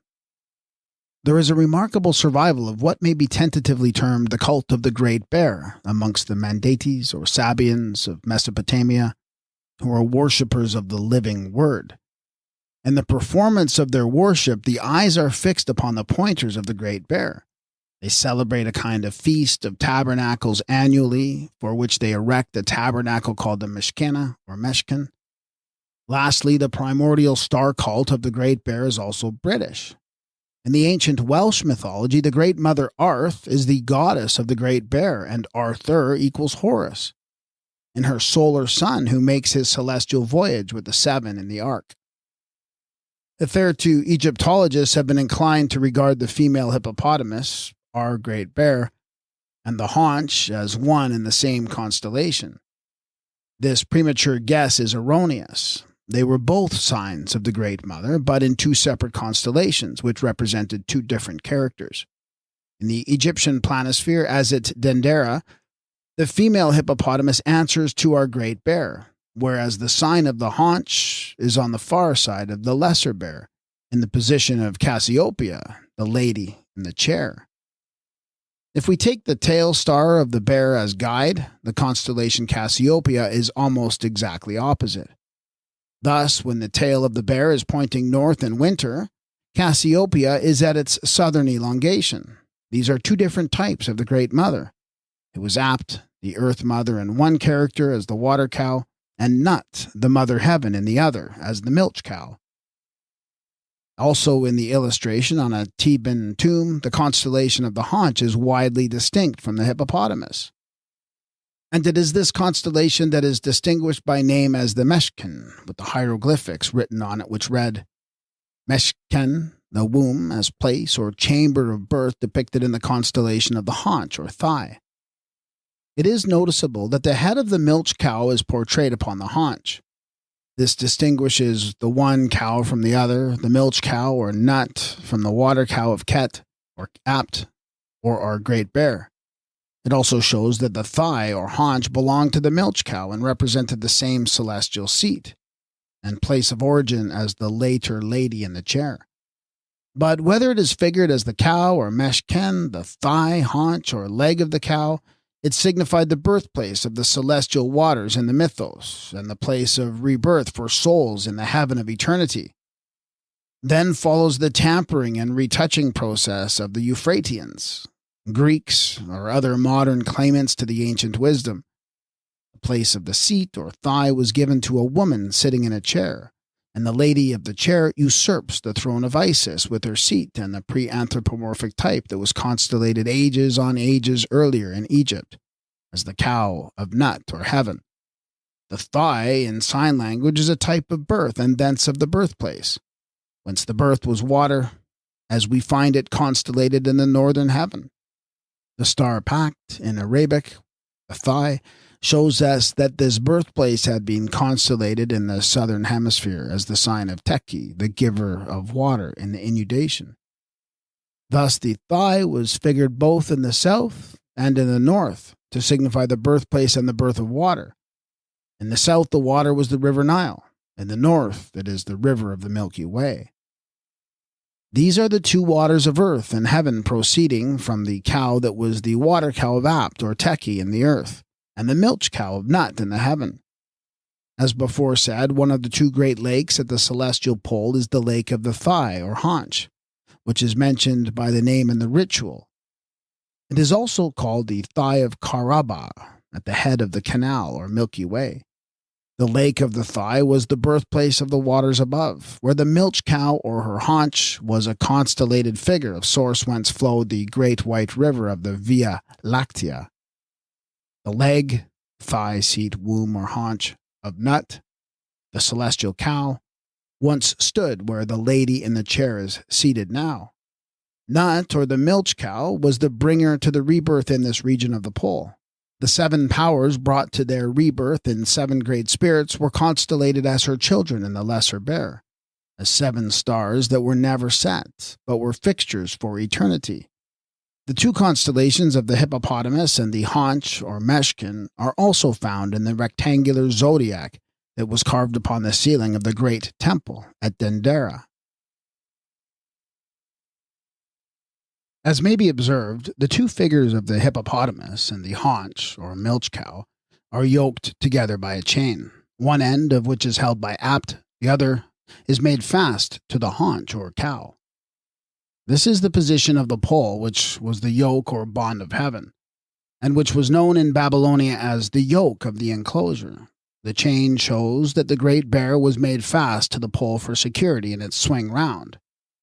It also shows that the pole was once imaged either in or by the constellation of the haunch, the seat, or the milch cow in that region.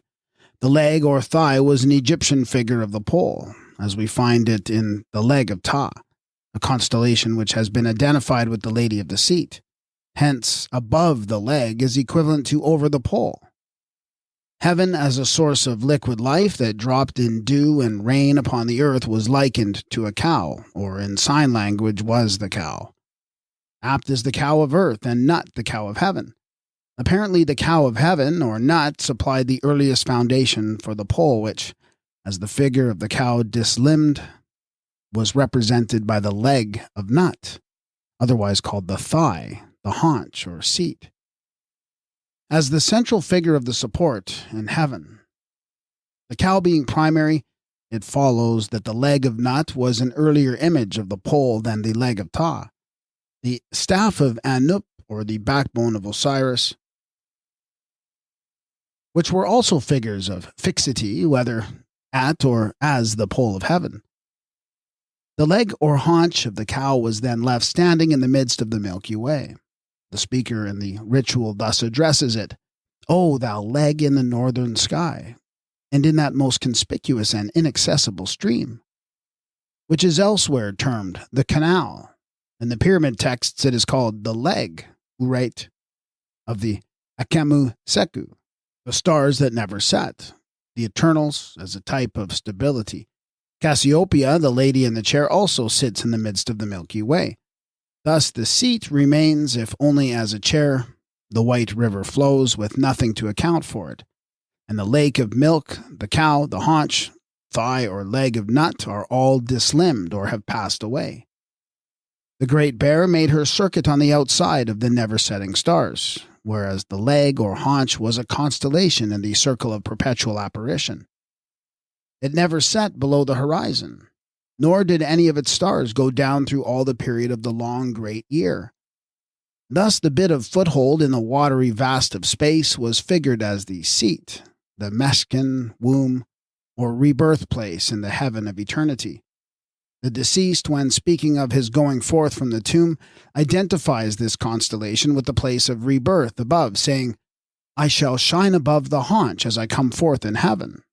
That is, at the point where the leg was constellated to show the upward way upon the starry map, to him who lay looking heavenward with a corpse-like face. Deceased in AMENTA pleads for his rebirth above betwixt the thighs of the divine cow as a type of heaven.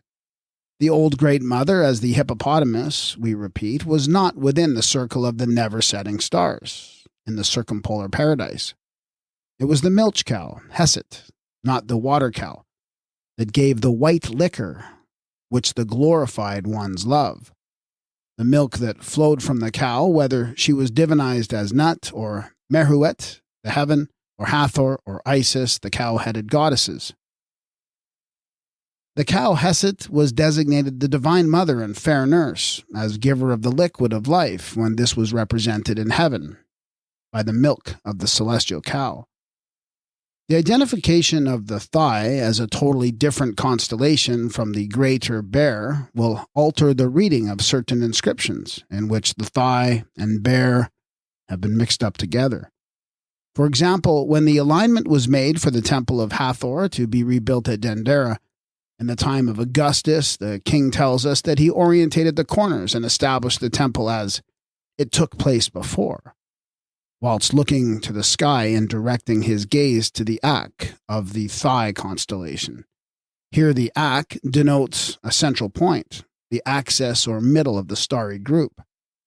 Also, when the temple at Edfu was refounded, about 257 to 37 BC, the king who stretches the measuring cord and lays the foundation stone is represented as saying that when doing this his eye was fixed upon the Mesket or Meshkin, which has been supposed to be in the Great Bear.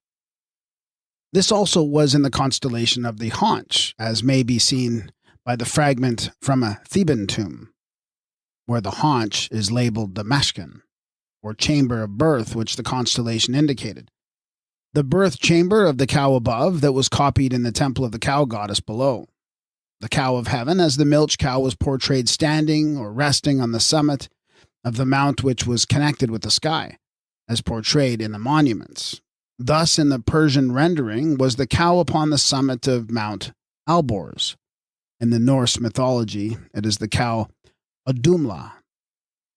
As the prose Edda describes it, immediately after the gelid vapors had been resolved into drops, there was formed out of them the cow named Adumla. 4 streams of milk ran from her teats, and thus she fed Ymir. Prose Edda 6, just as the cow of heaven suckled Horus. Heaven, as the cow, is called the spouse upon the mountain. She is the mother of the solar bull, and as goddess is described as suckling her child Horus, and as having drooping dugs.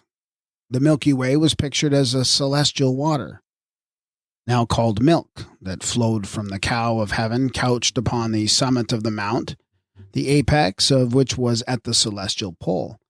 Whether the cow was called Nut or Hesed, the Arg Road, Adumla, or the Good Lady.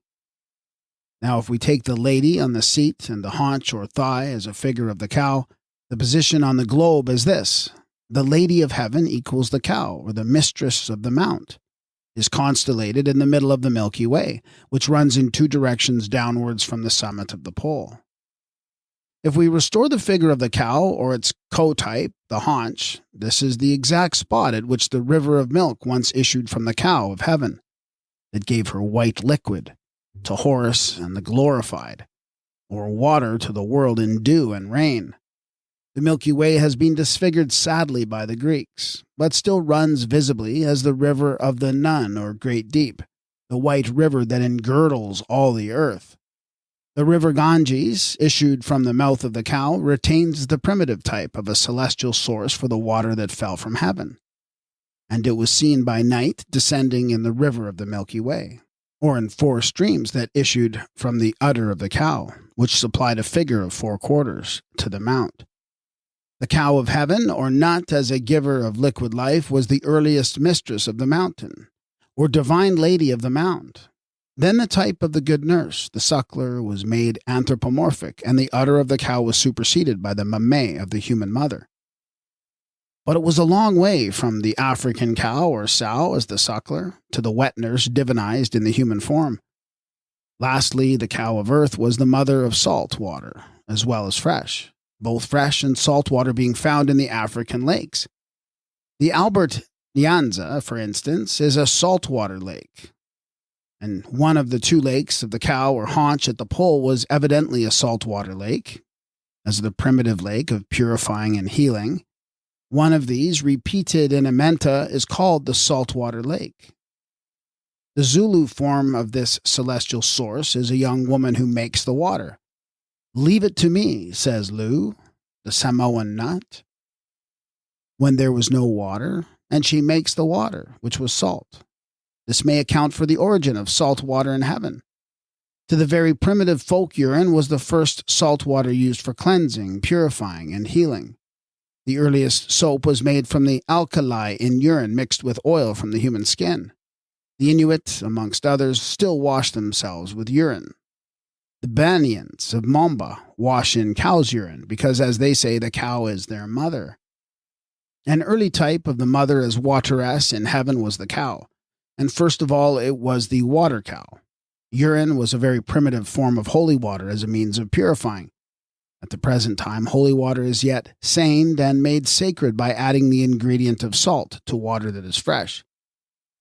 Urine is also a means of purifying when the English schoolboy, about to bathe in the stream, will micture it down his left leg as a protective charm against the raw head and bloody bones, our form of the Apap monster lurking at the bottom of the water. Thus, as the pitiful human need was primitively reflected in the African heaven, the earliest water of purification, the salt water, the source of the lake of purification, was made by the cow. And so unbreakable is the chain with which the human race, its customs, its theology, and religious symbolism are bound together from the beginning that we may be absolutely certain that this is why salt is put into the baptismal font to make the water holy. This, we think, also touches the origin of the Salt Woman in the Navajo legend, who is described as resting at the top of the Reed Mountain, which rose up beyond the reach of the deluge. When the anthropomorphic type had been adopted by the woman that made the water on the summit of the mount took place of the cow. In such ways, the matter of mythology was continued in the heavens on the grand scale of uranographic representation.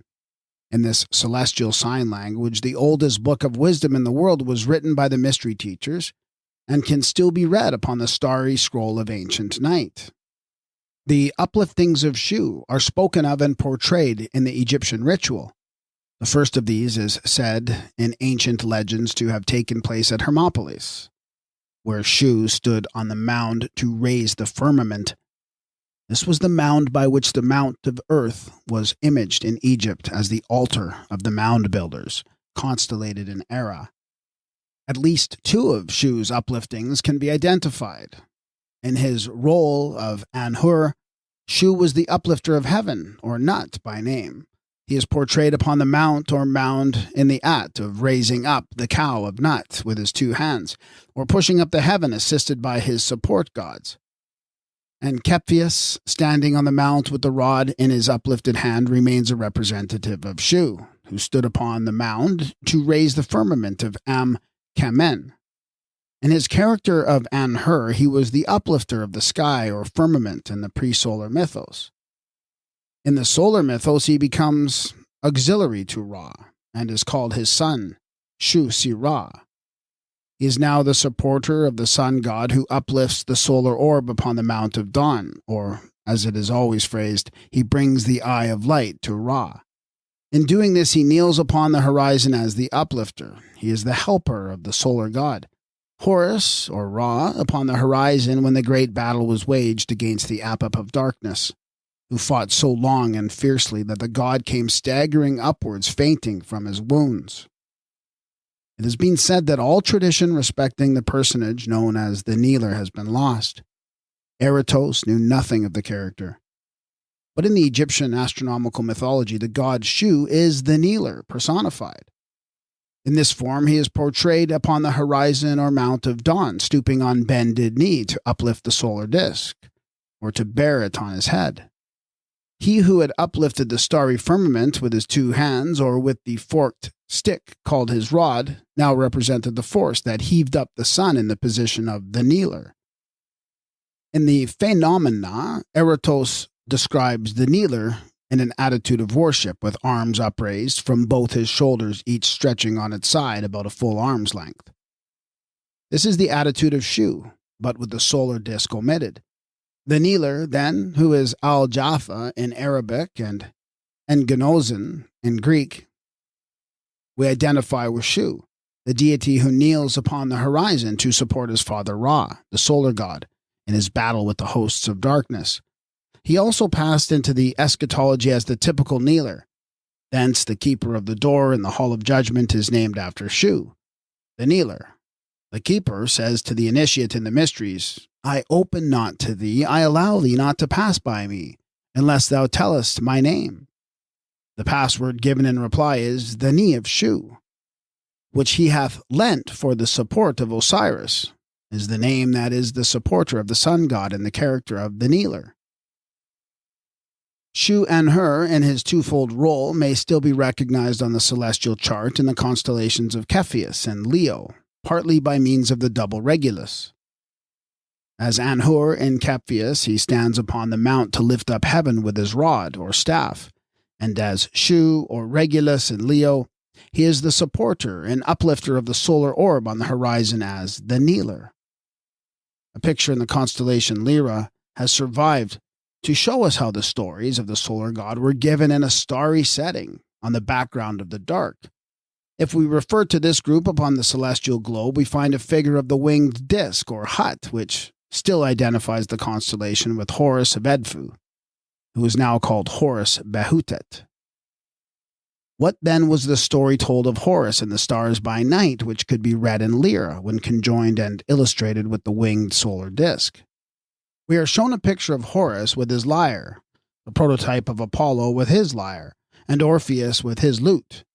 Horus with the lyre or harp of 7 strings was the sevenfold one as a divine type of attainment, the octave and the height in music as well as in the building of the heavens. This Horus was the first form of the All-One, or Pan, in whom the 7 powers were unified in perfect harmony, or in the music of the spheres. It was Horus who tore out the sinews of Sut, and by depriving him of power turned the discord of the universe to harmony. He was consequently depicted in the constellation Lyra as the maker of music that was played on the harp, the lute, the lyre, or the 7-fold pipes of Pan as a figure of the All-One. The Serpentarius, or Ophiuchus Huge, was constellated in the Decans of Scorpio as a figure of Horus wrestling with the Serpent of Darkness. At this stage in the periodical display of the celestial pictures, the sun was about to descend into AMENTA from the point, say, of the autumn equinox in Scorpio, to grapple with the powers of darkness, decay, and dearth, now rising in rebellion and gathering together for the annual assault. The drama could not be rendered in imagery directly solar, hence the representation figured as an object, picture in the rising stars that showed the Lord of Light at death grips with the Serpent of the Dark, in that sign where Horus or Osiris received his mortal wound. Thus, all along, the gnosis was pictorially portrayed in heaven. Hence, when Osiris obtains command over the celestial water, he says, "Collector of souls is the name of my bark." The picture of it is the representation of my glorious journey upon the canal. The bark of salvation in which the souls of the glorified were gathered, we repeat, was solar, whilst the picture shown by night was stellar. The canal is the name of the Milky Way, and on this the glorious voyage was made by the Manes, to the abode of those who had found their faces as the glorified. In another illustration, the great ship of heaven in the solar mythos is the Ark of Ra. When seen by day, the solar orb is carried on board together with the solar god and the spirits perfected. But the literature on the subject, so to say, was represented, and the story was repeated nightly in the stars. The blind god hungering for the morn is a Greek figure of Orion, which explains nothing of itself. But Orion is the stellar representative by night of Horus, the solar god, in the darkness of AMENTA, who is An-Aref, the sightless Horus, or Horus as the blind god, whose sight was restored to him at dawn. Several constellations, Orion the hunter, Heracles, Serpentarius, Bootes, are portraits of Horus configurated in his various characters, both mythical and eschatological. Amsu Horus was the husbandman twice over as Egyptian, once in the mythology which sets forth the natural facts according to the seasons in Egypt, and once in the eschatology which figured the same facts typically in relation to the harvest in the afterlife. Amsu, we consider, was the original of Bootes. On the celestial globe, high over Spica, Bootes rises with the sickle in his right hand as a symbol of the husbandman. Amsu issues from the tomb as the divine harvester, with the flail in his right hand. He is also the good herdsman, as is shown by the crook, whether as goatherd or shepherd, and this character of the husbandman as guardian is repeated by Bootes in the character of bearward. Some Egyptologists have conjectured that the wars of Horus in the astronomical mythology were historical in Egypt. But this is to follow the will-o'-the-wisp of a popular delusion. The mass of primitive history in many lands has been derived from nursery legends, and as folk tale versions of the Egyptian wisdom. The lords of light and life that overcame the powers of drought and darkness were converted into ethnical personages and glorified as natural heroes. We are told by Diodorus of Sicily that the Egyptians looked upon the Greeks as impostors who reissued the ancient mythology as their own history. In this they were not alone. But the wars of Horus were fought in heaven and AMENTA against the Sabal, the dragon, the serpent, with Orion for one of his great stellar figures. If there is any one figure constellated in heaven as the hero par excellence, in various characters it is preeminently that of Orion. This, as Egyptian, is Horus, or Heru. The word Heru signifies the chief, the one who is the overlord, the ruler, the mighty one, the hero. This hero, as Horus, of the inundation, was pre-solar. He was the annual bringer of food and drink before there was a sun god, when the stars were the annunciators of the coming times and seasons to the waiting, watching world. Then the character was made solar and lastly eschatological. Horus, the mighty conqueror, the Nimrod, the slayer of the gigantic Apap, is the giant killer of all later lore, not only as the solar god, but also as the earlier elemental power. And the various legends are the reliquary remains of his several characters. They have to go a long way around to work who would understand the scientific grouping of the stars according to the principles of astral mythology. For instance, Orion as the hunter and Lupus the hare are two southern constellations. But Orion does not mean that the scriptural character was taken out of the Bible and constellated as a typical sportsman and the mighty hunter of a miserable hare. It is an almost universal representation that the sun or solar god pursues the moon forever daily and nightly in a never-ceasing chase. This is how the story was configured by the mystery teachers of the heavens in the grouping of the stars.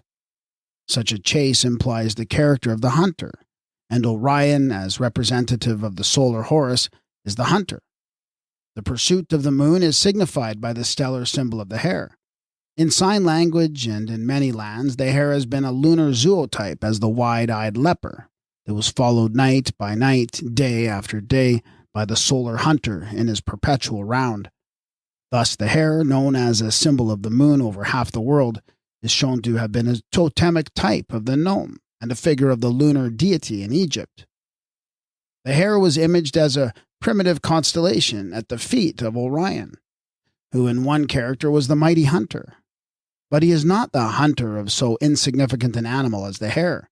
Neither was Orion the hunter only of a figure of the sun pursuing the moon, or the hare. He was the mythical hunter in other characters. In the stellar mythos, he was the hunter of the power of darkness with the dogs of Horus, Kion and Procyon. On coming forth from the darkness of AMENTA into the resurrection, the Osiris says, "I come forth as Bennu," a type of Sothis, at dawn. I urge on the hounds of Horus. He was the hunter of the powers of darkness on behalf of Horus in the solar mythos, and likewise in the phase of eschatology as Sahu Orion, or Orion as the Sahu, that is Horus in his glorious body. We may look on Horus, the original of Heracles, as the earliest child that ever strangled serpents. He is portrayed in this character as the child standing upon two crocodiles and crushing the serpents with both hands. In later legends told of Heracles, the Greeks have added the cradle as a further illustration of the child's story. But ages earlier, before the figures were humanized, Horus pierced the serpent of evil when he was represented in the form of a hawk, fighting with a serpent on the back of a hippopotamus at Hermopolis. He also fought the serpent as an ichneumon, or mongoose, and as a cat, each of which preceded the anthropomorphic type of an infant in the cradle. The wars of Apap and Horus, or Ra, also of Sut and Osiris in the eschatology, were thus dramatically rendered in the astronomical mythology. The grapple first began with Horus and the reptile Apap. This is repeated by Horus, the little hero, crushing the serpent in the constellation of Ophiuchus. That is by Horus in the character of conqueror, who triumphed over drought and darkness, decay, and finally of death. In a scene copied by Maspero from the zodiac of Dendera, Horus on his papyrus rises from the waters and is preceded by Orion in his papyrus bark.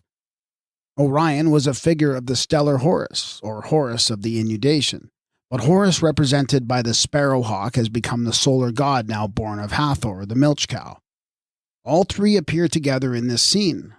Now, if we turn to the celestial globe, we find Orion standing club in hand as the mighty warrior with one foot on the waters of the river Eridanus, equals Horus of the inundation invested with the majesty and power of the solar god. In the Egyptian drawing, the two characters are distinct, but in the Greek compound, these are blended in the one hero known as Heracles, the slayer of serpents, as an infant in his cradle. In very old Egyptian traditions, Sahu Orion was represented as the wild hunter who traversed the netherworld by night and hunted there whilst it was day on earth. The power of darkness, the Sabal, and the Sami were the objects of pursuit. They are hunted for food, and the chase, the capture, killing, and cutting up of the carcasses are described in the terminology of cannibals. So ancient is the legend of the wild hunter, a form of whom may probably survive with us as Hern, equals Orion the hunter. In the solar mythos, the Lord of Light was Horus, or later Ra or Osiris, waging war upon the evil powers in the underworld, and hunting them to death by night and devouring them as the mode of destruction. The drama being represented in the stellar phase with the figure of Orion as the Lord of Light made visible by night. The cannibalism of the past becomes present in the language of the inscriptions. Eating and drinking were the primary modes of assimilating strength and sustenance. The idea still lives in partaking of the Eucharistic meal, in which the god is supposed to be assimilating by the eating and drinking of the elements. It is said in the Book of the Dead that the great spirits, the Kus, or glorious ones, live on, the shades of the motionless. They eat the souls of the undeveloped dead, eating being applied to spirit as well as matter. It is probable that the giant as the eater of shades, the as yet unquickened souls of the buried dead, was figured in heaven as the ghoul. The star Beta in the group of Perseus, the hero with Medusa's head, is called Al-Ghul, the ghoul, and the Arabic names of the stars. In AMENTA, the ghoul was the eater of the shades, and like many mythical characters, is the denizen of another earth than ours. O eater of the manes, says the Osiris, I am not a thief. This is one of those who prey upon the dead, one of the 42 types of terror which the guilty had to face in the great judgment hall. Thus, the ghoul or vampire of another earth that survives as eater of the dead in this world was also figured in the planisphere as a type of terror to evildoers. Indeed, AMENTA is a museum full of such prototypes, and the ghoul secured a starry setting with the rest, though the figure is not extant on our celestial globe. A striking instance of the use of the planisphere as conveying the teaching of the mysteries may be seen in the ritual. In some recensions of the first chapter, when the Manes enters the AMENTA, one of the first things he asks is to see the starry ship or the floating ark of the holy Sahus, making its voyage by night in heaven. He exclaims, "Let me see the Seket Nut of the holy Sahus, ship of heaven, traversing the sky." He was in the paths of darkness and desirous of seeing the nocturnal sky with its old familiar stars, by which he sought to make out his way to the place of rebirth and the region of Mati, upon the Mount of Glory, from this valley of the shadow of death. The constellation of Horus, as Orion, was the ship of the Sahu, the ark of salvation configurated in the celestial waters as a boat that saved the souls from an eternal shipwreck. This was the sign of spiritual resurrection for the completed manas. In another text, the speaker prays that his soul may shine as a Sahu in the stars of Orion or Horus. It is said of Horus in the hymn to Osiris, "The whole earth glorifies him. When his holiness proceeds on the vault of the sky, he is a Sahu illustrious among the Sahus." That is, among the spirits glorified. The Sahu is a glorified form in which the soul of the deceased is reincorporated for the life hereafter. This was represented by Orion, the conqueror of death and darkness in the phase of eschatology. Now, one frequently finds that this secondary stage had been attained by the Egyptian mythos before it went out of Egypt into other lands, as the lesser and the greater mysteries. For instance, there is a constellation called the Sa, or Sahu, in the Babylonian astronomy. This is identical by name with the Egyptian Orion. It is Horus in his resurrection as the Sahu, or glorified likeness of the risen god or soul. The Sahu in the planisphere, who represents the Manes rising from AMENTA to the enclosure on the summit, which was paradise above.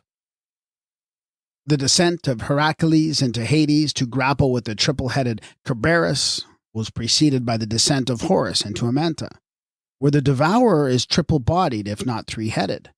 The speaker in this character says, "Grant that I may come and bring to Osiris the two jaws of Rusta, the outrance from AMENTA." Heracles in the lion's skin is identical with Horus in the lion sign, and his fight with the Lernaean Hydra of the Hesperides and the great wild boar is a repetition of the battles that were fought by Horus with the Apap Hydra and the black boar Sut.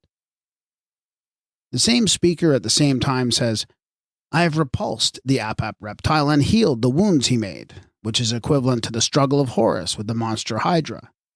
The 12 legends of the solar hero Gilgamesh relating to the 12 signs and the 12 labors of Heracles are, of course, comparatively late, as they are based upon the zodiac of 12 signs, which belongs to the final formation of the heaven that was preceded by the heaven in 10 divisions, and earlier still by the heptonymy in 7.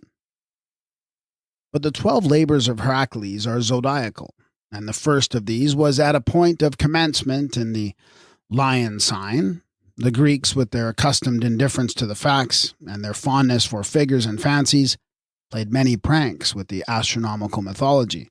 It was fabled by them that an enormous crab came to the assistance of Hydra and bit the foot of Heracles when he was doing battle with the dragon of drought. By retranslating Greek fable into astronomical fact, this statement can be read, "Only the Greeks have been placed the crab on the side of the evil power," which it was not, any more than the beetle. The retouching by the Greeks, like that of the Semites, tended to efface the figures or falsify the meaning of the mythos, and the astronomical facts are of 1,000-fold more important. than all the pretty embellishments of irresponsible fancy. The forms and pictures figured in the planisphere are not merely mythical. They are also celestial illustrations for the eschatology of the Egyptian ritual and the oldest religion in the world. Perhaps the worst perversion of the true mythos made by the Greeks was in their treatment of the polar dragon.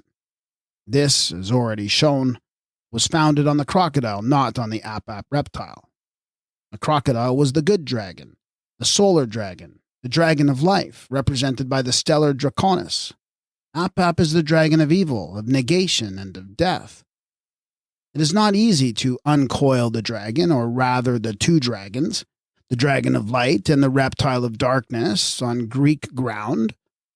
The evil dragon was imaged once for all below the ecliptic in the constellation Hydra. But it was the good dragon, not Hydra, that coiled by night about the pole of heaven to protect the golden fruitage of the tree of life, the Chinese peach tree of the pole. So far from Hercules being called upon to make war upon the good dragon or crocodile, it was a starry image of Horus, Sebek himself, who was the prototype of Heracles. Naturally, there must have been some mutilation and disfigurement on the palimpsest of the starry heavens, but this has not effaced the African imagery of the celestial signs, which proves the ground plan of the structure to have been Egyptian. The present purpose is to trace the raison d'etre and meaning of the constellation figures as types of characters that were pre-existent in the mythology of Egypt. For, as herein maintained, it was Egypt that peopled the planisphere and forever occupies the celestial globe. The heavens are telling nightly of her glory and her workmanship on high, which is more marvelous even than any she had left upon the surface of the earth. The vast revolving sphere unfolds a panorama of her prehistorical past. The constellatos from a long procession of her seasons, her goddesses and gods forever circling round about a wondering world that sees but cannot read the primitive uranographic signs. Book 6. The Sign Language of Astronomical Mythology, Part 2. The ancient Apt, the first great mother who was the bringer forth in Apta, as the womb of life, was elevated to the planisphere as bringer forth in heaven. She was constellated in the hippopotamus, or greater bear, and called the mother of the fields of heaven, the mother of the beginnings, the mother of movement in a circle, the mother of the starry revolutions, or the cycles of time. As such, Apt was the builder of a heaven that was founded on the 7 pillars of the heptonymy. Now the most primitive Egyptian type of building is a figure of turning round, as might be in making pottery. The conical pillar, pile, or mound of earth was also a type of this turning round. Thus, the heptonymy was built on 7 pillars, and the mother of the revolutions was the founder of the heptonymy. How this was built has yet to be explained according to the mystery of the 7 stars. The heptonymy of the old great mother and her 7 sons was followed by the octenary of Am-Kemem, the park or paradise of the 8 great gods. This, as we have spoken, is the circumpolar enclosure which was founded when Anup, the power of Polaris North, was added to the primordial rulers, or nomarchs, and whose animal type, the jackal, remained as guide star in the lesser bear. Planisphere of Dendera, Plate, and Book of Beginnings. The octenary was one of the upliftings of Shu, which are alluded to in the ritual. The heaven, that is also called the mansion of his stars, which was again and again renewed. Shu had been one of the sustaining powers of the firmament, who were known as the 7 giants. He then became the elevator of the heaven that was imaged as the cow of Nut. And lastly, his was the sustaining power with Atum Horus in the double equinox. Apparently, this change from the heptonymy of the ancient mother and her 7 sons to the heaven of the great 8 gods upraised by Shu is indicated in the magic papyrus. In this, the giant of 7 cubits is addressed. A divine command is given to him. Get made for me a shrine of 8 cubits, and as thou hast been, or wast, a giant of 7 cubits, I have said to thee, thou cannot enter this shrine of 8 cubits. And as, or although, thou, Wast a giant of 7 cubits, thou hast entered and reposed in it.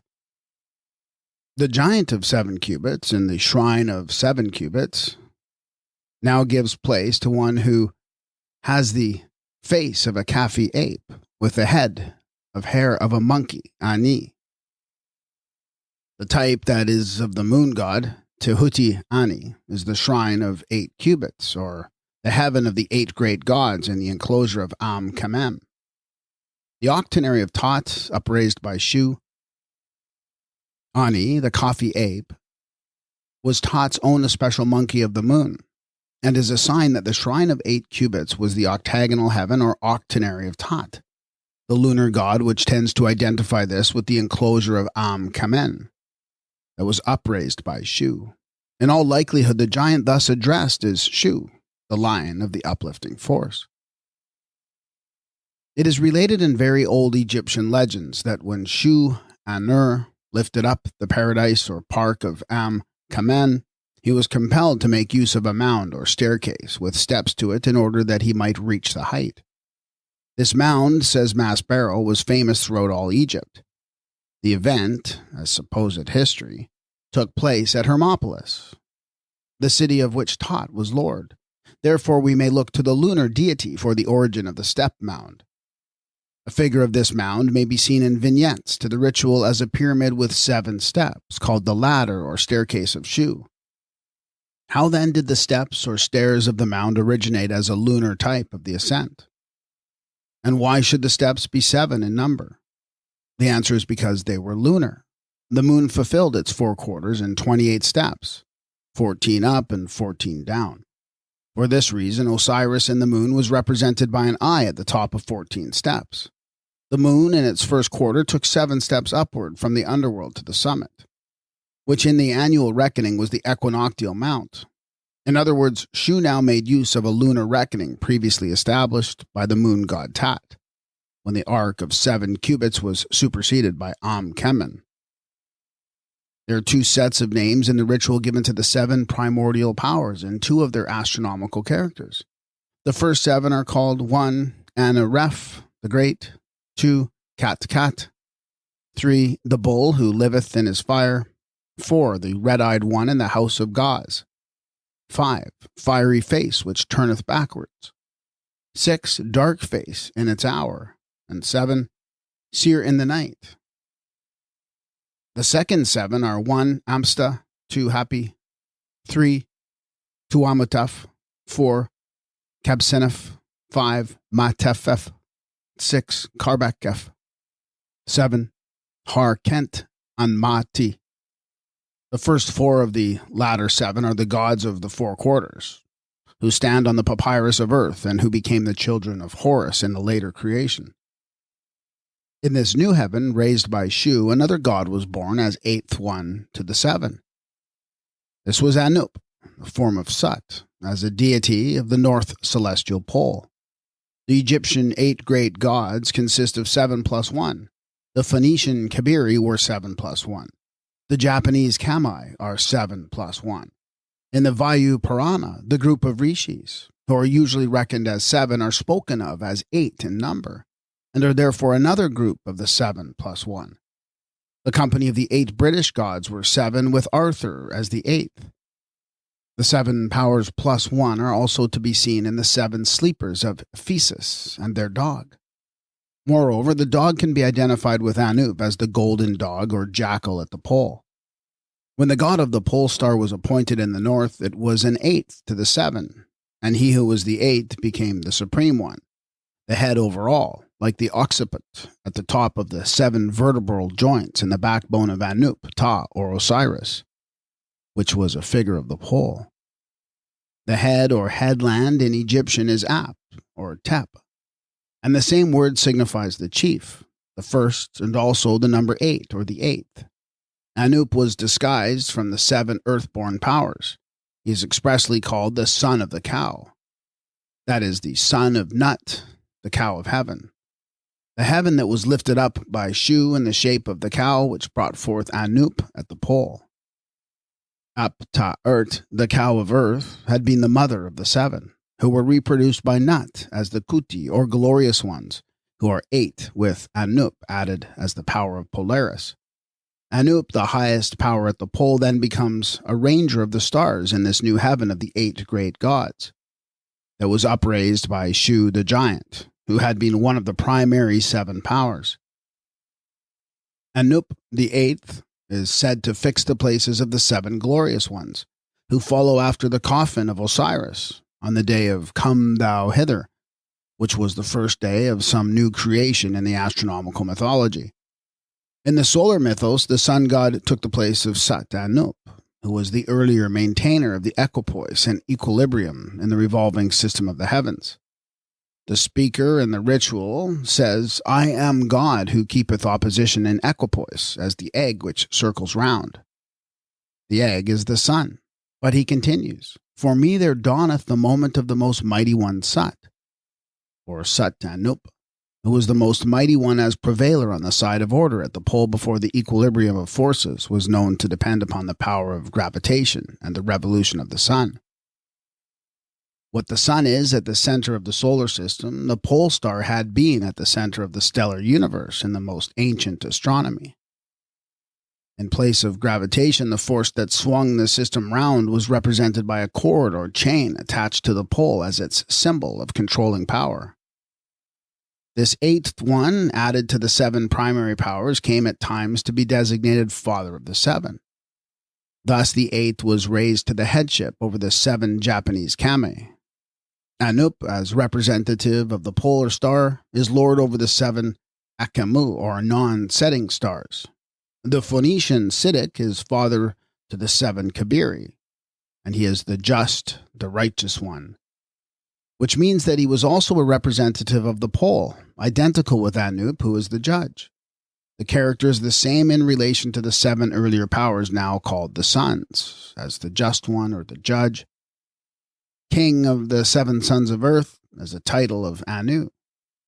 Reference is also made to the king of the 7 Lu Massey.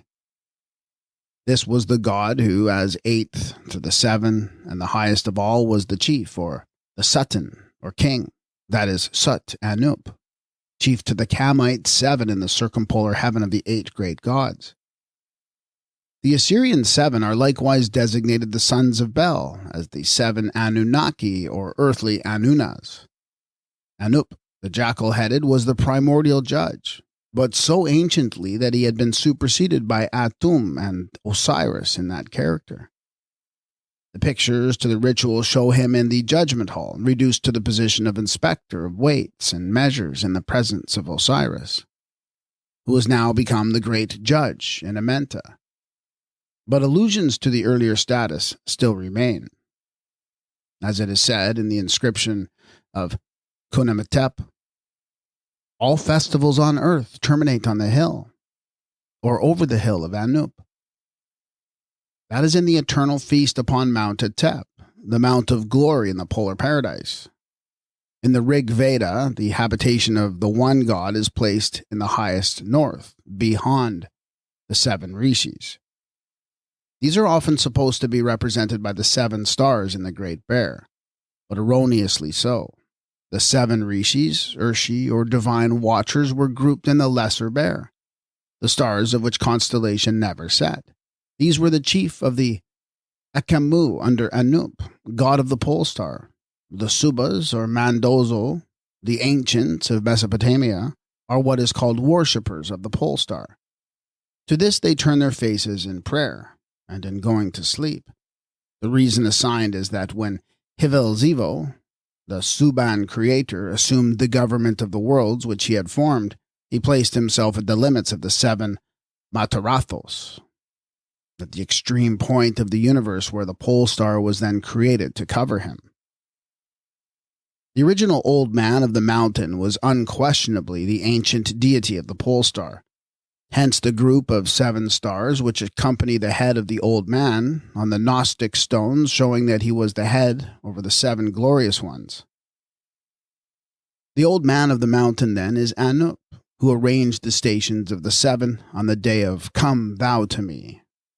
It is just possible that we may now discover the origin of the mythical 8-rayed star in that numerical symbol of the 8 great gods, who consisted of the 7 with Anup on his mountain as the eighth and highest in the stellar mythos. In this way, there is a Gnostic gem of lodestone figured in King's Book, on which Anup is portrayed like Horus, holding two monstrous scorpions in his hands. He is accompanied by the sun as a winged scarab, the crescent moon, and a star with 8 rays. This emblem was given to the solar god in Egypt, Assyria, India, and in Rome. But here it is assigned to Anup, the supreme one of the 8 great gods. And the first who was the 8th to the 7 in the octenary of Tat, or the ark of 8 measures that was lifted up by Shu in the paradise of Am-Kamen. As the pictures show, the zodiac was founded on the inundation. The mother of water figured in the southern fish, as the womb of source itself, was afterwards repeated on the ecliptic as the wateress, later Aquarius, with all her myriad mame streaming from the fount of liquid life in the abyss, the Tept, or Tuat. It was localized in the recesses of the south, from whence the inundation came, and from whence it was perennially renewed. When the zodiac was established, she who had been the mother of water in the south would naturally be given a foremost place.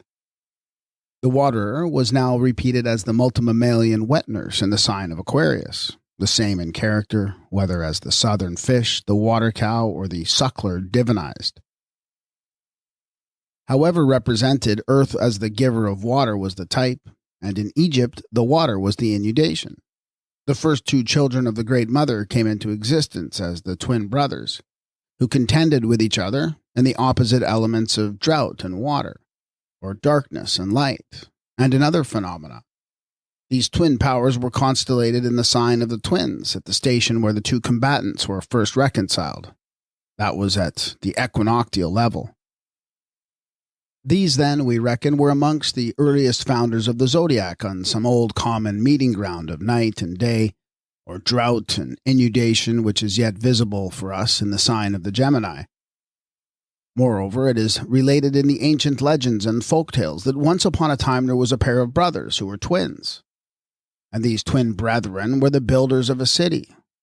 A typical illustration may be cited in Romulus and Remus, as the mythical twins who were the reputed founders of the city of Rome. In Egypt, the brother builders are Sut and Horus twins. The city which they built was in the heavens, not on earth, and this, the Gemini remained to show, was in the circle of the ecliptic. Thus Sut and Horus, following their great mother, are also founders of the zodiac.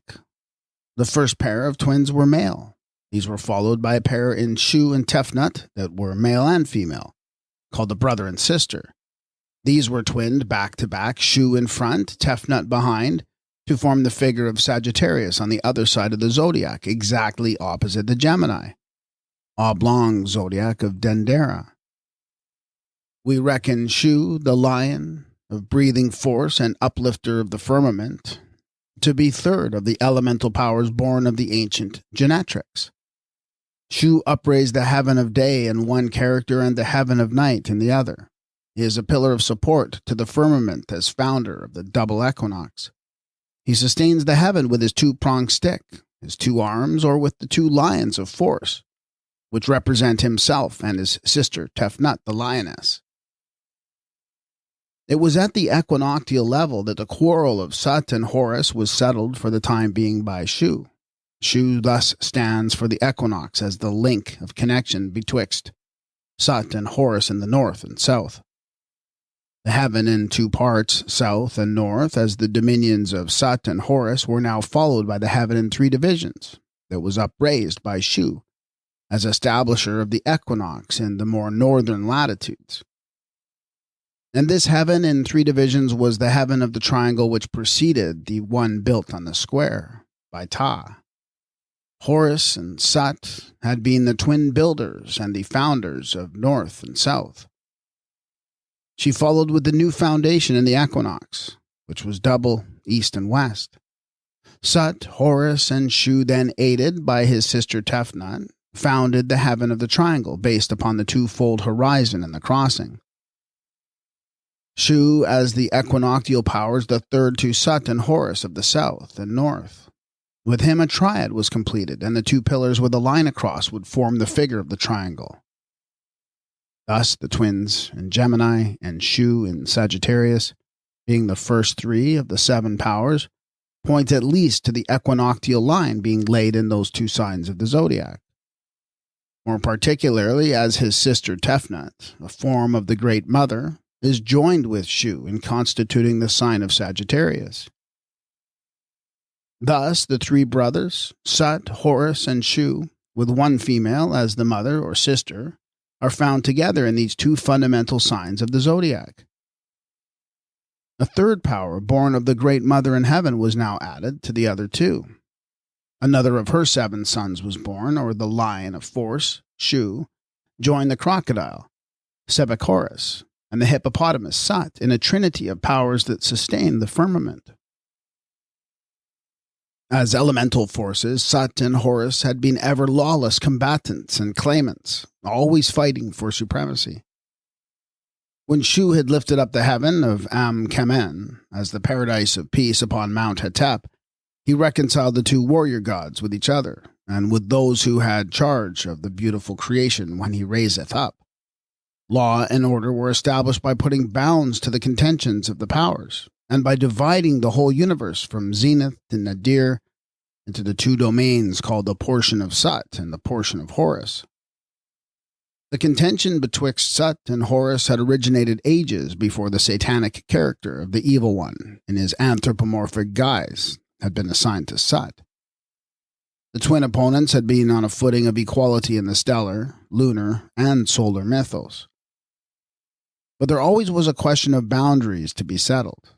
Shu is the arbitrator in the stellar phase. In the lunar stage, Tot, the moon god, was the judge and reconciler of the warring twins. And in the solar mythos, Seb, the god of earth, adjudicates, as shown in the mythological text from Memphis. When Ta had built his mansion in the double earth, the 2 horizons were united, or, as it was said, the double earth became united. The union is in the house of Ta. And the 2 pillars of the gateway in the house of Ta are Horus and Sut. The united ones made peace. They fraternized completely. They made a treaty. Seb says to Horus and Sut, "There shall be an arbitration between you." Seb said to Horus, "Come from the place where thy father was submerged, that is in the north." Seb said to Sut, "Come from the place where thou wast born, that was in the south. A mountain in the midst of the earth unites the portion of Horus to the portion of Sut at the division of the earth." This, in the solar mythos, was the mount of the equinox. Now Horus and Sut each stood upon a hillock. They made peace, saying, "The 2 earths meet in Anu, for it is the march, border of the 2 earths." In this legend there is a shifting of boundaries from south and north to east and west in the union that is now contracted in the house of Ta. In the house of his 2 earths, in which is the boundary of south and north, that was drawn from east to west by the equinoctial line. Here the united ones fraternized completely. They made a treaty, which was sustained by Seb. And henceforth the twin powers, Sut and Horus, now called Horus and Sut, who had stood as the 2 pillars, south and north, for the 2 poles in Apta, are now the 2 pillars of the gateway to the house of Ta, which 2 pillars are afterwards portrayed as the double tat of eternal stability in the making of AMENTA. In this phase, the quarrel of Sut and Horus represents the difference betwixt darkness and light in the length of night and day, which went on round the year and was rectified at the point or on the mount of equinox. Before the solar god attained his supremacy as the determiner of time, Shu was the readjuster of the power of the equinox. Hence, Shu is said to have kept the contention of these warring powers within the bounds and brought about their reconcilement. Thus, the reckonings of Shu involved the readjustment of the equinoctial point and reestablishing the equilibrium of the equinoxes in the different reckonings of time. Tot, the lunar timekeeper, does the same thing when he balances the divine pair and puts a stop to their strife in the circuit of precession. All the year round except at this point of place, It was one scale up and the other down in the contention of Sut and Horus for the mastery. But at the vernal equinox, the scales were at the perfect level, and the twins were exactly equal in power for the time. With Horus, the fulfiller, about to rise in the ascendant. Horus was the bringer of the golden age to earth. This, in Egypt, was the time of the inundation. In other lands, in later days, it is the springtime of the year. The Saturnalia was a mode of celebrating this equality at the time of the equinoctial level, by means of various kinds of leveling customs. Slaves were equal with their masters and mistresses. Women were equal to men. The sexes changed clothing with each other on the natural ground of equality. This Saturnalia survived as a relic of the Golden Age, called Saturnian by the Greeks and Romans. In Egypt, Sut and Horus changed positions and were figured as Har-Suti, with the hawk of Horus in front, and the black Ne, or Typhonian animal of Sut, behind. This reversal represented the change of seasons in relation to the north and south. In Equatoria, the desert and the drought were given to the south, which was the domain of Sut. Refreshing rain and cooling breezes came from the domain of Horus in the life-giving north. In Egypt, the water and the food of life were brought by Horus of the inundation from the south, whereas the north in winter was the realm of darkness and of drought, and therefore the domain of Sut became that of the evil elemental power of the twins. The three powers of earth, water, and breath, or Sut, Horus, and Shu, were given stations in the zodiac. The twins, Sut and Horus, in the sign of Gemini, and Shu as the archer in the sign of Sagittarius.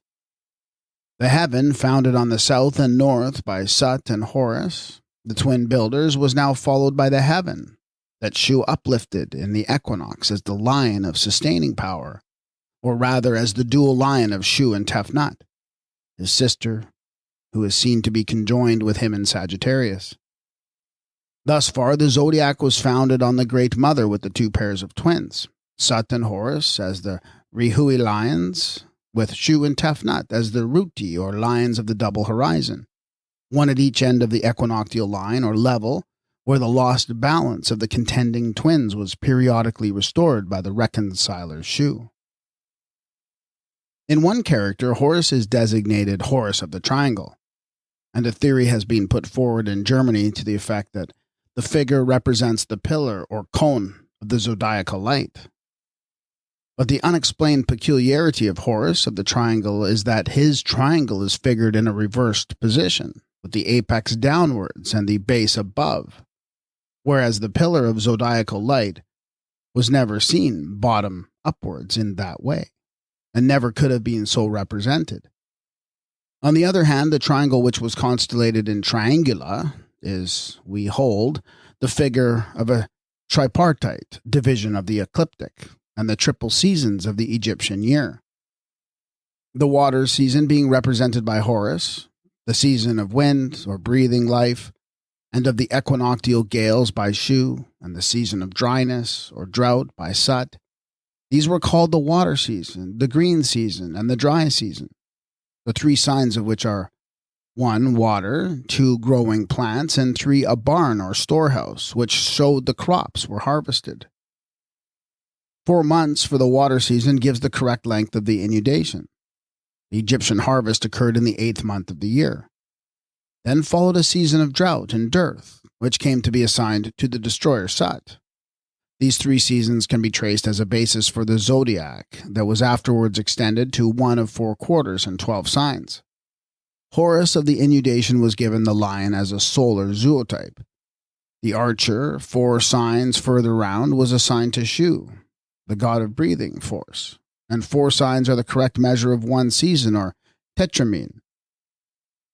The lion and archer, or Horus and Shu, represents the 2 seasons of the inundation and of breathing life. The name of the archer in the Hermian zodiac is Nephti, and Nepht signifies the soul or breath. Sut was continued in conflict with Horus in the constellation of the twins, the power of drought that was opposed to the water of life. Shu was the reconciler of these 2 continually warring powers, and in the zodiac he represents the green seasons of vegetation and breathing life that came betwixt the two seasons of water and of drought. This was fundamental. The rest is filling in. The 3 seasons of 4 months each would naturally lead to the circle of the ecliptic, being measured and divided into 3 parts, which tripartite division was followed at a distance by the Babylonians in their mapping out of the sphere, and continued by them in a far later calendar of 12 signs. The Egyptian month was divided into 3 weeks of 10 days each, which obviously corresponded to the heaven of the triangle, the tripartite ecliptic, and the 3 seasons in Egypt. Then followed a heaven of 4 quarters or sides, in which may be traced to the houses of Sut, Horus, Shu, and Tat. But the division of the month or moon and the ecliptic in 3 parts equated with 3 seasons in a circle or zodiac that was measured monthly by the lunar god with his 3 times 10 equals 30 days. The 2 roads of heaven had been divided between the twin brothers, Sut and Horus. The 3 roads were next divided between Sut, Horus, and Shu in the heaven of the triangle that stood, as it were, upon a tripod, equals 3 roads of the south, north, and equinox. Type after type, the mythical Great Mother and her children passed into the legendary lore of the whole world. The mother and her twins were followed by the mother in the character of sister, who is the companion of 3 brothers, are Sut, Horus, and Shu, in the triangular heaven or triple division, the uranographic symbol of which was constellated in triangula, composed of 3 stars held in the hand of Horus. 3 brothers, with 1 female then, as an Egyptian group, are representatives of the Great Mother and her first 3 sons, or elemental powers. The powers represented in her portrait by the water cow, the crocodile, and lioness, the mother being indicated by the pregnant womb. The same group is also Japanese, consisting of the 3 out of 7 or the 8 kami, with their sister Izanami. The 3 kami, called the all-alone-born kami, are stellar trinity, were gods of the beginning, and are connected with the sister in the raising up of heaven.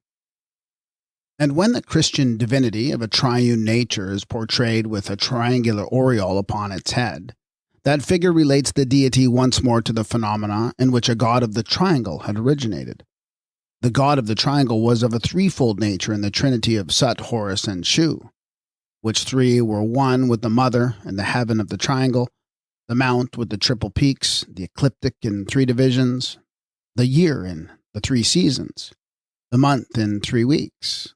The triangle, like the oval, is a figure of the female, as it was on the goddess Nana in Babylonia. The trinity of 3 males associated with 1 female, who was originally the Great Mother, survives in 2 ways still, for whilst they are performing in church, 4 more primitive representatives of the same dramatis personae still keep up with the pantomime, as in the dumb show of the more ancient mysteries, in the characters of Columbine, Clown, Harlequin, and Pantaloon. Harlequin is Har, or Horus, the transformer. We might say the double Horus, one with and one without the mask. The Clown is Sut, the sly and cunning one, whose zootype was the jackal. Pantaloon and his crutch are the remains of Shu and his celestial prop of the pole. Columbine corresponds to Tefnut, the sister of Shu, which explains her peculiar relationship to Pantaloon, whom she rejects in favor of Harlequin. Now these 4 appear upon Mount Hetep, when the later heaven is portrayed in the 10 divisions that preceded the final 12 as a trinity of primeval powers united with the Great Mother, who was the abode as triangle when the heaven was not yet builded on the square. The other 4 brothers who make up the group of 7 great gods, at least in one form, are Amsta, Hapi, Tuanamatef, and Kabsanuf, who stand on the lotus or papyrus, and are the 4 gods, paddles, or eyes of the 4 quarters. Thus the 7 are 1. Sebechoris, the crocodile, 2. Sut, the water bull, 3. Shu, the lion, 4. Hapi, the ape, 5. Tuanamatef, the jackal, and 6, Kabsanuf, the hawk, and 7, Amsta, the man, who together with the Great Mother were the founders of the zodiac, 3 in the triangle and 4 in the square. Whatsoever the 7 Kuti were as individual stars, they were also configurated as a group in Ursa Minor, and called the followers of the coffin of Osiris, which were imaged in the Greater Bear. The 7 in the stellar mythos had become the lords of rule, devoid of wrong, and living for eternity. This was as spirits perfected under the type of stars that never set. And here it may be explained that we have all been persistently wrong about the 7 glorious ones, the 7 Rishis, the 7 Lumasi, the 7 Elohim or the 7 Kabiri, the 7 sleepers being the 7 stars in the Great Bear. For this reason, in all the starry vast, there is but one group of 7 non-setting stars, and these are in the lesser, not in the Greater Bear. Polaris was at one time chief of all the heavenly host, on account of its being fixed at the center as the type of stability and uprightness. The characteristics and qualities assigned to the divinity were first seen in the steadfastness of the pole. The stars in Ursa Minor were circumpolar. These showed the 7 in a group who never could be drowned by the deluge of darkness. The waters did not reach them. Not so the 7 in the Greater Bear, the 7 that were not circumpolar stars. About 5,000 years before the present era, there was but one, the star Dubhe, and Ursa Major, that was circumpolar or non-setting. These, therefore, could not have been the 7 never-setting stars, who were the watchers and the rulers in the great year of the world, the starry type of the eternal powers. The typical 7 were grouped in the lesser bear as an object picture of something out of sight, with Anup as El Elyon at the pole. In all the mythologies, the pole star is an emblem of stability, the seat or throne of the power who is the highest god, pro tem, as was Anup in Egypt, Siddiq in Phoenicia, Anu in Babylonia, Taiyi, the arch first in China, Avathar or Zivo in Mesopotamia, and others. It was not the seat that was worshipped, but the power, the sustainer, and the judge that was enthroned upon the stellar mount of glory as the god. The pole star was a type of the eternal because apparently beyond the region of time and change. It was the earliest type of a supreme intelligence, which gave the law in heaven that was unerring, just and true, if only as the law of equipoise, or as we should now say, of gravitation.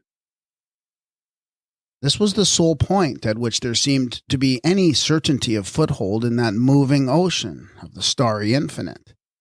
And this became a standpoint in the heavens for the mind of man to rest on at the center and radiate to the circumference. The summit was well named the Mount of Glory.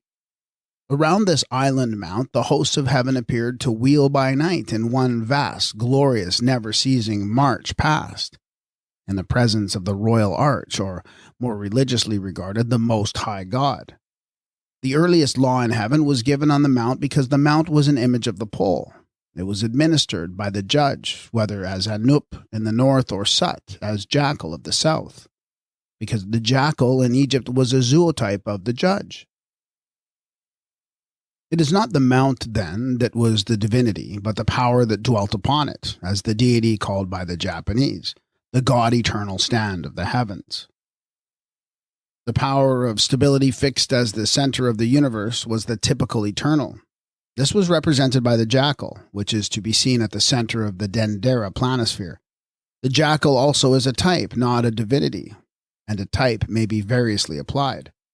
The jackal itself is Ap-Uat, the opener or guide of roads, probably as the seer and crier in the dark and leader of the pack. But it was the dog of Sut and of Sothis, as well as of Anup. Thus, the type in sign language may not always determine the nature of the deity. But as Hor Apollo rightly says, the jackal denotes the judge. The governor at an earlier period was the judge, with the jackal as his sign. There were several kinds of judges in Egypt, and the totem of each is the sab or sapient jackal. Hence the jackal, representative of Polaris, was placed above the seven as the judge of heaven because he had imaged the judge on earth. Naturally, the type was not always repeated. Other countries, other fauna, besides which the anthropomorphic succeeded the zoomorphic in an indefinitely later time, and the Semitic, Hindaic, Greek, and various other renderings are mainly anthropomorphic. But the judge qua judge, thus set in heaven by the Egyptians at the polar center, with his seat upon the summit underneath the tree, was repeated and continued in other mythologies upon the stellar mount. Anup became the great judge in heaven, and the seven are his ministers as executioners upon the judgment day. They are termed the seven arms of the balance on the night when the eye is fixed. That is the eye of the judge, who saw through the dark. The eye of heaven that judges the wicked is the name of a Chinese constellation, and the god Anup was the judge whose eye was the pole star in the north. He was the seer in the dark. Therefore the jackal was his zootype, and the jackal was followed by the later dog as a symbol of Polaris. The lunar mythos succeeded the stellar, but the moon god Tat was not reckoned as the ninth one. Neither was Horus. The eighth was the highest power until the time of Ta and the Put cycle of the nine. The group of seven remained intact. Anup, as the eighth, was the highest in the stellar mythos. Tat Kamen, later Smen, was highest in the lunar mythos, and Horus was the highest in the solar mythos, the highest being worshipped as the only one. Anup in Tahiti then became two witnesses to the supremacy of Horus. The one as the eighth, who in turn became the witness for his father, Ra Unafer. The deity of the pole star was known to the Chinese as the supreme god in nature, who has his abode on the great peak of perfect harmony. When Dr. Edkins asked the schoolmaster at Chapu, who was the Lord of heaven and earth, the reply of the Chinaman was that he knew of none but Chen Huang Tati, god of the pole star. Shang Ti, the supreme ruler, was of the highest object of worship. His heavenly abode, Tsewi, is a celestial space round the North Pole, and his throne was indicated by the polar star. This is the most sacred as well as most ancient form of Chinese worship. A round hillock is the altar on which sacrifice was offered to him. It is said in the archaic Chow ritual that when the sovereign worshipped Shang Ti, he offered up on a round hillock a firstborn male as a whole burnt sacrifice. Both the mount and the firstborn male are typical.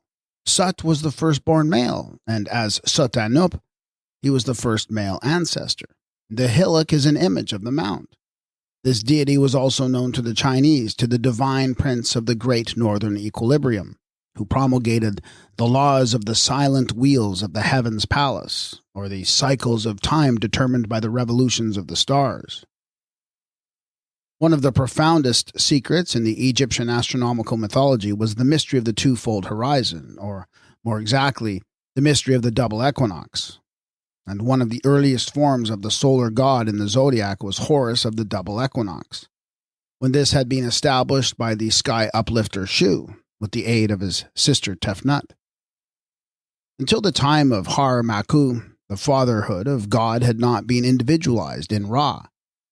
Har Maku was the mother's child when she was a virgin, represented by the white vulture of Neith, or the sacred heifer of Isis.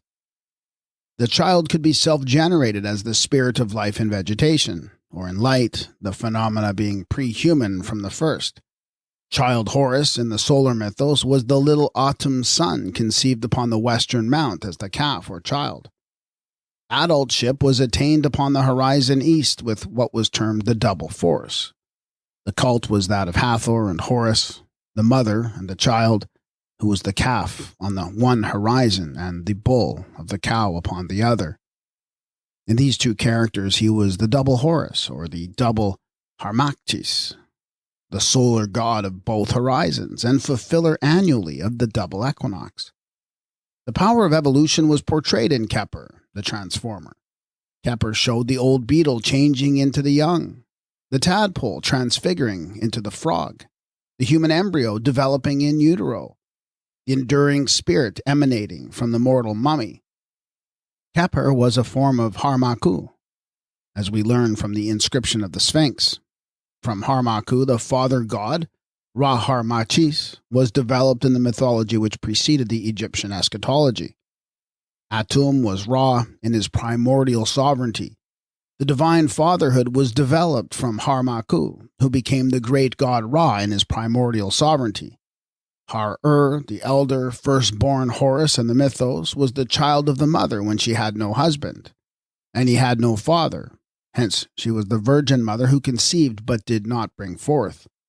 There was nothing human in the transaction except the terminology.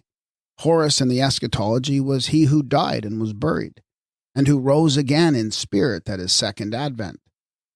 This time he was imaged in the likeness of the Father, as the beloved only begotten Son of God, who manifested as the fulfiller of his word and doer of his will. Two types in this way were deposited and made permanent in Horus, the child of 12 years, and Amsu Horus, the man of 30 years. Both characters were united and made one as Solar and Horus of the double horizon. This character of Horus, as Ripa or heir apparent, may be traced historically at a later time as that assigned to a pharaoh of the 12th dynasty, who represents the double Harmachis, the sun god of the twofold horizon. He claims a divine origin as the virgin's child that was not begotten by God the Father. As an infant in the egg, he was exalted to be the lord of both parts, or both horizons, like Har Sam Taui. Speaking of the god, he says, "He anointed my forehead as lord of men, created me as chief of mortals. He placed me in the palace as a youth, not yet come forth from my mother's womb.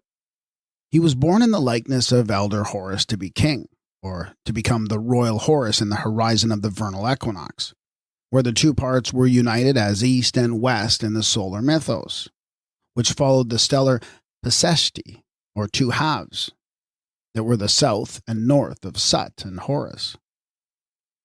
Without a fundamental knowledge of the mythology as framework, it is impossible to comprehend the doctrines of the Egyptian religion. Horus of the double horizon, or the double equinox, was the solar prototype of the double Horus in the eschatology. As sun god on the western horizon in the autumn equinox, Harmaku was born, conceived or incorporated as the virgin's child. It was at this point that Horus entered Earth, or the matrix of the mother in the mount, and thus became the child of Seb and Isis by adoption, though not by begettal. In the eastern equinox, he rose again as Horus of the double force and master of the double feather, or the later double crown. When the sun set at night, or in the autumn season, it sank down in the waters of the abyss below the horizon, which Horus Sebek swam as the fish. The crocodile then expressed the unparalleled power by which the sun god crossed the waters and rose again. The crossing was from equinox to equinox, from the western to the eastern side of the mount. Let us say from the sign of Virgo in the autumn to the sign of Pisces in the vernal equinox. Neith, the suckler of crocodiles, was an earlier form of the Virgin Mother than Isis, and by her aid we may obtain a foothold in the zodiac, like that of Horus resting on the mythical two crocodiles, which became the two fishes in the sign of Pisces. When the autumn equinox occurred in Virgo, that was the place of conception for Sebek, the fish of the inundation. 6 months later, the sun rose in the sign of Pisces, and in the eastern equinox, where the fish, as child and consort, or as the two crocodiles, became the two fishes with Neith as the mother on one horizon and Sekhet on the other. Thus, as we read the signs, the virgin Neith conceived her child as Sebek Horus, the fish of the inundation, which was duplicated to express the adultship, and there were two typical fishes. A well-known picture of child Horus shows the youthful sun god standing on two crocodiles, which we take to express the power of the double, or more exactly, the doubled Horus. In this representation, Har-Ur is described as the old child who becomes young, that is, the elder who transforms into the younger Horus on the Mount of Glory in the vernal equinox. Standing on the two crocodiles, Har-Ur has now acquired the double power. The power, for example, to take up serpents and other poisonous reptiles in his hands without receiving any hurt. Thus, the crocodile-headed Sebek, as the child attributed to Neith and Virgo, crosses the gulf of darkness, or the abyss of waters, to rise up in the east as Horus of the twofold horizon, which he had united in the double equinox as Horus of the doubled power. The doubled power of the sun, or God in symbolism, was expressed by duplication of the type. For example, it was in the autumn equinox, or, as more primitively imaged, on the western mount, the mount of the cow, which was covered with crosses, indicating the equinox. That child Horus was conceived in the mythology or incarnated in the eschatology. In the first, he was the little suffering son of the crossing or the cross, who went down into the underworld to die and be buried, to transform and to rise again. In the zodiac of Dendera, the sign of the scales contains a portrait of Har Pikart, or Horus the child, who was conceived or incorporated in that sign as Horus of the double equinox, called Harmaku. The name identifies child Horus with the sign. The word for the scales or balance in Egyptian is Maku. Further, the scales denote the equinox as the point of equipoise. The Greek name of Harmachis is derived from the Egyptian word Maku for the balance or scales, and thence for the level of the equinox, where the balance was erected on the day of weighing words and of reckoning the years. The Horus of the double equinox was also termed the double Harmaku. And this duality was also imaged in the twofoldness of the Sphinx, with its tail to the west and its head to the east, pointing to the equinox each way. But how was the crossing from west to east affected at the time when no AMENTA had as yet been opened in the underworld? The passage of the sun god through the mountain had been imaged as a passage through the cow of earth. We have a perfect survival of the mythos in the Marchen of Tom Thumb, or Little Tom, whom we claim as a British form of the solar Tum, or Nefer Atum. In the Egyptian mythos, Tum makes his passage through the mount by means of the cow, and is reborn as Little Tum, Tom Thumb, from the Kepsh of the cow Meher. It is said of him in setting from the western horizon, Earth stretches her arms to receive thee. He is embraced by the mother, whose womb is the Meshkin of rebirth. And again, at his going forth to the eastern horizon, it is said, Thou hast rested in the cow. Thou hast been immersed in the cow Meher. Sebek Horus swam the water as a crocodile. The eel of Atum made the crossing through the mud of the morass. Keeper, the beetle, bored his passage through the earth. Behetit rode upon the vulture's wings. Horus made the aerial voyage as a hawk. And Harmaku crossed from one horizon to the other through the hollow body of the Sphinx. These were modes of making a passage when the nether earth had not been opened up by Ta, and the Sekru sledge, which had preceded the boat, had not been laid upon the stalks as the means of traveling by land which was illustrated in the mysteries of Memphis. But however represented, the Horus who crossed the abyss was named Harmaku, the god of the double horizon, or the double equinox. The principle of this duplication on the horizon of the east can be established by means of the two lions, which express the double glory of the double Horus, who was lord of the solar force that was double in the vernal equinox. Horus of the double horizon was also Horus of the two lions. In the ritual, Horus rises again, saying, I am the twin lions, the heir of Ra. He is Horus rising in the strength of the two lions as the lion of the luminous course. Again, he says, I am the twin lions. I am the double lion. I go out from the dwelling of the two lions to the house of Isis, the divine, which was in Sothis. I complete the greatness of Shu the lion. In a vignette to the ritual, the sun of today rises betwixt two lions, which represent Saphra, the sun of yesterday, and Tua, the sun of tomorrow. This is the Horus sun, and the two lions image the double strength or glory of Horus in the sign of Leo. One title of Harmaku, or Horus of the double horizon, is Harkuti Kapera, the Horus who made his transformation as the beetle-headed Khepera. The astronomical locality for this particular transformation would naturally be in the sign of Cancer, which the Egyptians sometimes represented by two beetles, at other times by one. Either way, the beetle was the sign of Khepera, as Horus of the two horizons. Thus, two beetles mark another station in which the Horus of the double horizon manifests, as the solar deity with reduplicated power, just as he emerges on the double horizon from betwixt the two lions, or Kerufu, in the sign of Leo, as the lion of the double force. Under one of his zootypes, child Horus was the lamb, son of sheep, and the lamb on the western horizon or mount attained the double power of the adult, as a ram in the opposite sign of Aries on the eastern mount. Indeed, Pisces is the first of 6 signs, in all of which this duplication of the solar power was represented in the zodiac. In the sign of Aries, Horus was the lamb upon the western mount, who became a ram upon the horizon east, as the adult figure of reduplicated power. In the sign of Taurus, he was the calf, which became a bull. A vignette to chapter 109 of the Ritual shows the Horus of the solar mount, as the calf in presence of the god, and of the morning star upon the western mount. Hathor, the divine cow, is also present with the calf upon the mount. This is the calf that is to become a bull, the bull of the mother, on the Mount of Glory in the double equinox, where Horus, the fulfiller, attained the double power. Now, if we suppose the autumn equinox to coincide at the time with the sign of Scorpio, the vernal equinox would then occur in Taurus, and in that sign the Horus calf would become a bull, as symbol of the solar power that was doubled in the vernal equinox. When the autumn equinox coincided with the sign of Virgo, the place of double glory was in the sign of Pisces on the opposite horizon. The god was conceived as the child, calf, or youngling in the west. As Sebek, his image was the crocodile of Neith, the virgin in the sign of Virgo.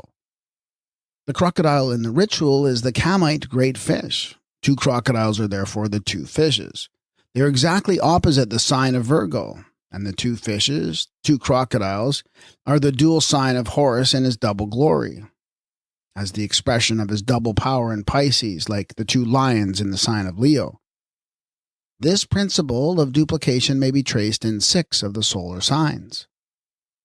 There are 2 lions as supporters of the sun god in the sign of Leo, 2 beetles in the sign of Cancer, 2 twins in the sign of Gemini. Further, Horus was the calf on the western horizon, who became the bull on the horizon east. Also the lamb on one side and the ram upon the other. Thus, the duplication extends from the sign of Leo to the sign of Pisces inclusive, which represents the sun god as Horus, the child, and Horus, the adult, whose double power or glory was expressed by 2 lions, 2 crocodiles, and other types of twinship, in addition to the twins, or Gemini, who were figured in the human form. Or if we read the signs the forward way, the 2 fishes correspond to the 2 crocodiles of Horus. The sun in Aries answers for the ram and lamb, and Taurus for the bull and calf. In the sign of the Gemini, there is a pair of twins. The sign of Cancer, or the crab, was represented by 2 beetles in Egyptian planispheres. In the lion sign, 2 lions, called the Kerufu, supported the young solar god in his resurrection on the horizon in Leo. Thus, when Horus of the double horizon was conceived with the autumn equinox in the sign of Virgo, he was twinned and brought forth with the vernal equinox in Pisces, where 2 fishes equals 2 crocodiles mark the birthplace. The lamb and ram are twinned in Aries, and calf and bull in Taurus. If we take these 6 signs in the circle of precession, the 2 lions correspond to the duality of Atum Horus, the 2 beetles to Keper Ta, the 2 Gemini to Sut and Horus, the bull and calf to Osiris and Horus, the ram and lamb to Amun-Ra and Khonsu, and the 2 fishes to the twin crocodiles, as 6 different illustrations of the sun, of the 2 horizons at 6 different landing stages on the other side of the celestial deep. Thus, the double harmaki includes 2 characters corresponding to the 2 equinoxes on the double horizon. In one he is the concept of a virgin, in the other he is brought forth by the parturient mother. In one he was the calf in time, in the other he is the bull of eternity. In the one he is Horus in matter, in the other he is Horus in spirit. In the one he is the child of 12 years, in the other he is the adult of 30 years. The first was the founder, the second is the fulfiller. The first was Horus of the incarnation, the second is Horus of the resurrection. Horus of the resurrection in the solar mythos was the prototype of Amsu in the eschatology, who rose up in spirit from the inert condition of the mummy, as conqueror of death and all the banded powers of evil. In both phases of character, this is Horus of the double force, the double crown, the double feather, the double uri, the double life, or other types of duplication, including the double equinox.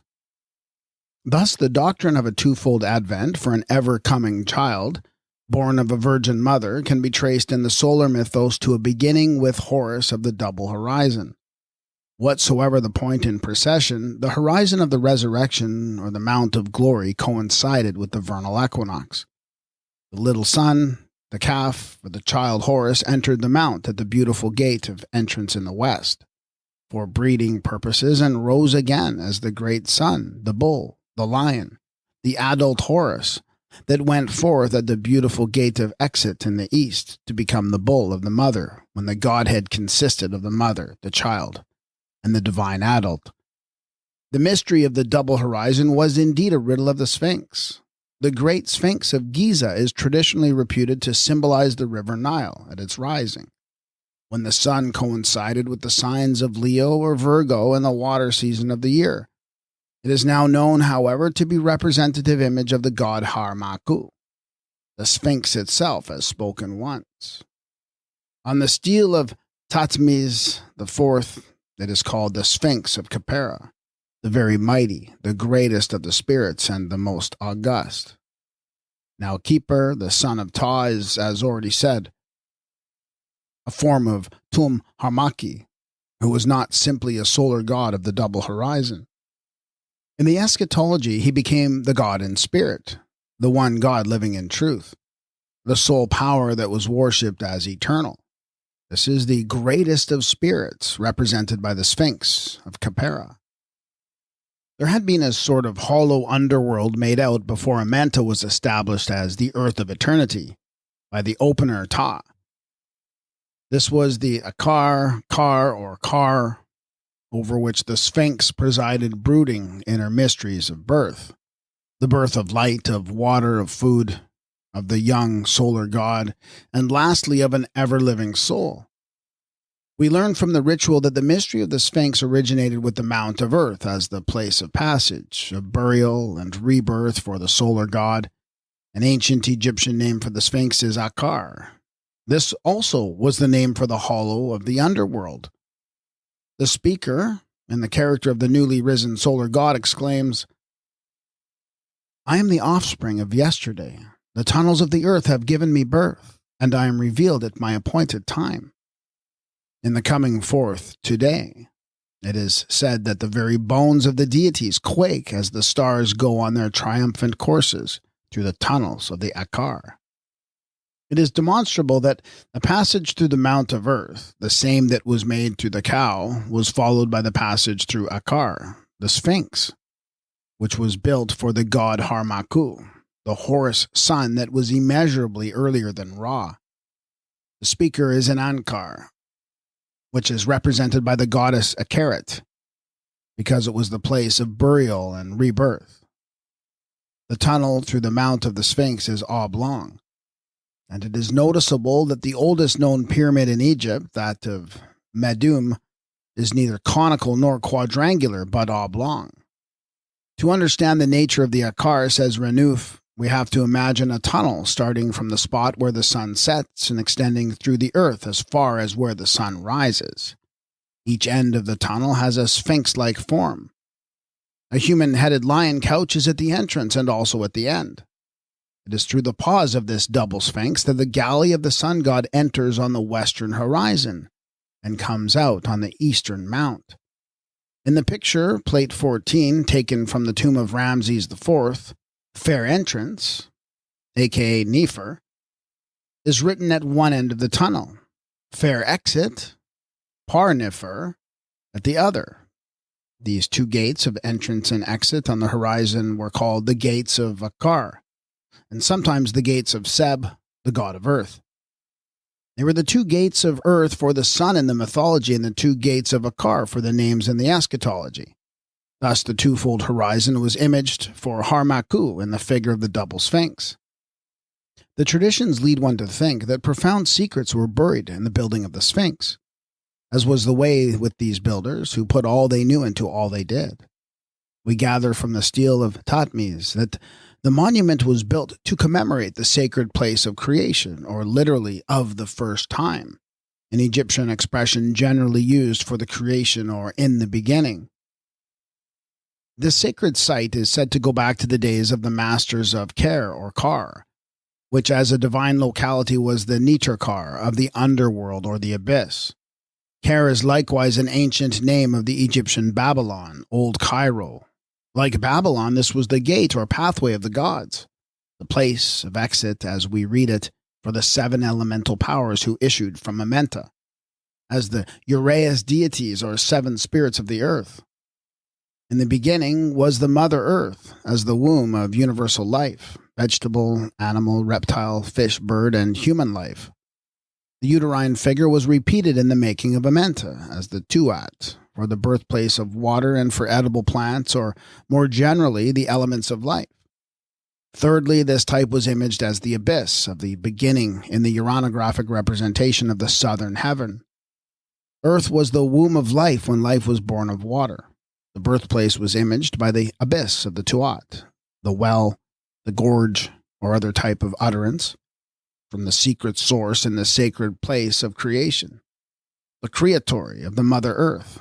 The water of life became a type of the eternal, the fabled fount of immortality that was so preciously preserved in the divine underworld, the living water that was sought for by the mother when she periodically lost her child, who was the same to her as the water of life, and who was found in the abyss, which was indeed the place of its rebirth. The generation of life by water, the birth of Horus by water and in food, was the profoundest of mysteries. This was the way that life actually came into the world, before the subject was made doctrinal. This was a life which did save the world when Horus and Mesu was the savior who naturally gave fulfillment periodically to the promise that he made. In various legends, the secret of this water of life that wells up in the subterranean region is jealously guarded by dragons and crocodiles, or other monsters of the deep. In the Chaldean version, the seven Anunnaki, or spirits of earth, are the guardians appointed to keep the secret of the waters of life in this underworld, to which the dead descended and from which the elemental powers first descended to the surface of the upper earth. There is a warrant for assuming that the mystery of the beginning from the abyss was also one of the great secrets that was guarded by the Sphinx at Giza. The final fact is that the Sphinx was carved out of the rock at the exact center of the earth to commemorate that sacred place of the creation, or beginning which goes back to the domain of Sut and to the days of the masters of Ker.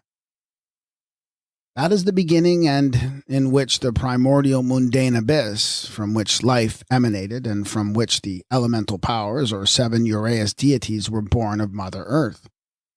The Sphinx then, like the cow of earth or the hollow mount, was a means of crossing the abyss in which human handiwork had succeeded to the natural type as the figure of a passage. It was made as the means of crossing for Horus, of the two horizons, or the double equinox.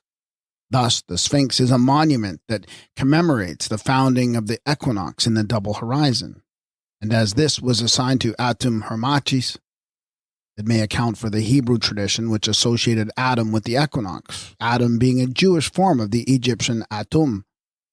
Hermachis entered the Sphinx at sunset in the west or hinder part, and was reborn in the east as Horus of the forepart, lion-faced.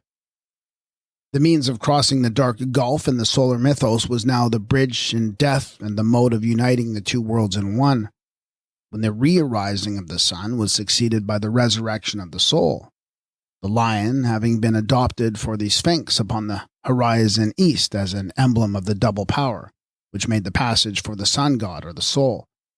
The Sphinx is male in front and female in the hinder part.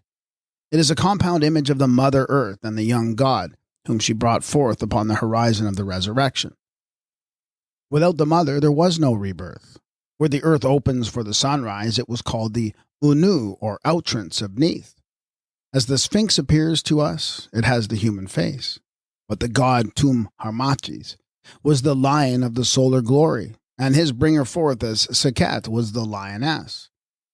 The perfect type was dual as the lion and the lioness combined. Only the forepart has been rendered anthropomorphically in the likeness of the pharaoh, who was the lion ruler at the time.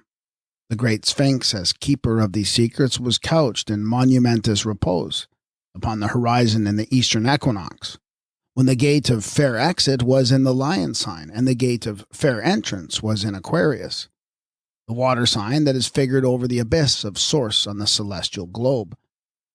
The Sphinx, then, is a figure of the double horizon and the duality of Harmaku, when the place of conjunction was at the point of precession in the lion sign. And if, as in the Egyptian way, the fact was registered forthwith, we may date the Sphinx as a monument which was reared by these great builders and thinkers, who lived so largely out of themselves some 13,000 years ago. The Aten of the so-called disk worship was an ancient form of Harmaku, god of the double horizon.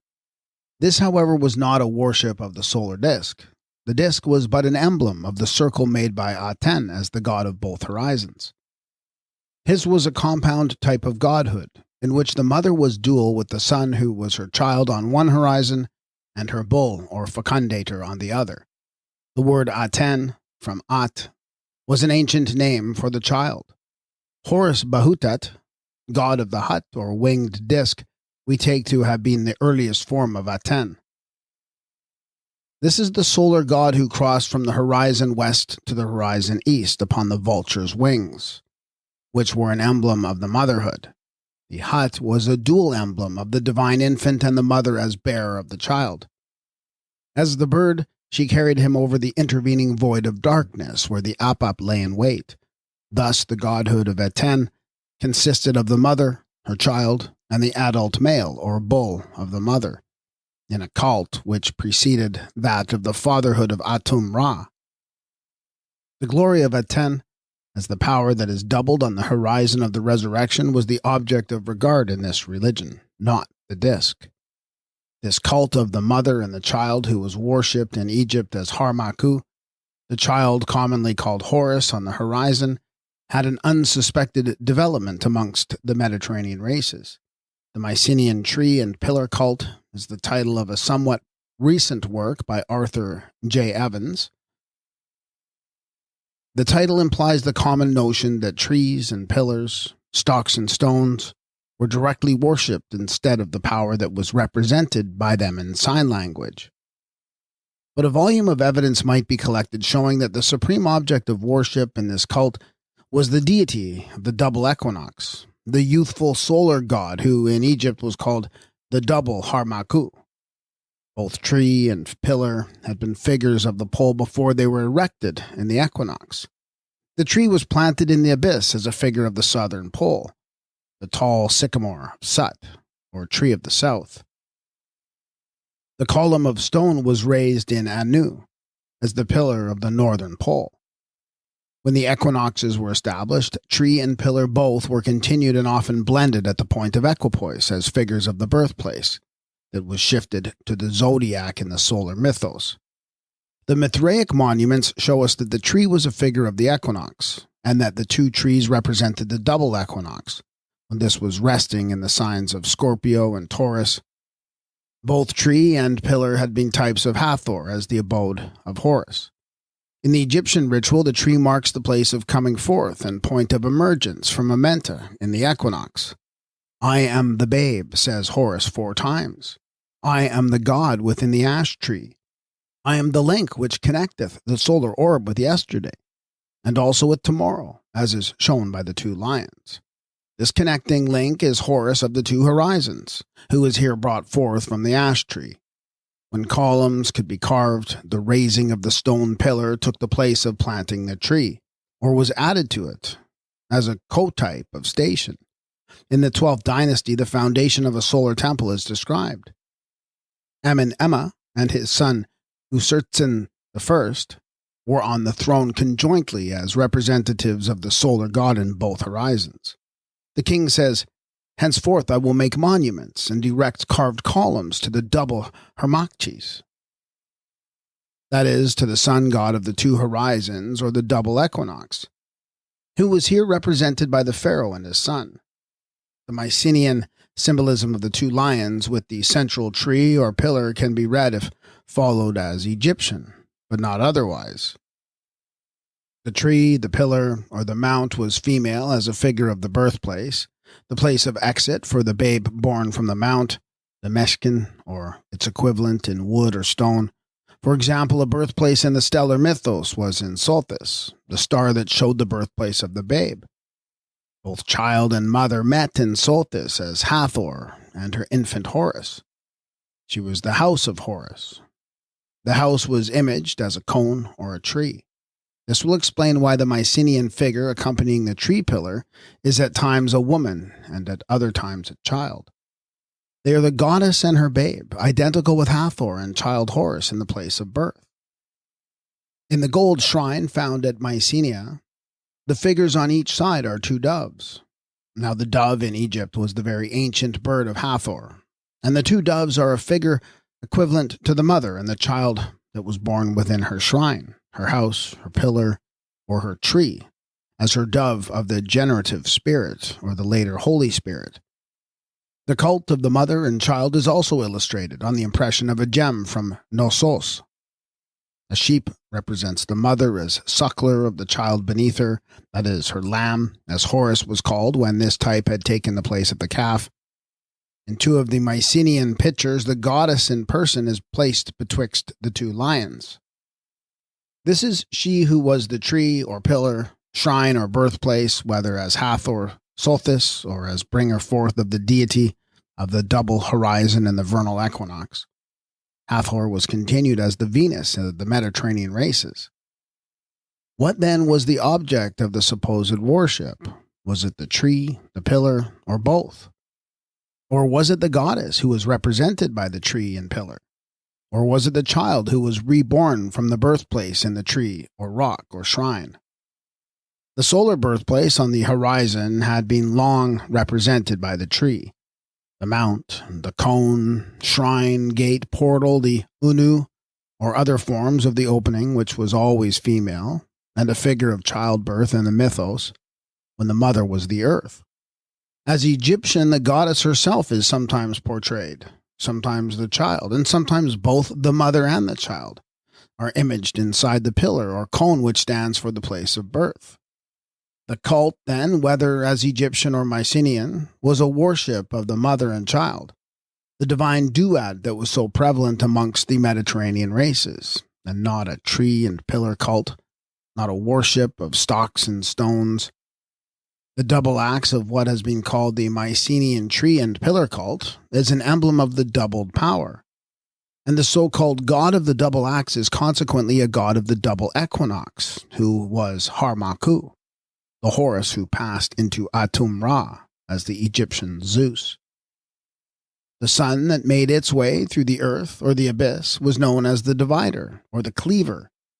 This was the solar power which clove its way from west to east and from horizon to horizon as Harmaku, god of the double horizon or double equinox in the annual round. He was the cleaver of the earth, who was represented by the cleaver as an axe, which we take it was a sign of Horus, the cleaver of the way. The god of the double equinox, who completed the course from horizon to horizon, was Horus of the double force, which doubled force was variously imaged by the double crown, the double uri, the double feather, the two lions, the two crocodiles, and other dual types. Hence the god himself is called the double Harmachi. He was cleaver of the way, whose double power was likewise imaged by the two-headed weapon, which had been termed the divine double axe of the Mycenaean cult. The type itself may be derived from the Egyptian neuter sign of divinity, or power divinized, which was the stone axe of the Paleolithic age, and a double axe would be the visible symbol of the power that was double in the vernal equinox. On a Mycenaean vase from Old Salome, the double axe is figured between two bull's heads, each of which supports a double axe. If we take the double axe as a sign of the power that was doubled in the equinox, it seems to follow that this representation indicates an equinox in the sign of Taurus. And as the bull's head and the axe are both dual, this will be the equinox that was double at the time of celebration. Therefore, the double equinox determined by the two bulls' heads and the double axe as signs of the solar power that was doubled in the vernal equinox. The reader has but to take up Count Dalviela's book on the migration of symbols to see how widely spread this equinoctial imagery became. In this we find Figure 58, the tree standing betwixt two lions from the Cathedral of Torcello. Figure H, PL4, the tree betwixt two lions from a bas-relief of Barhut. Figure 35, Gilgamesh flanked by two lions which he holds at arm's length. Figure 65, the tree between two goats, a Syrian cylinder. Figure A, PL4, tree between two cherubs, Chaldean art. Tree betwixt two winged unicorns, bas-relief of Nineveh. Figure B, PL4, tree between two cherubs from a Phoenician bull. Figure D, PL4, the tree between two rams from a bull. Figure 67, tree betwixt two giraffes, vase from Curium. And Figure 71, tree or stalk and winged solar disk betwixt two hare-headed looking animals, Khitan cylinder. Two figures guarding the tree upon a Syrian amulet. The tree here is shaped like the Ankh cross, thus showing it to be the tree of life upon Egyptian ground. The Assyrian combination of the sacred tree and winged solar disk unites the tree of dawn with the rising sun, and the symbol has the same significance no matter whether the sun god climbs the tree or the disk is borne on wings above its branches. The tree of dawn stands in the solar birthplace. This is in the vernal equinox as birthplace of the annual sun. That which brings forth is the female, and the female nature of the type explains the fecundation of the tree by the two acolytes or genii who take the place of the two lions, crocodiles, dragons, beetles, cherubs, birds, and other types of the supporting pair. Amongst the co-types of the tree may be reckoned the figure of a god or child, a cone or a cross, a pillar, papyrus reed, a lotus or a vase, the unu or opening, the meshkin or birthplace, whence issued the youthful solar deity now fulfilled of its duplicated power. The two confronted lions are common on the Mycenaean gems as two heraldic supports of the central figure. This in one instance is the radiating solar orb itself. In another, a male divinity stands betwixt the two lions. In others, the figure standing or seated between the two lions is the Divine Mother who brought forth in the equinox. On the two different glass plaques from Mycenae, the supports on either side of the tree pillar are two lions. Amongst other figures may be seen two lions with the sun rising from between them, the same as in the Egyptian representation. Two lions supporting a tat or tree pillar. Two lions back to back with the tree pillar between. Two lions with the tree pillar. Two lions pouring out libations on the pillar. Two lions with the god in person between them in the place of the tree or pillar. Two lions with the goddess in person between them in place of the symbols. This is she who was the tree, the shrine, pillar, or birthplace. Two lions with the goddess seated between them. Other pictures show the mount of the equinox, the tree at the meeting point of sun and moon in the equinox as mount betwixt two bulls. In another scene, two bulls support a tree pillar. In one instance, two sphinxes support the tree pillar. The solution now to be pronounced is that the mount or pillar, the shrine or the tree, determines the point of equinox. That the dual nature of the symbol shows it to be the double equinox as place of rebirth for the god of the double horizon. and that the 2 lions, 2 sphinxes, 2 beetles, 2 bulls, rams, or goats denote the particular sign of the zodiac in which the vernal equinox and the rebirth of Harmaku occurred at the time that this is thus visibly portrayed.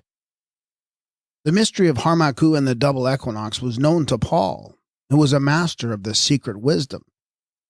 The doctrine concerning Tom Harmactes is well stated by him, only it is being rendered Hebraistically. The 2 Atums, or Atum and Nefer Atum, are replaced by the first and second Adam as the man of earth and the man from heaven. The second Atum was he who is our peace, with the title of Ayu Emhetep.